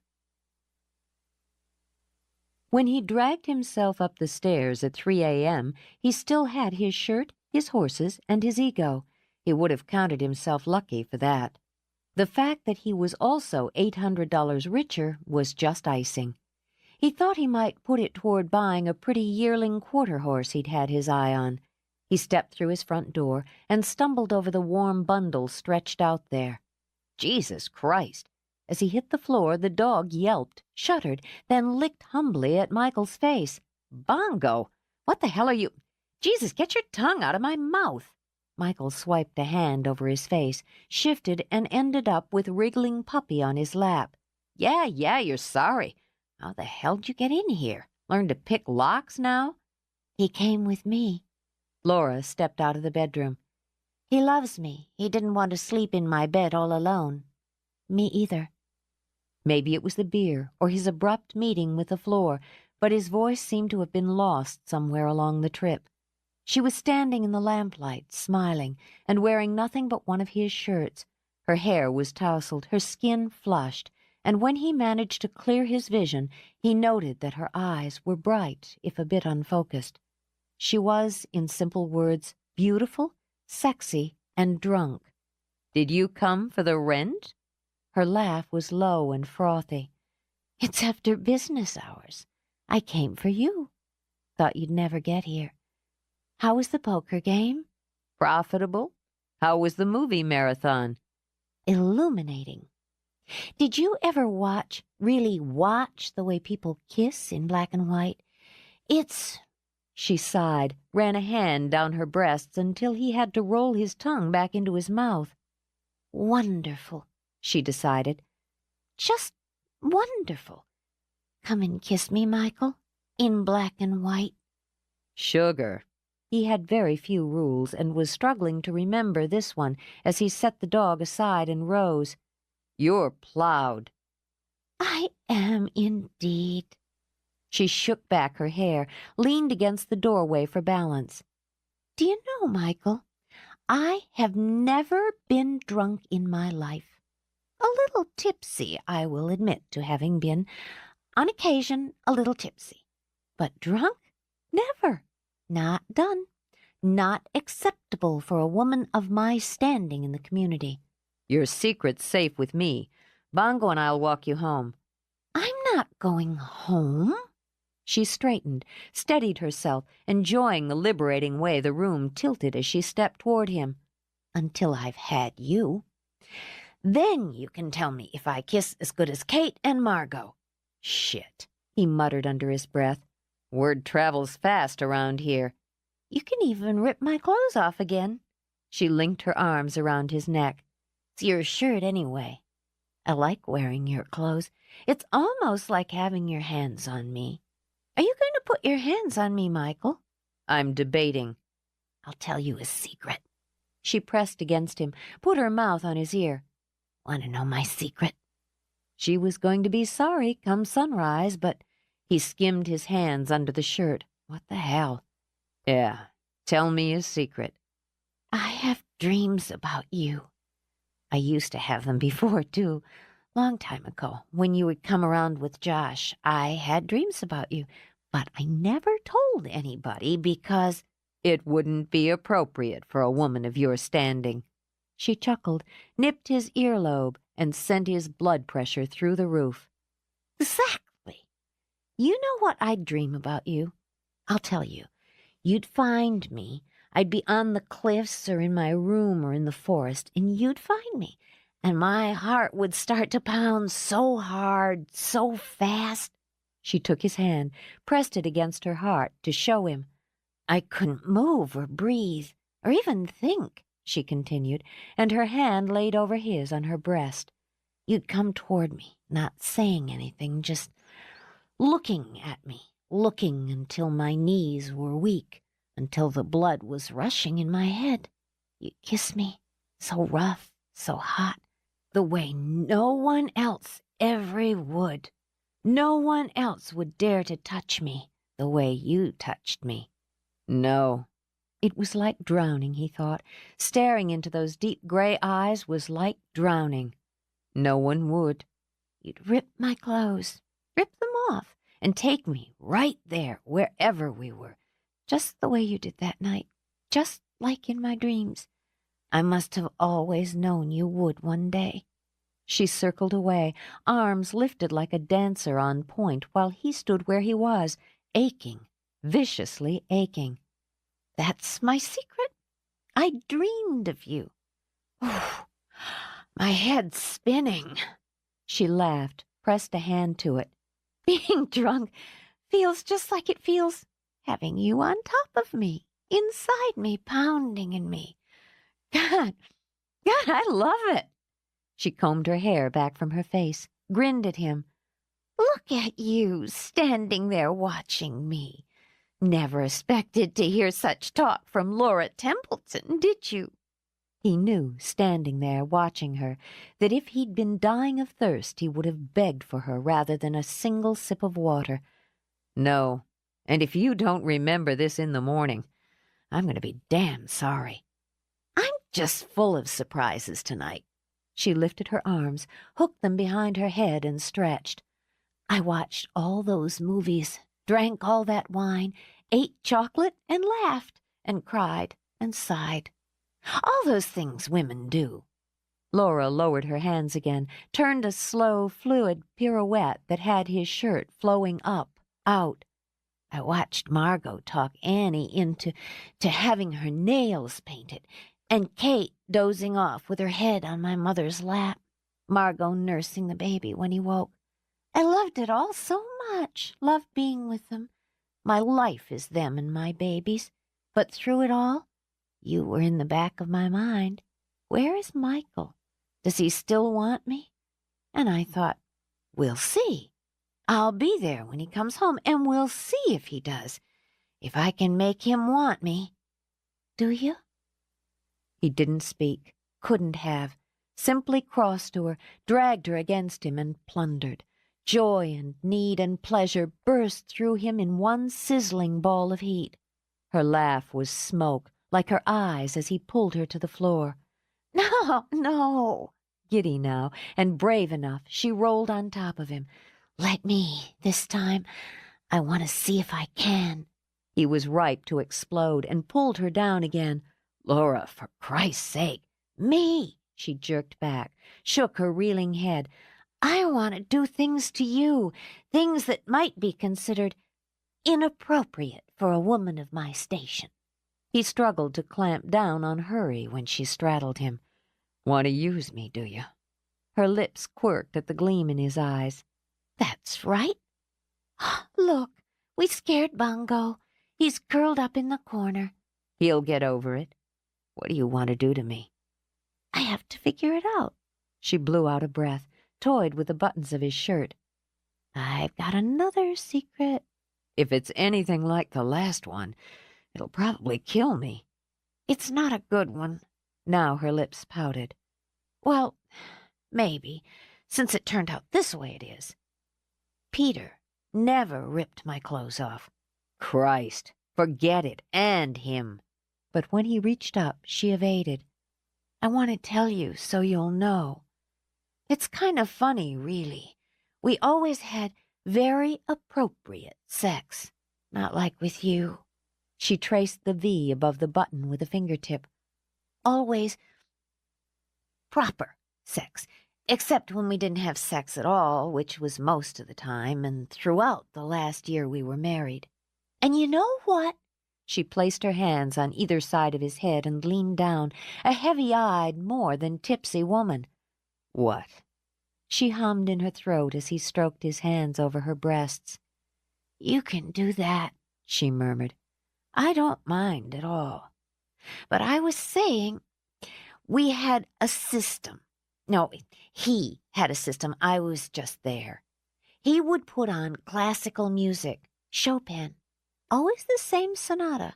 I sometimes still get a tick in my eye when I hear it. He would close the door, lock it, lest a wandering servant be shocked by the goings-on, though the staff would hardly have business in there at 10:45 in the evening. It was mostly always at 10:45.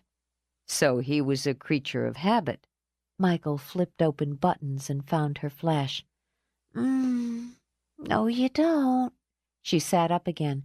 You're trying to distract me. He would turn off the lights, get into bed. He would kiss me 3 times.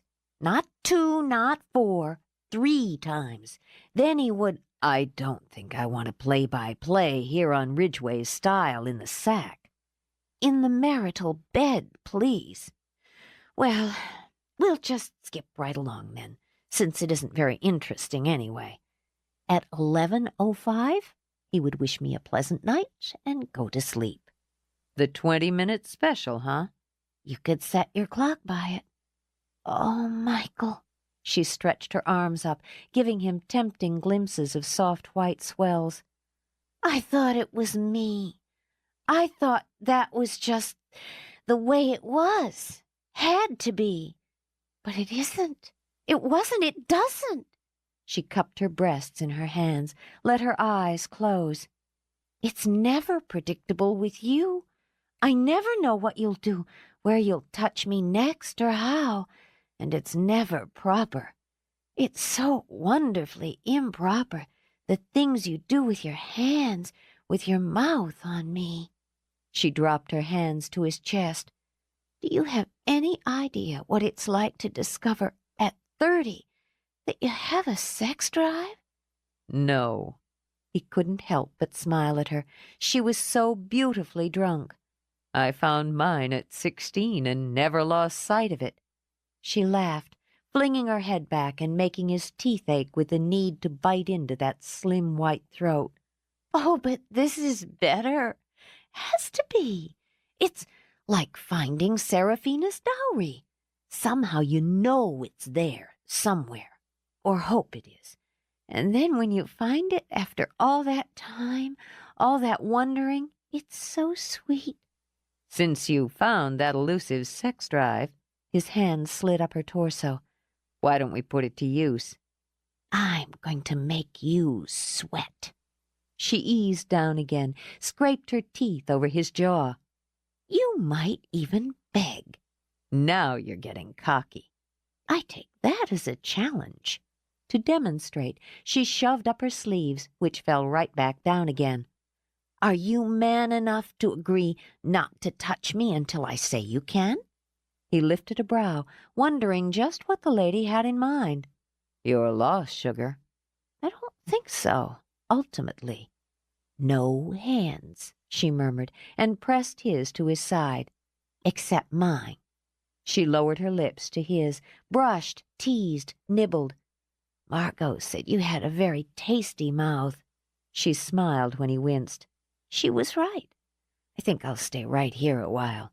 She lingered on his mouth, changing the angle, the depth, the tone of the kiss. Light one moment, intense and urgent the next, then sultry, smoky. His fingers, aching, curled into the carpet. "Not bad for a beginner," he managed in a voice rusty with need. "And I learn fast. Your heart's pounding, Michael." She nipped at the pulse in his throat, cruised over dampening flesh. Then she gripped his shirt at the shoulder, pulled. When the seam stayed fast, he chuckled, both from humor and frustration. "Want me to do that for you?" "I can handle it." She eased back, kept her eyes on his as she yanked hard. The seam ripped, exposing muscle and skin. She pounced on it like a starving cat. "Oh, your body," she whispered, then crossed her hands, taking hold of his shirt and sending cloth and buttons flying. "You have such a body, tough and scarred and tight. I want it." Her mouth streaked down his shoulder, over his chest, quick, greedy bites and sucks, feathering open-mouthed kisses and flicks of tongue. But when his hands came up to grip her hips, she shoved them away with a single word, "Mine." Rising up, she shrugged off the shirt, then once more bent to her task. She was destroying him in a way he hadn't known he could be destroyed. Slowly, inevitably, she was taking him in a way he hadn't known he could be taken. Greedily, intently.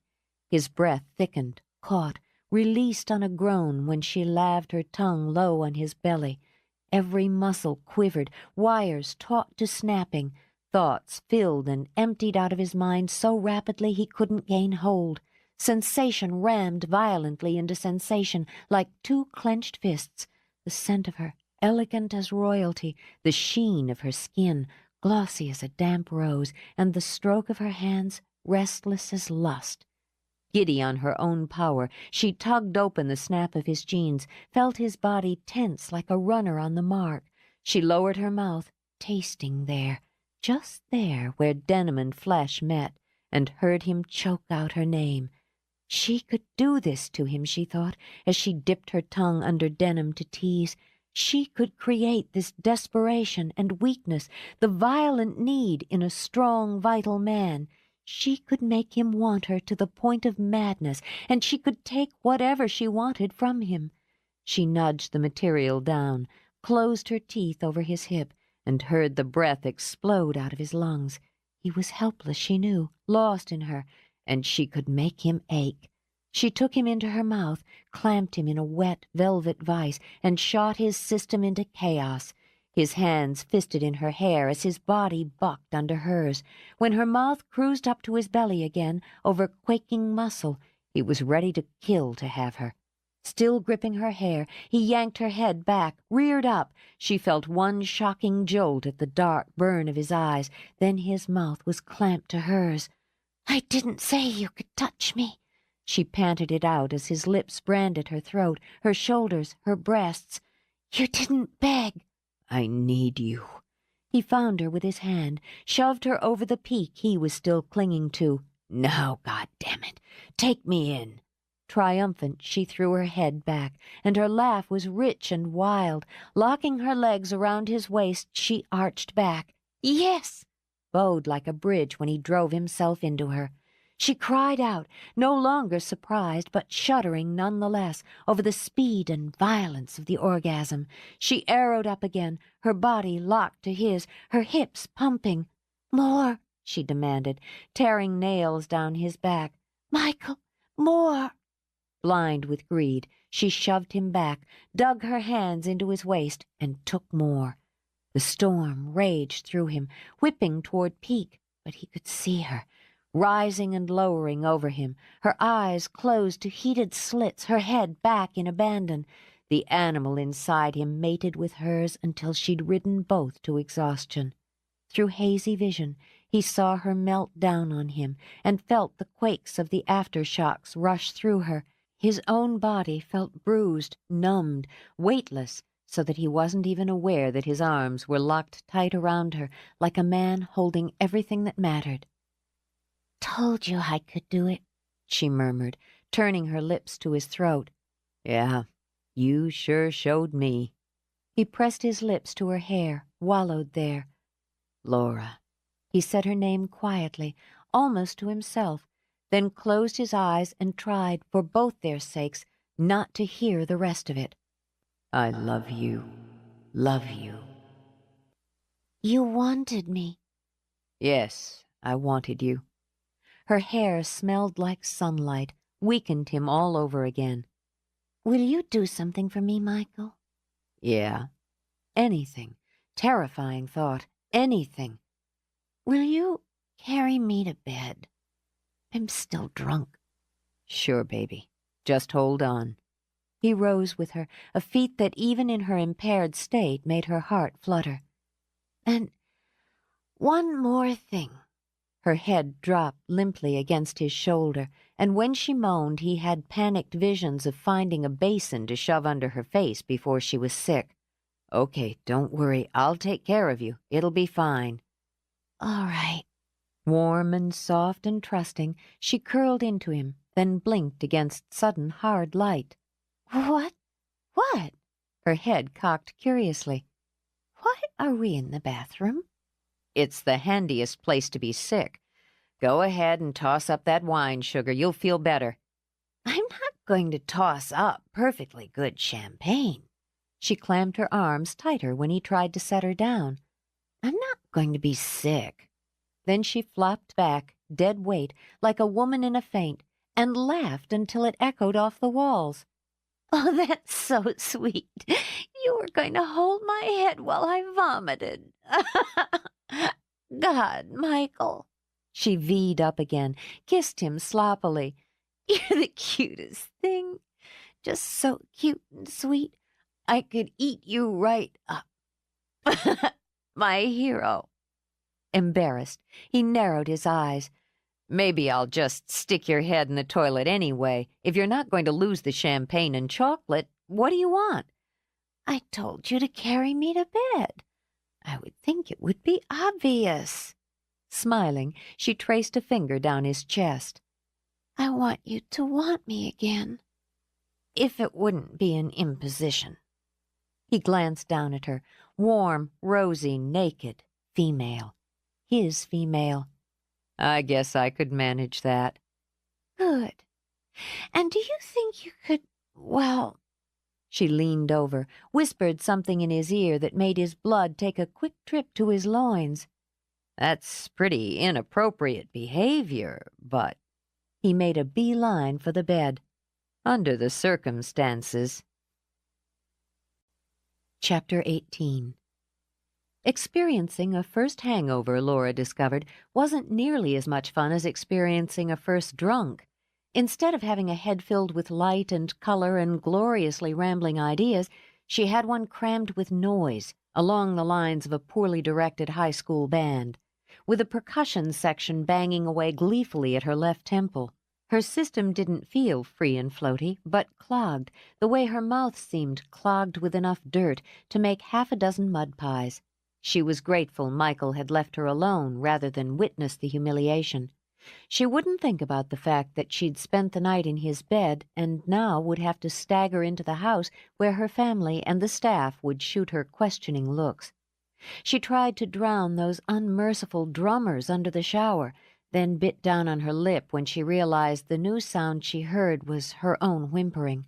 Under normal circumstances, she would never have gone through any of Michael's things, but she finished up a fumbling search through the mirrored medicine cabinet and bathroom drawers and nearly wept when she found a bottle of aspirin. She took 4, another break in tradition. Then, deciding she couldn't be much more intrusive, used his toothbrush. She didn't look in the mirror until she'd dressed, and even then it was a mistake. Her face was dead pale, her eyes smudged and swollen, and as she didn't have so much as a tube of lipstick with her, there was nothing she could do about it. Knowing she had to get it over with, she stepped outside, moaned quietly as the sunlight sent hot little spears into her eyes. Her head didn't feel like the practice field for a marching band now, but like glass, very thin, very fragile glass, and it was balanced precariously on her neck. "How's it going, sugar?" She winced, jerked. Her head fell off, smashed on the steps at her feet. Thank God she had another one. She turned it, struggled to smile as Michael dusted his hands on his hips and walked toward her. "Good morning. I'm sorry I didn't hear you get up." "The way you were sawing them off, I figured you'd sleep till noon." The insult of the headache faded. Snore? She certainly did not snore, and wouldn't dignify such a lie with comment. "I have to be at the shop in a couple of hours." "You're working today?" She didn't look to be in any shape for it to him. "Give yourself a break, Laura, and go crawl back into bed." "Saturdays are our busiest day." He moved his shoulders. Her choice. "How's the head?" "Which one?" Now she did smile a little. Certainly a man like Michael would understand hangovers. "It's bad, but no longer unbearable." "Next time you go on a bender, chug plenty of water and pop a couple of aspirin before you pass out. It usually helps take the edge off the morning after." "I don't intend to have a next time, but thanks." Now that might be a shame. He trailed a finger over the back of her hand. "You make an inventive drunk. How's the memory?" Her blood must have been moving still as she felt it rise up to sting her cheeks. "It's good. A little too good. I certainly wouldn't have... I can't imagine that I..." She shut up, closed her eyes. "You can stop me any time from making a total fool of myself." "I kinda like it. Come here." He drew her against him, cradling her aching head on his shoulder. "Ice water," he murmured. "Stick your face right into a bowl of ice water. Try to get some food in your system. Then you just have to tough out the rest of it." "Okay." She'd have preferred just staying there for the rest of her life. "I have to go. I shouldn't have slept here last night." With her face pressed against him, she didn't see the disappointment or the hurt shadow his. "I can't imagine what everyone will think." "Right." His eyes were impassive again when he drew her away. "You go on and shore up the damage to the Templeton name." "I didn't mean..." "Forget it." He wasn't going to let it touch him. "Forget it," he repeated. "Why don't you go riding with me tomorrow?" "Tomorrow?" She pressed her fingers to her eyes. If she didn't get them out of the sun soon, they were going to implode. "We have the treasure hunt." "We'll go in the morning. You'll be back for Serafina." Riding. It had been years since she'd ridden in the hills through the forest. "All right. I'd love it. Can we go about 8? That way I can..." "Sure, 8. He gave her a quick pat on the cheek before walking away. "Don't forget the ice water." "No, But he had already disappeared around the side of the building. Baffled by his rapid shift of mood, she considered following him. Then she looked at her watch and accepted that her obligations for the day didn't allow time to puzzle out the enigma of Michael Fury. No one asked questions, demanded answers, or voiced disapproval. When Laura tucked her children into bed that night, she realized she had gotten through the entire day without having anyone question her absence from her own bed. Oh, there'd been vibes in the air, worry, curiosity, but she'd dodged even those. She'd survived a hangover as well, and the world had not come to an end. Maybe, just maybe, Laura Templeton did not have to be perfect after all. She left her daughters, crossed to her own room. There she freshened her lipstick, brushed her hair. She needed to go and join her parents and the old friends who had come for dinner. She needed to make certain everyone was comfortable and entertained. And oh, she needed to stretch out for 5 minutes. Just 5, she promised herself as she lay crosswise over the bed. A quick cat nap would set her up, help her get through the rest of the evening. The minute she closed her eyes, she was dead to the world. "Something has to be done, Mrs. T." Hands gripped tight at her waist, Anne stood in Susan's quiet sitting room in the tower suite. It has to be. All right, Annie, sit down. It had been a long evening, and though she'd been pleased to see old friends, Susan had hoped for a few moments of solitude before bed. The look on Anne's face warned her she wouldn't get it. Now, what's the trouble? You know what the trouble is, Mrs. T. Too fretful to sit, Anne wandered the room, fussing with curtains, realigning candlesticks, fluffing pillows. You saw how pale and tired Miss Laura was today. You had to see for yourself. Yes, I did see. And I've been pale and tired myself the day after I've overindulged in champagne. Oh, as if that was all of it. And that's something she's never done before him either. Perhaps she should have, Susan thought, but sighed instead. Annie, stop tidying the room and sit down. She spent the night with him, the whole of it over there with him above the horses. Because her lips wanted to twitch, Susan glanced down at her own hands as Anne sat across from her. Yes, Annie, I'm aware of that. Well, it can't go on. And that, Anne felt, was that. Just how do you expect to prevent a grown woman from doing as she chooses? The fact is, Laura is very attracted to Michael. Perhaps more than attracted. She's been lonely and unhappy, and now she isn't. He's taken advantage of that. He's a bad influence. Why, she didn't even come down and say good night to her guests. She's never shirked her duties that way. She was tired, Annie, and the Greenbelts are my and Tommy's friends, which isn't the point at all, really. You can't worry yourself so about all of this. You're her mother, but you know I love her just as you love my girl. When Margot had troubles, you worried yourself for her. Yes. Understanding, Susan laid a hand over Anne's. There are children, and that's as it's always been. But children grow and go their own way no matter how we worry. That's how it's always been, too. She'd listen to you, Mrs. T. I've been thinking on it. The words came out fast now and seemed so logical to her. Miss Laura, she hasn't gone away with the girls for such a long time. She's been working hard and hasn't had a holiday. The spring vacation's coming up for Allie and Kayla. They could go away for a while. You know how the girls love to go to Disneyland. If you put the notion in Miss Laura's head, she'd take them, and it would give her time and distance. She'd have a clearer eye about what she's doing. I think Laura and the girls deserve a break, but a week in Disneyland isn't going to change her feelings for Michael, Annie. She's just caught up right now. If she had some time without him clouding her mind, she'd see that man for just what he is. At a loss, Susan tossed up her hands, let them slap down on the arms of her chair in a show of impatience. For God's sake, Annie, what is he? Why do you dislike him so intensely? He's a brute, is what he is. A brute and a user and probably a fortune hunter as well. He'll hurt her in more ways than one, and I'm not having it. She pressed her lips tight. I'm not. To clear her own temper, Susan took a long breath. I want you to explain to me what he's done. You know very well that when he was no more than 12, he was sneaking around this house. He was Josh's friend. And giving Mr. Josh stolen cigarettes, daring him into all manner of foolishness. Boys do foolish things at 12. Christ, Annie, I taught my best friend how to smoke when we were 14.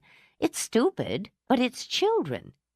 And was it a child's foolishness that sent him to jail? What's this? Susan's face paled a bit. Michael was in jail? How do you know? I hear things. He was locked up for fighting in a bar. Oh, they didn't keep him but overnight, but they locked him up right enough. The man likes to use his fists. Oh, for heaven's sakes. I thought he'd robbed a bank or killed someone. I may not approve, but I can't condemn a man for sleeping in a cell overnight because he punched someone in a bar. You don't even know who started it, or why, or... How can you make excuses? Suddenly furious, Anne sprang up. How can you? The man is with your daughter night after night. He'll use them on her eventually. She'll do or say something and he'll use his fists on her the way he did on his own mother. What are you saying? A jiggle of fear settled low in her stomach. A man who will strike his own mother, butter your mouth and blacken her eye, won't think twice about doing the same to another woman. She's so small and delicate, Mrs. T. I can't bear the thought of what he could do to her." "You believe Michael Fury beat his own mother?" Susan said slowly. "She told me so herself. Came looking for him here with her poor face all black and blue. I took her into my room and did what I could for her, and she told me Michael had come home the night before, drunk, and had hurt her, had driven off her husband, then had left her there alone. I wanted to go to the police, but she wouldn't have it." She whirled away, emotions choking her. "Ah, he belonged in a cell. He belonged in a cage. If you had only seen her face. If that man raises a finger to Miss Laura, Annie, I did see Michael's mother." Susan rose. "I did speak with her." "Then you know. He ran off to sea just after rather than face what he'd done. Mrs. T, we have to make him go from here. We can't have a man who's capable of what he is near Miss Laura and her babies." "I'll tell you what she told me, Annie, after she came to shout at me for keeping Michael here after that night." "Here?" Anne had to press a hand to her outraged heart to keep it in place. "That man was here? You let him stay here in this house after—" "He slept in the stables until he shipped out. He never laid a hand on that woman." "You saw her? She told me." "She blamed him. She couldn't blame herself, not then. But I had the truth out of her. It was her husband who beat her, and who had done so before. She'd come to work with black eyes before, and Michael didn't put them there." "But she said—" "I don't care what she said," Susan shouted. The memory of it still burned in her blood. A mother blaming a child for her own failings. That boy came home and saw his stepfather beating his mother, and he protected her. The thanks he got for giving that beast what he deserved was having his own mother kick him out of the house, tell him he had no right to interfere, that he was to blame. She stopped for a moment, struggled to calm. And when Michael was gone, when she knew she'd lost him, she sat right here in this room and broke down. She told me everything. "But she told me, I believed—" Anne sank down in a chair. "Oh, sweet God." She begged me to help her find him, to persuade him to come back. She was alone, you see, and Michael's mother was a woman who didn't know how to be alone.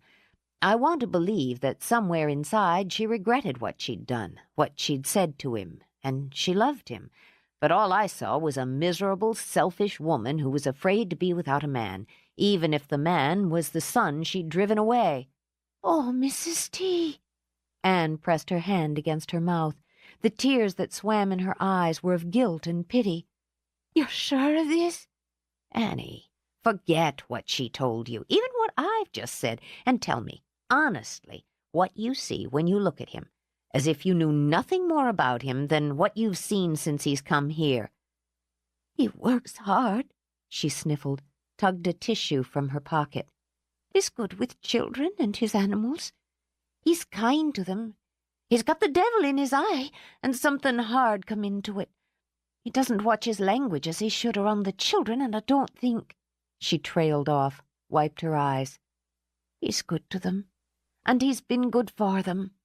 I can't deny it. I'm ashamed."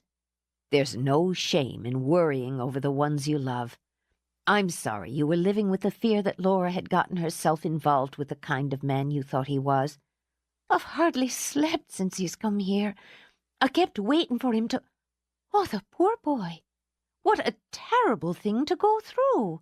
And him barely old enough to shave regular." "You'll sleep better now," Susan murmured. "But I'm still keeping my eye on him." She managed a weak smile. "Men who look that way, they're not to be trusted around a woman. We'll both worry." Susan squeezed Annie's hand. "We know our Laura, don't we? She needs home, family, love. When everything else is brushed aside, that's what she is. I don't know if she'll find that with Michael, or what it will do to her if she doesn't." She'd found something else. The thrill of streaking over the hills, of racing through low-lying fog that hugged the ground like a river, of hearing the thunder of hooves and feeling the strong, sleek mount beneath her gather to jump. She sailed over a fallen log and burst into a clearing where the sun flashed white. Oh, God, it's wonderful.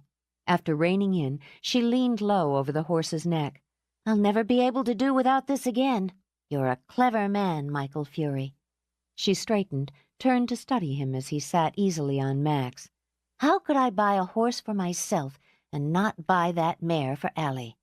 I'll give you a hell of a deal on 3. The little bay gelding fits Kayla like a glove. You ride like a demon, Laura. He reached down to pat the neck of the mare Laura rode. And Fancy here suits you. I figured she would. Apparently you know your horses and your women. His eyes flicked up to hers. His woman, for the moment. Apparently. You look stunning, vital, rested. I slept like the dead last night, nearly 10 hours. Trying her hand at flirting, she sent him a sidelong look under her lashes. Did you miss me? He'd reached for her 6 times during the night. Nah. When her face fell, he laughed. Grabbing her by the shirt, he tugged her sideways just enough to meet her lips. What do you think? He dismounted. Let's give them a rest. We've been riding them hard. He tossed reins over a branch as she slid agilely to the ground. Did you find any more coins yesterday? Nothing. Not even a bottle cap. I can't...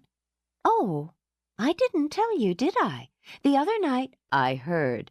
For reasons he couldn't pin down, it had annoyed him that she hadn't come running to him with her coin. Good for you. It was the oddest thing. She stretched muscles unused to riding. I put my hand right on it, just the way you would if you dropped a quarter and reached down to... She blinked, lost her trend. He was standing there, just standing there with the sun at his back and his eyes focused on her face. What is it? You said you'd dreamed of me, now and years ago, on the cliffs, in your room, in the forest. You'd turn and I'd be there. Yes. Wasn't it foolish to have her heart lodged in her throat, to feel both fear and anticipation prickle hot on her skin?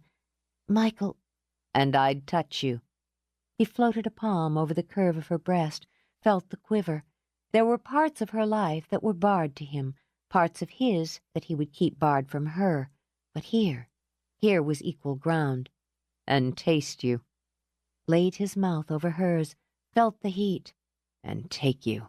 Swept her into his arm, felt the ache. And I will.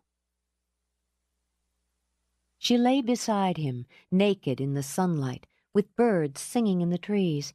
He hadn't torn her clothes. It amazed her that she wouldn't have stopped him from doing so, even if she'd had to ride back to Templeton House bare as Lady Godiva.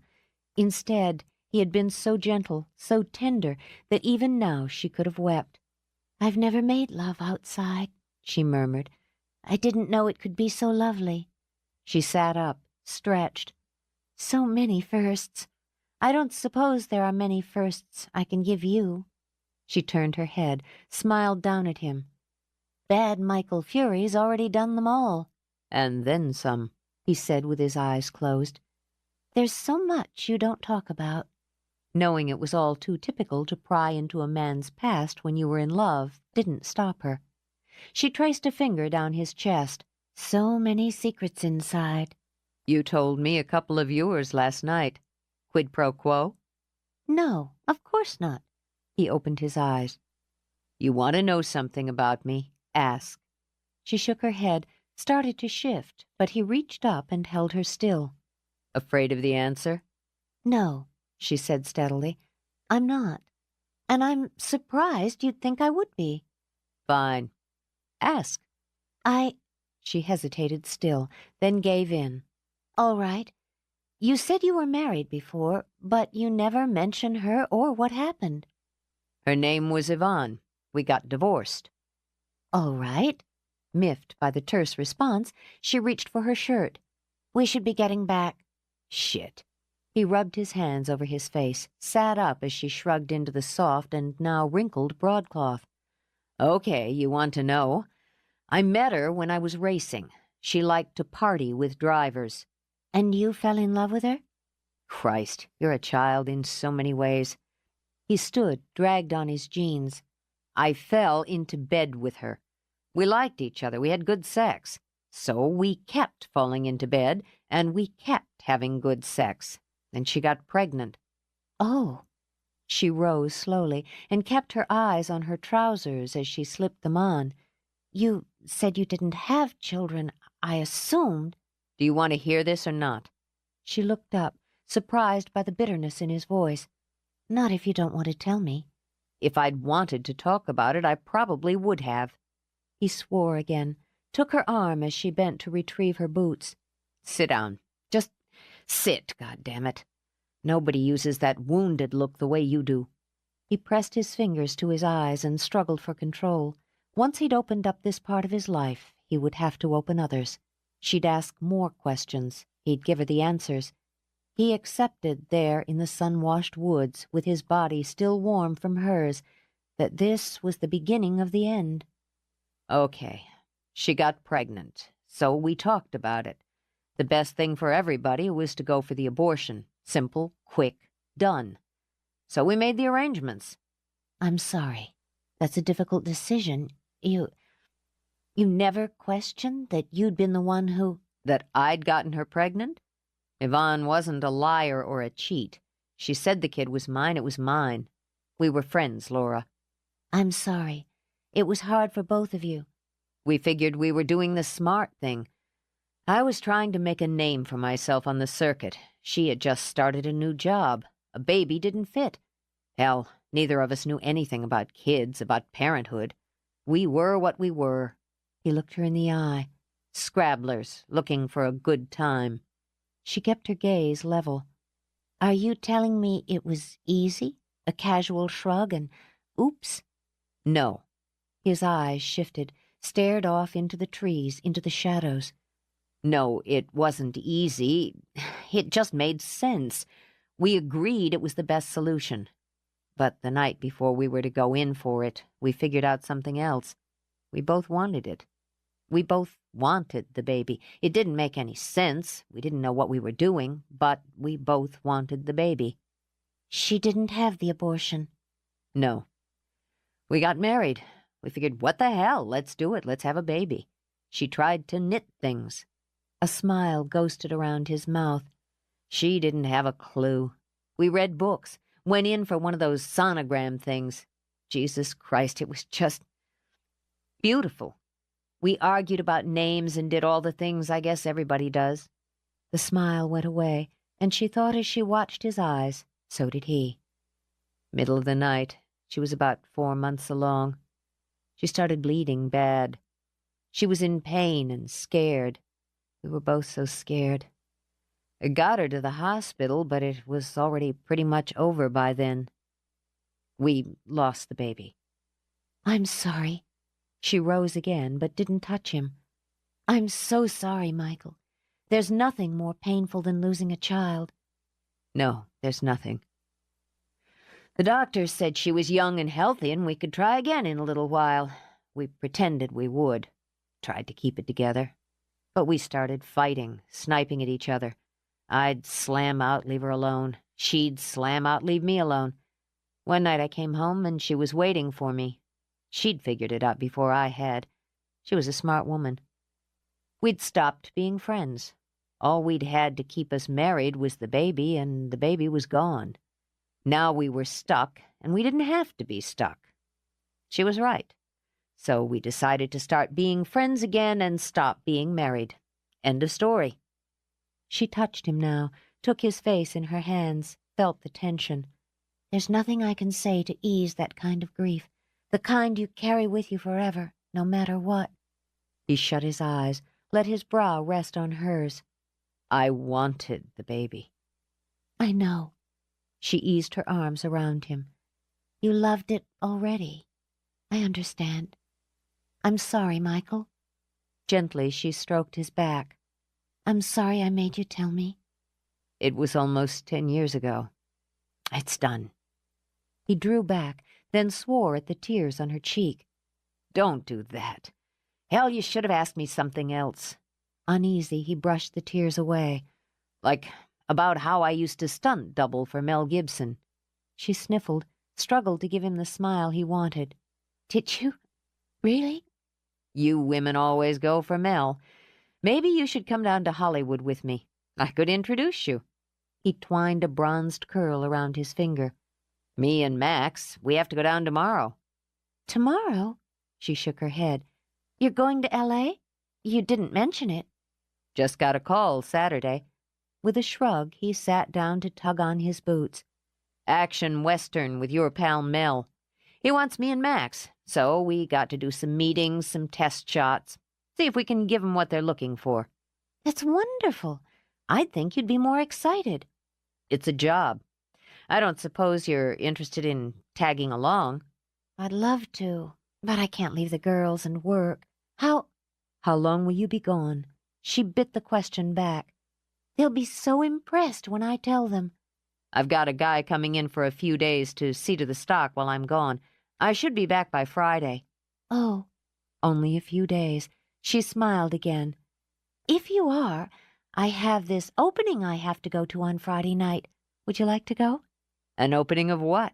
It's an exhibit at the art gallery. Expressionists. To his credit, he didn't snort. You want me to go look at paintings and make all sorts of idiotic comments on brushstrokes and underlying meanings? He cocked his head. Do I look like a guy who's going to stand around sipping espresso and talking about the use of color on canvas? No. He was sitting on a stump, bare to the waist, with faint purpling bruises on his ribs. His hair was wild and tousled. No, you don't. Any more, he thought, then she looked like a woman who would toss aside responsibility and run off to L.A. with her lover for a week. What the hell is she doing with me, he wondered as he rose. And to me. If this goes on much longer, what would they do to each other? We'd better get back. He shrugged into his shirt. You don't want to keep Serafina waiting. Michael? She laid a hand on his chest.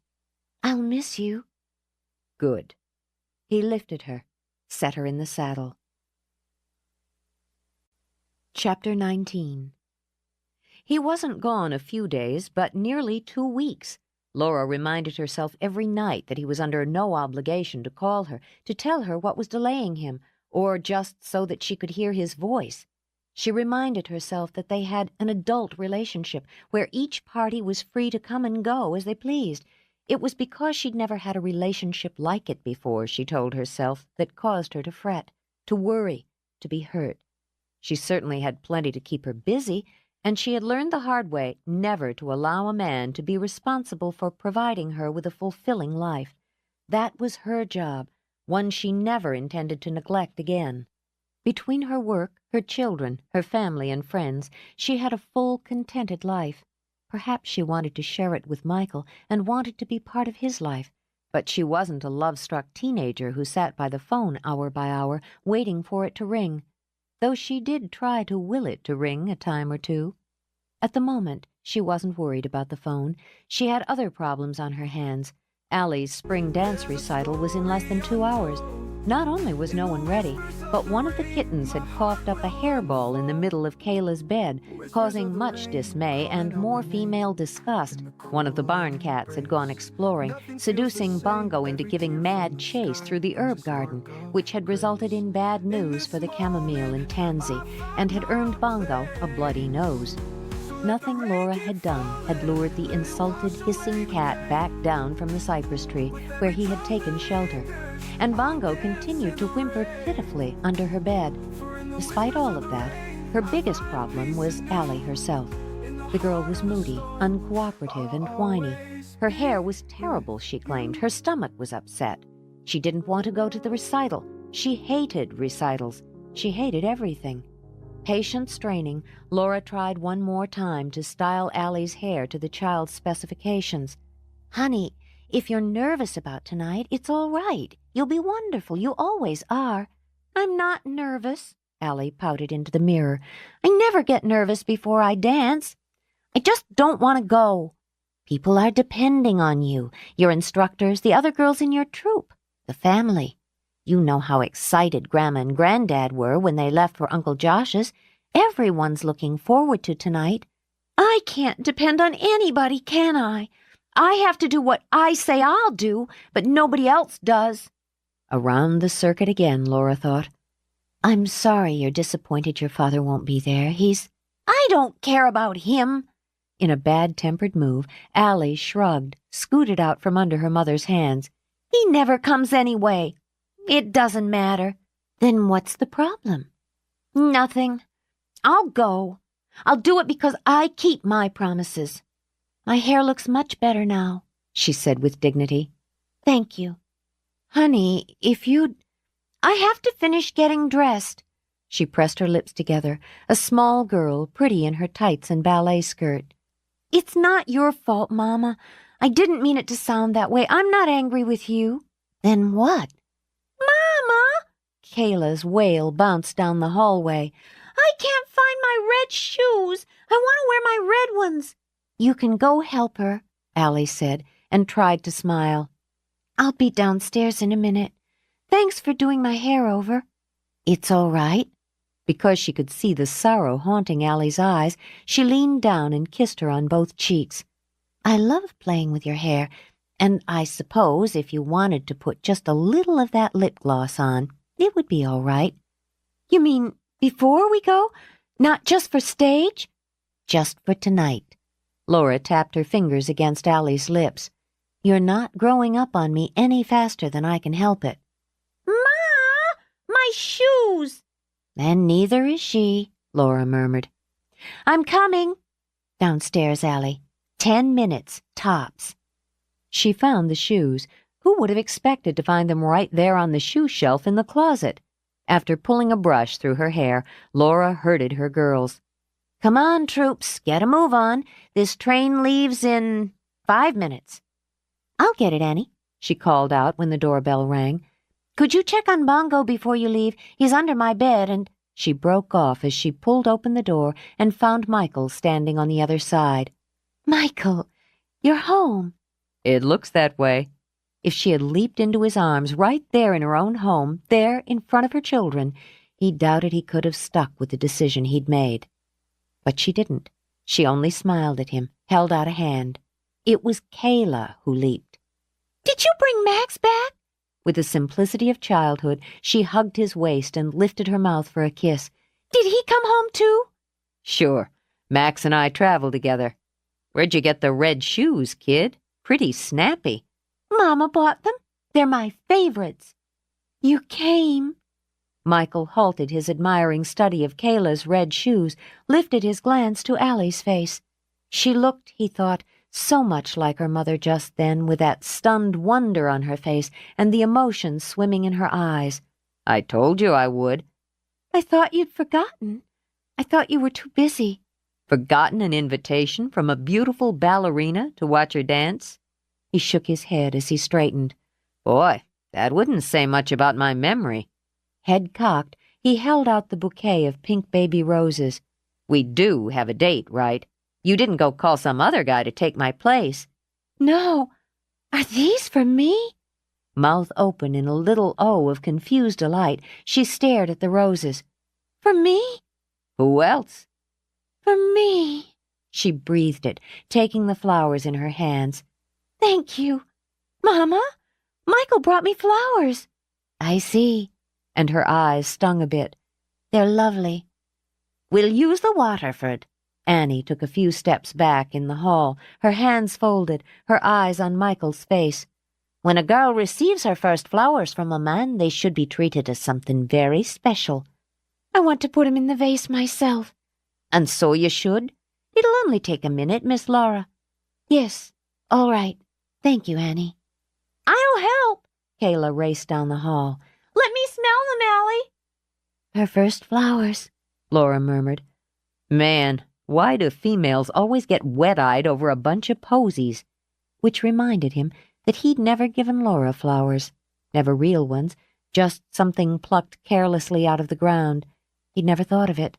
Had never, he realized, given her anything but good hot sex. Flowers are symbolic. And she remembered the pretty little wildflowers he'd given her. So sweet, so simple, so right. Everything is to women. You could be right. She turned back, beaming at him. "It was so thoughtful of you to bring them, and to come. I didn't realize she'd asked you.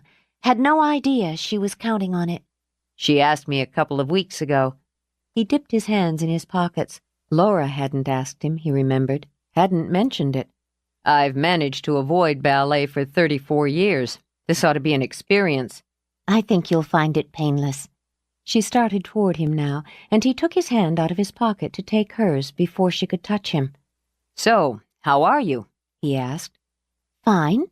Was he just tired, she wondered, or was this distance she felt? "Did things go well in L.A.? "Yeah, it went. They'll start shooting in about 3 weeks. We'll get a couple months' work out of it, maybe more." "You'll stay in L.A. during the filming?" she said slowly, as a weight sank in her stomach. He shrugged. It wasn't the time to get into all of this, and he was spared when Allie marched back down the hall, bearing her vase of baby roses like a trophy. "Don't they look beautiful, Mama? Annie's going to put them in my room." "They're perfect. We really need to go. Performers have to be there 30 minutes before curtain." "I'll take those now, sweetheart." Annie slipped the vase from Allie's hand. "And I'll be there to see you dance." She inclined her head at Michael in what, from anyone else, he would have taken as a friendly smile. "We all will." It wasn't impossible to put everything out of his mind for a couple of hours. The kid was so cute, all of them were, but it was hard to sit beside Laura in the middle of all those people, the families, the partners, the couples, and not be miserable. But he'd had time, and he'd had the distance to allow himself to take a good hard look at what was going on and what was happening to him. He'd fallen for her all the way. It would never work. He'd seen himself in the dingy little bar in South L.A., drinking beer and swapping stories with wranglers, going back to his hotel room after a long day, sweaty, dirty, smelling of horse, and he'd seen himself growing up in a house that had breathed neglect and violence and tension. He'd seen himself for what he was, a man who had chased all the wrong things most of his life and had found plenty of them, a cliff rat, son of a waitress and a wastrel, who could in time and with effort make a decent living. And he'd seen Laura, the Templeton heiress, sitting in her plush country club drinking tea, dressed in her tidy suit, running a fancy boutique, strolling through a grand hotel that she owned. He didn't doubt that he'd given her something, or that under different circumstances they would give each other more, but it was only a matter of time before the haze of lust cleared out of her eyes and she saw what she was doing, having an affair with a horse trainer. They were both better off that he'd seen it first. Knowing her, he doubted she would be able to break it off clean. She was too soft, too kind to walk without guilt. Worse, she might continue long after she'd realized her mistake because of that sterling sense of obligation. He wasn't any good for her. He knew it. The people who knew both of them understood it. Eventually she would know it, and it would kill him. Maybe if he hadn't run into that old buddy of his in L.A., the old merchant marine stevedore he'd shipped with, drank with, raised hell with, one of the men who had gone to war with him for profit after the sea had lost its lure. But they had run into each other, and the stories were rehashed, the memories swam back, and for one harsh, illuminating moment he had looked into the surly, bitter, overused face of the man across from him, and had seen himself. That was a man he never wanted to touch Laura, a man he never wanted her to know. If such a man tried to touch her, to know her, she would cringe away in shock. Before either of them had to cope with that, he would do her a favor and slip out of her life. As Allie twirled on stage, Laura laid a hand over his and squeezed, and broke his heart. "Don't they look wonderful?" Margot murmured. Beside her, Josh tapped his foot absently to the music and continued to watch his niece. "They're all great, but Allie's the best." "Naturally." She chuckled a little, leaned closer to his ear. "But I was talking about Laura and Michael." "Hmm?" Distracted, he shifted, glanced at the couple one row in front of them. "Laura and Michael what?" "They're wonderful together." "Yeah, I guess."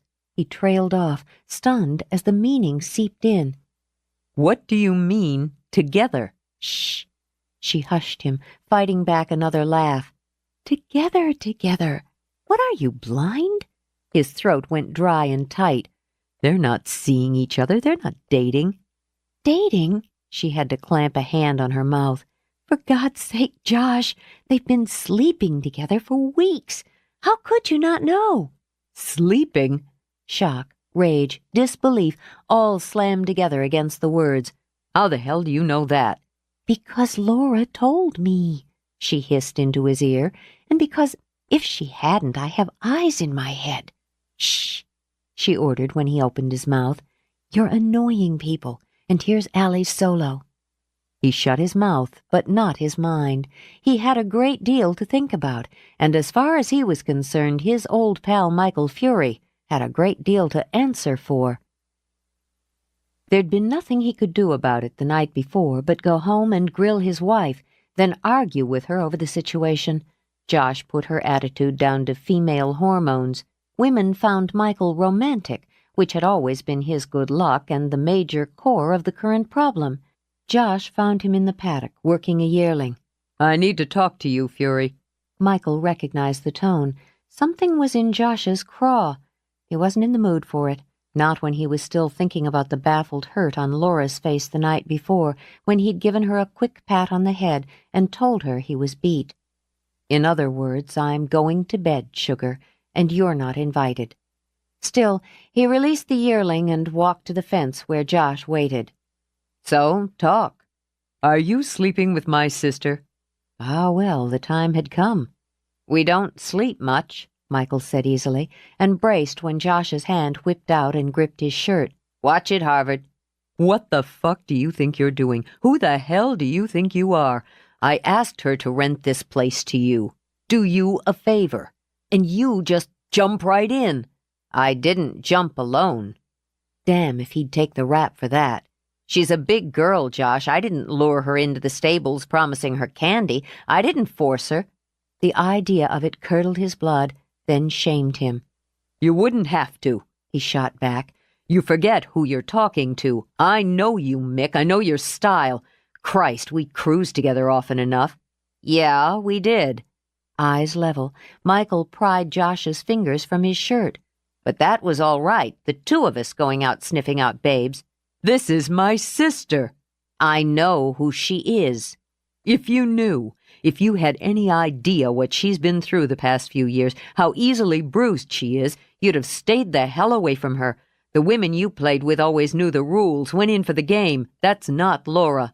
And because she's your sister, because she's a Templeton, she's not entitled to play. Bitterness rose like bile. Certainly not with me. I trusted you, Josh said quietly. I always trusted you. It's one thing for you to hit on Kate and on Margot, but I'm damned if I'm going to stand back and watch you make it 3 for 3. His eyes went very cold, very hard. At his side his fist clenched, and in his mind he saw it strike out fast. It took all of his will and a lifetime of friendship not to follow through. Get the fuck away from me now. You want to take a swing, you take one. We've gone around before. Not like this, Michael thought as his system revved toward violence. Now they were men, and the stakes were higher, and if he had any family, any that really mattered, it was standing there right now, prepared to break his neck. Why don't we try this instead? I'll be out by the end of the week. I've already started making the arrangements. Torn now between friendship and family, Josh narrowed his eyes. What arrangements? You barely have your foundation up on the new construction. I'll probably sell it as is once I've relocated in L.A. Is that far enough away from your sister, Harvard? Or do I have to go to hell? When did this come up? Do I have to check that with you, too? Go away, Josh. I'm busy here, and you've made your point. I'm not sure I have. And as he watched his oldest friend walk away, Josh was no longer sure what the point had been. He knew she'd come. There was no way to avoid or prevent it. They hadn't been together in 2 weeks, and she would expect him to want her. Of course he did, pitifully. But he wouldn't touch her. It was only worse now. He'd nearly talked himself out of his earlier decision, had told himself he could find a way to make it work between them. The visit from Josh had snapped things back into reality. He would make it clean. He would make it quick. She would be hurt, a little. There was no way to avoid or prevent that either. But she would get over it. Still, though he'd known she'd come, he hadn't expected her so soon, hadn't expected himself to be so unprepared when he saw her standing in his doorway, with the sun in her hair and her eyes so pure, so gray, so warm. "I took off from the shop a little early," she began. She knew she was talking quickly, bubbling over with nerves. Something was wrong. She could have been deaf and blind and still have sensed it. "I thought since my parents were taking the girls into Carmel for dinner, I'd see if you'd like me to fix yours." Women like you don't cook, Sugar. They have cooks. "You'd be surprised." She came in, not waiting for the invitation, and swung past him into the kitchen. "Mrs. Williamson taught us all, including Josh, at least the basics. I make an exceptional fettuccine Alfredo. I thought I'd see what you had before I brought over ingredients." Seeing her poking around the kitchen as if she belonged there, as if he could come home after a hard day and find her cheerfully waiting for him, tore him apart. So his voice was cool and careless. I'm not much on fancy sauces, Sugar. "Well, we'll try something else." Why wouldn't he say her name, she wondered, fighting panic. He hadn't once said her name since he'd come home. She turned and couldn't prevent herself from leading with her heart. "Oh, I missed you, Michael, so much." She was halfway across the room, reaching for him. He could all but feel the way her soft, delicate arms would wrap around his neck. He stepped back, lifted both hands to ward her off.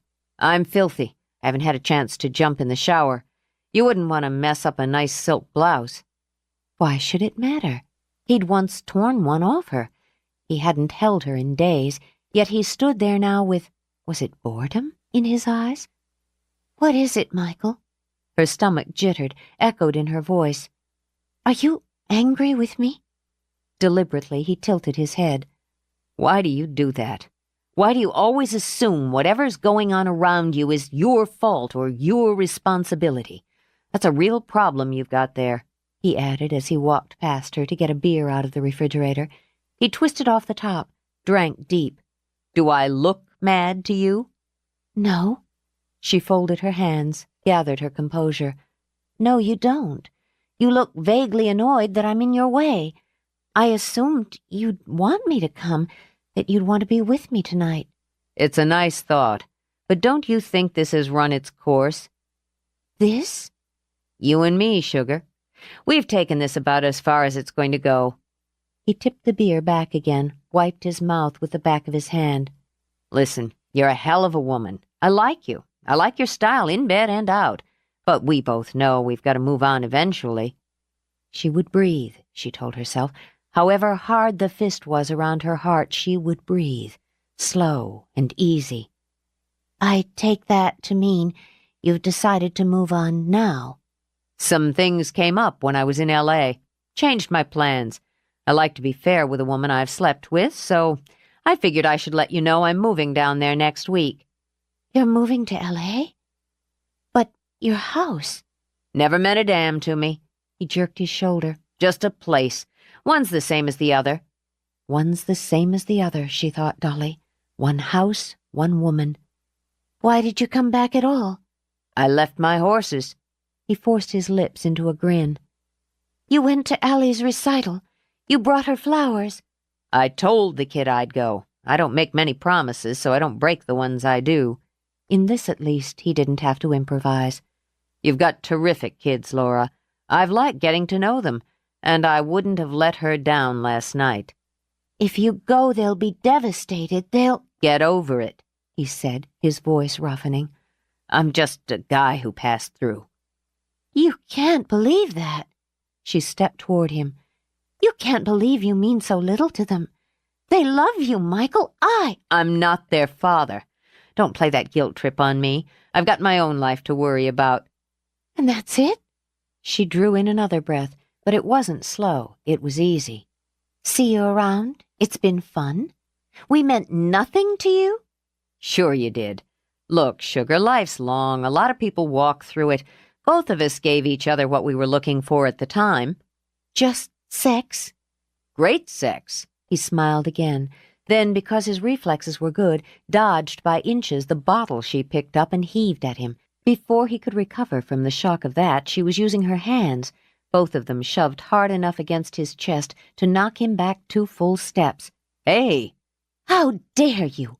How dare you lower what we have, what I felt, to some animal urge? You son of a bitch. You think you can brush me off like an inconvenient speck of lint and walk away? A lamp went next, and he could only watch, speechless, duck fast when she threw whatever came to her hand at his head. You didn't think I'd cause a scene, did you? She picked up an end table, toppled it. Wrong. Finished with me, are you? Just like that. She snapped her fingers under his nose. And I'm supposed to meekly walk away, sob into my pillow, and say nothing? He backed up. Something like that. So it wasn't going to be quick and clean, he decided, but messy. Nonetheless, it had to be done. Break the place up if it makes you feel better. It's your stuff. I expect even royalty has to have its tantrums. Don't you speak to me that way, as if I were some interesting toy that suddenly run amok. You came into my life, you exploded into my life and changed everything. Now you're just finished? We've got nothing here, and we both know it. It's just one of those times I saw it first. She snatched up a bowl and sent it crashing through his kitchen window. Another time he might have been impressed with the force and velocity, and her aim, but at the moment he could only suffer. I ain't paying for the damages, sugar, and I never made you any promises, told you any lies. You knew what you were getting when you came looking for me. You wanted me to take the choice out of your hands. You wanted me to take you so you wouldn't have to say it. That's fact. I didn't know how to say it, she shot at him. Well, I did, and that was fine with both of us. You haven't got a choice here, either. It's just done. Her breath was heaving, shuddered as she tried to calm it. Her temper, she knew, was horrible when unlocked, and when the key was turned with pain, so much worse. That's cruel, and it's cold. Where the temper had missed its mark, the quiet words arrowed straight into his heart. That's life. Just done. She let the tears come. They hardly mattered. So that's how this sort of thing is accomplished. You just say it's done, and it is. So much less complicated than divorce, which is the only way I've ended a relationship. I didn't cheat on you. He couldn't bear having her think it of him or herself. I never thought of another woman when I was with you. This has nothing to do with you. I've just got places to go. Nothing to do with me. She closed her eyes. The temper was gone now, quickly as always, drained to exhaustion. I never would have said you were a stupid man, Michael, or a shallow one. But if you can say that, you're both. She lifted her hands, used the heels to scrub off tears. She wanted to see him clearly, since it would be the last time. He was rough, wild, moody. He was, she thought, everything. I wonder that you don't even know what you're throwing away, what I would have given you, what you could have had with me and Allie and Kayla. They're your kids. This was another hurt, just as deep, just as bloody. Templeton's. You wouldn't have given them to me. You're wrong, pathetically wrong. I already had. She walked to the door, opened it. You do what you have to do, and go where you have to go. But don't ever think it was just sex for me. I loved you. And the only thing more pitiful than that is that even as you turn me away like this so carelessly, I still do. Chapter 20. Michael took a step forward, stopped himself. She didn't know what she was saying, couldn't know. He forced himself to step back from the door, then turned and watched her walk away across the lawn, continued to watch when she changed directions, broke into a run. She'd go to the cliffs, he realized. She was angry and hurt, so she would go to the cliffs to finish crying. When she was finished, she would think. She'd stay angry and hurt for a while, and hate him longer than that, but he knew that eventually she would see it was for the best. She wasn't in love with him. He scrubbed his hands over his face. It already felt raw and battered. Maybe she thought she was. or had talked herself into it, he decided. It was a knee-jerk female reaction, that was all. It fit a woman like Laura. Sex and love, need and emotion. She wasn't seeing the big picture, but he could. Men who had lived as he had lived didn't end up happy ever after with women of her class, her breeding. Sooner or later, she'd have come to the same conclusion, found herself drawn back to the country club style. Maybe she would never forgive him for seeing it first, but that couldn't be helped. It was killing him to be with her and wait, to know that when the passion had dimmed, she'd stay with him. She'd be kind. She couldn't be otherwise. But he would know when he had become just another obligation. He was doing them both a favor by getting out of her life. Josh was right, and no one knew him better. But he continued to stand, staring out at the cliffs, at the lone figure who stood there twisting the knife in his own gut. Finally he turned away, and leaving the room that was as disrupted as his life, went down to his horses. She hadn't known how completely a heart could shatter. She'd thought she'd known. When her marriage had ended, Laura had been certain she would never grieve in quite the same way again. She'd been right, she thought now, and pressed both hands to the ache in her heart. This was different. This was worse. Her feelings for Peter had eroded so slowly over the years that there had barely been any left by the time it was over. But this... She squeezed her eyes tight, and though the air was still and warm, shuddered. She'd never loved anyone the way she loved Michael, wildly, outrageously, brutally. And all those feelings were so fresh, so bright and new. She had treasured them. She'd treasured knowing she could feel again, realizing she could want and be wanted as a woman. She'd admired what he was, what he'd made himself, and had fallen as much in love with the rough and dangerous man as the kind and gentle one within. Now he wanted it over, and there was nothing she could do. Crying didn't help, and her tears were already dry. Temper changed nothing, and she was already ashamed of the way she had snapped in front of him. He'd think her pitiful now, but that couldn't be helped either. She stepped closer to the edge to watch the waves beat against rock. She felt that way, she mused, battered by forces that were beyond her control, trapped in a violent, endless war with no choice but to stand. It didn't help. It simply didn't help to tell herself she wasn't alone, that she had her family, her children, her home, and her work, because she felt alone, completely alone, there on the edge of the world with only the thunder of the sea for company. Even the birds were gone. No gulls cried today, none wheeled white toward the hard blue sky or dipped toward the spewing waves. She could see nothing but endless sea rolling. How could she accept that she would never love this way again? Why was she expected to go on, to do everything that needed to be done, alone, always alone, and know that she would never turn in the night and find someone there who loved her? Why had she been given this glimpse into what she could have and feel and want if it was only to be taken away? And why was the one thing she had dreamed of all her life always, always just out of her reach? She imagined that this was what Seraphina had felt as she'd stood here so many years before, grieving the loss of her lover. Laura looked down, pictured that dizzying, somehow liberating plunge into space and the fierce, furious heart that had taken it. Had she screamed as the rocks had rushed up, Laura wondered, or had she strained to meet them? Trembling, Laura took a step back. Seraphina had found nothing but an end, she thought, a horribly easy end to pain. Her own wouldn't be easy, because she would have to live with it, live without Michael, and finally accept that she would live without her dream. She barely noticed the rumble, took it at first for the sea thrashing. The ground seemed to jitter under her feet. Blank for a moment, she stared down, watched pebbles dance. Then the roar filled her ears, and she knew. Panicked, she tried to stumble back, away from the edge. The ground rolled, unbalancing her as she grabbed frantically for a rock. The wave of earth knocked her up and pushed her hard over the brim of the world. The horses sensed it first. Eyes wheeling, white, panicked whinnies. Michael reached up to calm the mare he was grooming. Then he felt it.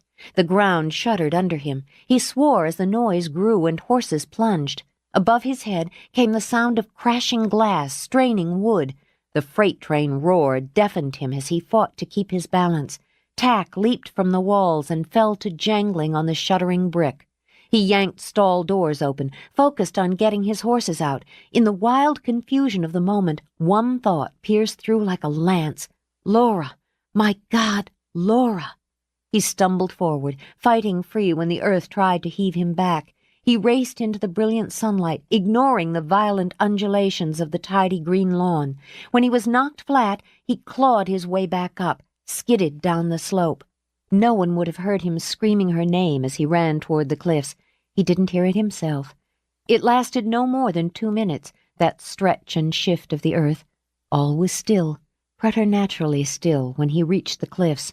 She'd gone home, he told himself. She'd gone back to the house, was safe, secure, a little shaken, but a native Californian didn't panic at every trembler.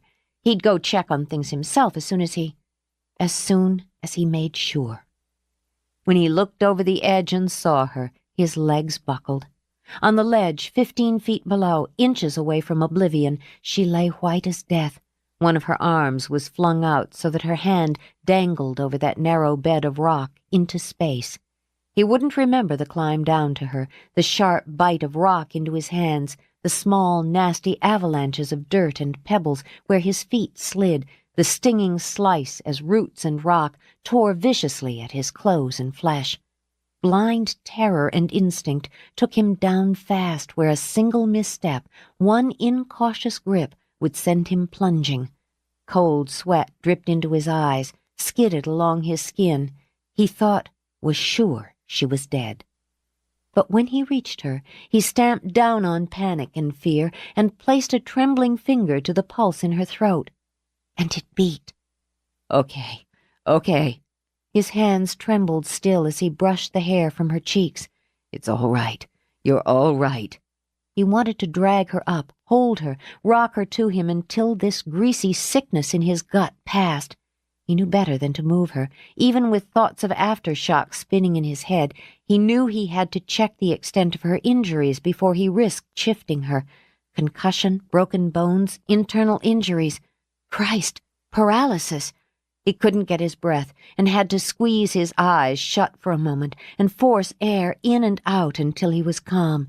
He made himself move slowly, carefully, lifting her eyelids to check the pupils, gently taking his hands over her head, gritting his teeth at the blood that smeared on his fingers. Her shoulder. She'd displaced it, he realized as he probed. It would be screamingly painful when she woke. Dear God, he wanted her to open her eyes. His breath came fast and harsh as he continued to check her. No breaks, a lot of bruises and some bad cuts and scrapes, but nothing was broken. He agonized over her back and neck, knew he had to leave her to call for an ambulance, and the thought of leaving her alone there on that ledge, knowing if she woke it would be with terror and pain, ripped him. It's going to be all right. He took her hand, squeezed gently. Trust me, I won't be long. I'll be back. When her fingers flexed in his, relief burned through him in cold fire. Laura, can you hear me? Don't move, baby. Open your eyes if you can hear me, but I don't want you to move. Her world was white and thick and cold, so cold. Then there were shadows, shifting, receding, voices whispering under a brilliant roar. Then his face, close to hers, dark eyes so blue they burned. Michael? Yeah. He had to swallow, couldn't. Fear had dried every bit of saliva out of his mouth. Yeah. You're going to be all right. You just took a little fall. I want you to— Michael, she said again. Then her white world flashed red. Pain sliced through her, long, ragged blades of it that had her crying out, rearing against his hands. Stop. I know it hurts, but I don't know how bad it is. You have to lie still. Lie still. But the way she'd already twisted terrified him. Look at me. Tell me if you can feel this. He put a hand on her thigh, pressed. When she nodded, he pressed her other leg. Move your feet for me, Laura. Okay, good. Part of his throat opened again when he saw her feet move and flex. You're a little banged up, that's all. And in shock, he noted, studying her pupils. and in pain. I'm going to get you up. My shoulder. She tried to reach for it, fought off a wave of nausea, black and boiling nausea. The pain was unspeakable, and even breathing threatened to make her retch. Did I break it? No, just knocked it out of joint. His hands were clammy when he closed them over hers. Blood oozed from a dozen gashes he didn't even feel. Done it myself a couple times. Hurts like hell. I'm going to be right back, okay? Just a couple minutes. No, don't. The wrenching pain slammed into her. She tried to shift away, escape it. Sweat purled on her face and her eyes went glassy. Okay, hold on. He couldn't leave her like this, in shock and pain, simply couldn't leave her there suffering. He could fix it, though the thought of what it would take out of both of them churned like acid in his stomach. I can pop it back in. I'll hurt you, but it'll give you relief. You're better off with a doctor, though, just hanging on until I can get... Please. She closed her eyes. Agony was an icy white knife digging into muscle and bone. I can't think over it. He shifted, braced himself beside her. He wiped a hand over his mouth, smearing blood. Don't think. I want you to scream. Let out one long, loud scream. What? Scream, goddammit. He held her down with one hand, took a firm grip on her arm, hissing when her eyes opened wide and stared into his. Now! She felt the jerk, the sick roll of it echoing in her stomach, and white again, white hot. Then nothing. His hands were slick with sweat and blood, slippery enough that he nearly lost hold. His stomach churned as he watched her eyes roll back, felt her go limp under him. Gritting his teeth, he snapped the joint into place. Then his breath whooshed out, and he lowered his brow to hers. Oh, baby, I'm sorry. I'm sorry. He did lift her now, cradling her in his arms, rocking them both. He lost track. 10 seconds, 10 minutes. He had no sense of time passing until she stirred again. It's all done. Don't worry. He pressed his lips to her hair, buried his face there until he managed a greasy grip on control. It's better now. Yes. She was floating. Pain was everywhere, but it was dull now, throbbing almost gently in her limbs. It's better. I can't remember. What happened? An earthquake? It knocked you off, under the ledge. Gently he checked her head. The bleeding had stopped, but he worried over the lump and broken skin. You're a little banged up, that's all. Knocked me off. My God! She turned her face into his chest, shivered. Off the cliff, nearly into the sea, she thought, onto the rocks below, like Seraphina. How bad? The house, the horses. Oh, Michael, the girls. It's fine. Everything's fine. It wasn't a big one. I don't want you to worry. He'd do that for both of them. Now that he was calmer, he was taking stock. The quake had shifted rock and earth. There was nothing left of the rough path leading back up. He'd have to leave her, climb back and get ropes. Let me look at you. He studied her face. Too pale, he thought, and her pupils were still dilated. How's your vision? Blurry? No, it's fine. I have to see if the girls are all right. They're fine. They're with your parents, remember? In Carmel. She was lucid, he told himself. Her pulse was rapid but strong. How many fingers? 2, she said, and gripped the hand he'd held up. Annie, the house. I said everything's fine. Trust me. All right. She closed her eyes again and let herself float. I fell off the cliff. That's about it. He pressed her hand to his lips, held it there until he could speak again. Now listen, I'm going to have to leave you here for a couple minutes. Then I'm coming back, and I'll get you up. You have to leave me? You can't make the climb. I want you to lie right here. Stay still. Promise me. Laura, open your eyes and look at me. Promise me you won't move until I come back. She looked at him. I won't move until you get back. It's cold. Here. He stripped off his denim jacket, laid it over her. That'll help a little. Just relax now. Relax and wait for me. I'll wait for you, she murmured. The world seemed to revolve in slow motion. She watched him rise, turn. Confused, she saw him scale the cliff, his hands and feet finding purchase, showering down little waterfalls of dirt. She smiled dreamily, thinking he looked like a hero scaling castle walls. Was he saving her from the tower? Climbing up so high to kiss her awake? No, he was leaving her, she remembered. He was leaving her, she thought dully, and watched, too buffered by shock, to feel alarm as he slid down the cliff face 5 full feet. She watched as he swung up a hand, dug in with bare fingers for purchase, and fought his way up the rough, unforgiving wall. He was going away, she thought. But he would come back for her. He'd come back, then he would leave again. When he reached the top, he stared down at her. His eyes seemed oddly close again, as if she could reach up and touch his face. Then he was gone, and she was alone. He'd left her. He didn't want to be part of her life any longer, or to allow her to be part of his. He would come back. She didn't doubt that he would come back and do as he'd promised. But she would still be alone. And she would survive, Laura thought, because there really was no other choice.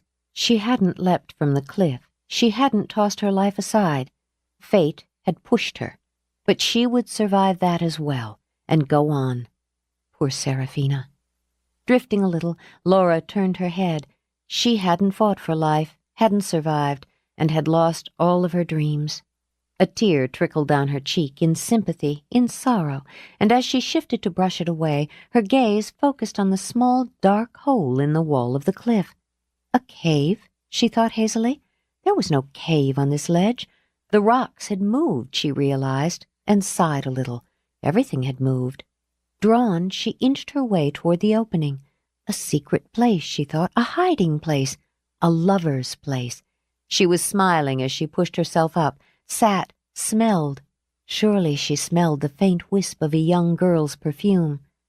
"Serafina," she murmured, even as she reached her hand inside and laid it on the polished wood of a chest. "I found you, poor Serafina, lost for so long." She continued to speak, and if the words were incoherent, there was no one to hear. She knelt, waited for her head to stop spinning, and tried to drag the chest into the light. "Laura, goddammit!" Her smile soft, her eyes vague, she lifted her face and saw him atop the cliff. "Serafina! We've found her! Michael, come and see!" "Stay put! Just stay where you are!" It was the hit on her head, he thought, and worked rapidly to secure the rope to the horn of Max's saddle. She was disoriented, confused. His heart drummed in his throat at the idea she could try to stand and fall before he could get back to her. "Hold steady," he ordered Max, then played out the rope. He went over the edge with more speed than caution, the rope burning his wounded hands and the cliff striking out to punish him. His ankles sang when he landed, and his breath came fast.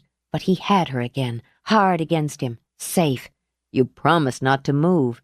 "Serafina, in the cave. I can't get it by myself. It's too heavy. I need Margot and Kate." "In a minute. Let's get this on you." Working fast, he looped the rope around her. "You're not going to have to do anything but hold on to me. Max and I will get you up." "All right." She didn't question it. It was all so simple, after all. "Could you get it out for me?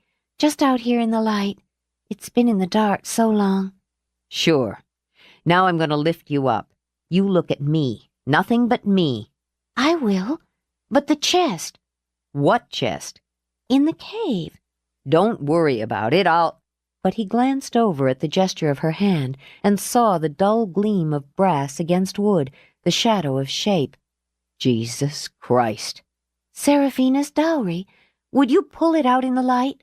It was small, no more than 2 feet long, a dome-shaped box of cedar fitted with brass hinges, and no more than 20 pounds, he judged, as he hefted it out.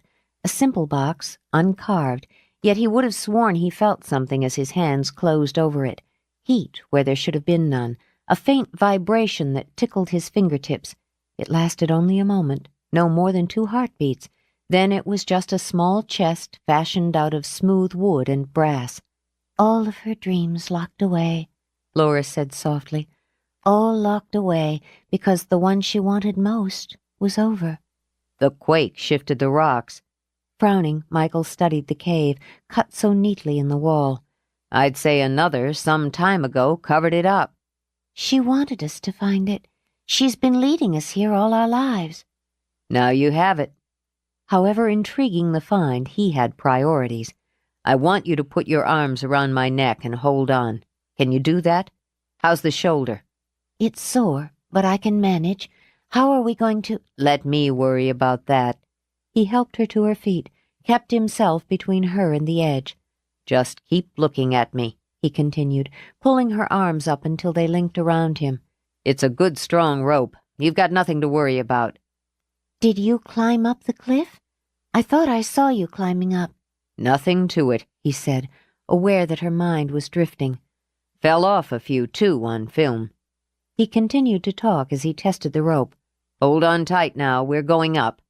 Max, back, back. The rope went taut. With one arm firm around Laura's waist, Michael let his feet leave the ground and put himself in the walker's hands. Rocks scraped painfully against his back. He used his heels to aid the ascent while sweat ran down his face and the muscles of his arms screamed. Almost there, he told her. We didn't get Serafina. We have to get her. I'll go back and get her. Just hold on. Look at me. She snapped back into focus, stared into his eyes. You came back for me. Sure. Hold on. For an instant his heart stopped. They were inches from the edge, dangling between sky and sea. If any one of them faltered, they would lose. Reach up. Just one hand now. Reach up, Laura, and grab hold. She did as he asked, watched her own hand grip the edge of rock and dirt, slip away, grip again. That's it. Pull. Ignoring weeping muscles, he levered her up, dragging himself behind her as his horse strained to pull them the last foot. Michael bellied up to level ground, then simply lay, his body sheltering hers, his face buried in her hair. Laura. God, Laura. His mouth sought hers, and for a moment he sank out of terror and into oblivion. We'll get you home. We'll get you home now. He drew back. Pain? My head. It's all right. Lie still. Let me take care of you. He released the rope, let it dangle, and gathered her into his arms. Max? He'll come. Don't worry, he'll come. He carried her away from the cliffs and up the long slope to Templeton House, with Max following placidly behind. His legs didn't begin to shake until Anne burst out of the front door. Oh, sweet Lord, I've been looking for her everywhere. What happened? My poor lamb. She took a fall. He continued moving through Anne's fluttering hands. She needs to get inside. In the parlor. Sprinting ahead, Anne streaked up the stairs. Mrs. Williamson, Jenny, I've found her. How bad is she? Everyone's on the way. I called when I couldn't find her. Lay her down here on the sofa. Let me see. Oh, sweetheart, your head. What in the world? Mrs. Williamson stopped, out of breath, in the doorway. She's had a fall, Anne snapped out. We need hot water, bandages. I fell off the cliff, Laura said as her head settled back into place. Oh, my dear God, where does it hurt? Let me look at you. She broke off when she heard the sound of cars speeding up the drive, cars slamming. Everyone's here.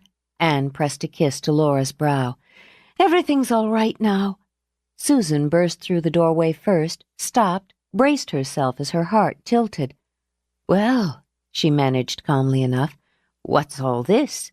I fell off a cliff, Laura told her. Michael got me up. I hit my head.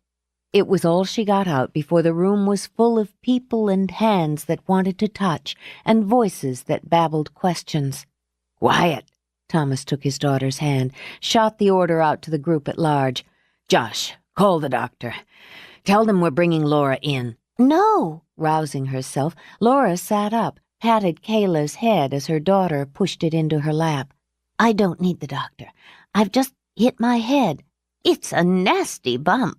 Mrs. Williamson tutted as she continued to clean the blood and dirt from Laura's head. Wouldn't be a bit surprised if you have a concussion here, little girl. Michael? He didn't notice all the eyes that focused on him. All he could do was stare down at Laura. I don't know how long she was out. 5, 6 minutes. But she's been lucid. Her vision's not blurred. There's nothing broken." He wiped a hand over his mouth. "She had a dislocated shoulder. She probably fell on her left side. It'll be sore, but she's got good rotation." "I don't want to go to the hospital. The ER will be packed with people after a tremor. I don't want to be one of them. I need to be home." "Then you should stay home." Margot crouched beside her. "We can take care of you. You gave us a scare." "Gave myself one." Murmuring, she wrapped her arm around Allie as the girl burrowed into her side. "I'm fine. Just a few bumps and bruises. It was quite an adventure." "Try scuba diving the next time you want an adventure."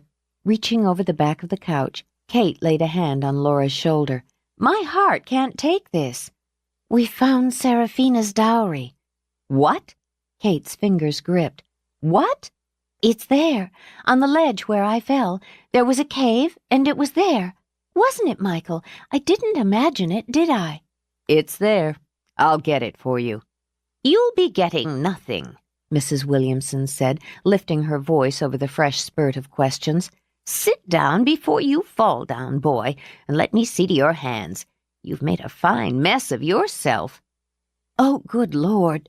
Focusing on someone other than her daughter for the first time, Susan snagged Michael's wrist. His hands were coated with dirt and blood, the knuckles mangled. "You've cut them to pieces." Her eyes lifted to his, swam, overflowed as she realized what he'd done.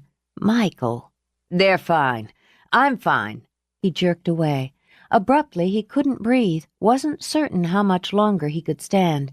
"I've got to see to my horses." When he staggered out, Susan took a step after him. Mom, Josh put a hand on her arm. let me, please. "Bring him back here, Josh. He needs tending to." He won't come. Josh said to himself as he went after his friend. Michael? He hurried across the terrace, over the yard, feeling like a fool for chasing a man who walked like a drunk beside a clopping horse. God damn it, Michael, wait. He caught Michael by the shoulder, spun him around, and stepped back automatically at the molten fury that spurted out. "Get away from me. I'm done here." I'm not. You listen. "Don't fuck with me now." Ignoring the pain in his hands, Michael used them to shove Josh back. "I'm in the mood to hurt somebody, and it might as well be you." Fine, take a shot. The shape you're in, I could blow on you and knock you down. You idiot. You stupid son of a bitch.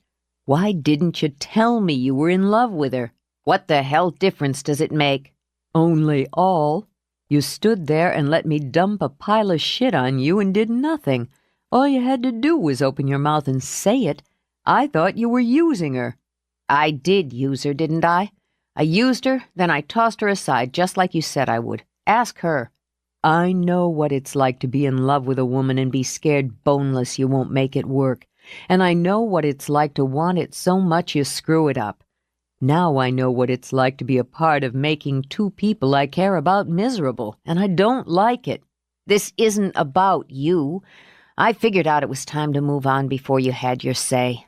I've got other plans. I've got things. He trailed off, turned to press his face into Max's warm throat. I thought she was dead. His shoulders shuddered, and he didn't have the will or energy to shrug off Josh's hand. I looked down and saw her lying there and thought she was dead. I can't remember anything else until I was down there and put my hand on her throat, felt her pulse beating. She's going to be all right. Both of you are. She wouldn't have been down there if I hadn't told her it was done, if I hadn't hurt her. He drew back, rubbed his hands over his face, smearing blood. She's being taken care of, so that's fine. I've got no place here. You're wrong. No one's closing you out but you. Christ, Mick, you're a mess. He took a good look at the battered hands, the torn and bloody clothes. He didn't want to think quite yet of how close his sister and his friend had come to dying. Come back inside. Let Mrs. Williamson fuss over you. You look like you could use a drink, too. I'll get one when I'm done. Done with what? I told her I'd get the damn chest, didn't I? I'm going to get it. Josh opened his mouth as Michael started away again. Arguments, he decided, were fruitless. Hold up. I'll get Byron. We'll do it together. Chapter 21. An hour later, dirty, a little sore, Josh and Byron brought the small chest into the parlor. There'd been a couple of dicey moments during an aftershock where the three of them had been crouched on the ledge, wondering if they'd lost their minds. It had passed, and now the chest, still unopened, sat on the coffee table, waiting. "I can't believe it," Margot murmured. She brushed the wood with her fingertips. "It's real, after all this time." She smiled over at Laura. "You found it." "We found it," she corrected. "We were always meant to." Her head throbbed dully as she reached for Kate's hand. "Where's Michael?" He didn't. Josh bit back an oath. He needed to check on his horses. I'll get him for you," Byron offered. "No." It was his choice, Laura reminded herself, and her life had to continue. "It's so small, isn't it?" she mused. "So simply made. I suppose all of us had imagined something huge and ornate and extraordinary, but it's just a plain, serviceable chest, the kind that lasts." She took a deep breath. "Ready?" With Margot and Kate beside her, she put a hand on the latch. It opened easily, soundlessly, with a scent of lavender and cedar. Inside were a young girl's treasures and dreams, a rosary fashioned from lapis with a heavy silver crucifix, a brooch of garnets, rose petals drying to dust. Gold, yes, there was gold glinting as it was poured out of a leather pouch. But there were linens, meticulously embroidered and carefully folded, handkerchiefs with lacy edges turning yellow, an amber necklace, a ring crafted to fit a small finger and studded with small ruby stones that glistened like new blood, pretty pieces of jewelry that suited a young woman not yet married, and a locket that held a curl of dark hair bound by gold thread. Tucked with them was a small book with a red leather cover. Inside was the careful convent school writing of a well-bred woman. "We met on the cliffs today, early, when there was still dew on the grass, and the sun was rising slowly from the sea. Felipe told me he loved me, and my heart was brighter than the dawn." Laura rested her head against Margot's shoulder. "Her diary," she murmured. "She put her diary in with her treasures locked away. Poor girl." "I always thought I'd feel thrilled when we found it." Kate reached into the box, stroked her finger over the amber beads. "I just feel sad. She hid away everything that was important to her in this little box and left it behind." "You shouldn't feel sad." Laura laid the open diary on her lap. "She wanted us to find it and to open it again. I like to think it had to wait until all three of us faced something we thought we couldn't face, but we did. We have." She reached out, took each of their hands in hers. "And we should put these in the shop, in a special case." "We couldn't sell any of it," Margot murmured. "We couldn't sell Seraphina's treasures." "No, not to sell." Laura smiled at the simple box. "To let other people dream." Michael left the rubble of his living room just as it was. He was going to stand in the shower and drown out the aches and pains after he'd had a drink. In fact, now that he thought of it, getting pissed-faced drunk was probably a much happier way to drown out the pain. He bypassed beer and took out a bottle of Jameson's. As he poured a tumbler half full, he ignored the incessant knocking on his door. "Go the fuck away," he muttered, and took one long swallow. It did little to improve his mood as Anne Sullivan pushed open his door. "Well, I see you're already drowning your sorrows in the middle of this chaos." She set down a box on the counter, frowned at the destruction. "I wouldn't have thought there'd be this much damage. We had only a few breakables lost at the main house." "Laura did most of it." He lifted his glass again as Anne pursed her lips. "Did she? It's rare for her to let her temper loose, and a wicked one it can be. Well, sit down, we'll tend to you before we clean up the mess." "I don't want to clean it up, and I don't want to be tended to. Go away." She merely reached into the box and took out a covered plate. "Mrs. Williamson sent you food. I asked her to let me come instead. She's worried about you." Nothing to worry about. He studied his hands. I've had worse. I've no doubt. But you'll sit down and let me clean those cuts. She set a basin, bottles, bandages on the counter. I can take care of myself. He lifted the glass, peered at the level of whiskey. I've already made a start. In her no-nonsense stride, she came around the counter and shoved him into a chair. Sit when you're told. Shit. He rubbed his shoulder where she'd pushed. It burned like fire. And keep a civil tongue in your head. She busied herself filling the basin with hot water. Got infection brewing already, I've no doubt. The sense of a bean is what you've got. She snatched one of his hands and got to work. If you're going to play Nurse Nancy, at least... God damn, that hurts. I imagine. Don't you swear at me, Michael Fury. Her eyes stung when she saw just how badly he'd damaged his hands, but her movements remained brisk and not particularly sympathetic. This'll bite some. The burn of antiseptic she generously poured over open wounds made his eyes cross and filled the air with wild blue curses. You've a raw Irish tongue. Reminds me of my Uncle Seamus. What part does your family come from? Galway. God damn it, why don't you just use battery acid and be done with it? Big strong man like you, whining over a little peroxide and alcohol? Take another drink then, as I haven't a bullet for you to bite on. It scored his pride, as she'd meant it to. Michael tipped back the glass and scowled at her. He decided to brood while she wrapped gauze over his hands. Done? He demanded. With those, for the time being. You'll want to keep the bandages dry, and they'll need to be changed regular, since I assume you'll be as stubborn as Miss Laura about a doctor. Don't need a doctor. He jerked his shoulder, regretted it when it throbbed. She'll be fine, too. She's got enough people hovering over her. She inspires love and loyalty, because she's generous with both herself. Rising, Anne emptied the basin, refilled it. Take off what's left of your shirt. He cocked a brow. Well, Annie, I'm a little impaired, but if I'd known you had an urge to... Ow! He gaped, shocked speechless as she gave his ear a hard twist. I'll twist more than your ear if you behave like a baboon. Take that shirt off, boy. Christ. He sat for another moment, rubbing his stinging ear. What's your problem? Your hands aren't the only things you've cut to blazes. Now get it off so I can see what you've done to yourself. What the hell do you care? I could bleed to damn death and you wouldn't bat an eye. You've always hated me. No, I've always been afraid of you, and that was foolish. You're just a pitiful man who hasn't a clue of his own worth, and I made mistakes I'm sorry for, and I hope I'm woman enough to admit it. Because he wasn't cooperating, she tugged off his tattered T-shirt herself. I thought you'd beaten your mother. What? My mother? I never... I know that. Be still. Oh, Jesus, boy, you've done a job here. Oh, poor lad. She crooned now as she dabbed gently at the gashes on his back. You'd have killed yourself for her, wouldn't you?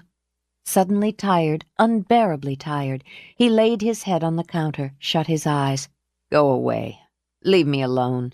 I won't, nor will anyone else. You'll have to be the one to do it. Hold on now, this is going to hurt. He hissed between his teeth as the antiseptic bit. I just want to get drunk. You will if you must, she said easily. But a man who would brave an earthquake to get to his woman should have enough nerve to face her sober. This bruising could use liniment. Well, we'll see to that after we've seen to the rest. Take off your pants. Oh, for Christ's sake, I'm not going to... Christ! He yelped when she twisted his other ear. All right. You want me naked, you got it. He rose, wrenched the snap of his torn jeans, tugged them off. I'd have gone to the hospital if I'd known what my alternative was going to be. That cut on your thigh could use stitches, but we'll do what we can. He sat bad-temperedly, but shoved the tumbler aside. He didn't feel like drinking any longer. Is she all right? A smile ghosted around Anne's mouth, but she kept her head lowered. She's hurtin', in more ways than one. She needs you. No, she doesn't. The last thing. You know what I am. Now she lifted her head, looked him dead in the eye. Yes, I know what you are. But do you, Michael Fury? Do you know what you are?" He worried over it like a man worrying over an aching tooth. How could he concentrate on what he needed to do when he kept seeing her the way she had been, white and still on that ledge, or the way she had looked, eyes filled with hurt and temper, as she'd turned at the door and told him she loved him? Distractions didn't help. He dealt with the mess of the apartment because Anne had ordered him to get up off his butt and take out the trash. He'd calmed his horses, rehung his tack, and then had taken the tack down again and packed it. He wasn't staying anyway. In the end, he'd given up and had started across the lawn to Templeton House. It was reasonable, wasn't it, he argued with himself, to want to check on her. She probably should be in the hospital. Her family wouldn't push her. It was obvious to him that when Laura Templeton dug in, no one could push her. He'd just check. Then he'd make arrangements to stable his horses elsewhere until he could get the hell out of Dodge. As he stepped through the garden, Kayla and Allie popped up from their perch on the terrace where they'd been playing jacks. His first thought was that he hadn't known kids still played jacks before they launched themselves at him. "You saved Mama from the earthquake!" Kayla, all but climbing up into his arms, had fresh bruises throbbing. "Not exactly," he began. "I just—" "You did." Solemn-eyed, Allie looked up into his face. "Everyone said so." He started to shrug, uncomfortable in the role of hero, but she took his hand and her eyes were clouded with worry. "They said she was going to be all right. Everyone said she was going to be all right. Is she?" Why ask him? Damn it, how did he get to be the authority? But he crouched down, unable to resist that trembling lip. "Sure she is. She just got some bumps, that's all." Allie's lips curved a little. "Okay." "She fell off the cliff," Kayla continued, "and found Serafina and got hurt. But you and Max came to pull her back up. Mrs. Williamson said Max should have a whole bushel of carrots." He grinned, tousled her hair. "What do I get?" "She said you already got your reward." "What is it?" "Search me." "You got hurt, too." Soberly, Kayla lifted his bandaged hands one at a time and kissed them.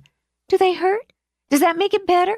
Emotion swarmed through him, a stinging hive of bees that left behind a sweet ache. No one in all his life had ever kissed his hurts. "Yeah, much."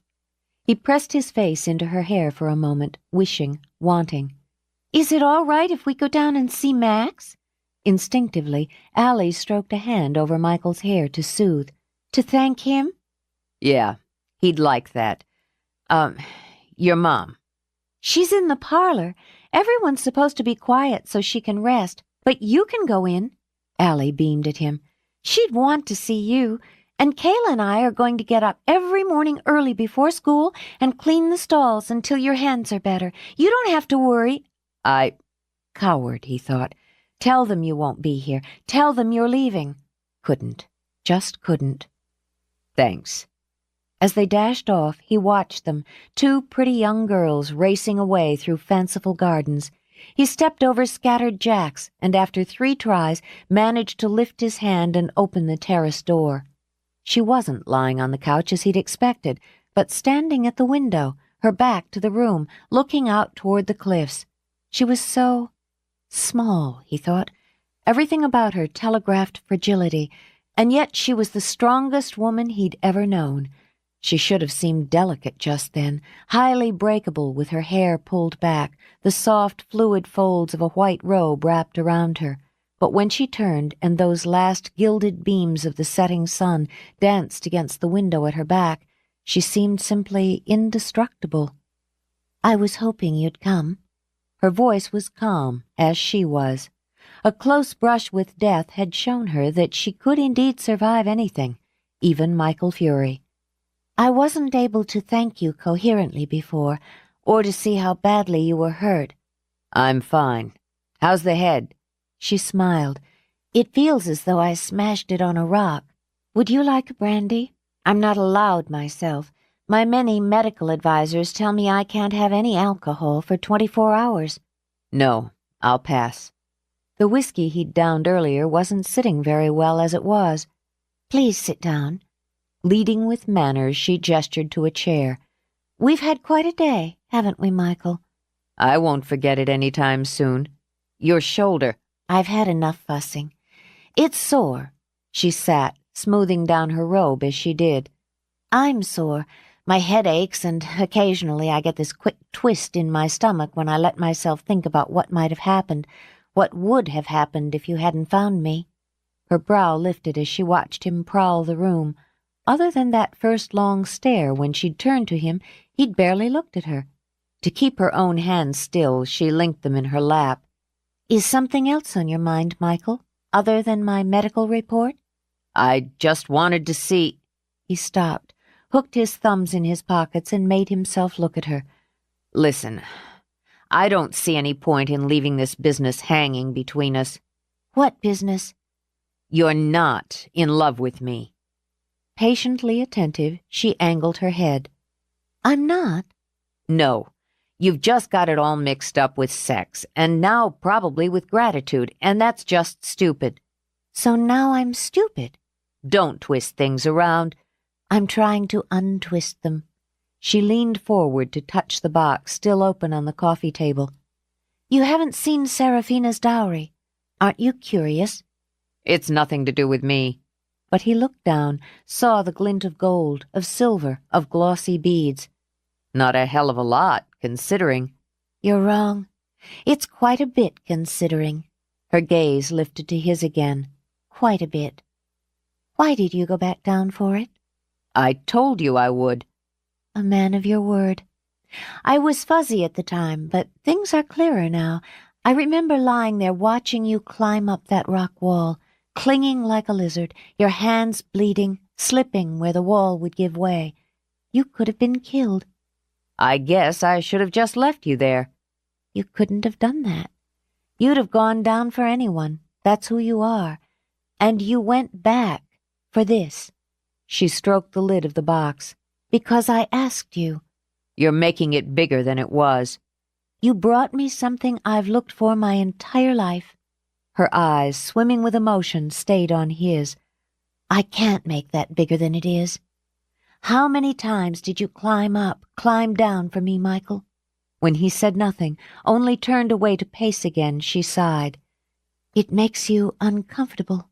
Gratitude, admiration, love." You're not in love with me. "Don't tell me what I feel." Because her voice had sharpened, he glanced back warily. If she started throwing things again, he doubted he had the energy to dodge. "Don't dare tell me what I feel. You're entitled not to feel the same way, entitled not to want me to love you, but you're not entitled to tell me what I feel." Then you are stupid, he exploded. You don't even know who I am. I killed for money. She waited a beat, then rose and walked over to pour herself a glass of mineral water. "You're referring to when you were a mercenary." It doesn't matter what title you put on it. I killed. I got paid for it. "I don't suppose you believed in the cause you were fighting for." He opened his mouth, shut it. Wasn't she hearing him? It doesn't matter what I believed or didn't. I killed for profit. I've spent the night in a cell. I've slept with women I didn't know. Calmly, she sipped. "Are you apologizing, Michael, or bragging?" Christ almighty, don't pull that snotty lady of the house routine on me. I've done things you can't even imagine in this rarefied world you live in." She drank. "Rarefied, is it?" she murmured, "as compared to the reality you live in. Michael Fury, you're a snob." Jesus Christ. "You are. As you see it, I'm above the desperation or needs or sins because I come from money and maintain a certain social status. I'm not supposed to understand a man like you, much less care for him. Is that right?" Yeah. He ached everywhere. That about sums it up. "Let me tell you what I see, Michael. I see someone who's done what he had to do to survive, and I understand that very well, even living in my pathetic, rarefied world. I didn't mean—" "Someone who didn't give up, no matter what got in the way," she interrupted, staring him down. "I see someone who decided to take a new direction in his life and is making it work. He has ambition, decency, and courage, and I see a man who can still grieve over a child he never had a chance to know. She was making him into something he wasn't, and she was scaring the life out of him. I'm not what you're looking for. You're what I found. I have to live with that, and when you go, I will. I'm doing you a favor, he muttered. You can't even see it. You'd have figured it out for yourself sooner or later. You've already got the seed in your head. Which means? You know it isn't going anywhere with us. It can't, and you knew it. Did I? Why don't you explain how you've come to that conclusion?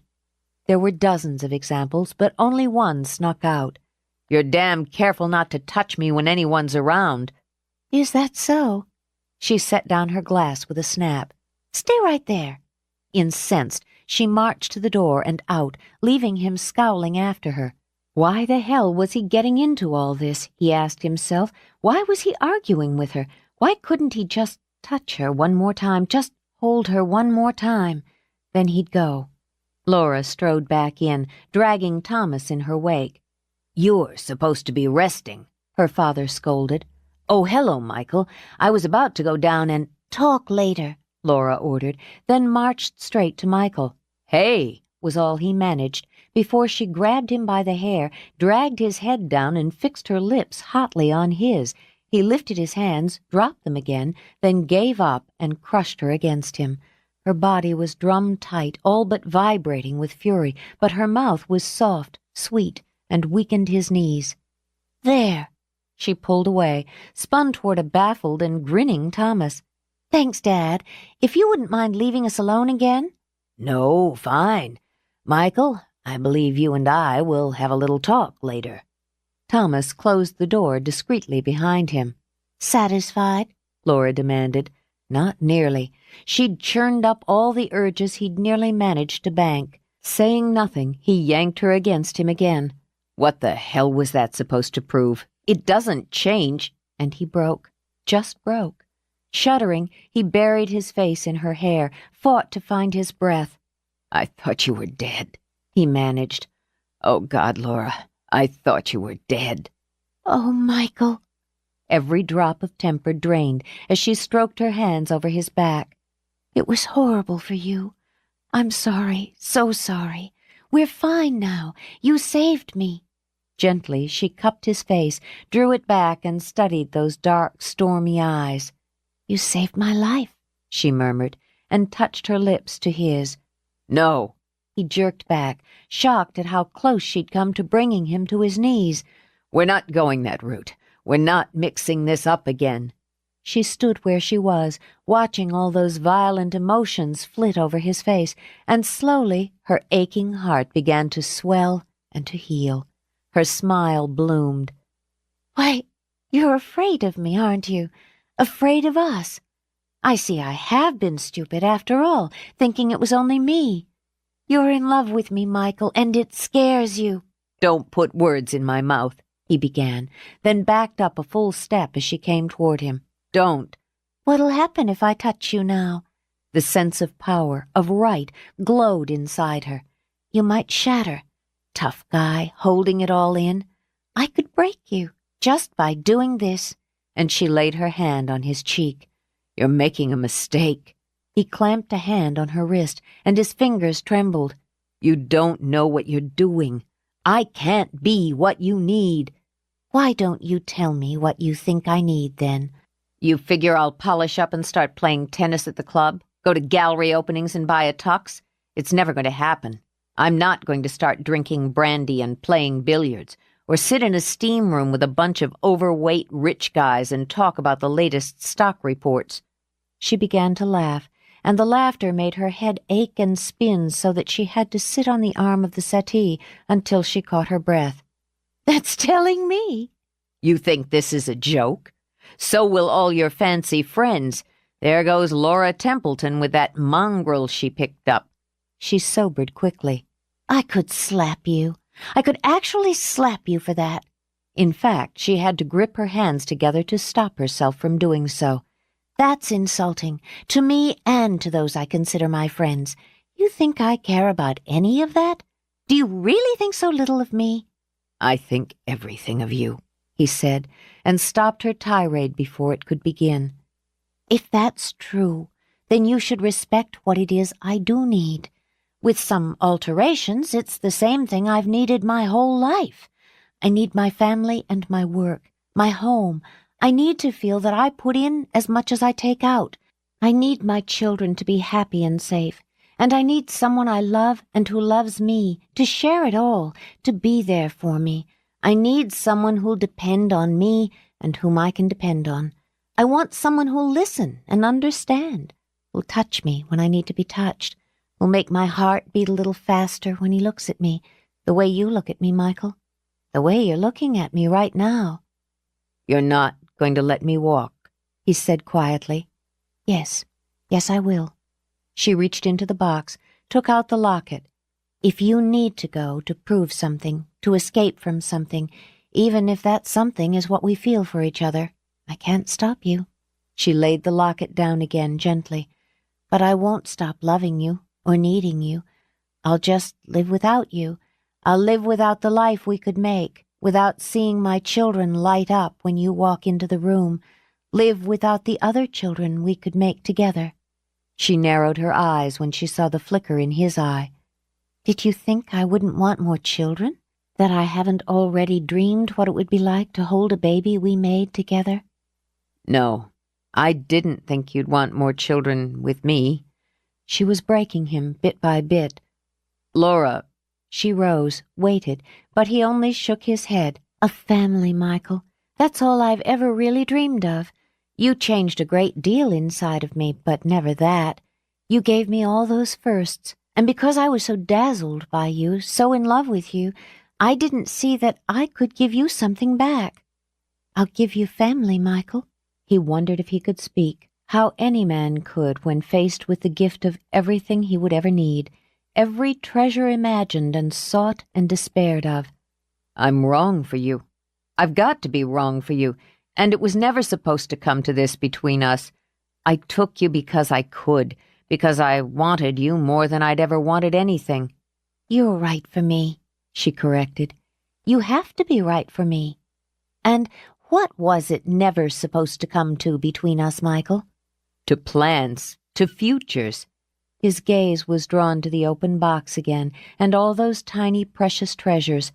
"I've barely started to get my business off the ground, hardly made a dent in getting my life into some kind of decent order. I've got nothing for you." "Don't you?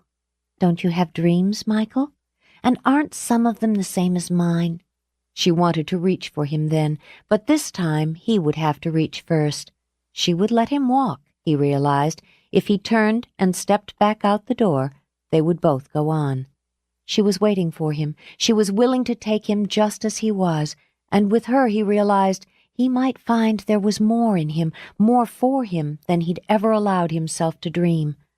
"I'm going to give you one more chance before I say what I have to say, what I wasn't going to say, what I didn't think you'd want to hear." How many chances did a man get, he wondered? How many lives, how many offers of everything that mattered? He took a step toward her, stopped. "Once I say it, the door closes, for both of us. Do you understand that?" Her lips curved. "Do you?" "I understood it the minute I saw you again." His eyes went dark, dangerous. "Stay or run, Laura."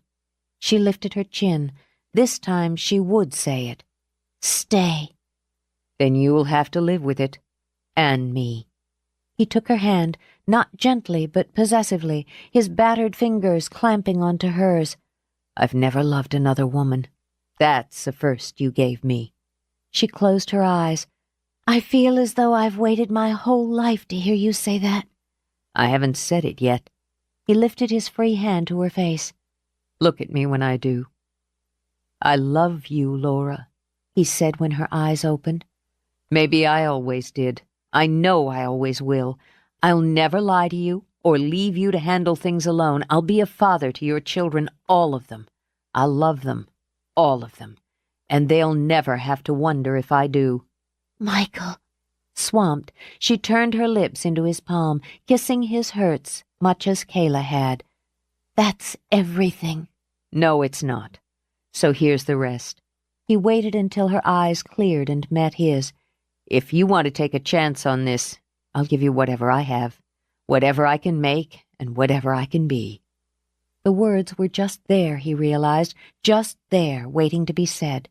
Absently he reached over, plucked a tulip from the vase on the table beside them, held it out to her. Marry me. Be my family. Rather than take the flower, she closed her hand over his around the stem. Yes. She touched her lips to his cheek, settled her head with a sigh on his shoulder.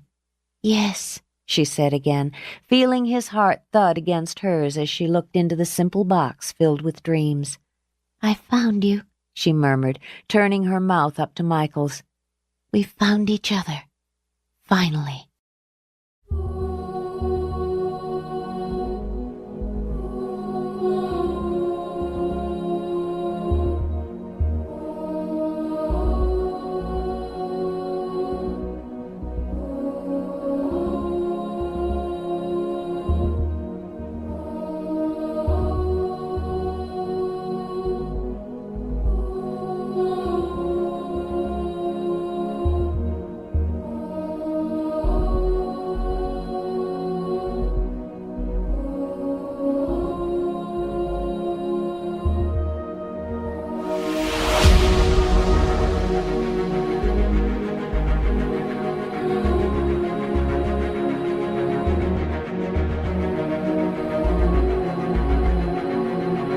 His face in her hair, fought to find his breath.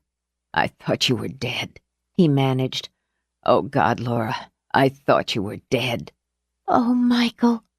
Every drop of temper drained as she stroked her hands over his back. It was horrible for you. I'm sorry, so sorry. We're fine now. You saved me. Gently, she cupped his face, drew it back, and studied those dark, stormy eyes. You saved my life, she murmured, and touched her lips to his. No. He jerked back, shocked at how close she'd come to bringing him to his knees. We're not going that route. We're not mixing this up again. She stood where she was, watching all those violent emotions flit over his face, and slowly her aching heart began to swell and to heal. Her smile bloomed. Why, you're afraid of me, aren't you? Afraid of us? I see I have been stupid after all, thinking it was only me. You're in love with me, Michael, and it scares you. Don't put words in my mouth, he began, then backed up a full step as she came toward him. Don't. What'll happen if I touch you now? The sense of power, of right, glowed inside her. You might shatter. Tough guy, holding it all in. I could break you, just by doing this. And she laid her hand on his cheek. You're making a mistake. He clamped a hand on her wrist, and his fingers trembled. You don't know what you're doing. I can't be what you need. Why don't you tell me what you think I need, then? You figure I'll polish up and start playing tennis at the club? Go to gallery openings and buy a tux? It's never going to happen. I'm not going to start drinking brandy and playing billiards, or sit in a steam room with a bunch of overweight rich guys and talk about the latest stock reports. She began to laugh, and the laughter made her head ache and spin so that she had to sit on the arm of the settee until she caught her breath. That's telling me. You think this is a joke? So will all your fancy friends. There goes Laura Templeton with that mongrel she picked up. She sobered quickly. I could slap you. I could actually slap you for that. In fact, she had to grip her hands together to stop herself from doing so. That's insulting, to me and to those I consider my friends. You think I care about any of that? Do you really think so little of me? I think everything of you, he said, and stopped her tirade before it could begin. If that's true, then you should respect what it is I do need. With some alterations, it's the same thing I've needed my whole life. I need my family and my work, my home. I need to feel that I put in as much as I take out. I need my children to be happy and safe. And I need someone I love and who loves me, to share it all, to be there for me. I need someone who'll depend on me and whom I can depend on. I want someone who'll listen and understand, who'll touch me when I need to be touched, will make my heart beat a little faster when he looks at me, the way you look at me, Michael. The way you're looking at me right now. You're not going to let me walk, he said quietly. Yes, I will. She reached into the box, took out the locket. If you need to go to prove something, to escape from something, even if that something is what we feel for each other, I can't stop you. She laid the locket down again gently. But I won't stop loving you or needing you. I'll just live without you. I'll live without the life we could make, without seeing my children light up when you walk into the room, live without the other children we could make together. She narrowed her eyes when she saw the flicker in his eye. Did you think I wouldn't want more children? That I haven't already dreamed what it would be like to hold a baby we made together?